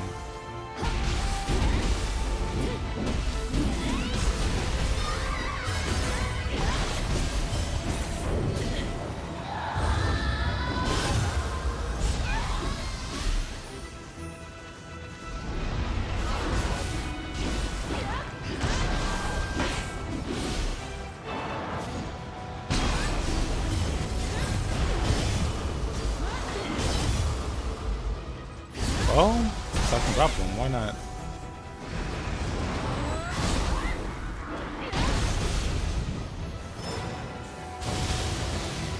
Love that. Love I can just do that.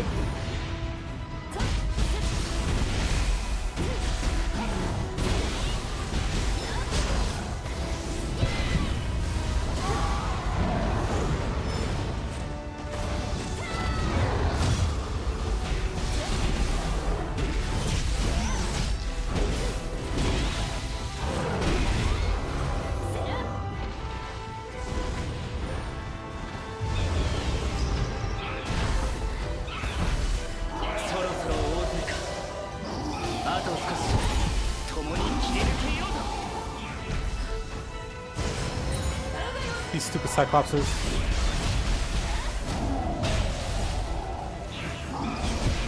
Read back my meter.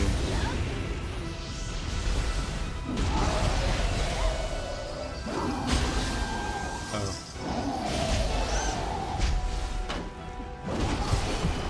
Love lightning. Oh. Whatever.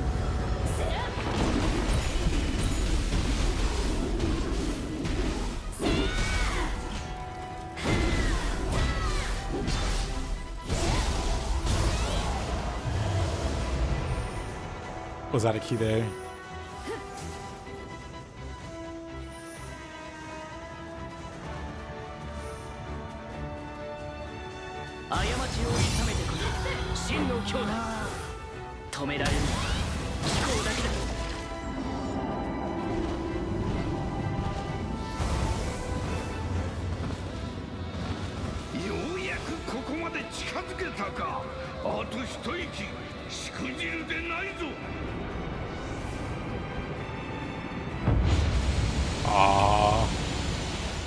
Thought I could make it.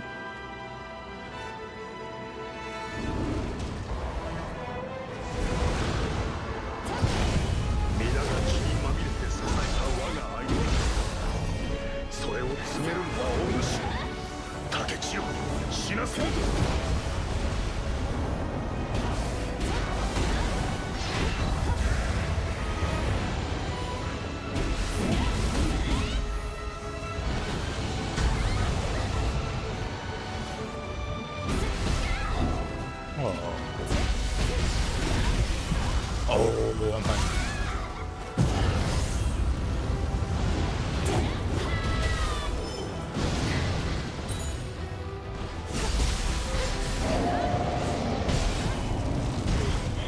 Whoop. Guess I'm not fine.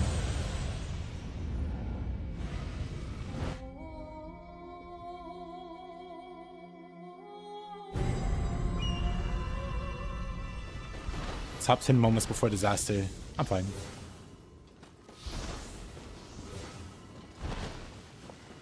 Wait a minute.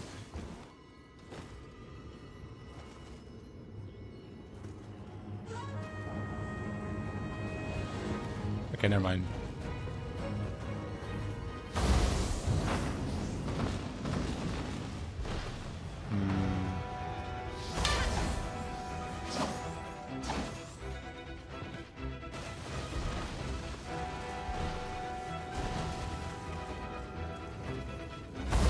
I forgot shortcuts exist.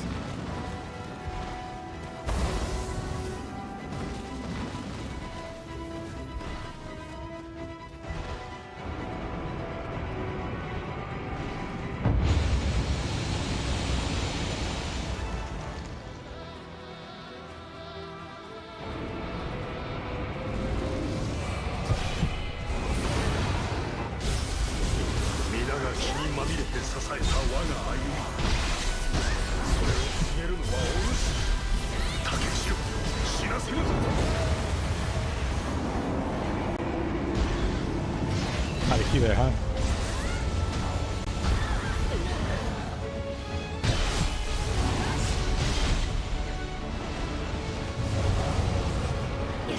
Let's go to the little monk first, so he doesn't do what he did last time. Let's also burst counter that next time.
はならん。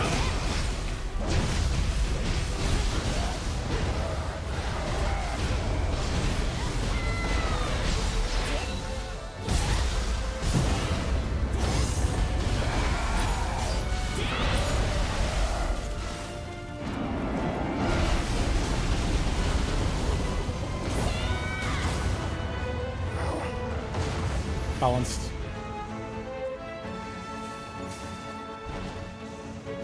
皆が心より願った太平の世をお主に託す。重き荷を背負い突き進むがよい。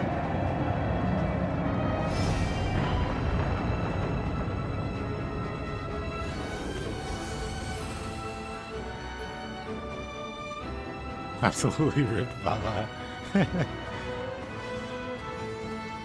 巡り合った人々の思いが全てあなたの力に。ヒルコとの決戦をあなたに託します。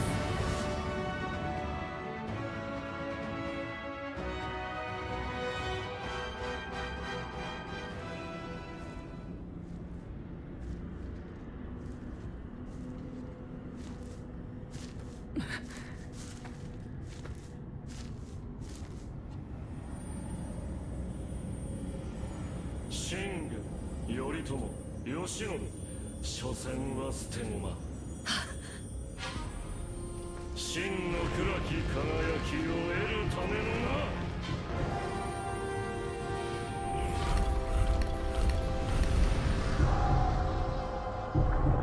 時を超えた多くの思いを受け、全力でその輝きを砕く。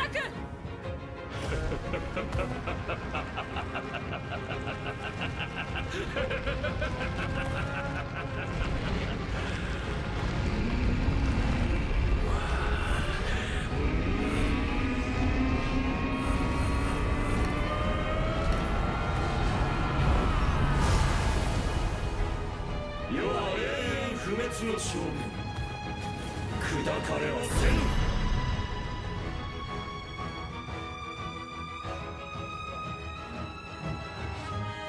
我らの因縁に決着をつけようではないか。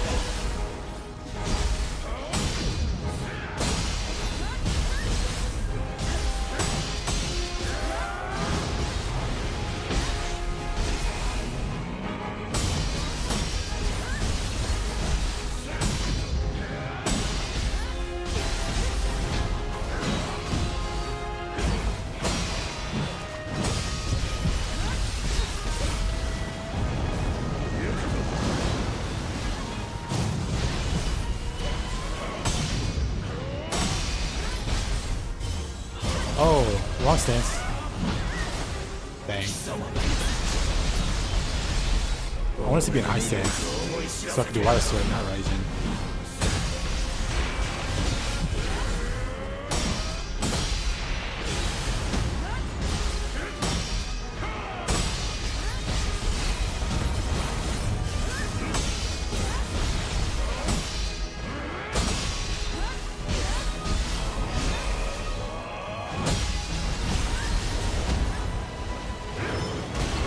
Oh, I totally forgot the timing on that.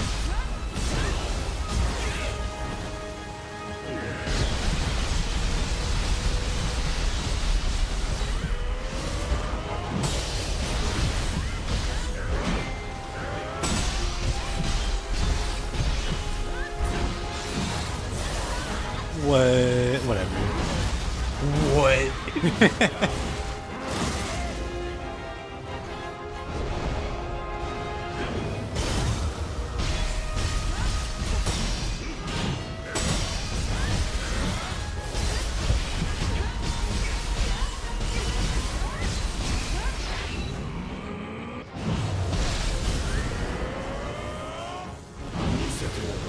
Oh yeah, he's got a second phase.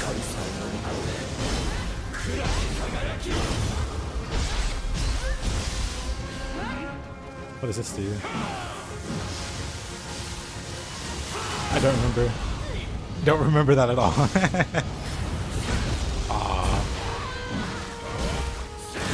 thought I was low stance. I was not.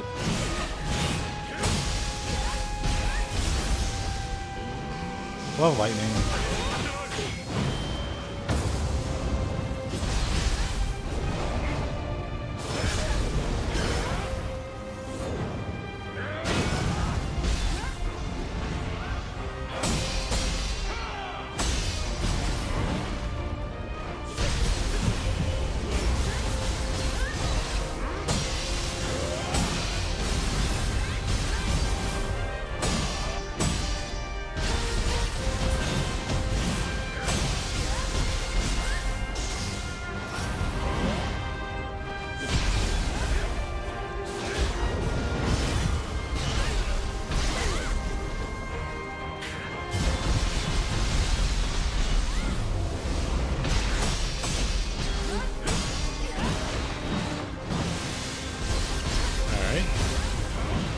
Let's not get grabbed a third time. That'd be great.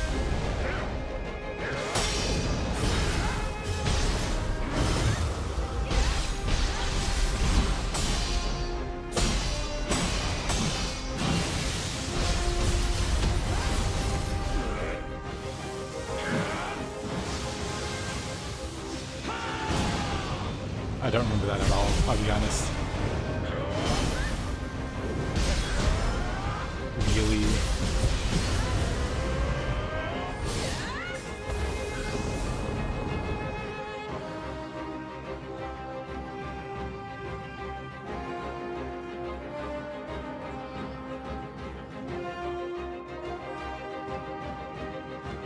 That effect is so satisfying. I agree.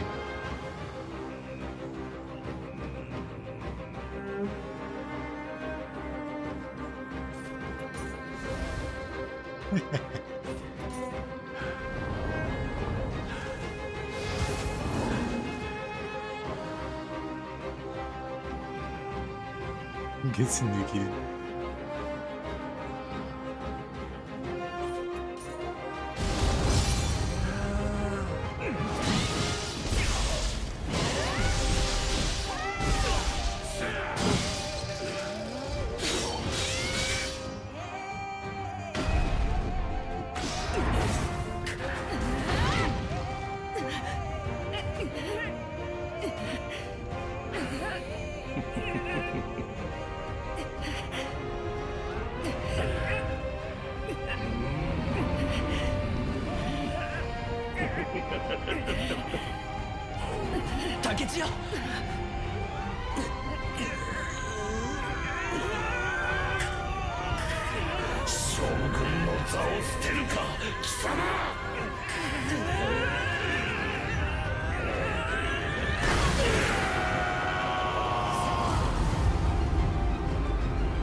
Give me that sword for transmog and my life is yours.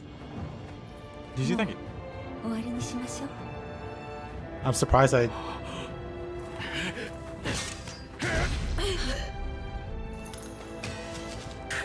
First try.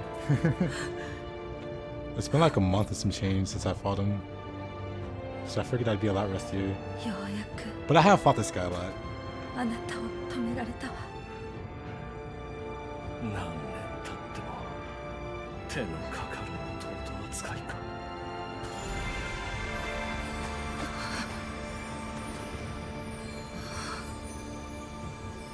Thank you, Wolfmeister. What the heck?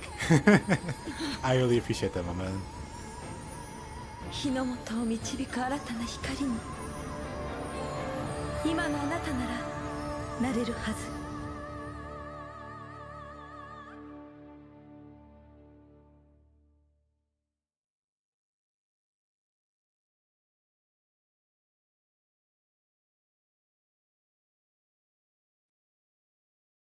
Really appreciate that.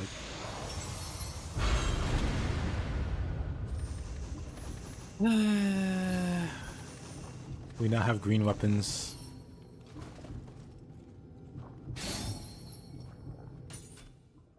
How much better are the green weapons? Pretty better. Benzaiten. Kuzuryu. Wait, didn't they buff this? 20% untouched summoning souls. It's pretty nice.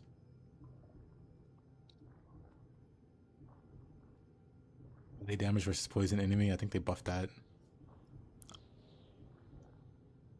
Pretty good. I want to make like a...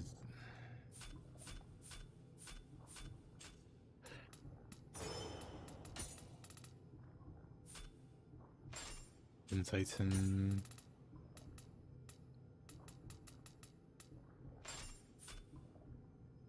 Deco. I'm pretty sure they buffed this too. Like I think these bonuses were 60. Now it's time for New Game Plus. Not yet. We got some challenge missions. I'll clear those out. Did we get a bow? We did. Cool.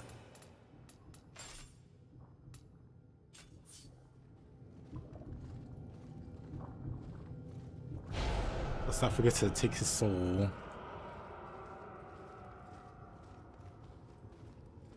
Well, Wolfmeister, you can decide. Do we spare or kill Mr. Kunimatsu?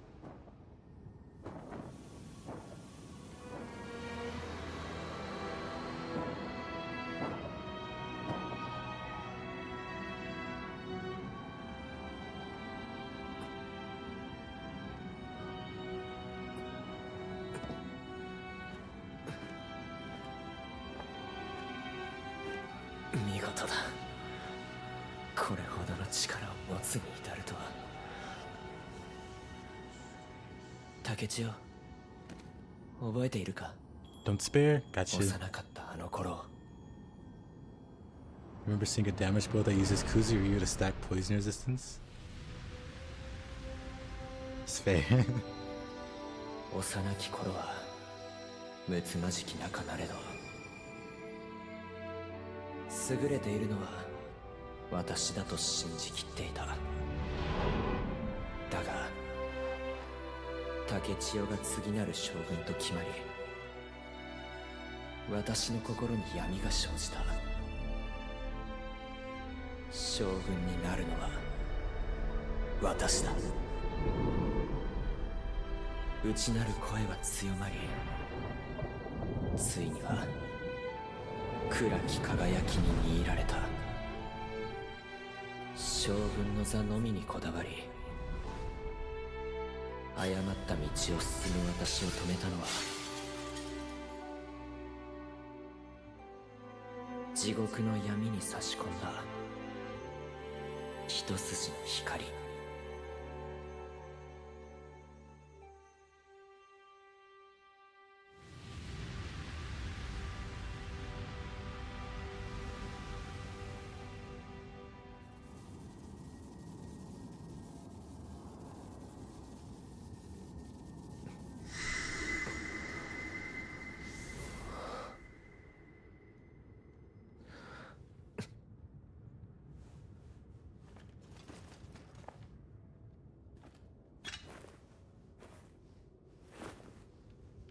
太平を乱した大罪人だ。キレ。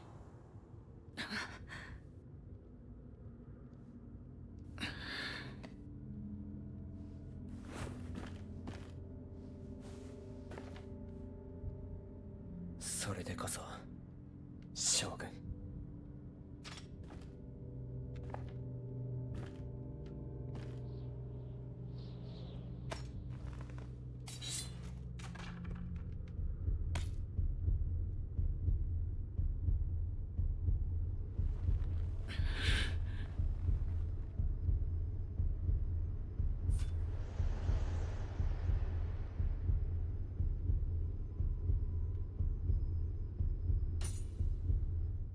前が望んだ将軍に私はなる。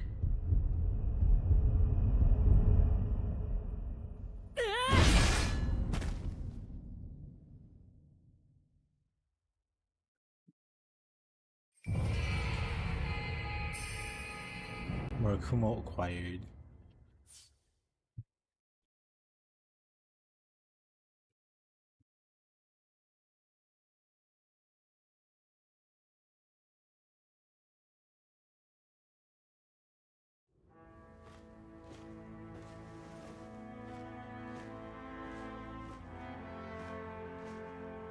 Alrighty, Shuki, have a good one, my man.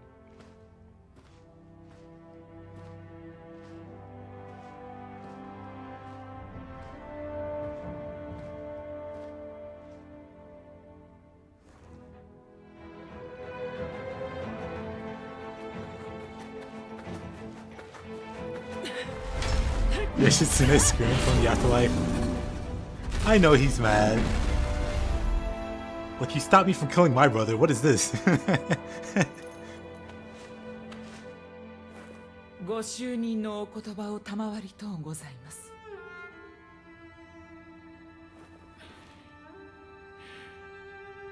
余が将軍、徳川家光である。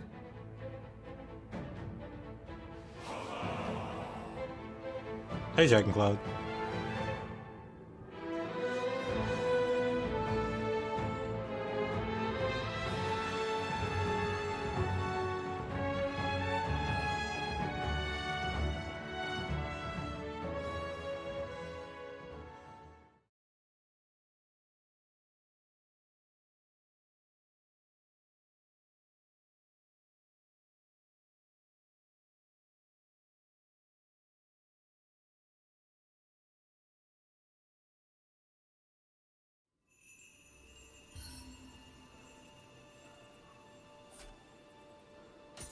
Helmet acquired. Mr. Finale boss? Yeah.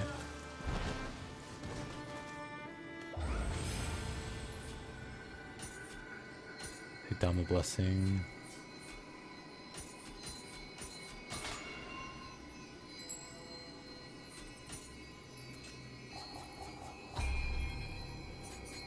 Now we got some challenge maps to tackle.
Not really a goal.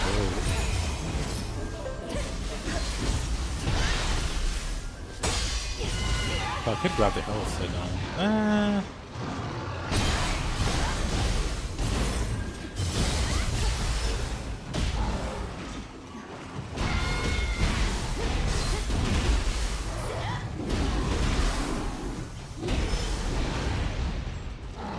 I had no key there.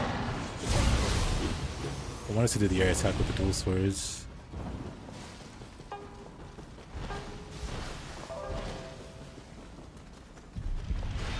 But like, gear wise, I have Hiruko set.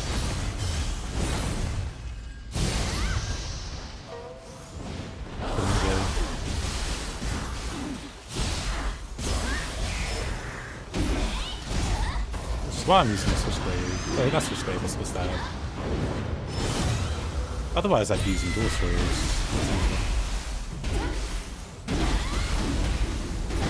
Oh, I sure can't see you.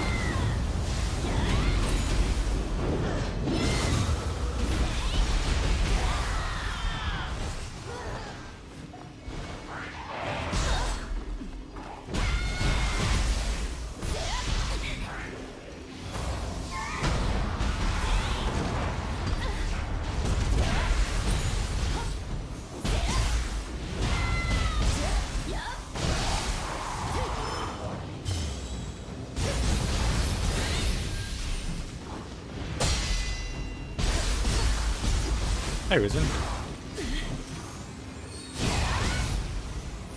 Just beat the game. So now I'm doing all the side missions, or the challenge missions at the end.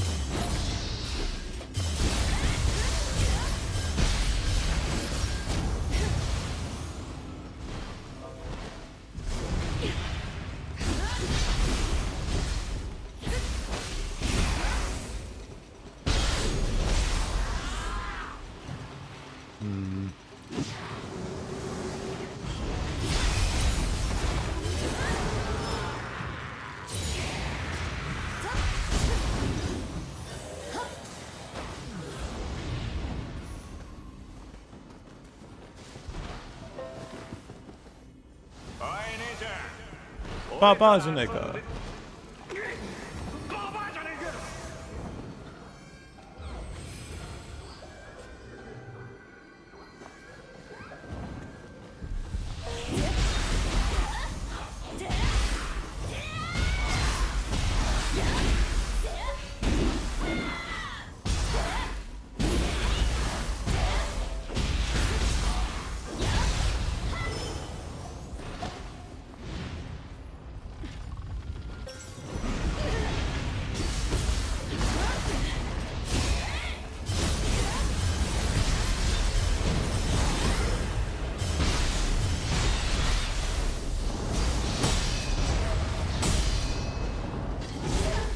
Oh, really?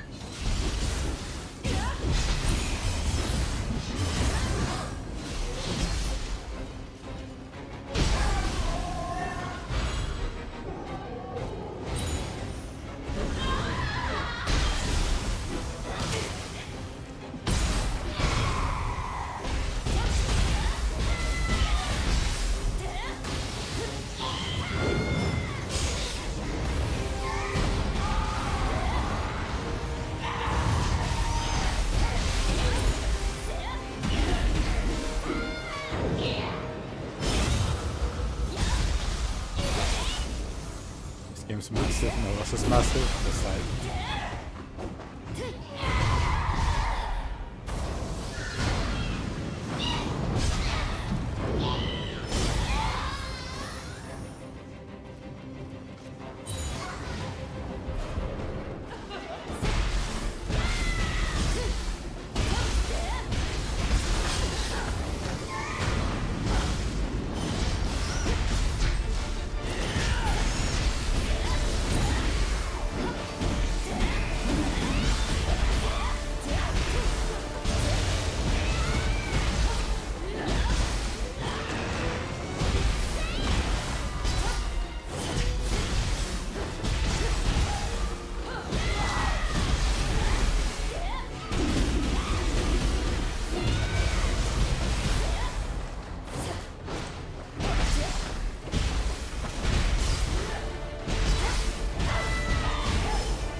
It's a side mission that opens up at the end game. I don't know if there's like a special unlock condition for it. Dang.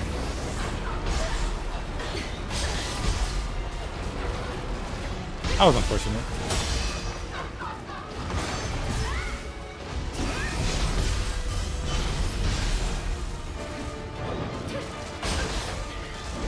Man.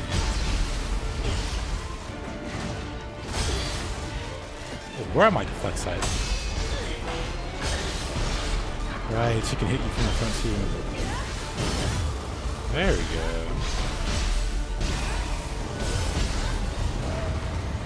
That was rough.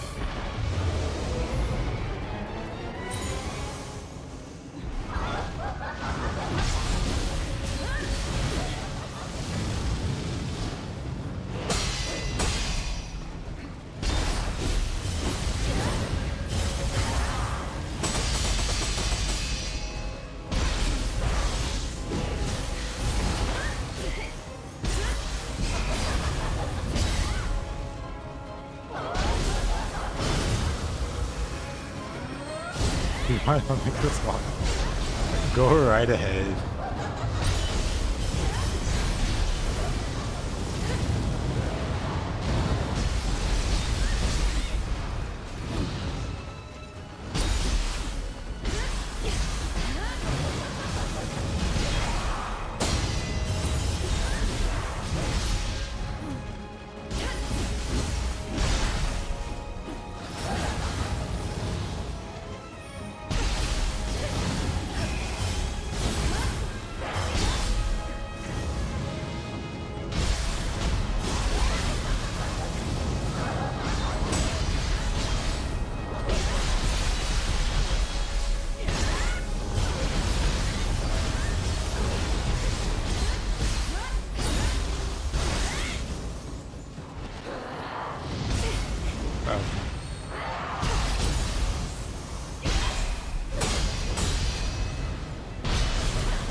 That's rude.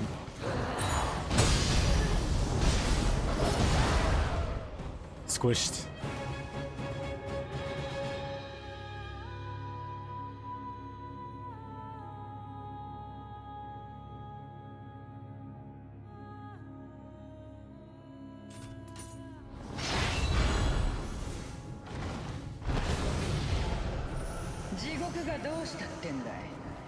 もとよりここは女の地獄さ。クソったれな男ともどもみんな死んじまえばいい。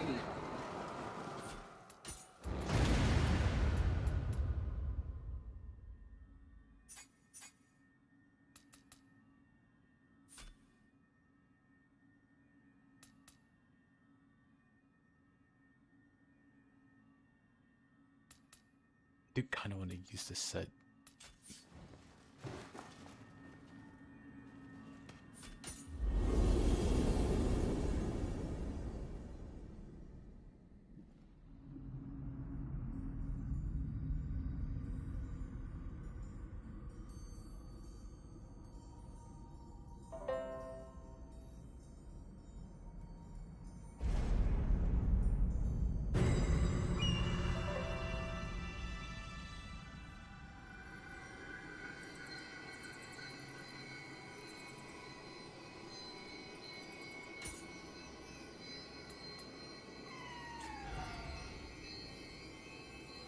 Let's see. Blessing.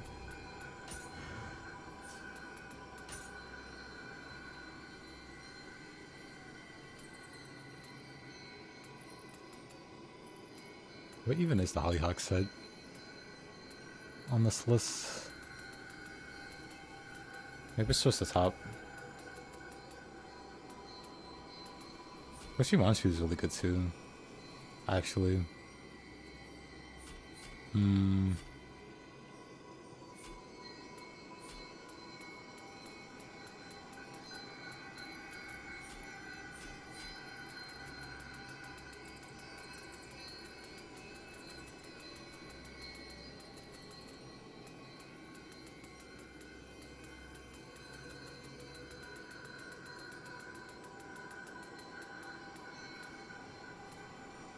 Maybe I've just never had it drop, so it doesn't show up here yet.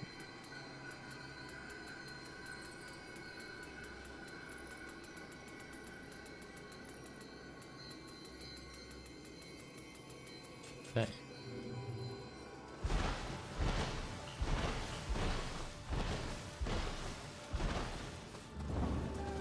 Will they ever make the Hellfire sets available separately? ついに大仕事を成し遂げたみたい。私の打った獲物が調子はどう？ You're late to the party. Oh, was it like a pre-order thing? Maybe.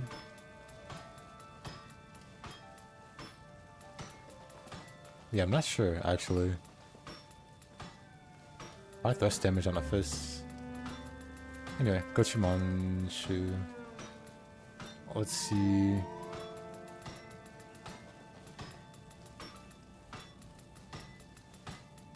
Guess I also don't have the set pieces.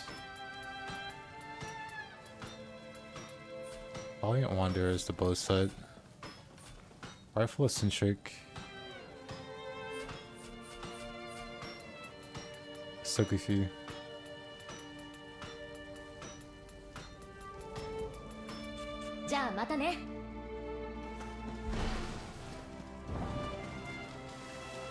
I'm trying to think, have they ever made pre-order bonuses available after the fact? Maybe. I think whenever they make a complete edition,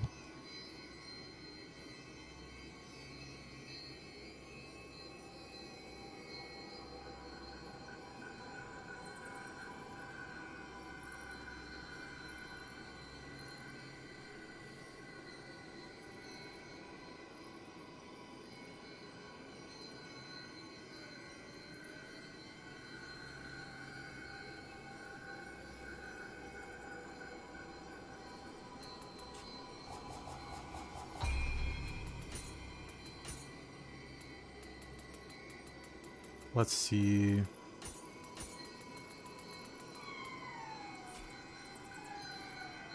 Oh, you know, maybe it doesn't have a helmet. Maybe that's what it is.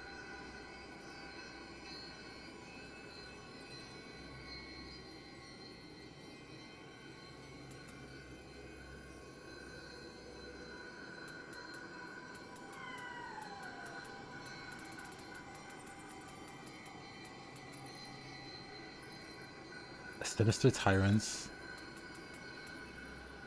The most balanced armor set.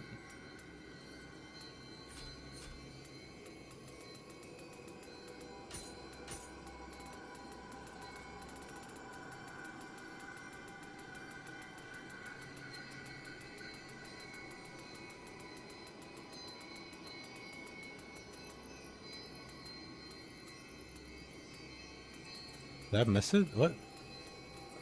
Or does it not have gloves? It does.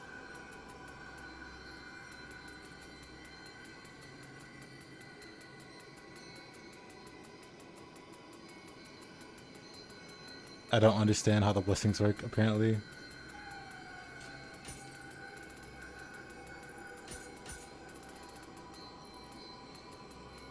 Like, those showed up easy. That one doesn't show up at all.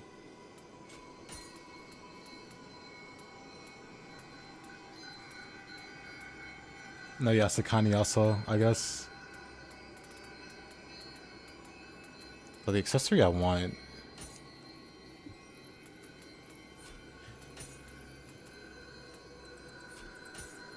There.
go to Yasukani World.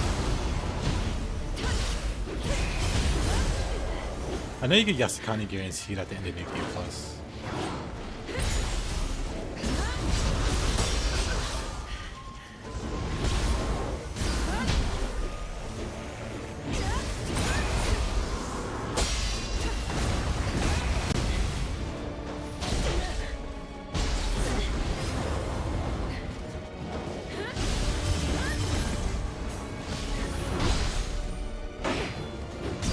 Oh, alright. I should have just healed.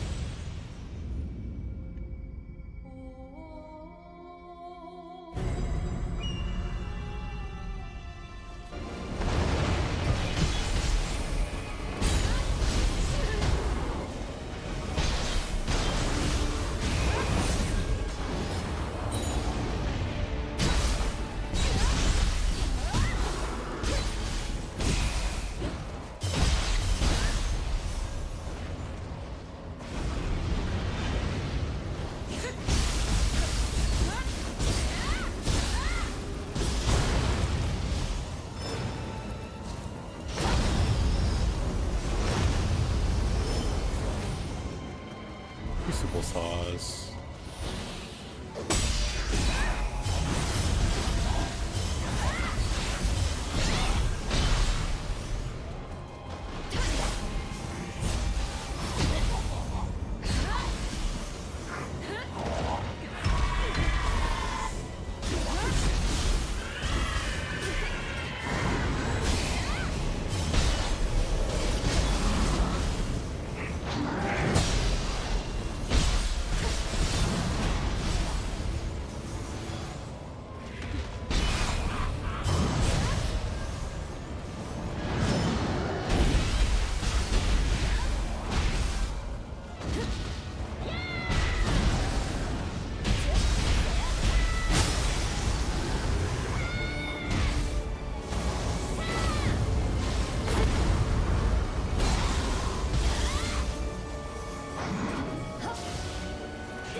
Tochimansu waist guard. Very neat.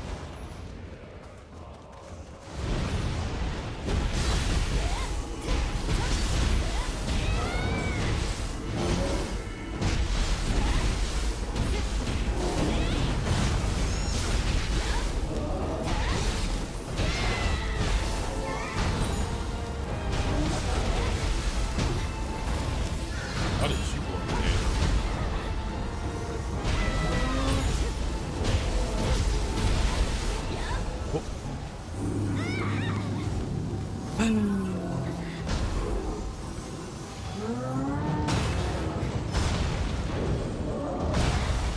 Alright, whatever.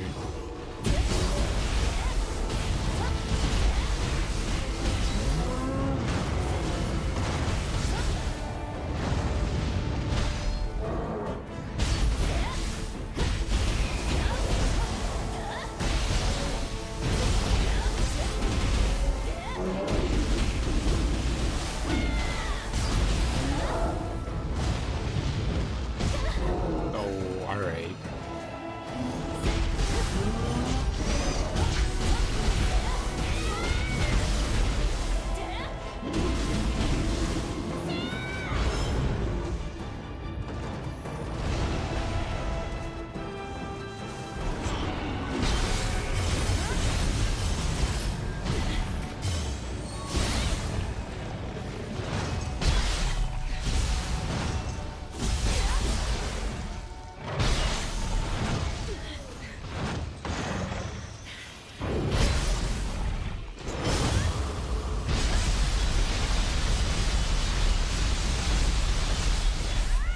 Water sword.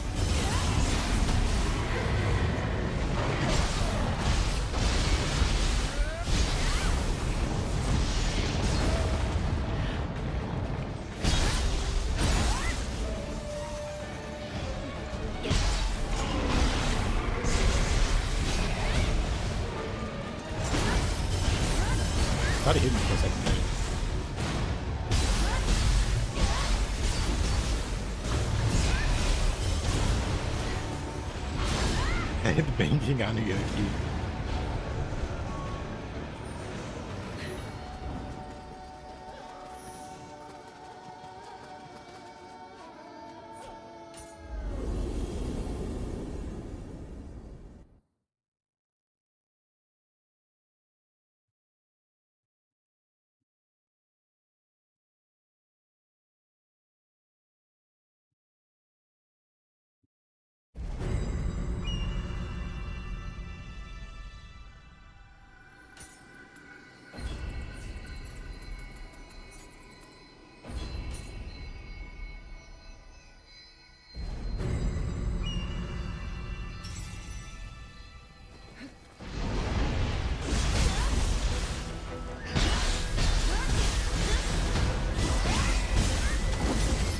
Actually, probably do this mission. Probably do that mission in particular.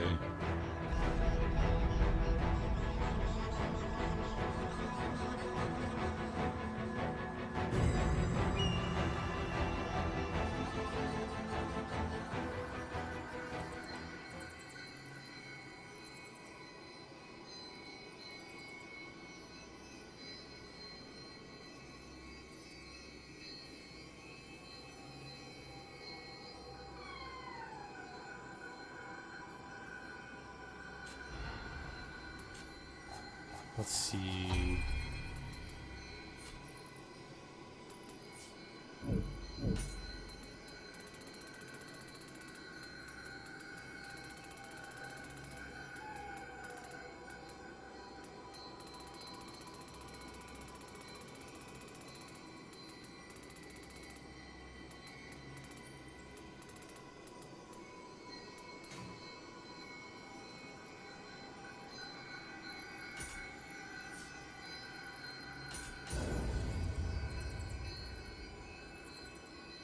Rainy, busy locust.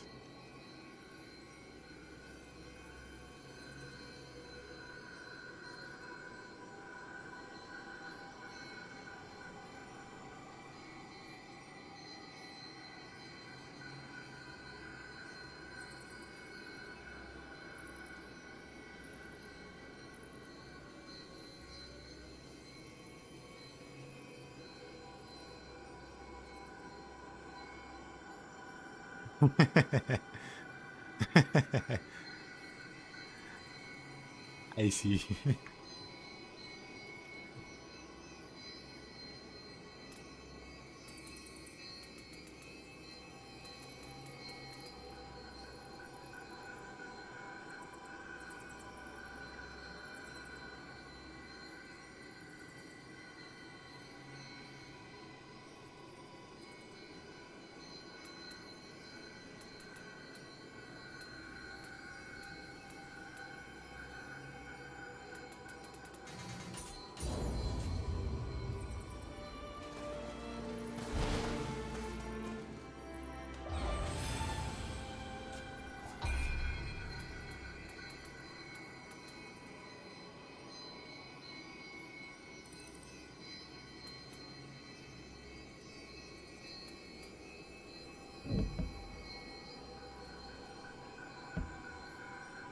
You like the skating move.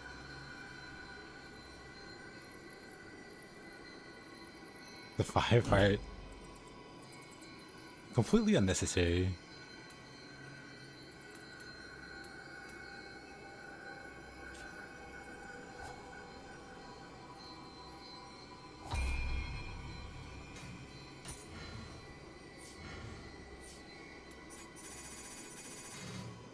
I don't have any soul fragments.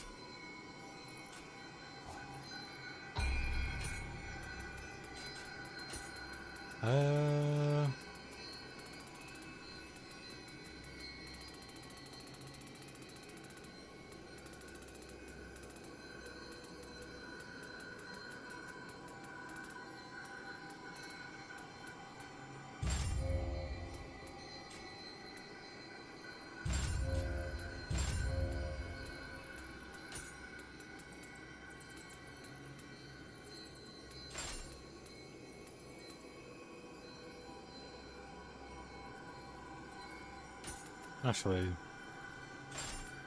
there.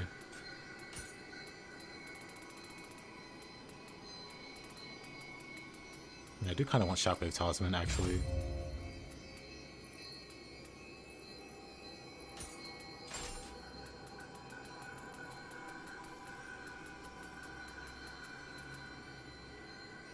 Oh, I don't have a... Oh, took Shockwave off.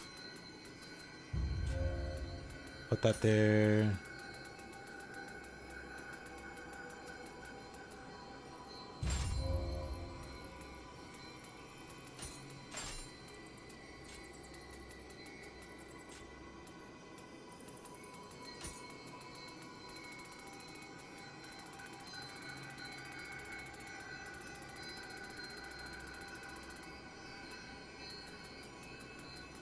Life still might be pretty good, actually.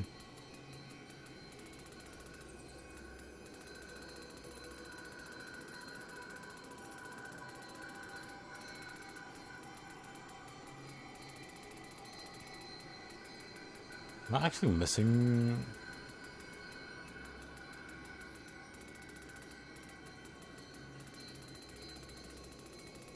I guess I am missing some spells, huh?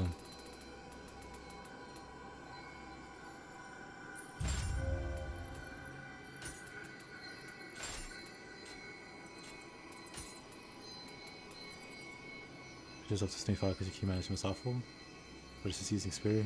But not 5, alright, good.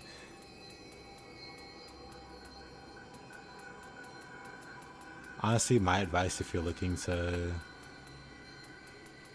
like get more efficient about it is just to like rip the band-aid off and just go min heart. You'll force yourself to get used to it.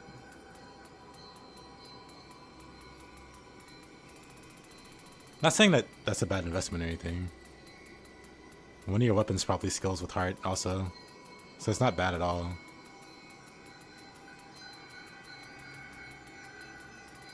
What element do I want to use? I guess I don't need like an element. I wonder does this work with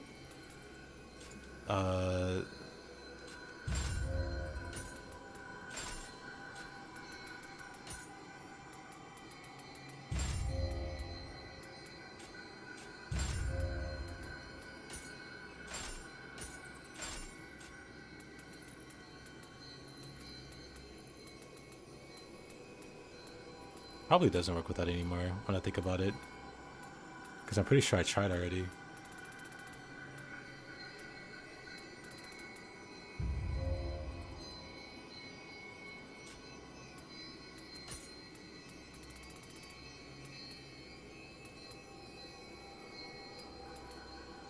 Where's your Manba? Yama Inu, Yamabiko.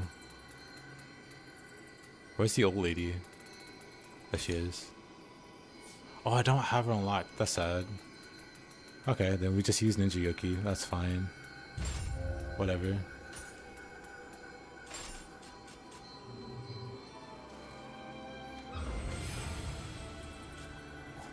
Anyway.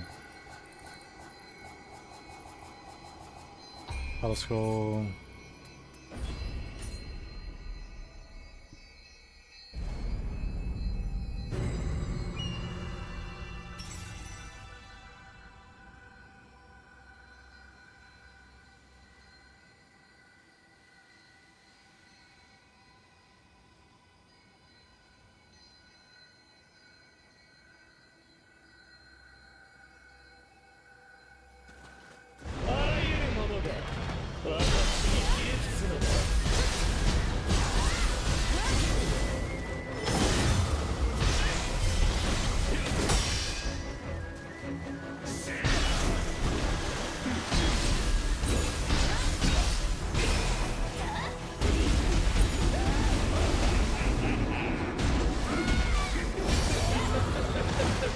Nice grab.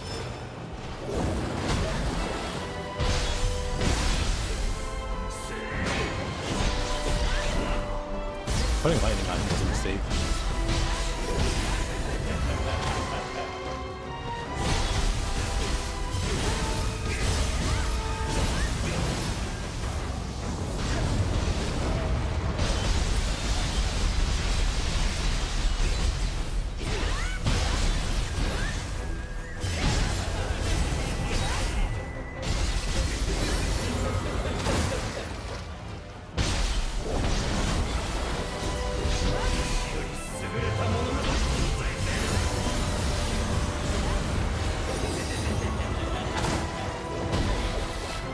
love those water balls.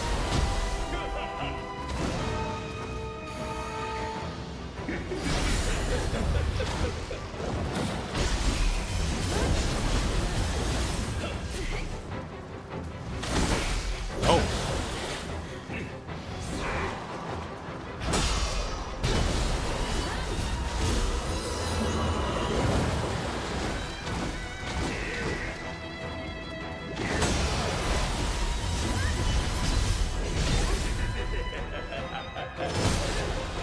Oh, really? I missed that.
Had no key there.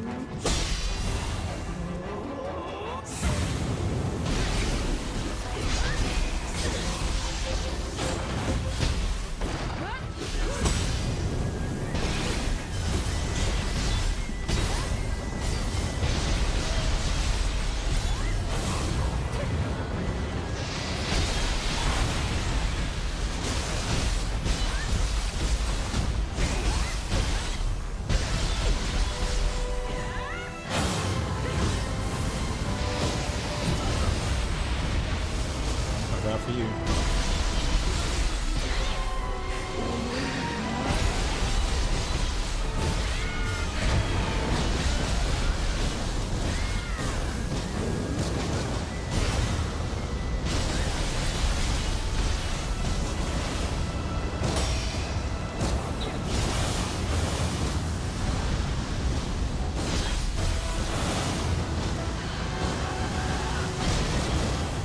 Oh, really?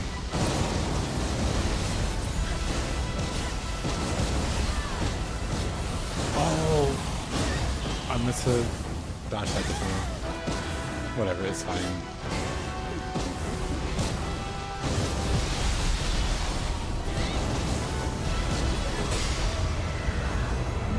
And put it in.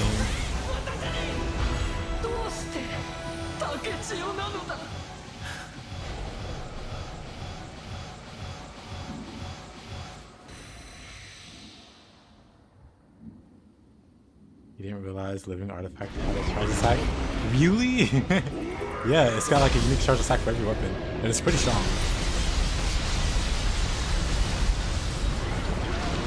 He was almost out of key there. My greed. Whatever. Well, now I'm out of key, so I can't really...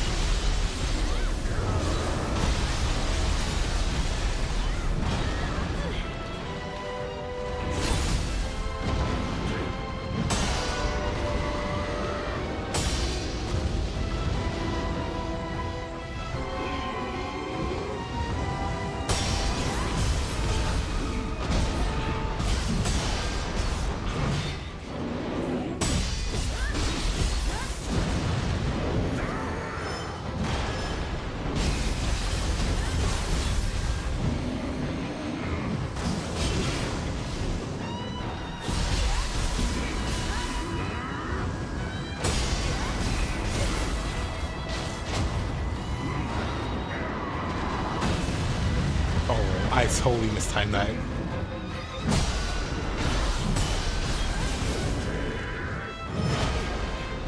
And that.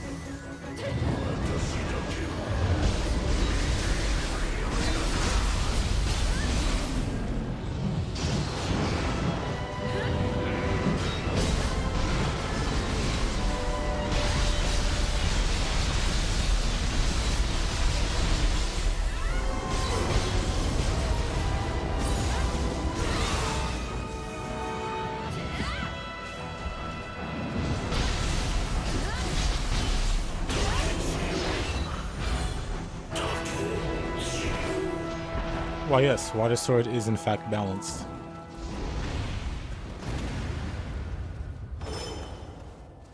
Yeah, whenever you living artifact, you get some cool. Oh, that wasn't it.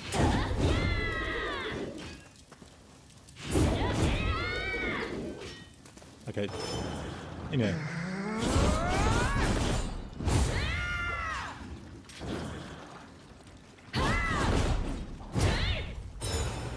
How fast the coolest one? I guess that was it for split staff. I thought they did something else.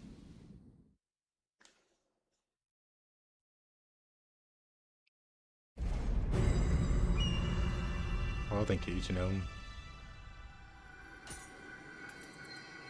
But then time everlasting, rampant temptation.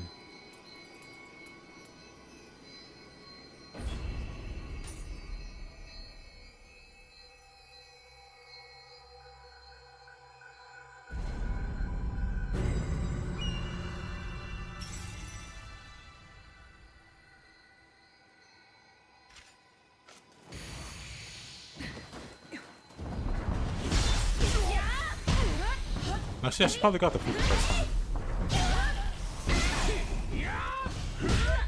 Oh, okay, buddy.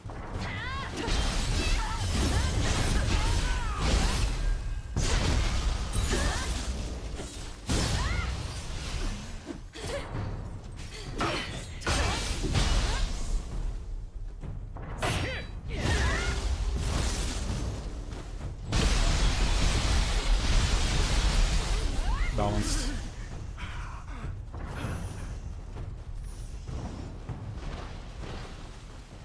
Oh, cool, food. Honda, not now, I'm busy.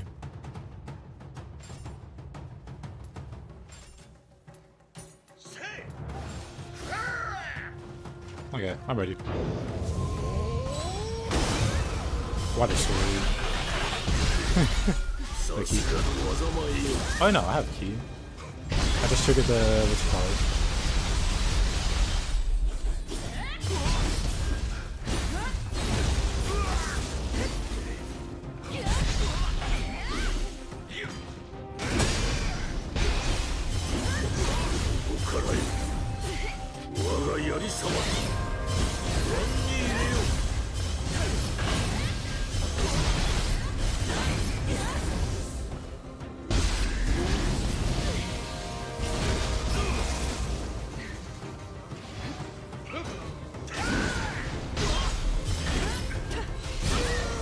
Did I ever mention how much I love lightning? Must have my input there.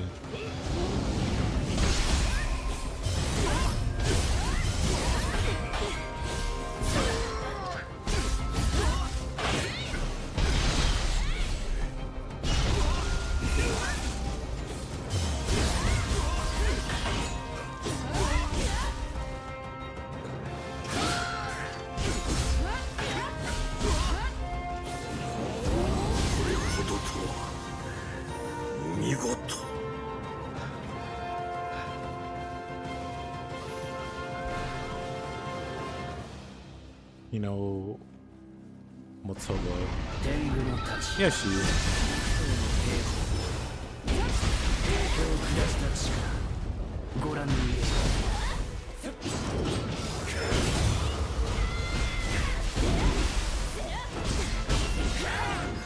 Oh, that hit.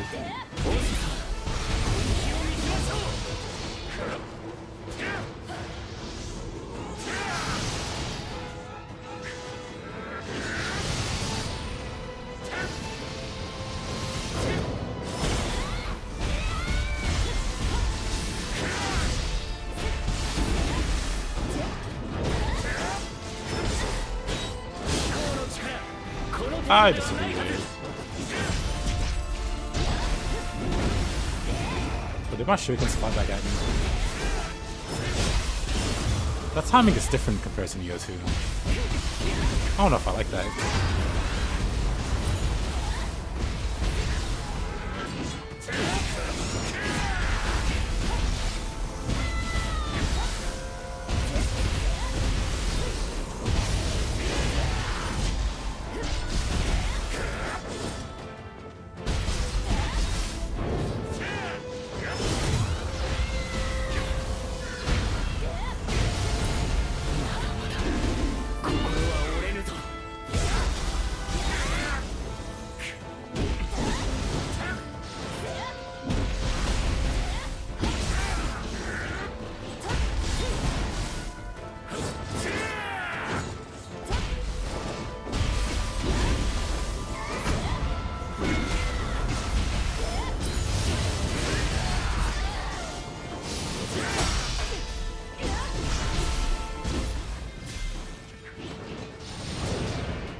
Midori. Stop bullying Honda. No. Ugh.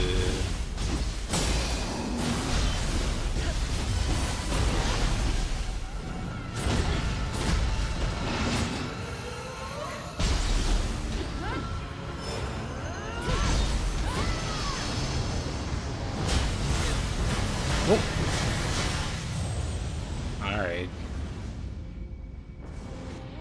What an awful boss. I'm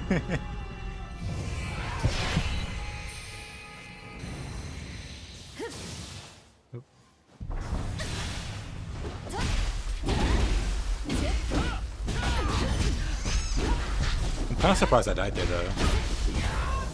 My living weapon should have triggered.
Wrong button.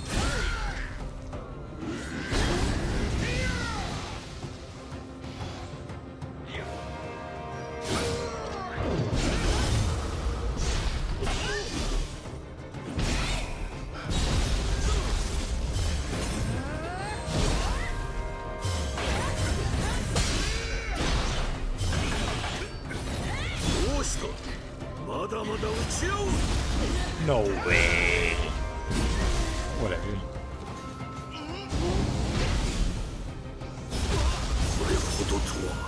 Honda with a 0-hour grapple.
Really? He had no key to say.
Just trap me in the corner, I guess.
He has to do his pose first.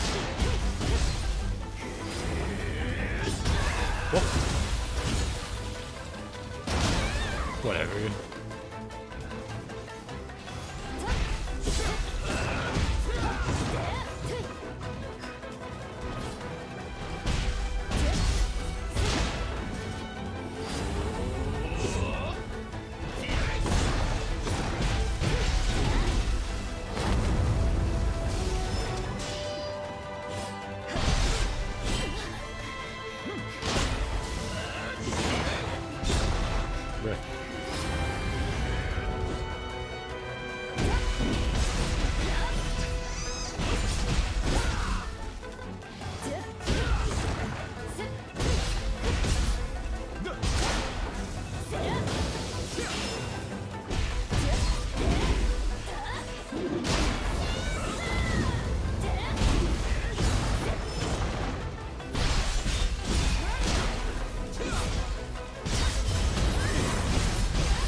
What a guy.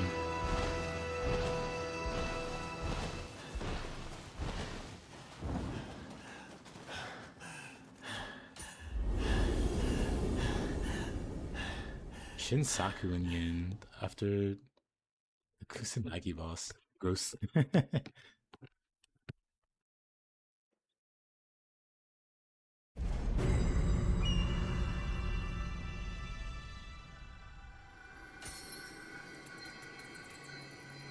Rampant Temptation.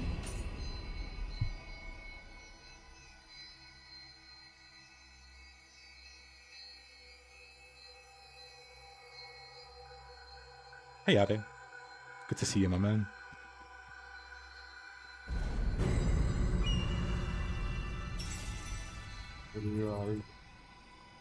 Supernatural shrieks.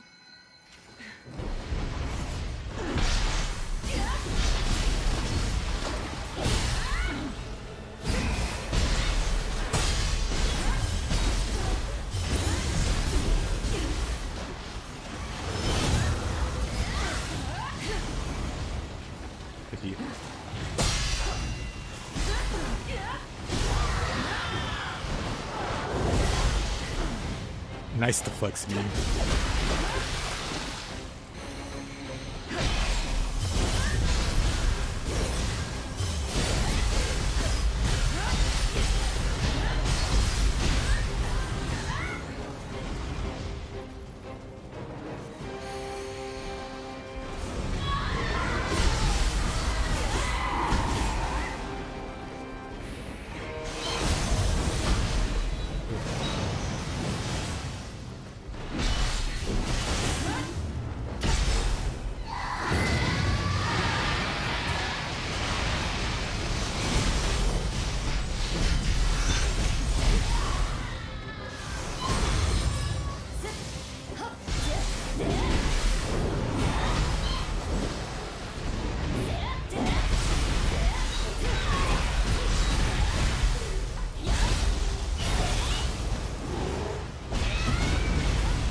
Oh, that hurts.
Yet.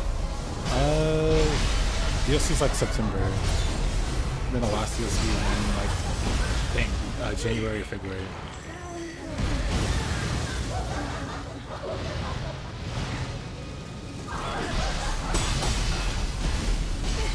Wait.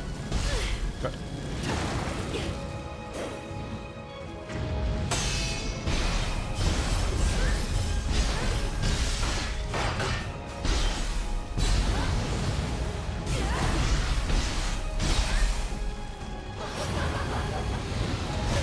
Oh, really?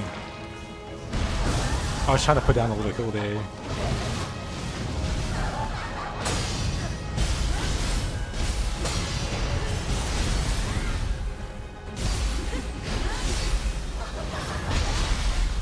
Come on. She was almost out of key there. I was like, this is a great opportunity to use water sword.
hitting Kasha for titles.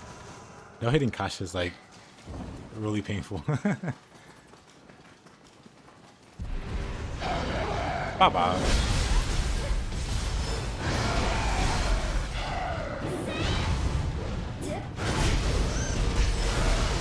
Oh, sorry.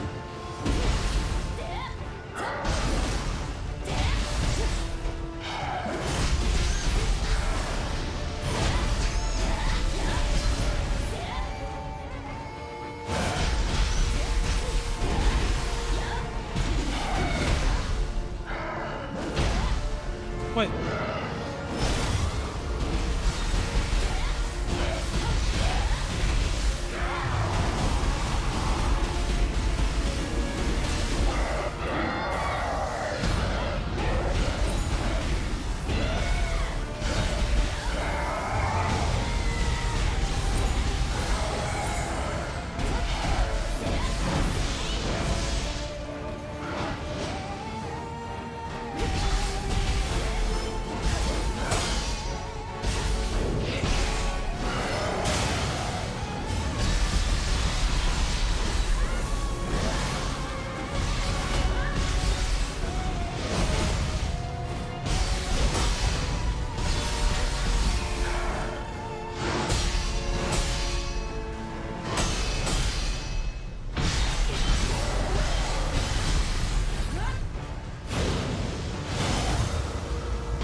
Water sword.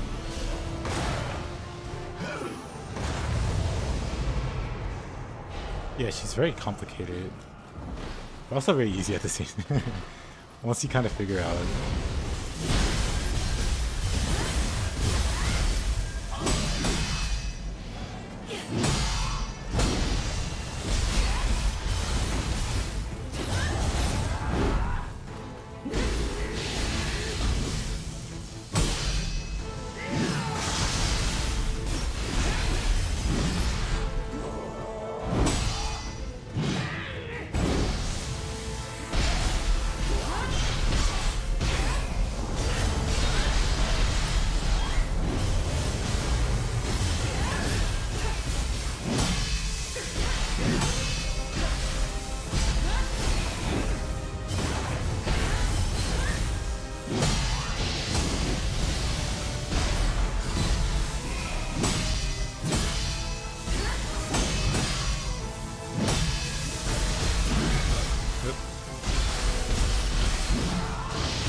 So it does indeed go crazy. Hey, Hala.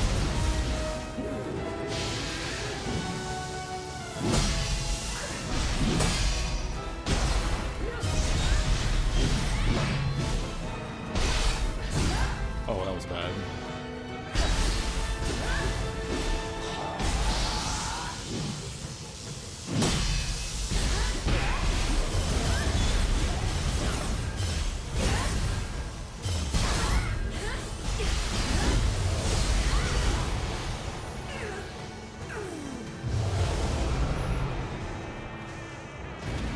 Nice. Local grocery store workers. I should buy Nioh because she had on a Bloodborne shirt. That's pretty funny.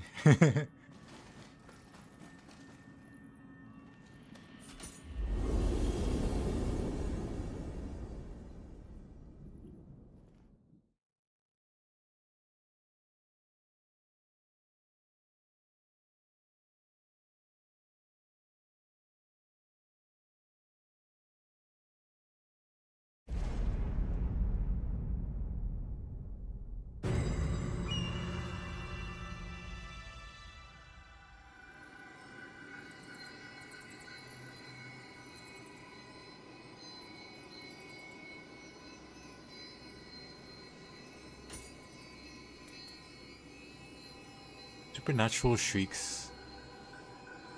Did you think it?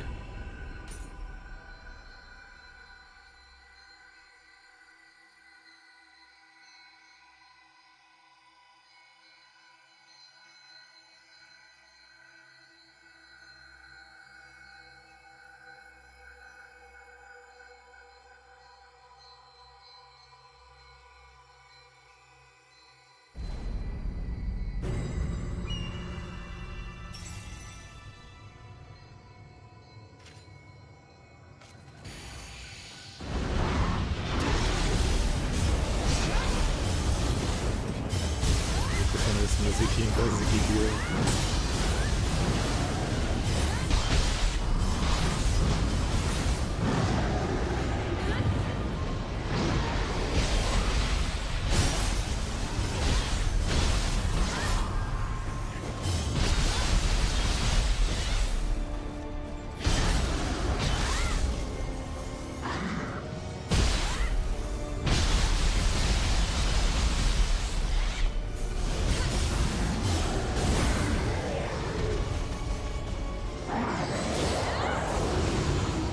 Dung ball. Very fitting drop.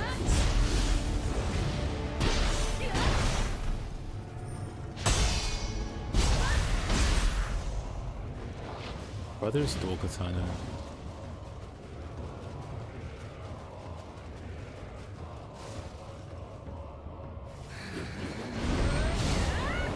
Hey.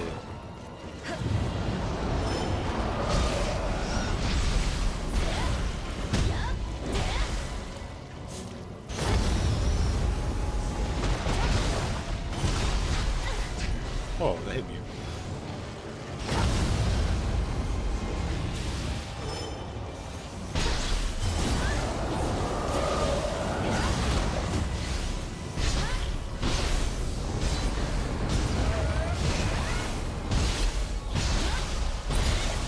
I can't believe you would just kill Marcy and press you like that.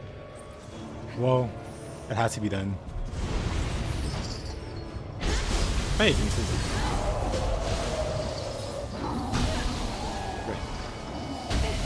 right. We get it.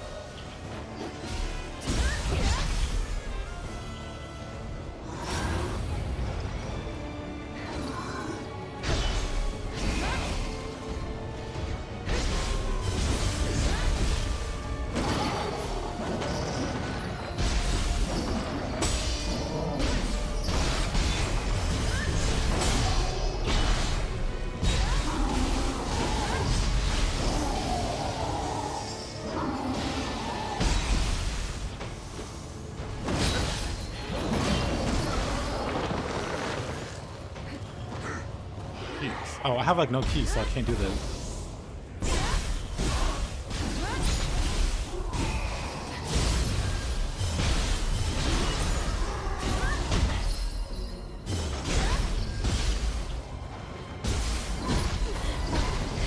Oh. The door that almost finished me off. Crazy.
Alright. What an off screen. Did I not have... Am I missing a piece? I am missing a piece. Oh. That's what happened. I'm like, am I...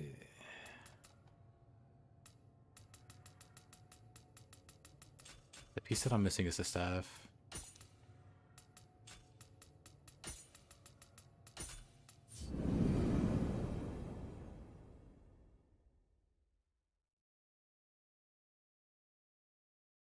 Should have thrown it in there. But I see I'm missing.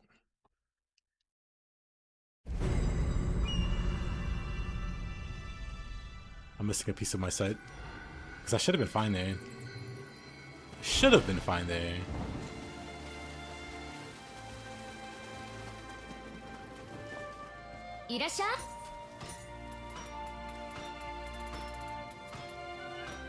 But very true, Jan. Very true. とてもいい感じ。じゃあまたね。 Somehow, some way. Well, not somehow, some way. I got like a divine staff or whatever. Hey, Mups. How you doing, my man? What were you up to? Hold on.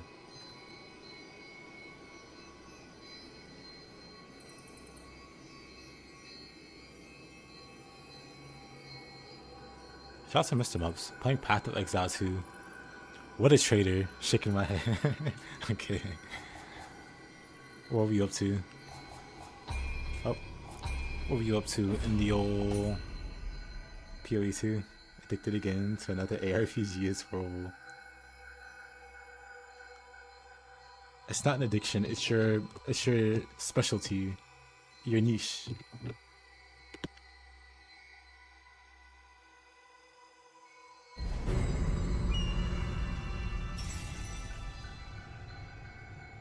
Sorry.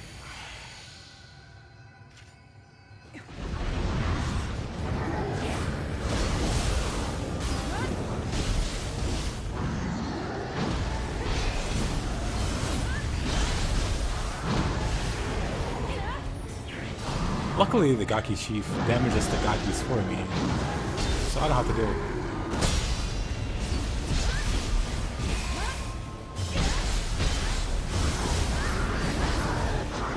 I mean, I guess unless he summons more.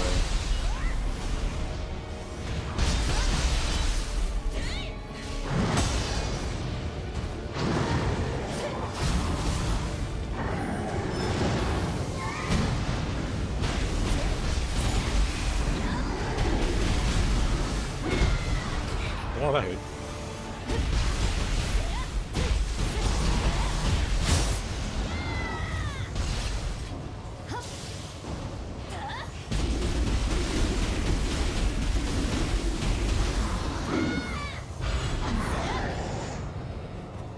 You're in the endgame now, mapping line and stuff? Nice. What was the next thing that showed? It was also really annoying. Right.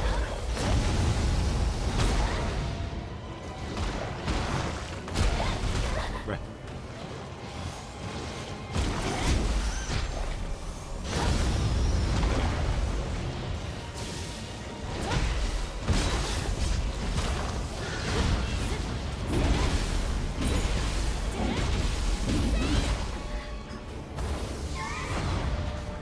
Man, I hate this guy.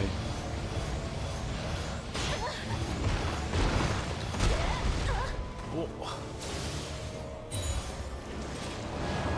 Somehow everything he does is hitting me. Literally everything he's done at this point has hit me. I'm not gonna waste any more healing money.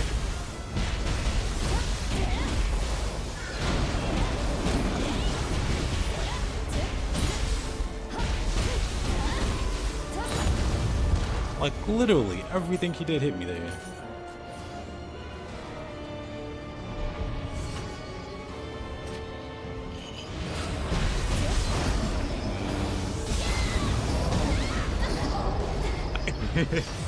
You know what? Terrible attempt. Hey, Wraith. How you been, man? Was that green flying skull? Wait, a green flying skull?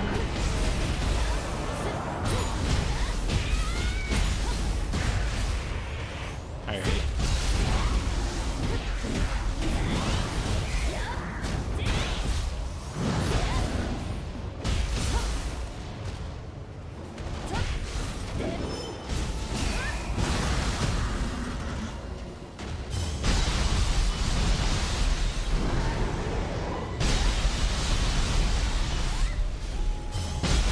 I could just do this.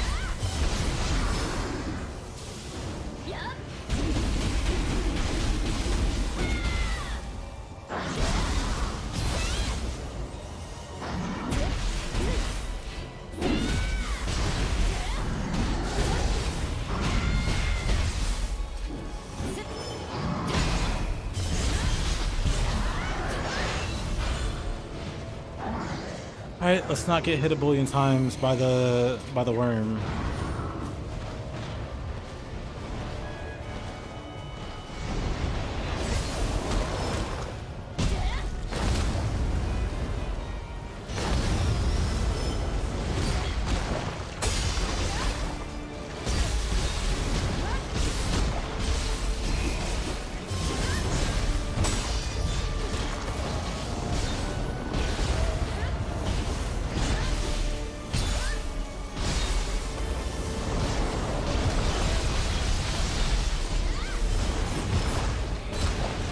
Really?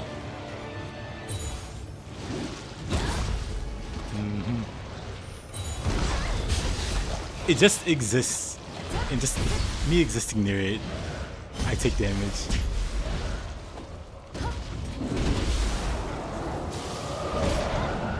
That almost killed me. This guy stinks. Oh man.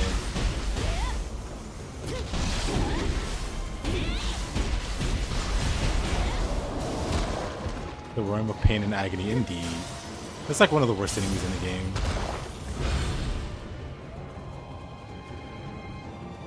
But yeah, that enemy is extra annoying. Whoops.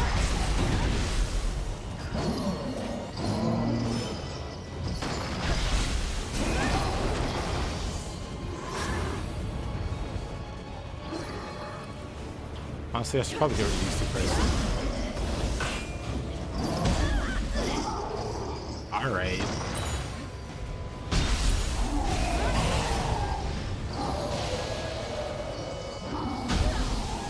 I didn't deflect that.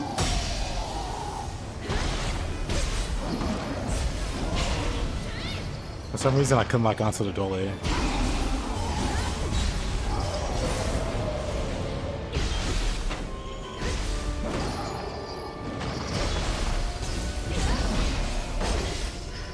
Alright.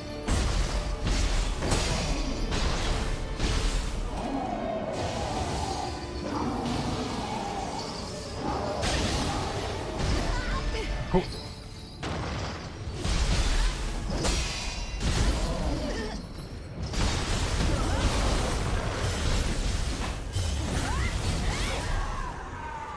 They really just put all the most annoying enemies back to back to back for this map.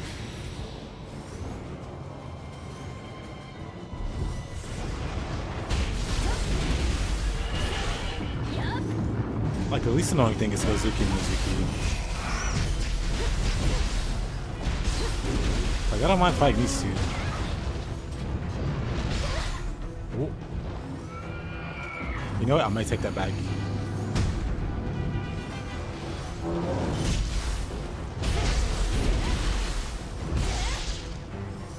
Alright, let's go samurai. Not what I wanted to do. Cool.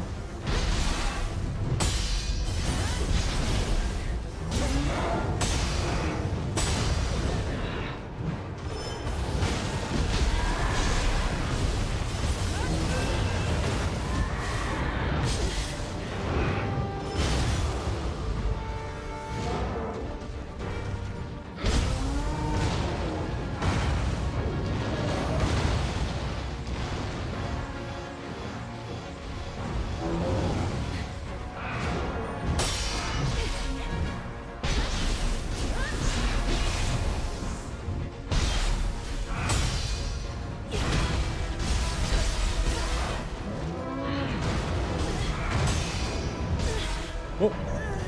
Okay. Alright.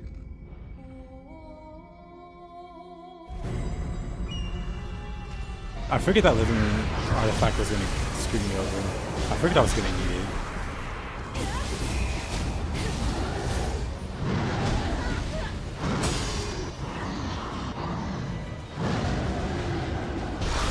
Be alright, no problem, man. Hope things are going well for you.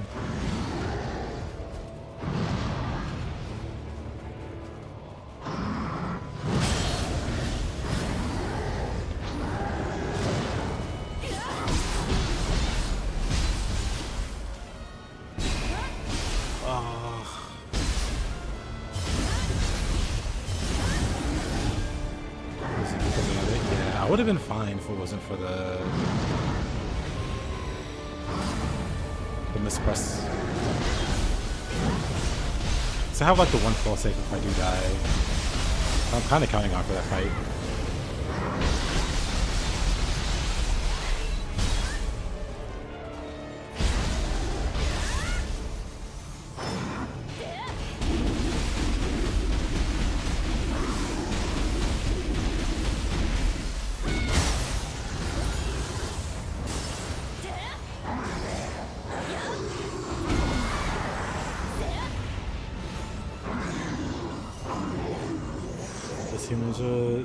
I'm not sure actually.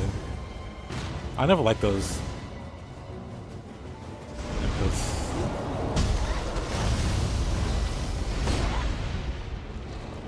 Really great start.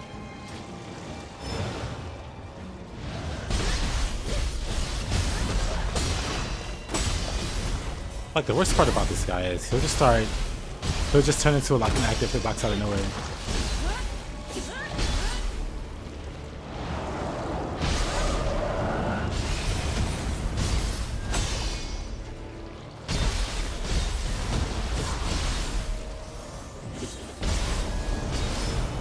Why can I?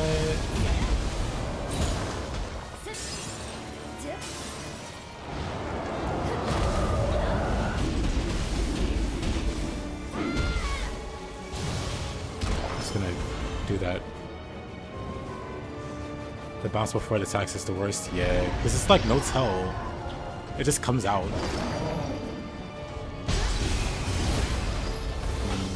That's cute.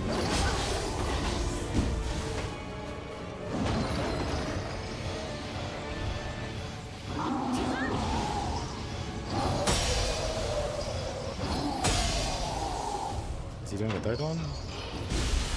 I hate how he raises his cane a third time, like he's gonna do a third like hit. And sometimes he actually does.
What? Wasn't he about to swing then?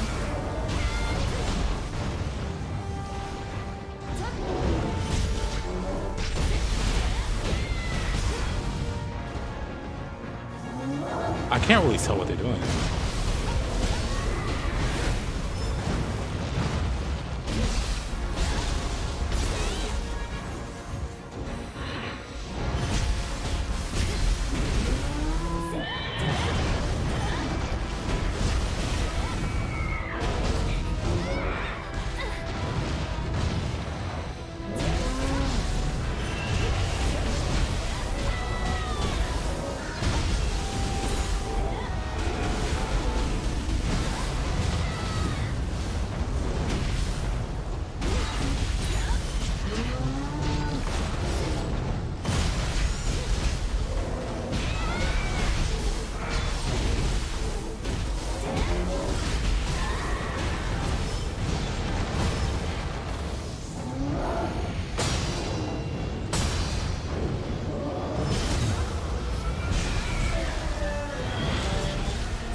He was almost out of key there. Right.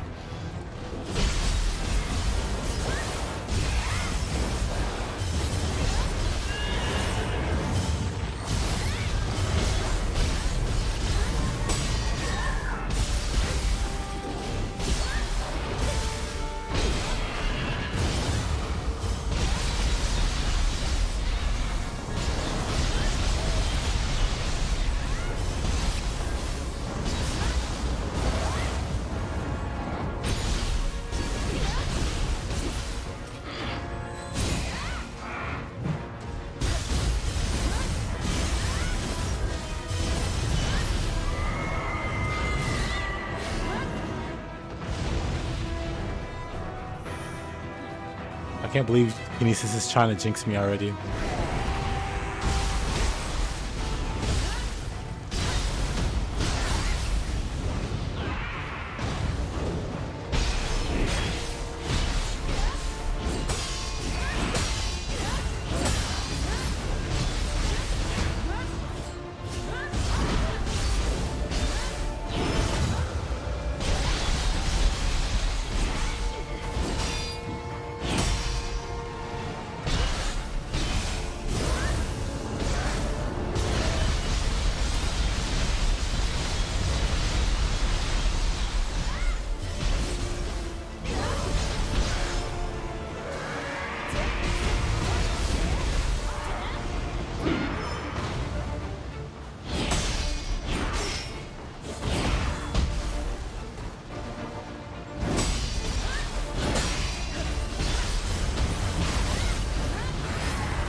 Oh, whatever.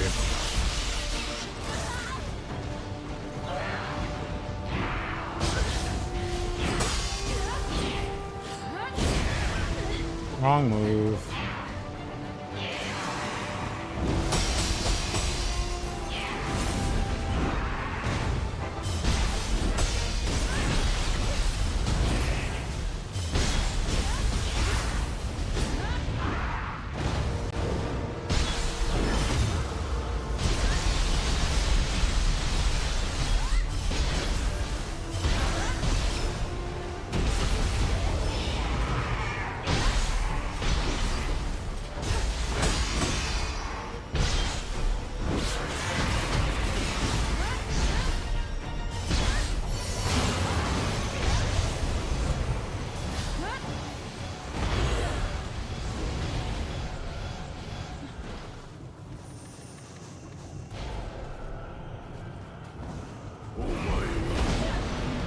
Demon of Obsession. What in the world am I looking at?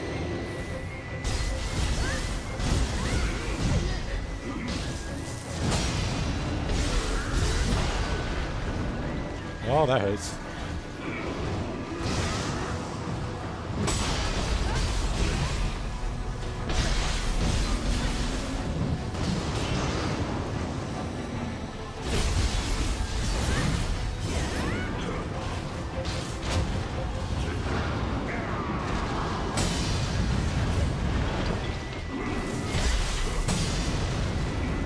Right, he's got the moves.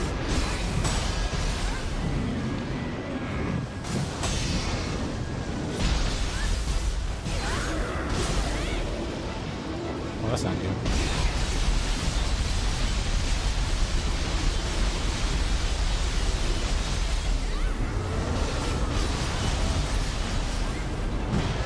The best.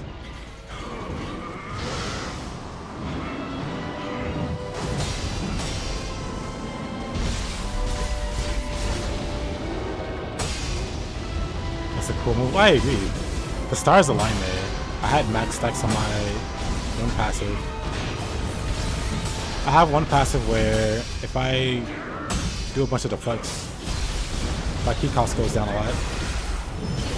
And I just so happen to have it maxed out.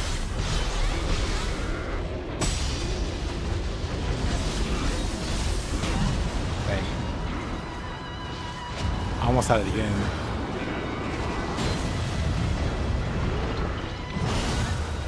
Oh.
Why am I getting a sparkling water ad?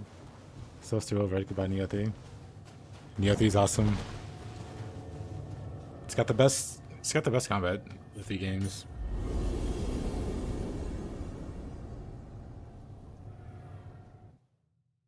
I mean, you got like 2 different playstyles. You got like the OG Nioh 1 and 2 Samurai. Then you got like a whole new playstyle with Ninja. You can swap between 4 weapons.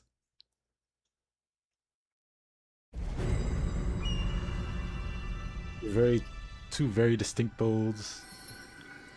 I'm playing them at the same time.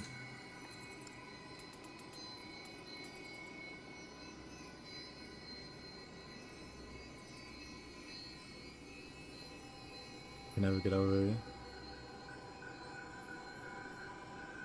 Trumpet line in this track. Sounds like Bakumatsu. Well played. Well, thank you.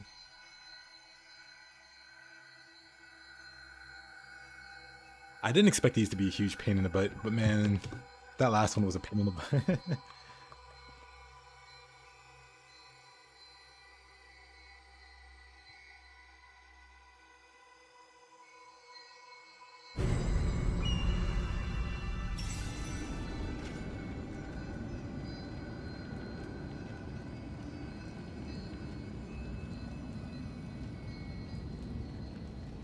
Well, Tsuki isn't gameplay yet.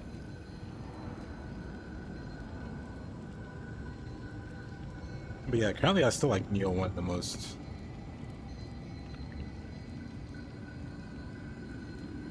But Nioh 3 still has a DLC to come out. We'll see how that goes.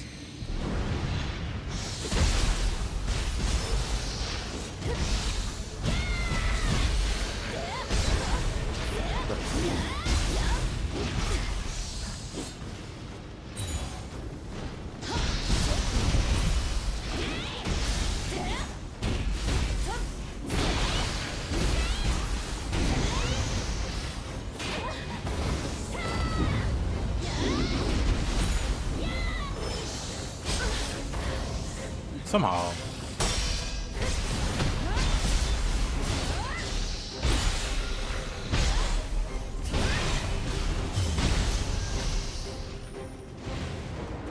I would indeed.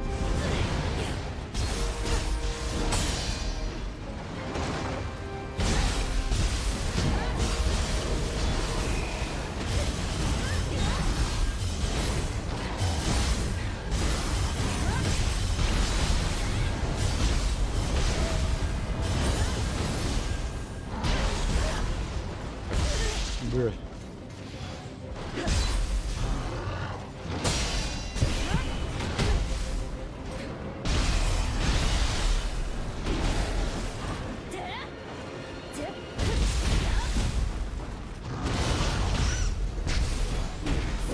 Leave me kill there.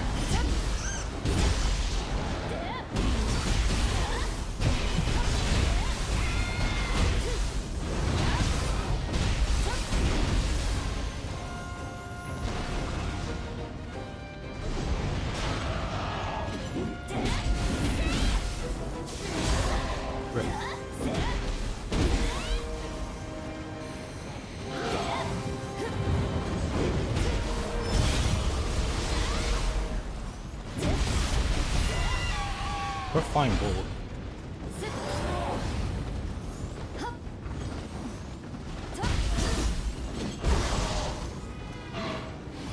Do I know the full form of DLC? I know there's gonna be 2 DLCs. One's gonna be in September, other one's gonna be in January or February.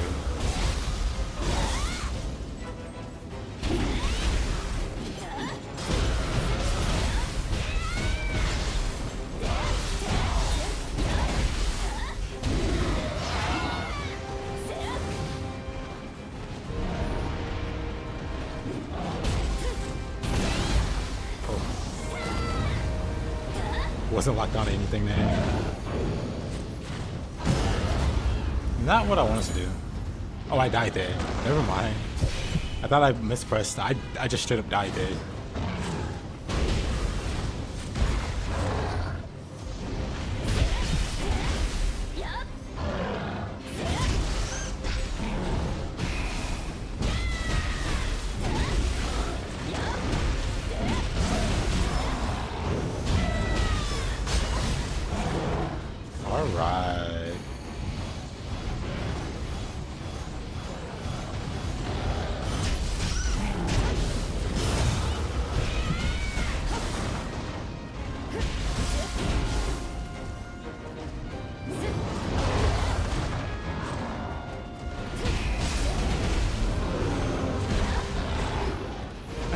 How did that hit me?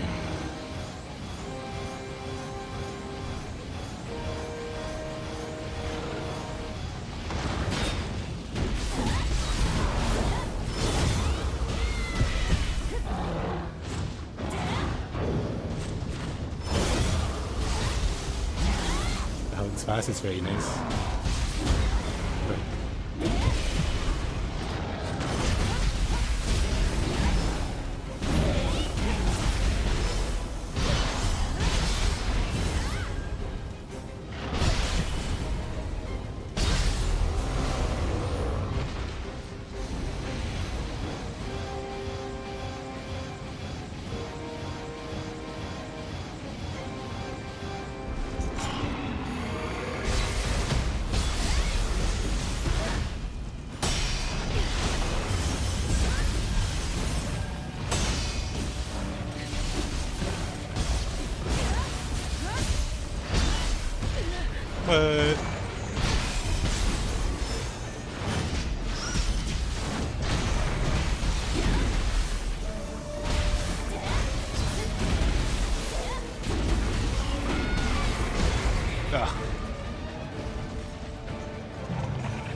they definitely remixed all the old enemies.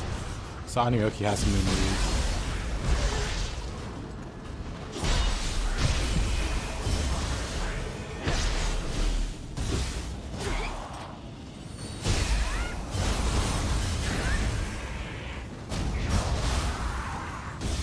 Like even Yokai has quite a few new moves.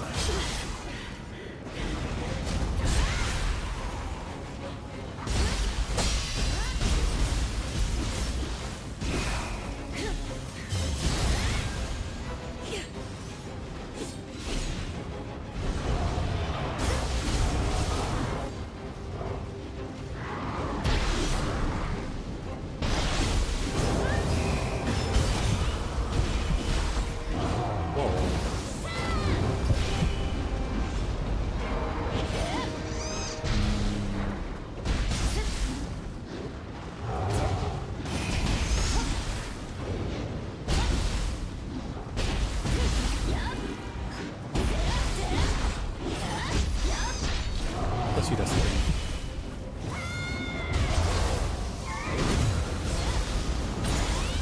There.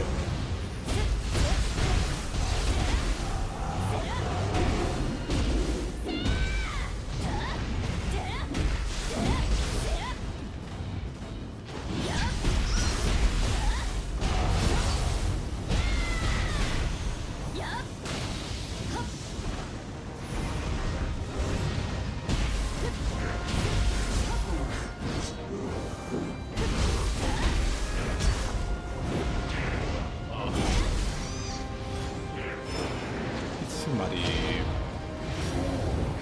Right.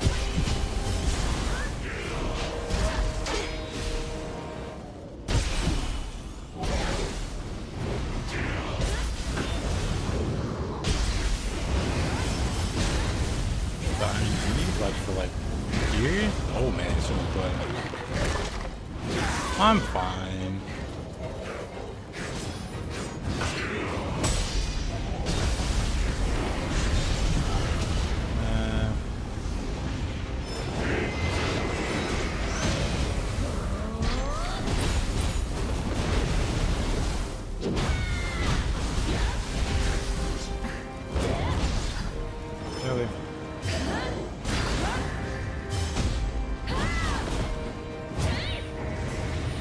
kind of lame.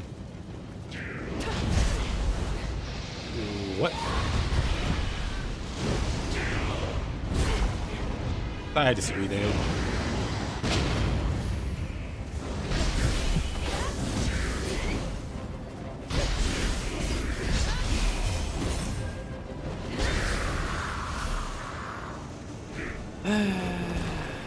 Where's the other guy?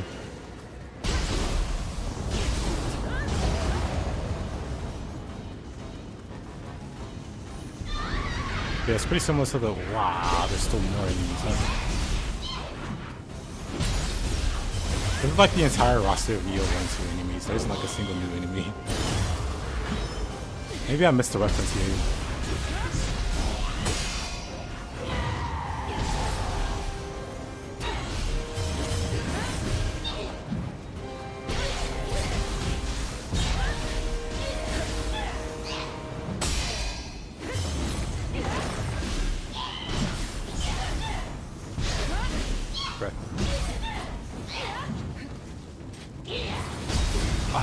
I just hated Boomerang. She has like no key there.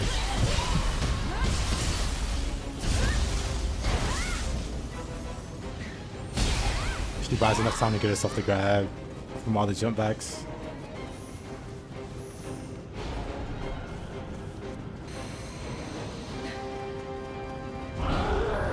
And Enra.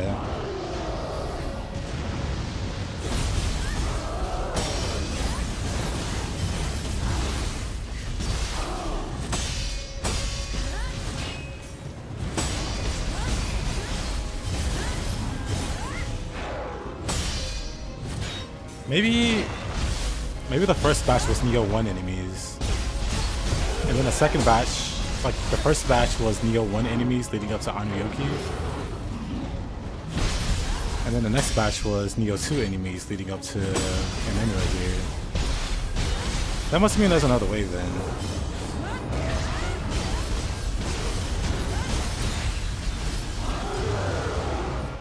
What is this called? Demonic Duels.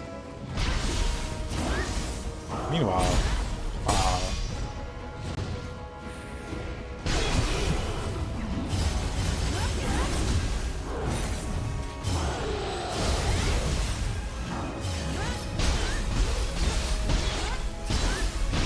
want to actually.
Imagine this distinction if it's snake game.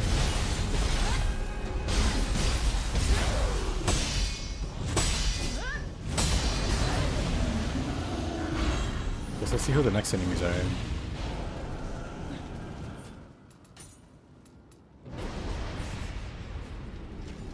Yeah, now it's Nioh 3 enemies.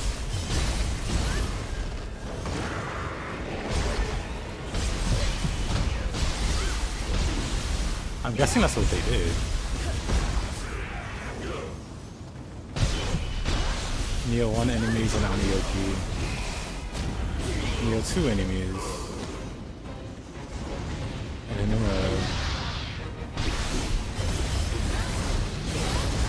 why these guys?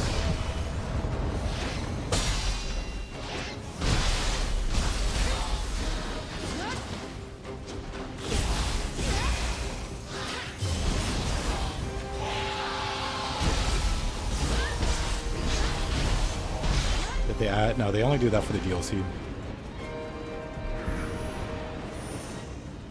Oh boy. Oh boy. But no, they only do that for the DLC. 1 second.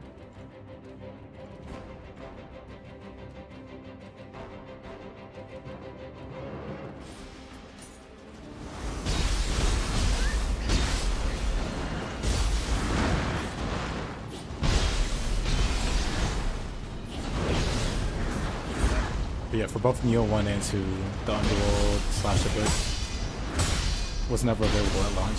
Just New Game and New Game Plus. The higher New Game Plus cycles and the Underworld and the Abyss came out with the DLCs for both games. So if that's what you're like aiming for, I'd say put off grabbing it until all the DLCs out. Because for now it's just New Game Plus.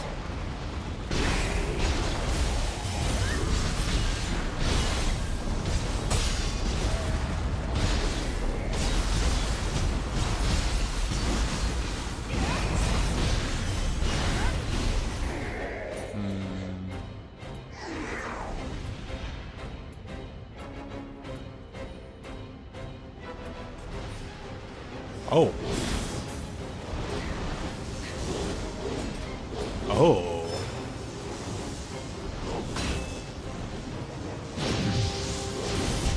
This is pretty evil, I'll be honest.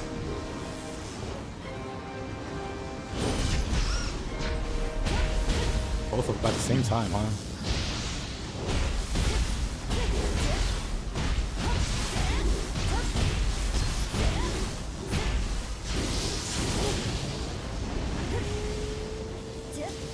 Well, not like lightning's gonna do anything to that one. Let's do a little cheating. Oh man, really?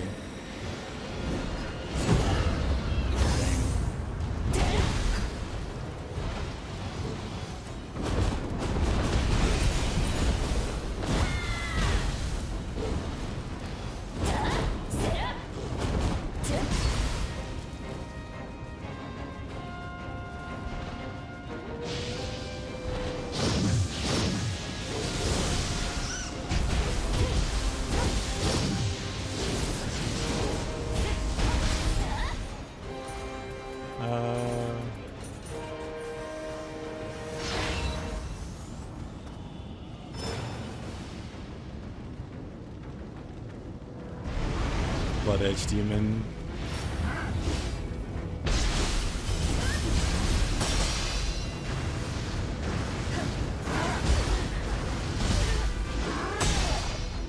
Lovely.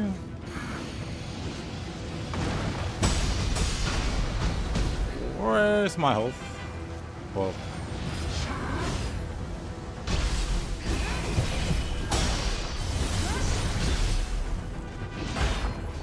Raiju's probably the medium in there for the most same.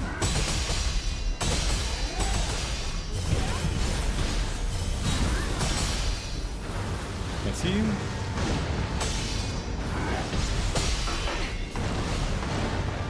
Please stop doing tricky moves.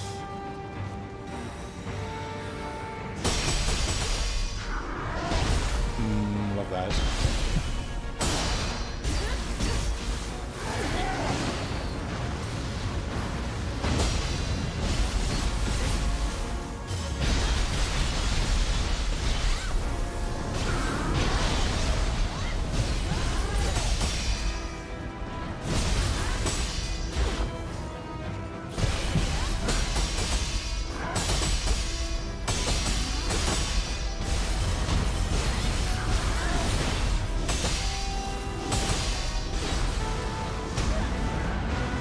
Okay, buddy.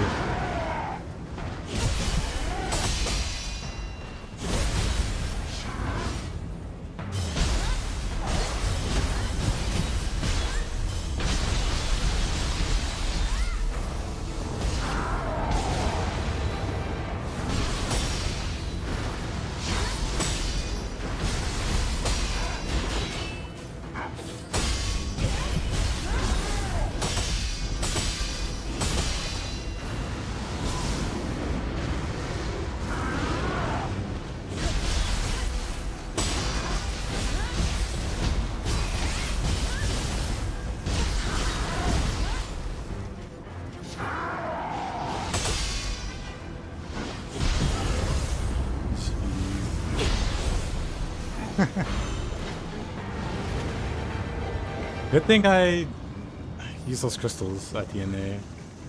Because that would have killed me. I had to do the whole thing over again. Alrighty, Wraith. Have a good one, my man.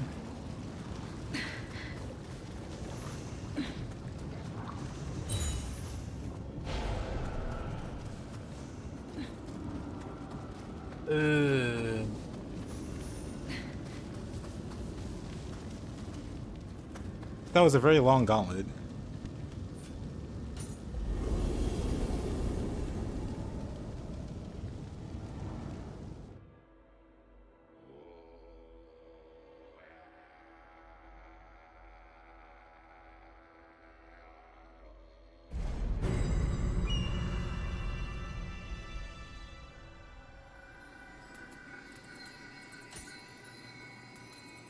Jeez.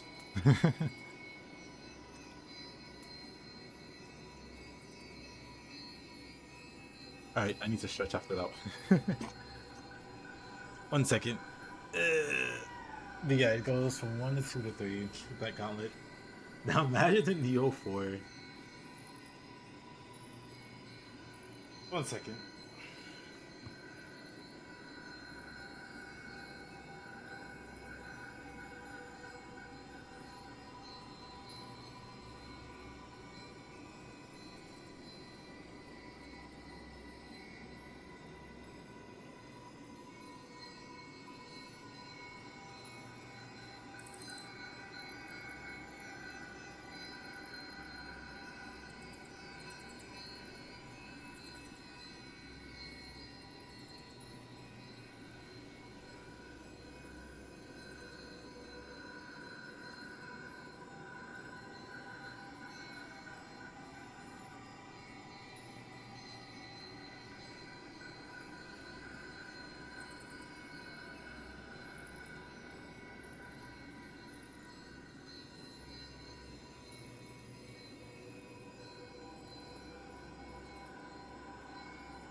Telekinesis. The legendary telekinesis. That was rough.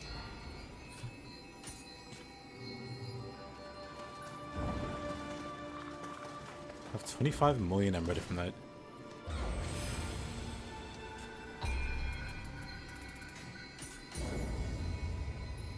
Who knew that would be such a struggle? Not I.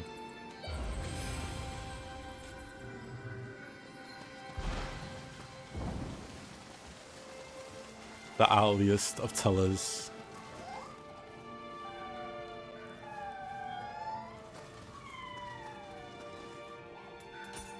Adorable campus.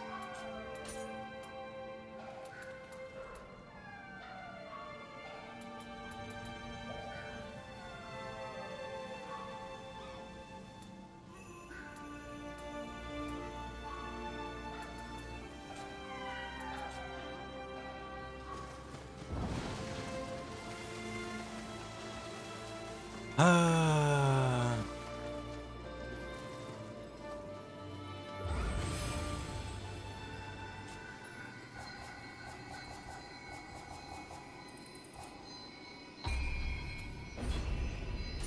Gathering of Grace.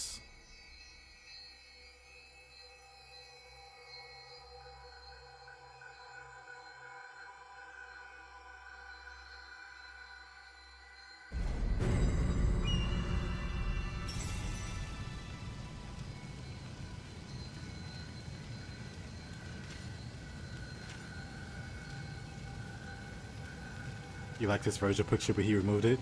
Yeah, Kinesis is a dirty traitor. I'm kidding.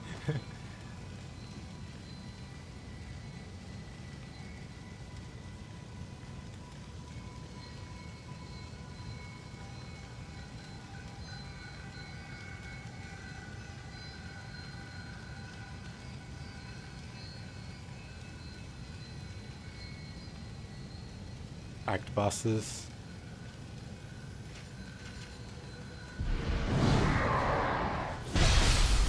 Starts with the great boss.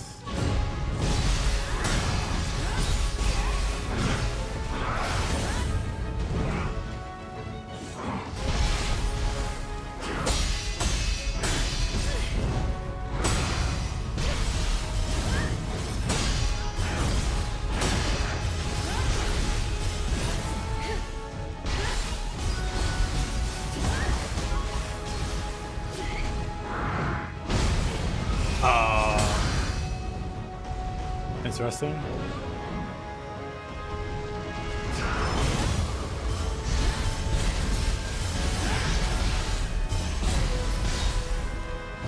I meant to grapple that whole time.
Oh, okay.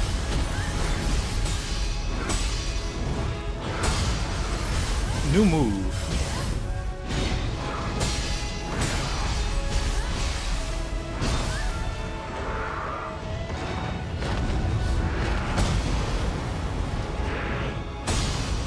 Maybe not. Oh, that is.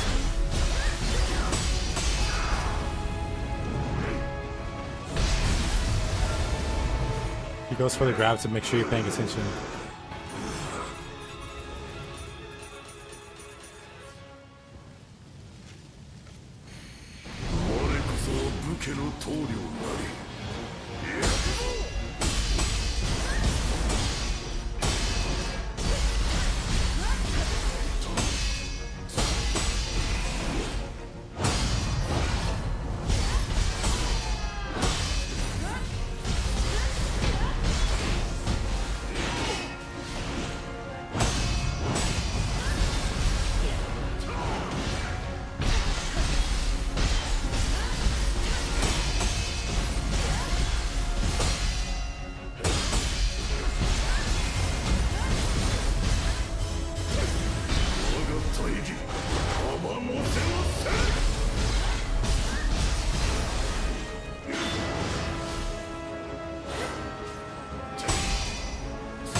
Oh, come on. It's Yoshitsune's brother. And I didn't want to heal there. I could have, but I didn't want to go there. I thought I'd be fine.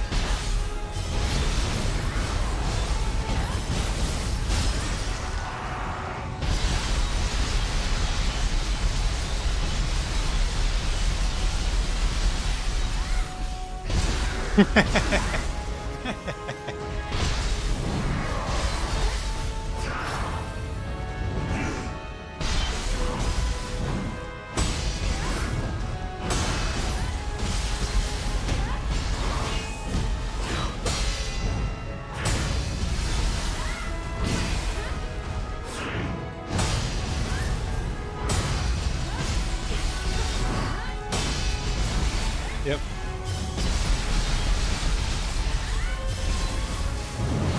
That's what I was.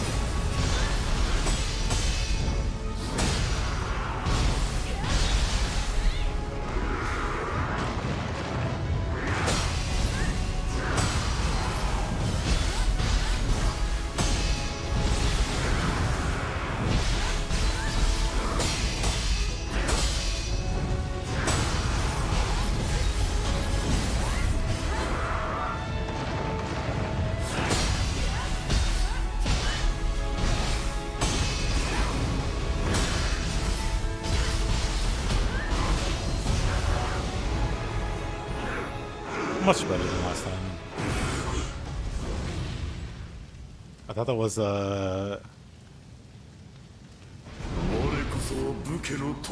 Yasukani.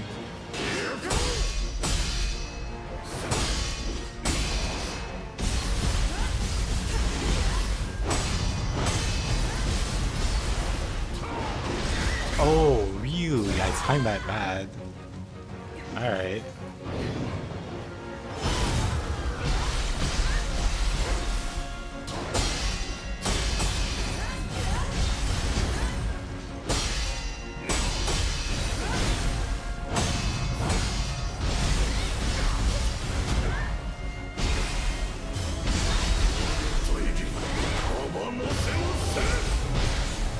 For the flex.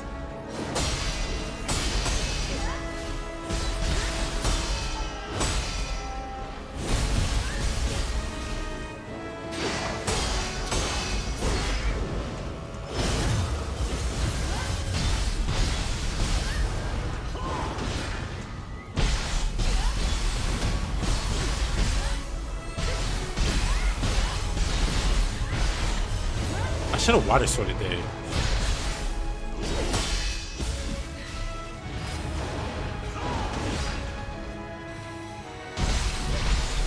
Hey there, JP.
Oh, what? Whoa. Come on, man.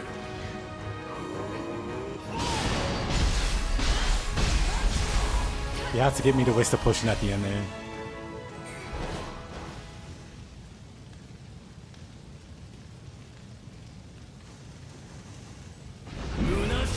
Oh.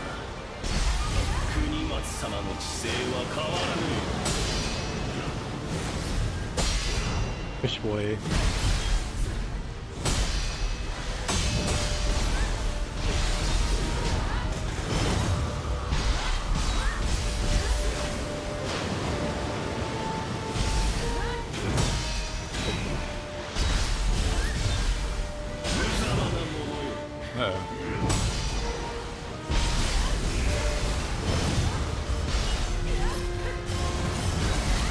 Well, we're not water swording this guy.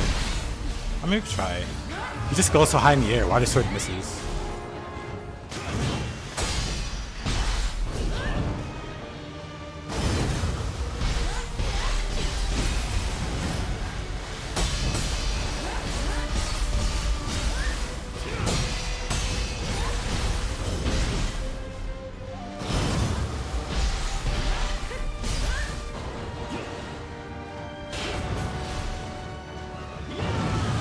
Yeah, that grab is really difficult to dodge. Without a sound cue, man.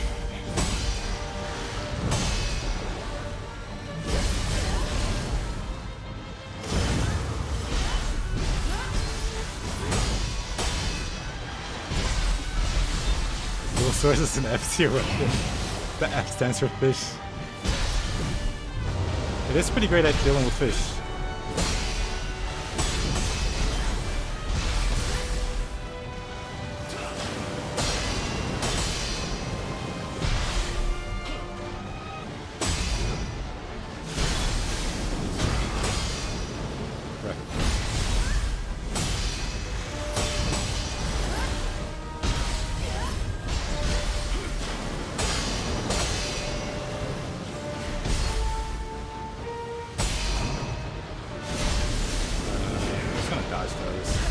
I'm not comfortable dodging those projectiles.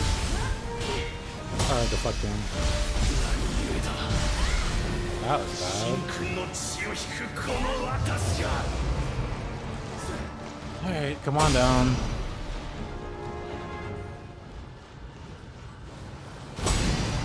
Alright. He didn't know what he wanted to do there.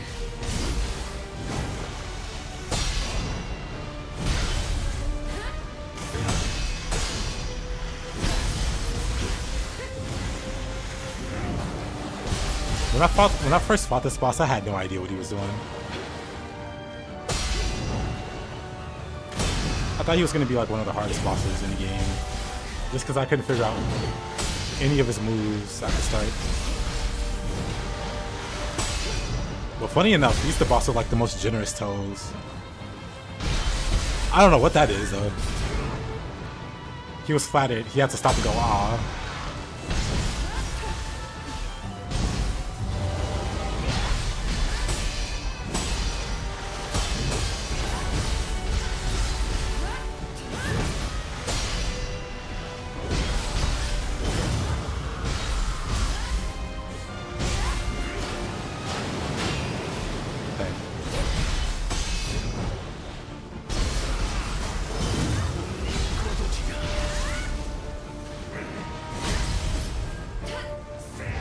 This grab gets you all the time. This grab is really tricky. For me, I wait for the audio cue. Like he just goes, yeah, or whatever he does. He screams. That's how I time my dodge. Which does mean if he's talking, when that grab comes out, I have no idea when to dodge.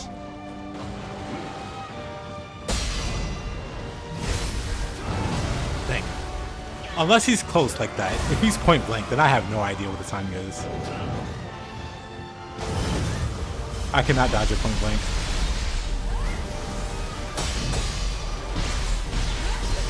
At least not reliably. But if I back up a bit.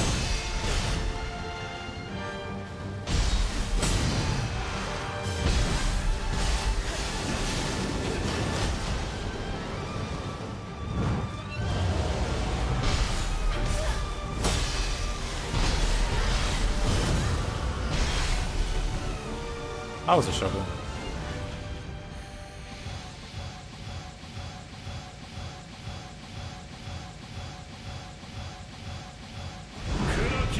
You're respecting any of his moves at all. Oh look, it's the final boss.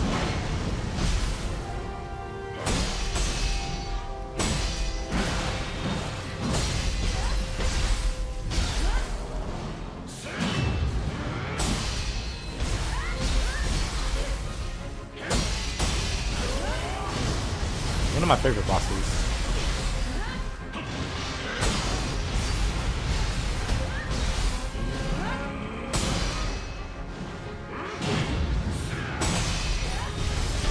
Why is he sliding across the room?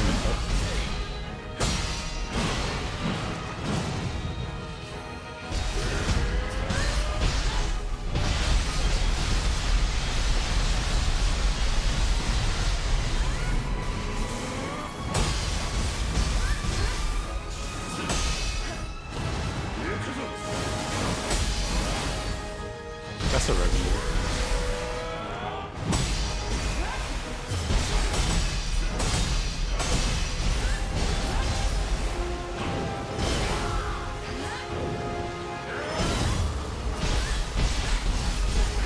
Yeah, Hiruko is way funner to fight than like we'll talk about it.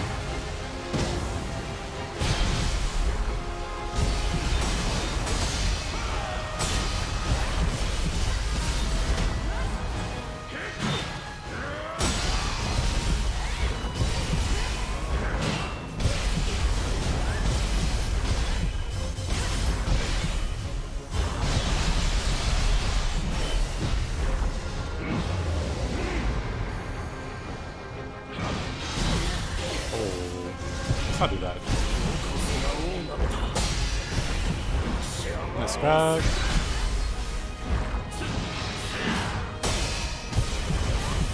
Wasn't sure what move that was. I don't like these spikes.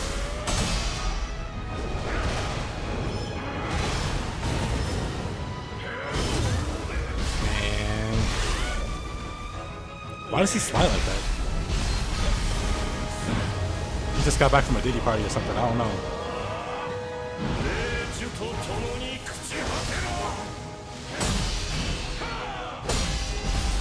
Oh, I don't think so, buddy.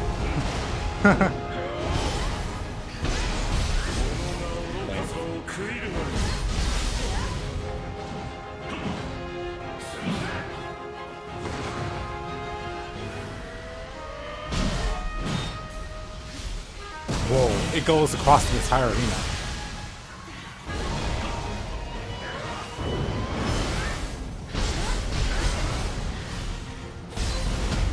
I had no idea it would go across the entire arena.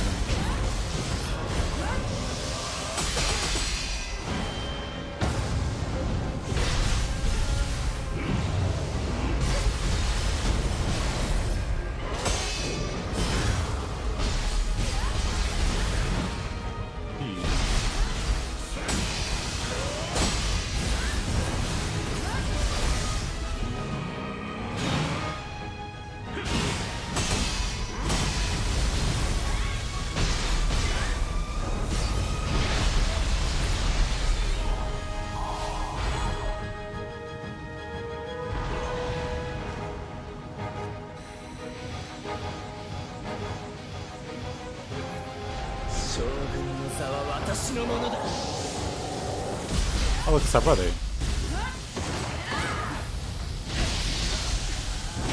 Nope. Water storage.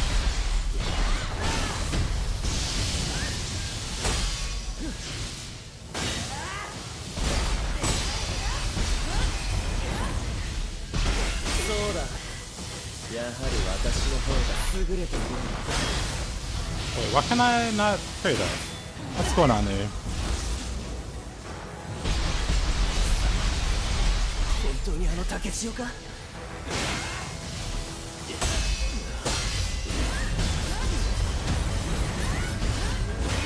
Nope.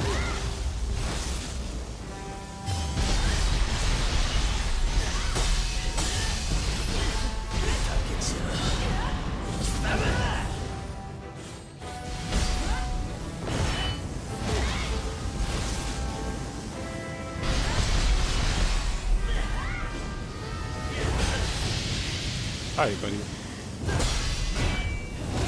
You can put all that out.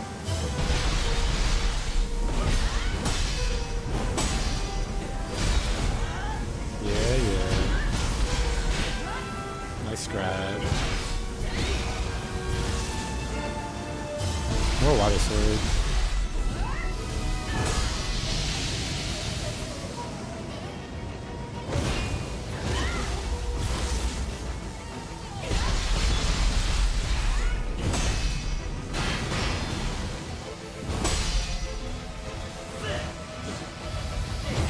Okay, but you can stop doing that too. Alrighty, Kinesis. Have a good one, my man.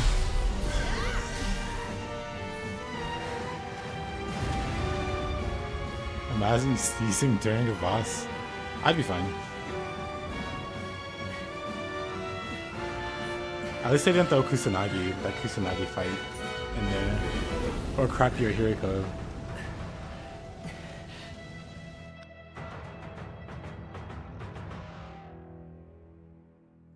Good morning, Amartya. You just missed me doing the amazing gauntlet. I think that's the final one. I could be wrong.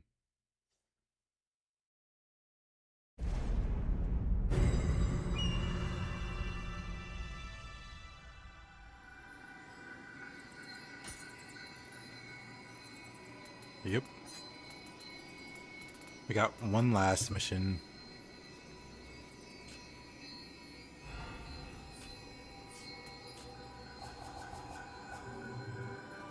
I put off doing it because I hate fighting humans.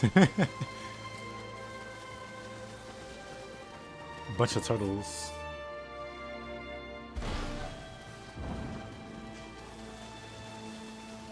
It should be fine.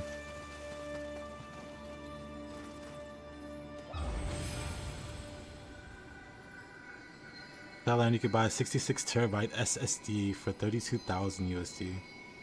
In this economy, that's a steal. Let me guess, it's used? Gently used?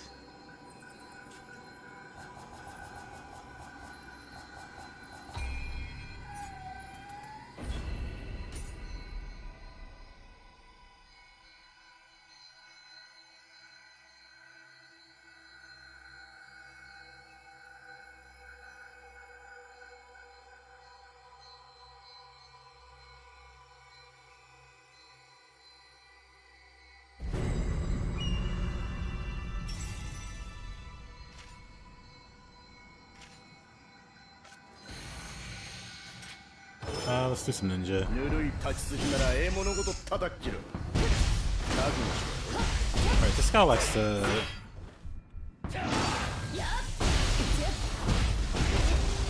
This guy likes to spam ground plate.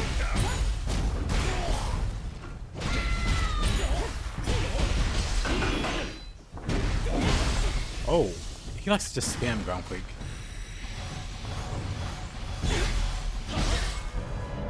I didn't parry that. Hey Kambla, how you been?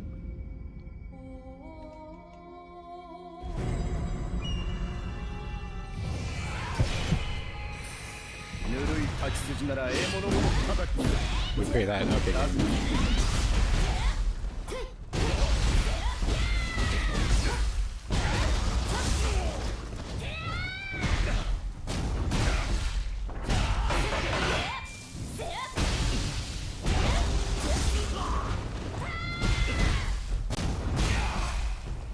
But yeah, Maestro. When you do the grapple with Tonfa, you can do a follow-up attack. But only if the human doesn't have hyper armor.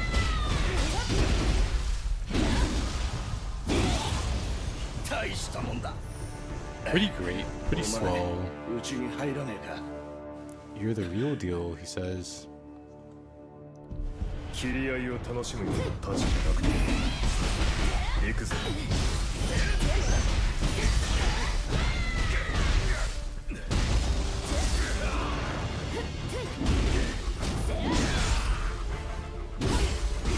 Oh, whoa. He just hyper armors my swing there. Alright.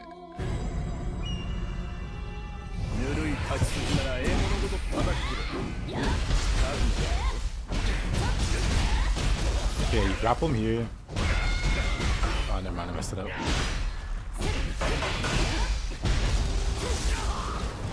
But yeah, you grapple him there and then you do that. This is a Tonfa.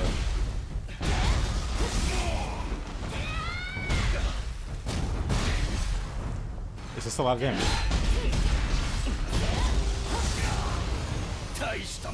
Maybe I could just do that to them.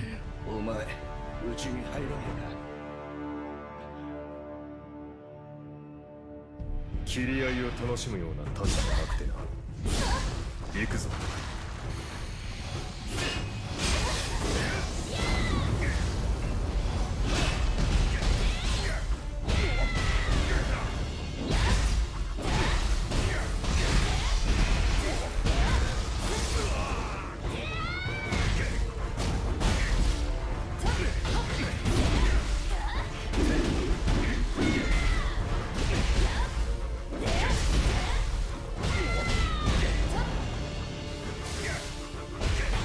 Those are big Tonfa. It's not big enough.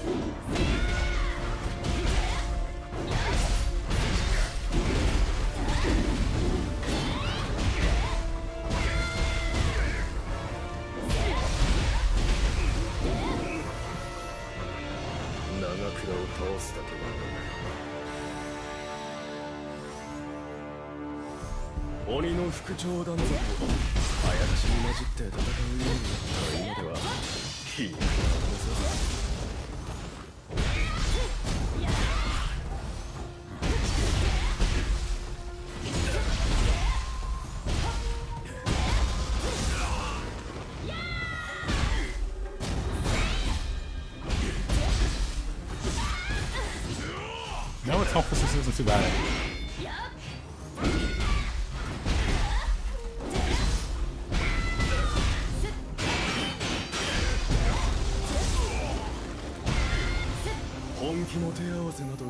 Are these wind Tonfas by any chance?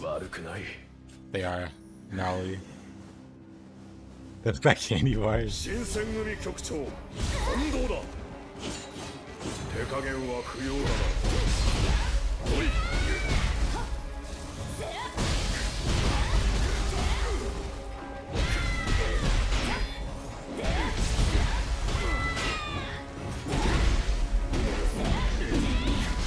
My shit's been corrupted by JP. You hate to see it.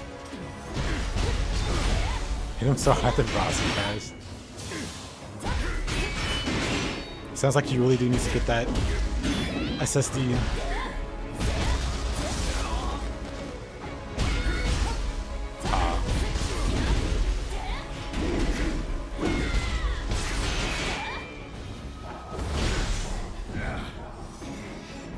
Man, whatever.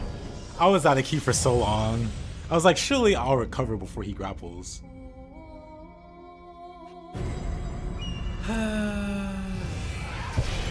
Whatever.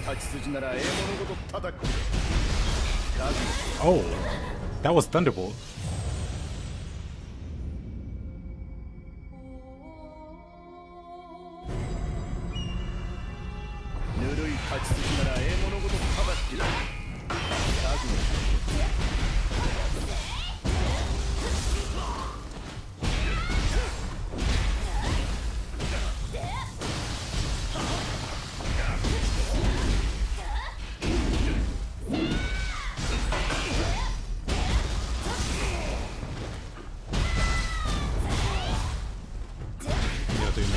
I did one with Switchblade.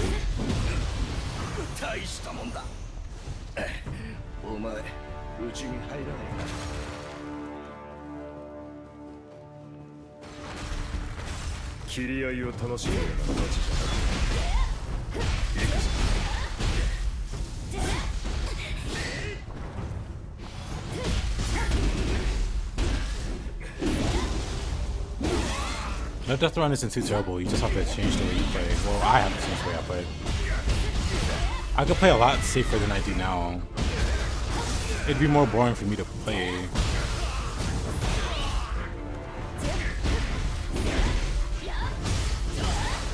Dang.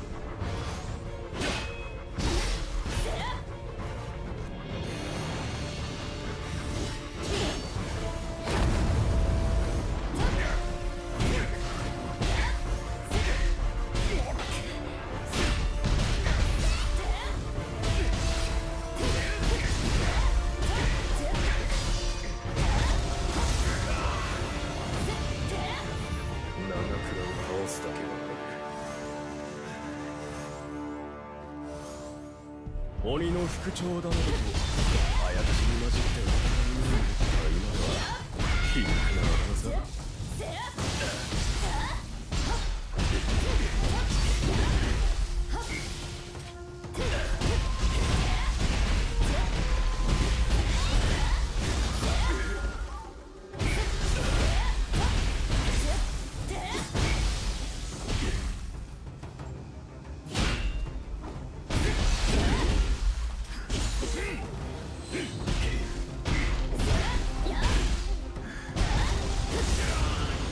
本気の手合わせなど久々だったが悪くない。 Get away with it most times. Well, thank you. 新選組局長近藤だ。手加減は不要だ。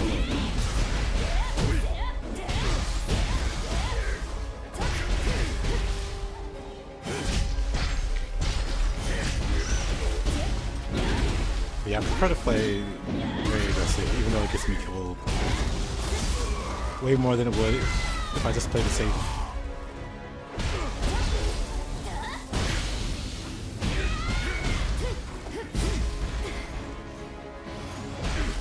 What a healer.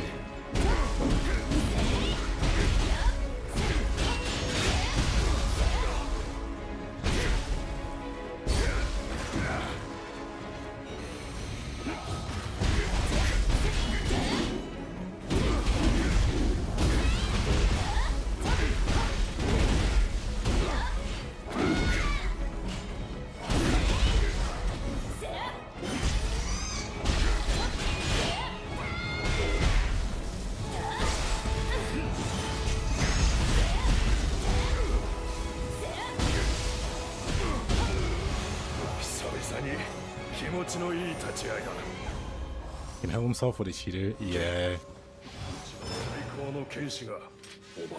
Our most skilled swordsman awaits.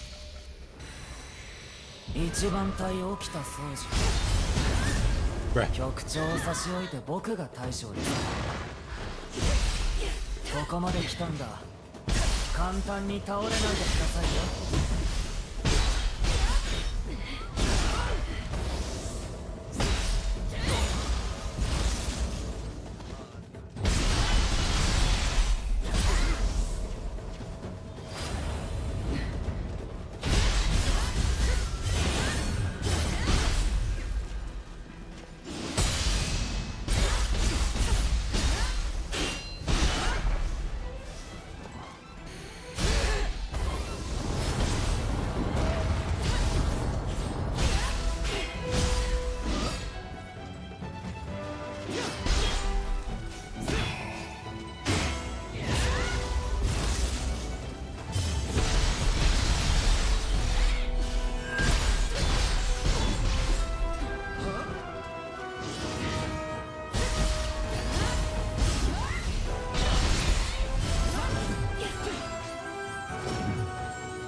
信じられない強さだ。こういう戦いをずっとしていたいな。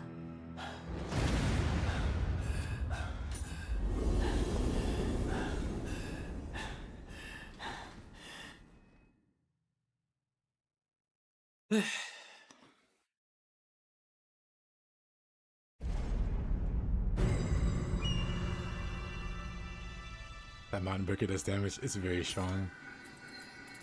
There, we did it.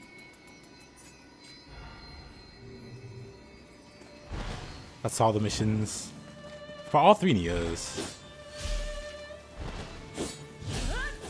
Now what do I play? I'll figure that out. I guess after the stream. I don't know. I'll think about it. But anyway, that's it for now. I appreciate you guys watching. I'll be back tomorrow with another stream. We'll figure out what. But until then, hope you guys have a good rest of your day. Or night. Or morning. Good morning, Kinesis. I'll see you next time. Later, Sun. Later, JP. I'm Matthew. Ali. Kinesis. Bye-bye.